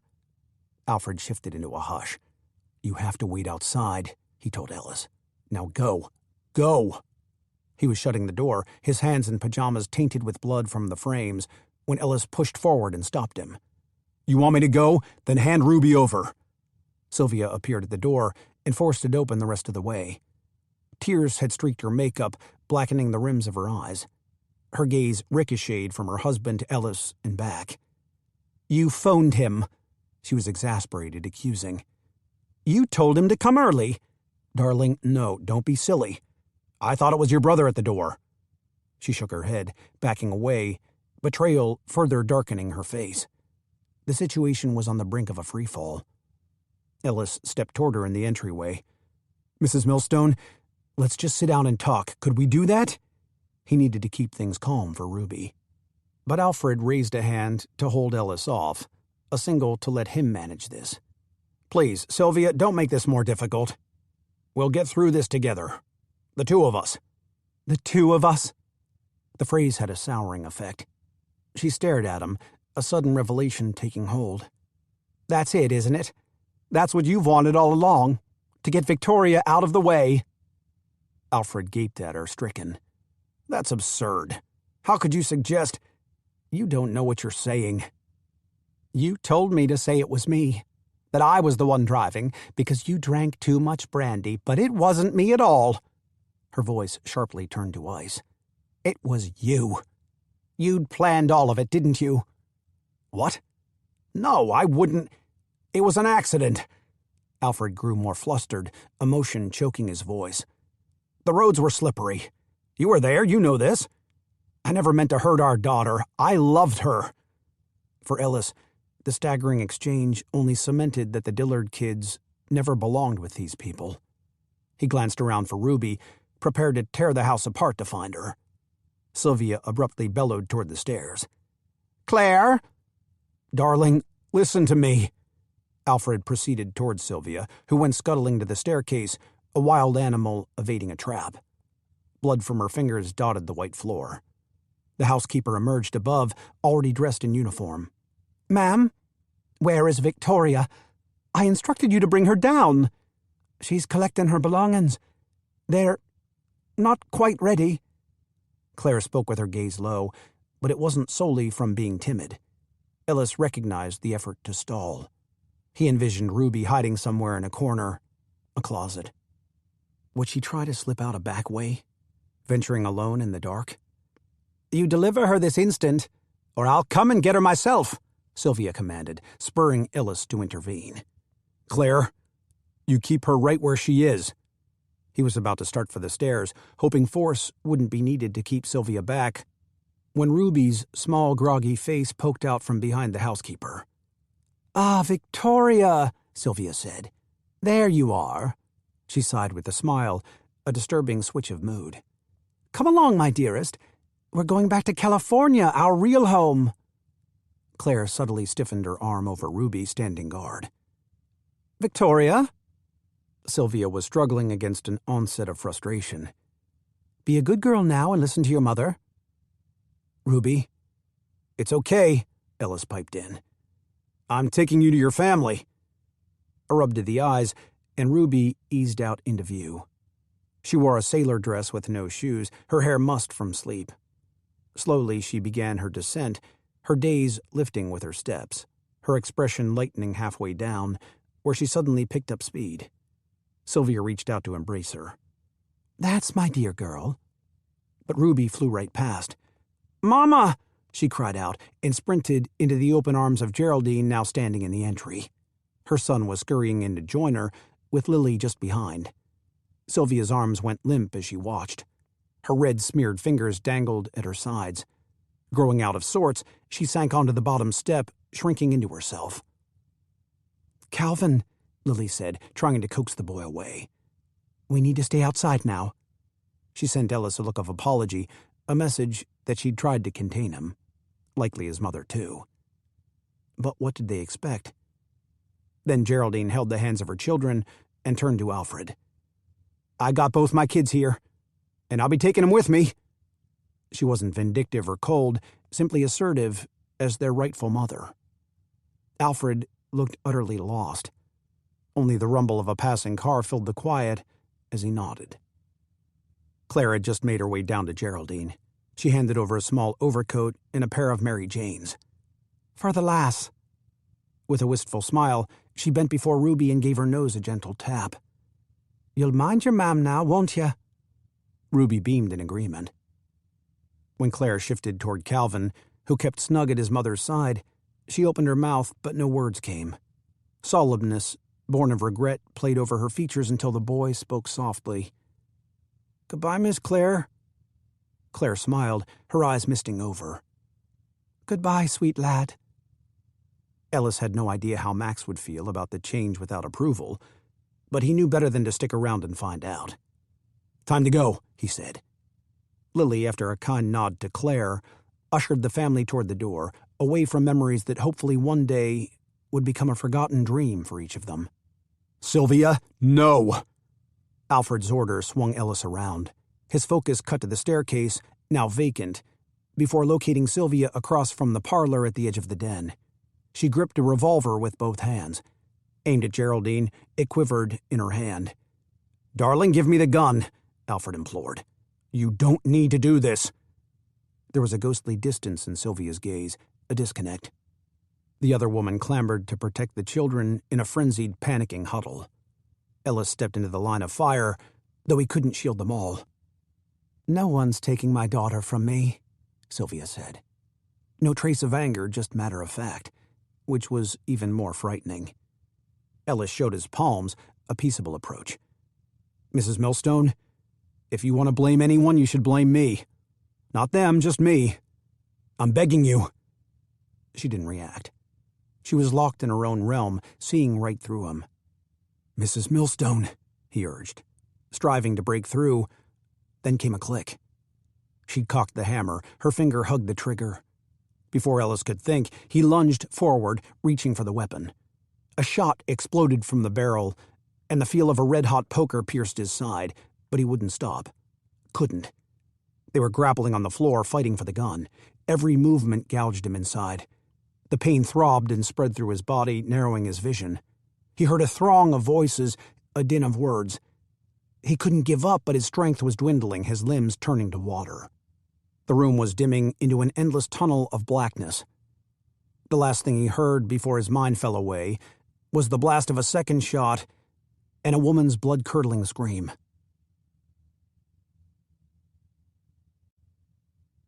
Chapter 42. Outside the guarded hospital, reporters circled like hungry wolves. They wanted every detail of the shootings, including names and ages, of the children in particular, and, of course, confirmation of links to Max Trevino. The story would soon grace many a front page. The irony wasn't lost on Lily. In the waiting area, on the same chair for hours, it was nearly 2 p.m, she glanced up as a doctor appeared. He whispered to a nurse. His thick mustache was peppered like his temples and vibrated as he spoke. Lily's shoulders coiled into springs. She dreaded a look that suggested the worst. Around her, tension ratcheted from others fearing the same. The sudden quiet was deafening. But then the doctor proceeded on his way, rounding the corner. Once more, Lily sank into her seat. The air reeked of disinfectant, bleach, and the cigarettes of nervous smokers. Through the light haze, a man dragged a chair in her direction, shrilly scraping the tiled floor. Tiny hairs rose on the back of her neck from more than the sound. A policeman, upon learning of Lily's involvement, had warned her a detective would eventually be here to talk. That man now sat down to face her. "Good afternoon." He removed his brimmed hat, promoting casualness, and rested it on his lap. From his pinstriped suit and tidy haircut to his perfect white teeth, he was a recruitment poster for J. Edgar Hoover. She didn't catch his name or anything more in his introduction. Her mind was muddled from shock and fear and lack of sleep. But she could guess what information he sought. If only she could escape from this hospital, this moment in time. How nice it would be to leap forward by a week, a month even. The unseemly rumors would have been long buried, the puddles of blood mopped clean, the outcome of this day endured. She imagined herself then, in a secluded corner of a dim cafe, being interviewed by some young reporter over coffee. His fresh-faced eagerness would remind her of the person she had been when first moving to Philly. A dogged columnist in the making. Back when she believed a new start in a big city would crowd out the shame of her past, the sense of being an unworthy mother. "What a relief," he would say, "that everything turned out fine." For some, of course, not all. Then she heard, "Can you tell me how it all started?" It was a standard question that blended the reporter in Lily's head with the detective before her, and she wasn't entirely certain which of them had asked. And yet, through the lens of her mind, she suddenly viewed the past year with stunning clarity, saw the interwoven paths that had delivered each of them here. Every step, a domino vital in knocking over the next. With no small amount of regret, she nodded at him slowly, remembering as she replied, "It started with a picture." For a short time, then, everything but memory became a blur. The confines of the hospital drifted away. The ringing of phones and squeaking of shoes dulled to a distant hum. Lily recalled whom she was speaking to only when the detective asked a question, wanting to clarify a few points. He held a pencil over his pocket-sized notepad. Its mound of flipped pages conveyed all the scrawling he had done to keep up. In the midst of her last answer, the mustached doctor re-entered the waiting area. "Pardon me, everyone," Even without his authoritative voice, each person in the vicinity would have snapped to attention. The deliverer of either blessings or devastation, he gave away nothing in his expression. "If the family members of Ellis Reed and Geraldine Dillard would care to come forward, I have an update." Lily sprang to her feet before realizing the designation didn't apply to her. But the children were the sole family members here. She glanced at her mother, who was watching over the little ones. Ruby, Calvin, and Samuel looked up from a Beatrix Potter book that a nurse had supplied. When Lily had phoned the deli after the day's terror, she was desperate to hear her family's voices. She'd repeatedly assured her father that there was no reason for anyone to come, that his comforting words were enough. Yet the moment her mother and Samuel walked in, a flood of tears and gratitude washed over Lily. "You go on, ma'am," the detective said, rising. "I've got everything I need for now. Here's how to reach me if you think of anything more." He tore off a page from his notepad. Mindlessly, Lily stuffed the information into her purse, which she then clutched to her body like armor. Her mother waggled her fingers, urging Lily to join Ruby and Calvin. Hand in hand, the two were plodding toward the doctor. Samuel sat and watched. The dread in the air was palpable. It had taken time for the hospital to reach Ellis's parents. Someone would need to relay his update once they arrived.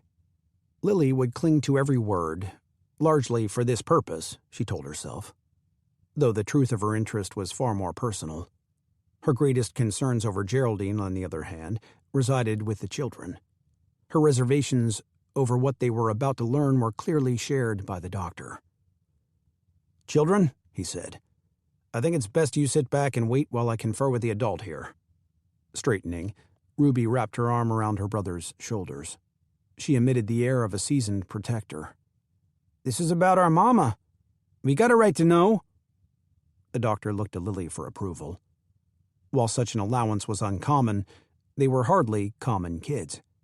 What was more, having lived through their father's passing, they shortly grasped the gravity of the situation. Lily submitted a nod, and the doctor proceeded. "First off, in regard to Mr. Reed, I'm pleased to say we found no remnants of the bullet in his side region, and no damage to major organs. He did suffer a fractured rib, however, and required a transfusion due to blood loss. As always, infection remains a risk, but so long as he takes good care of the stitched wounds, I expect his recovery to be a smooth one." He stopped there, and Lily realized Ellis was safe. He would be all right. Relief swept through her, but just for a second. "And our mama?" Ruby asked. Her eyes alone betrayed her fears as the doctor shifted his focus in her direction. "Unfortunately, the bullet that struck your mother's back did shatter a small but important bone. Whenever that happens, our biggest concern is the possibility of permanent damage to the spinal cord." The potential results wrung Lily's heart. That the mother of these two young children, their sole parent in this world, could lose the use of her legs. That, in a reversal of roles, the kids could be caring for Geraldine for the rest of her days. Perhaps it had been a mistake, permitting the children to stay for this. "So?" Ruby said. "What'd you find?" She was growing impatient, and Lily wondered how much of the medical talk the children comprehended. "A little to the left or to the right," the doctor replied, "and we would have been in far more trouble. Your mother is a lucky woman, and a strong one, too." Calvin asked in a small voice. "She's okay?" Ruby squeezed him closer. "There'll be some swelling, and assisted exercises will be helpful. But yes, it's safe to say she'll be just fine." Grins swept across the children's faces. Their glee instantly spread to Lily, and even her mother, who was gauging the outcome from her chair. "Mr. Reed is awake now," the doctor added, "but he might be a bit groggy. Mrs. Dillard should be waking any time. A nurse can take you all to see them soon." As he walked away, Ruby grabbed Calvin in a hug, and the two hopped about like jumping beans. Despite all they'd gone through, at least in this moment, they were bursting with the innocence of youth. Then Samuel joined in, and they became a bouncing trio. Whether or not he knew what he was celebrating didn't matter a whit. Lily hated to shush them, but did so gently, being mindful of other patients, before an anxious voice came from behind. "Lily, there you are!" Though she recognized his voice, the surprise didn't fully hit her until she saw Clayton approaching. He looked her up and down, assessing. "You're not hurt," he said with relief. "No, I'm perfectly fine." "Oh, thank God," he said. "The chief didn't have any details." "The chief?" "Your mother phoned him about you being out. I was just there packing up my desk. I jumped in my car as soon as I heard."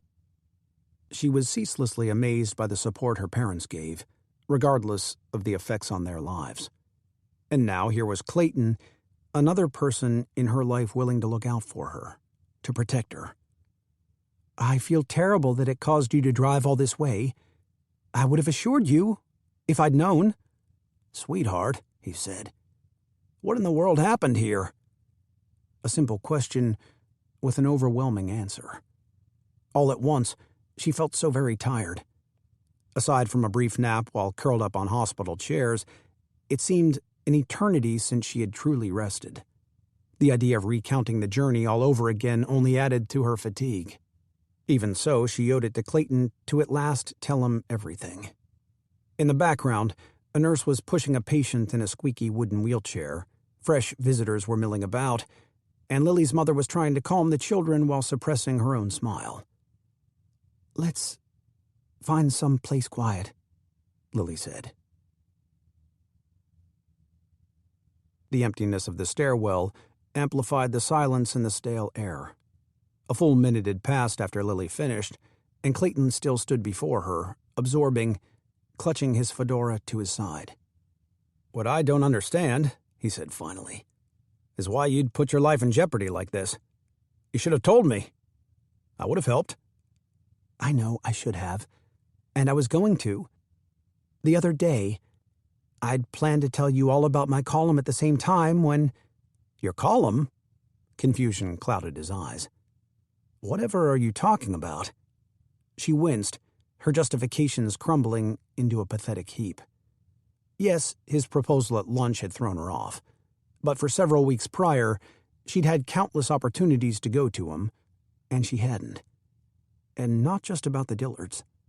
For months, they had chatted away during car rides and over meals, both alone and with her family. Yet she never thought to tell him about the hauntings of her past, or what had long been the source of her greatest fear. She hadn't told him about her dreams of writing, or even the extent of Samuel's last fever. She could blame her defenses, upheld against any man other than her father for the sake of her son and her own scarred heart. But that wasn't true, she realized. Not anymore. "Clayton, I'm sorry. There's so much more I should have shared. I honestly have no reasonable excuse." He glanced away then, and she found herself at a loss for words. The stairwell again became unbearably quiet. "I need you to tell me, Lily," he said before meeting her gaze. "You're not coming to Chicago, are you?"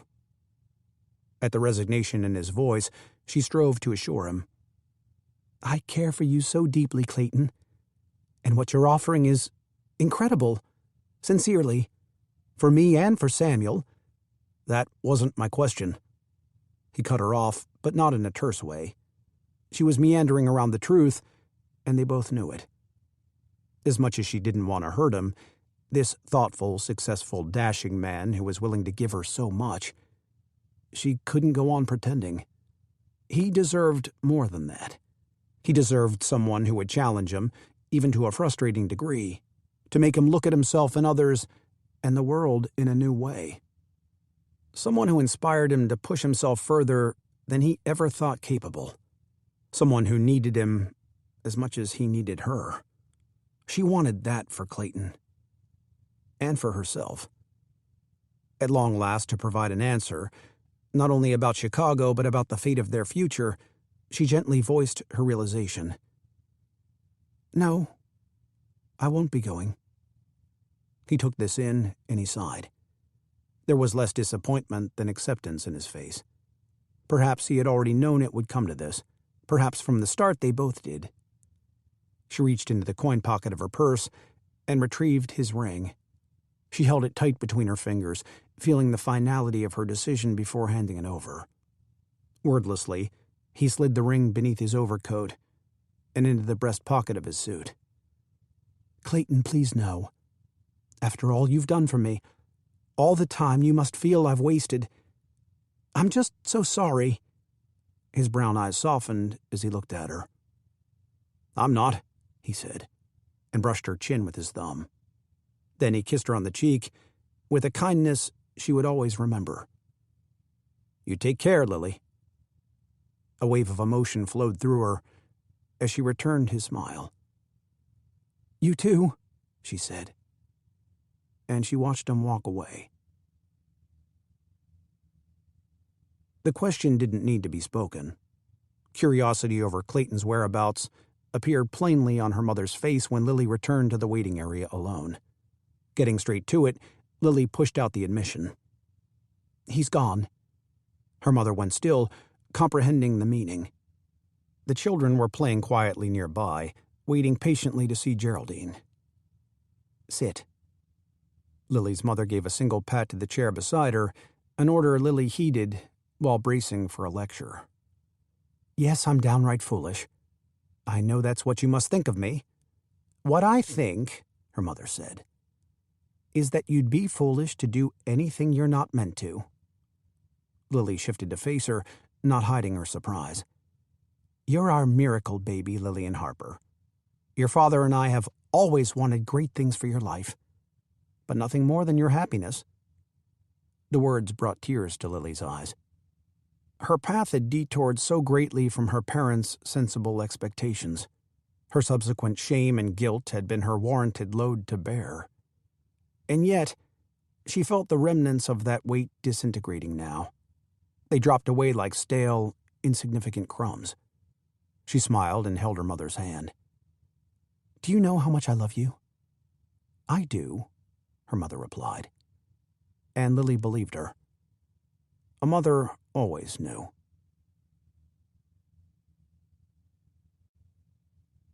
Chapter 43. The guns, the kids, the shootings. The scene came back in pieces. When Ellis first awoke in a hospital bed, the images were like the Sunday funnies chopped into strips and all mixed up. He sorted most of them with a nurse's help, though he did question his grasp on reality upon seeing his parents enter the room. After all, his scuffle at the millstones seemed to have just happened, making it impossible for his folks to arrive so soon. This, aside from the stone-cold fact that Jim Reed didn't go to hospitals. Ellis had known that for as long as he could remember. Granted, he only recently understood the full root of his father's aversion. Nevertheless, here the man was in an actual hospital. His concern over Ellis appeared to outweigh even the discomfort of his surroundings, yet it was Ellis's mother who prattled on. "When the hospital phoned, you can only imagine what went through my head. We got here just as soon as we could." To help shed his mental fog, Ellis pushed against the mattress to edge himself up, stopping short when a pain stabbed his side. He clenched his jaw, stifling a groan. "Do you need a doctor?" she asked. "I can find a nurse." No, I'm fine." He held his midsection, bound by bandages, catching his breath. "Are you certain? Maybe you need more medicine. You did just have surgery." "Honest, I'm okay." "But if you're hurting—" His father jumped in. "Oh, Myrna, let him be. He's a grown man. He knows what he needs." Ellis sent his father an appreciative glance. Even through the grogginess, the importance of those words didn't bypass him. His mother tisked, but moved aside enough to let her husband finally chat with Ellis. "You've had quite an eventful week," his father remarked lightly. "It hasn't been dull." Ellis's childhood dream of writing an article that made a real impact might have come true in the strangest of ways, but with far more excitement than he counted on. "At least the kids are safe now." "Well, like I said, I knew you'd figure something out." His father surveyed the hanging bag of clear liquid and the tubes going every which way. "Of course, I wasn't expecting you to end up looking like a science experiment. Believe me, Pop, neither was I." His father chuckled, causing Ellis to do the same until another sharp sensation needled his side. Gracious, Jim. His mother gave a chiding tap to her husband's arm. You're making it worse. As the pain subsided to a dull ache, a welcomed figure appeared just inside the doorway. A knockout, as always, by any standards that mattered. Ellis couldn't think of a better distraction. "Hey there, Lily." He smiled, and his parents turned toward the door.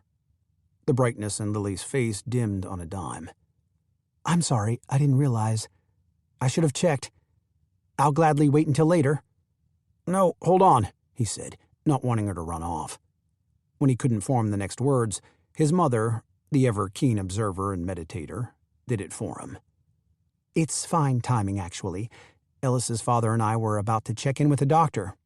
And you're Lily, is that right?" "I am. I'm a friend from the paper.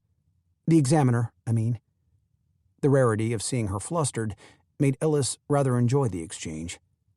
"Please, though, don't go on my account. I could come back." "Nonsense," his mother said. "We're in no hurry. Isn't that right, Jim?" "No hurry at all." His father tipped Ellis a knowing look, and his mother angled back. "If there's anything you need, love, we won't be far." "Thanks, Ma." After a tender pat to the crown of Ellis's head, as she'd done countless times since he was a kid, she filed out of the room with his father, leaving Lily behind. "I didn't mean to nudge them out. I only came to hear how you're feeling." "Like I've been run over by a roadster," he answered in truth. "But I'll make it." She nodded, proceeding toward him. "You've heard about Geraldine?" "Yeah. Thank God she'll be okay. I couldn't imagine. I know." There was no good reason to dwell.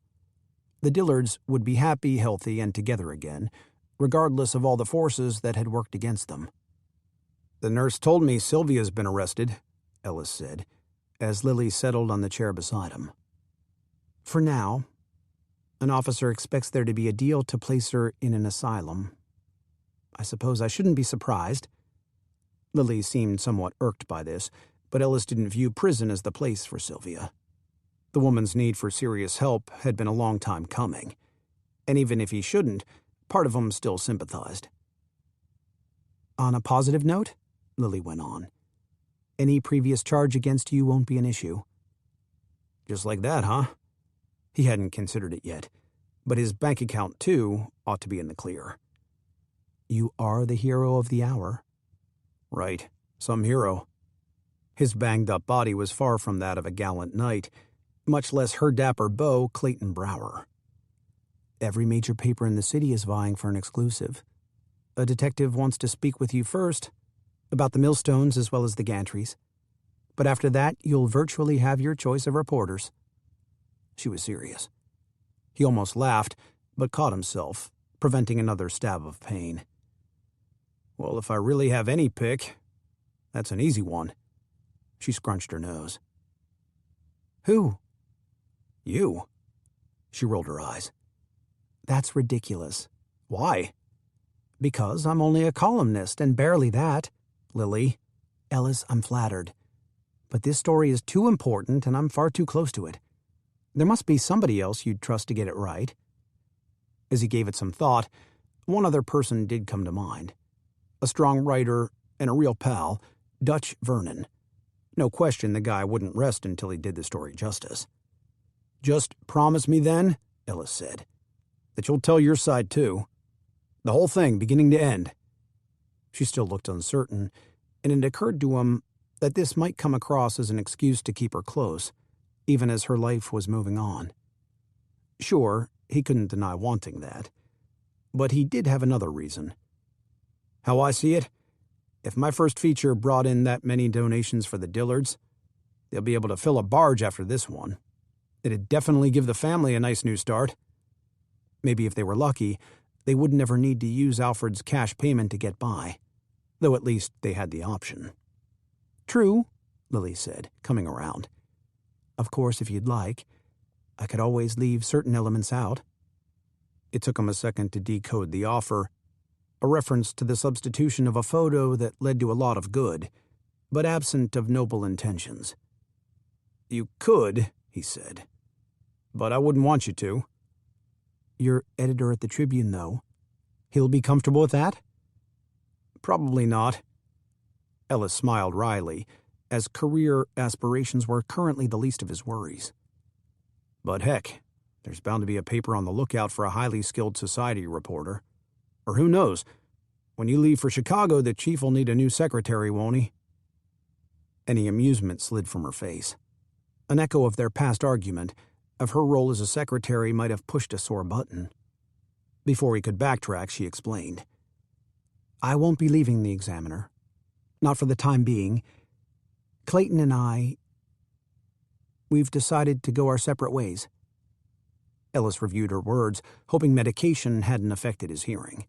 Because if true, this was the sort of news he'd jump straight out of bed for, if the consequent pain wasn't sure to toss him back on his rear. Tentative, he asked, "What about Samuel? And you two being together?" "I've juggled our lives for this long. In 1 more year, he'll be of school age," she shrugged. "By then, I'll have even more savings, especially if the column does well." "Which it will," he told her.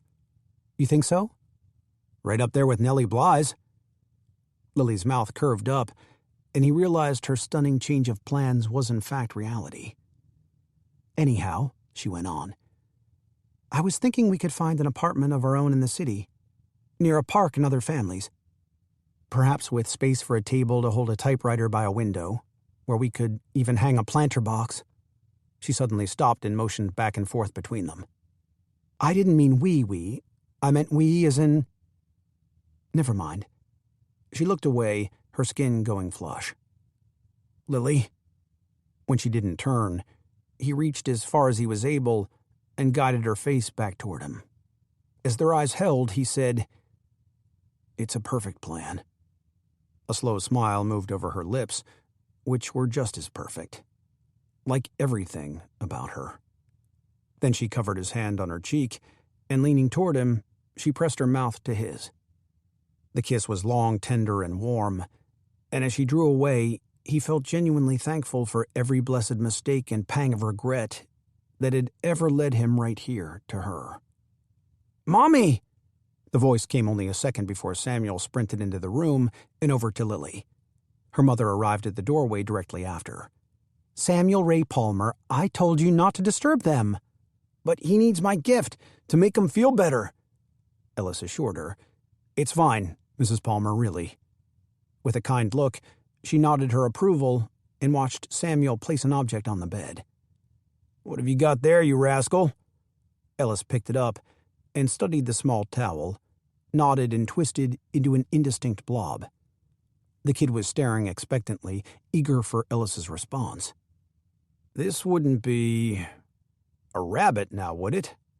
Samuel nodded with zeal, highlighted by his dimples. "How?"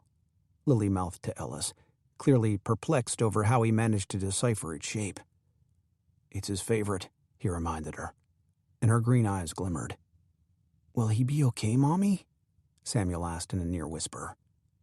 "He sure will, sugar bug." Then Lily kissed her son's forehead and slid Ellis a gentle smile. "We all will," she seemed to say.